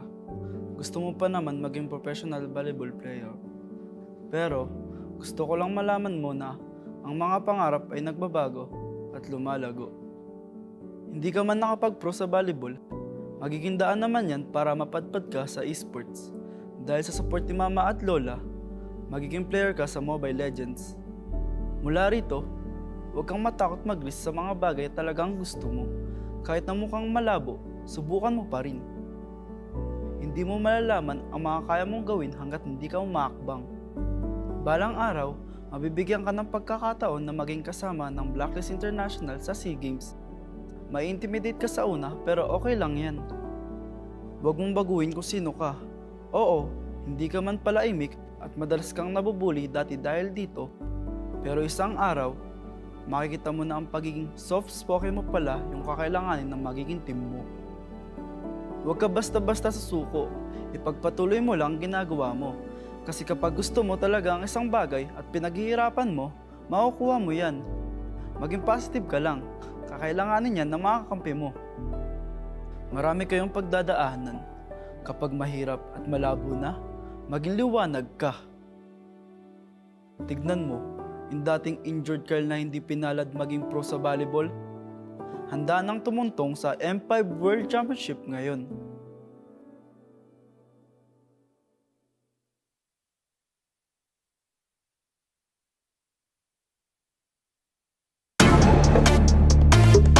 We're better than great. We're better than great. We're better than great. Nanditong mga bida, the kings and queen of MOBA, kasamang kabugera at 7,000 isla. Nagsisimula pa lang tayo. Look at your face, so kabado. Dito sa aming teritoryo, can get this ground sa amin ito. Ang laban na to ang magiging binhi. Di na papayag masakop muli. Lahat ng daraanan namin ay mahawi. Alab ng puso'y di mapapawi. Sanay sa ating maandugong palaban. Babangon, babawi kahit sugatan. Sinag ng araw, 3 bituin. Pilipinong may giting nagniningning. Sanay sa ating maandugong palaban. Babangon, babawi kahit sugatan. Sinag ng araw, 3 bituin. Pilipinong may giting nagniningning. Dami mo daw sinasabi pero ba't ngayon di ka mapakali? Panay lang ang kamot sa anit at kahit alam mo na di naman to makate. Dugo pati laway at pawis tumulo, akala mo ba lahat to madali? Hindi nagmamadali, akyatin ng hagdan na talagang matare. Ganyan talaga ang mga batang Pinas, talagang malakas kahit anong meta. Wala kang ligtas, talagang matigas na parang daliri ng mga kalaban. Sa gitna ng laban, shooters namin talagang savage. Di papaawa sa aming lupang sinilangan. Ang dami ng binilangan ng 1, 2, 3. Handa ba kayo? Ito na pang-apat. Kaya dami na naman iyakin kahit dadaanin pa sa mga tipi-tipi-tipikal. Paano kami hahabulin? Marami itong gasolina, lalamunin ang lahat ng dipidal. Sanay sa ating maandugong palaban. Babangon, babawi kahit sugatan. Sinag ng araw, 3 bituin. Pilipinong may giting nagniningning. Sanay sa ating maandugong palaban. Babangon, babawi kahit sugatan. Sinag ng araw, 3 bituin. Pilipinong may giting nagniningning.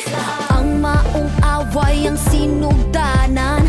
Di mo sugot madakpan pagbalik. Tanang agian kay diretso mapalit. Ang init sa dughan kay dili mawakli. Sanay sa ating maandugong palaban. Babangon, babawi kahit sugatan.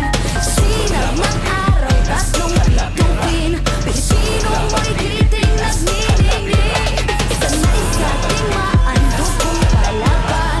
Babangon, babawi kahit sugatan. Sinag ng araw, 3 bituin. Pilipinong may giting nagniningning.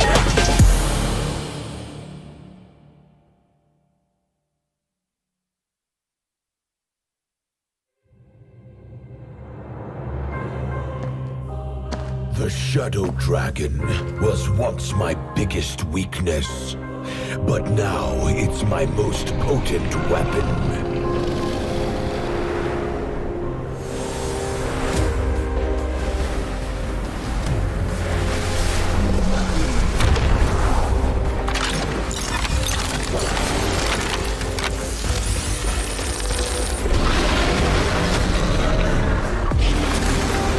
Cosmic Dragon, rise and soar! Dragon Stomp! Dragon Scales!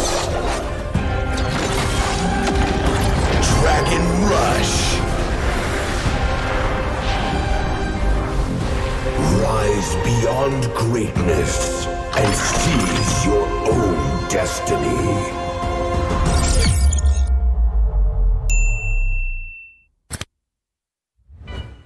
Tonight, we celebrate MLBB Esport. Do the kaldak! Do the kaldak! This is the Suman Challenge. Go! Oh, oh, oh, oh, oh! This, just it, just it.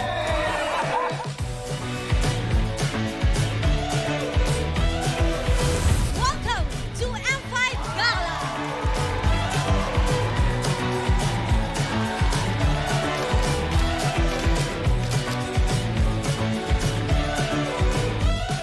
Guess the Hero Challenge! Lapu-lapu, Iritel, Franco, Nana. Nana. Nana! Best dressed team! Best dressed Super Marco!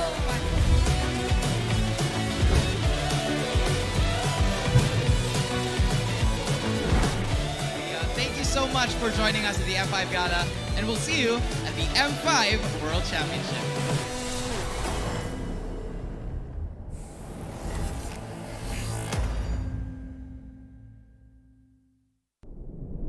Have you ever wondered what is our identity? Our identity isn't limited to just esport players. Our style. Sweat. Our passion. And vibe. Feel our energy. When we dominate the stage,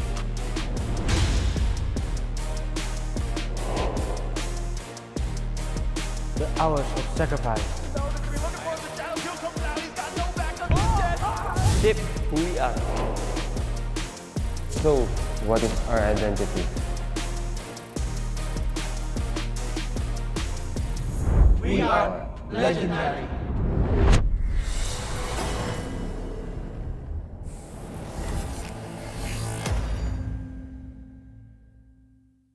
In every tournament, pros fight not only for glory, family, and their country, but also for the heart of every game. The fans. Are you one of them?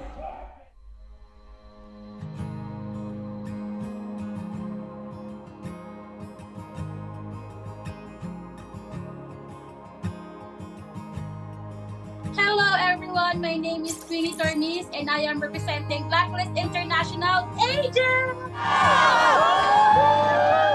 Perjalanan Sonic ini udah berdiri sejak 5 tahun yang lalu. Sampai kita kalah, sampai apa itu Onyx udah ada.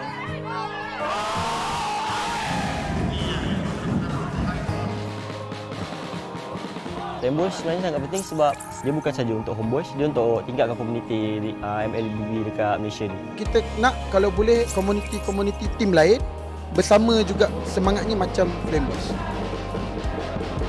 Hal yang bisa kita berikan secara maksimal itu adalah dukungan. Bila moral player tengah down, tapi kita orang tak tengah down, kita orang tengah hype. Kita apa-apa pun, kita sebagai macam Homeboys ada 5 player, kita orang Flameboys adalah player ke-6. And I can say that I'm the correct fandom because they really value their fans. I can feel that this is not just like playing games or what, but this is like a family, a whole family. Player Homeboys punya gameplay every season macam improve. Like wins or losses, like they really not take it seriously, but they just take it as a room of improvements.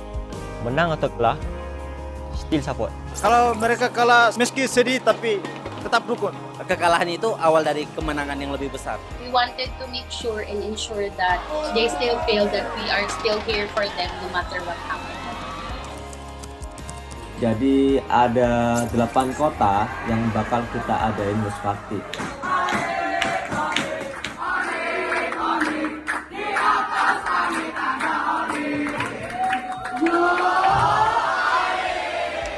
Let's go Blacklist! Blacklist will only improve and they won't give up! Even if they lose, they will win the next game. Blacklist, break the code!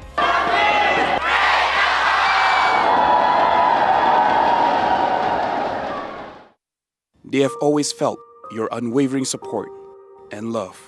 Maraming salamat po sa pagsuporta niyo sa amin palagi. Sobrang namomotivate kami lalo lumaban sa mga next games namin dahil sa pag-support niyo sa amin. Kaya po sana tuloy-tuloy lang. And yun, thank you so much. Maraming salamat sa mga agents na walang sawang sumusuporta sa amin kahit na manalo man o matalo, dyan pa rin kayo para sa amin. Yun.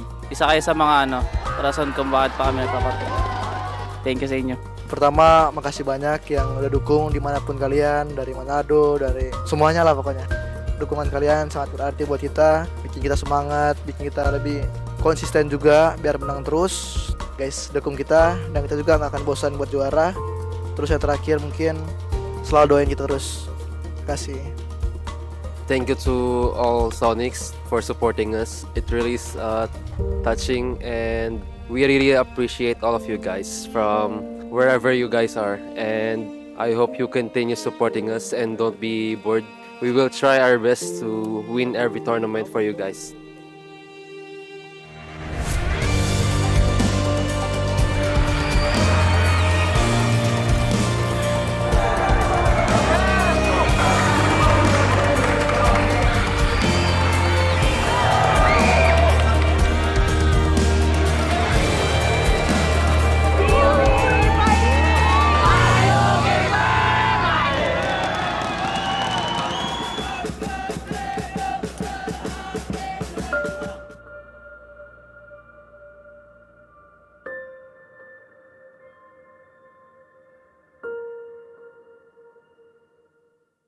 What is undeniable, though, are the meteoric stats in the middle or in the mobile gaming industry, and the Esports Mobile Game of the Year celebrates the best of the best.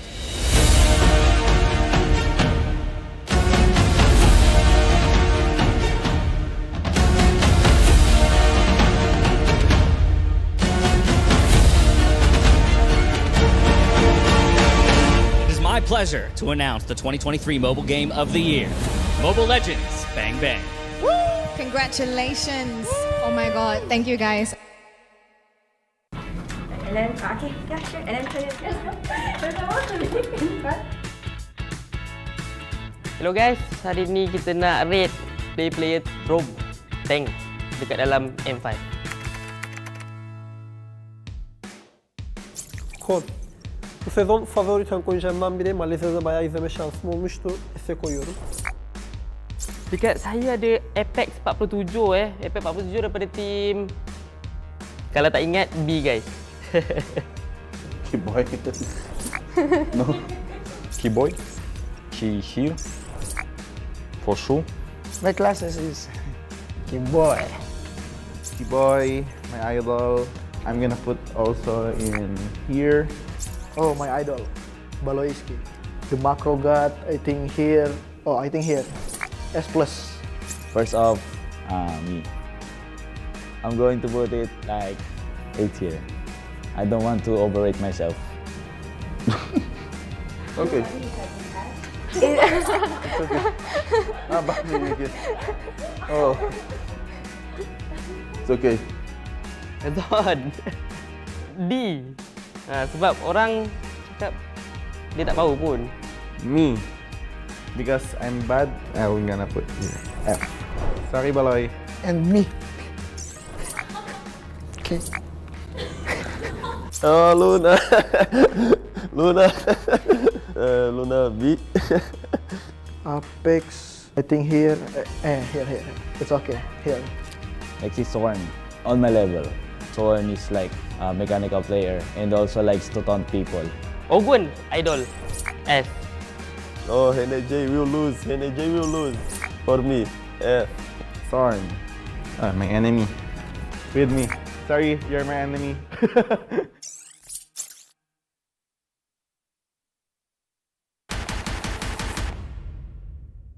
Back-to-back elimination matches will kick off the opening phase of the Phase 2 of the knockout stage. The reveal of the M5 main stage also saw two intense series that sent two more teams home, while the tournament is now down to the final four.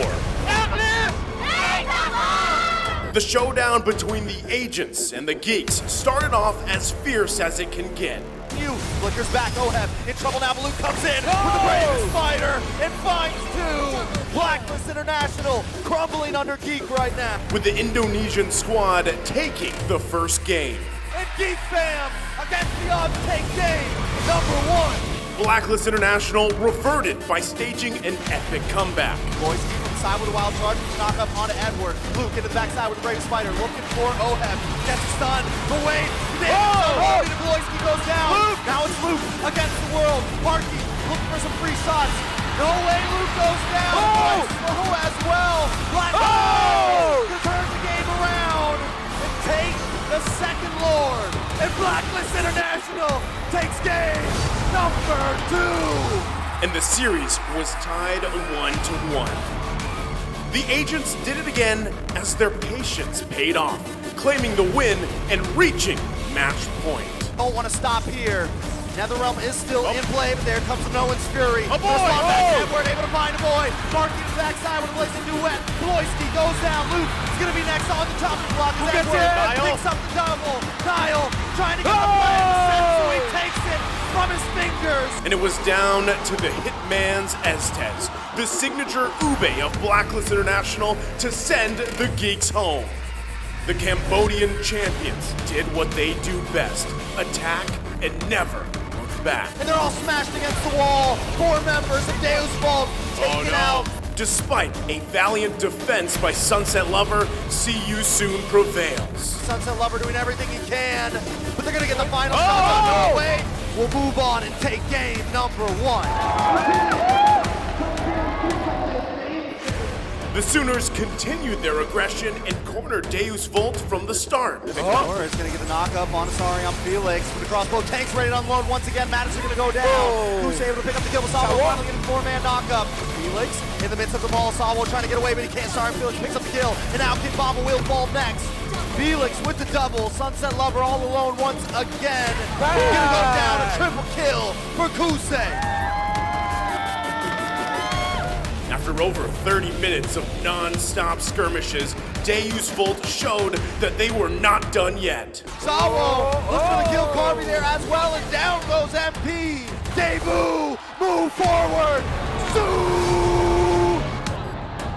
Magister unleashed his real potential by shutting down MP the King again and again and again. But still, ultimate pool. Magister able to lock on again with a Violent Requiem. Sawo also going to come in with an Nolan's Fury. And the Bomba mentality helped EECA to extend the series. It is Rise of the West as Deus Vult completed the reverse sweep with their signature Diggy Pick. The base down, the base drops, and the sunset closes on See You Soon as the Dark Knights rise. We are now down to the last 2 days of M5. We are so close to witnessing the crowning of the new world champions.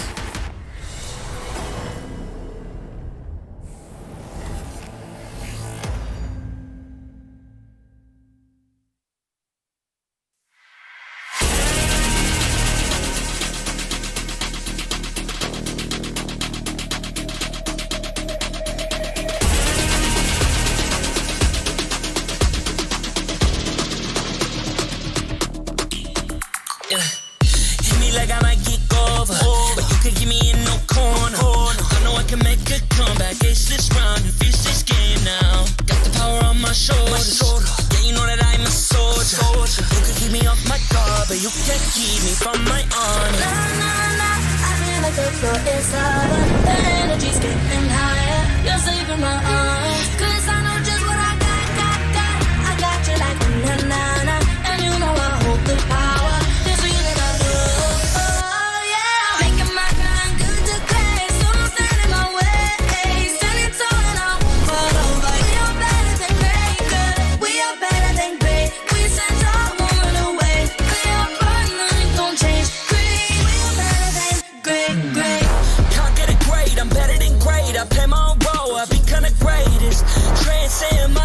Into this game, yeah. I feel the power to dominate fate. Championship mind on top of the week. We start to the game, shout reveal. Better than great, that's how we feel. I feel like the floor is hard.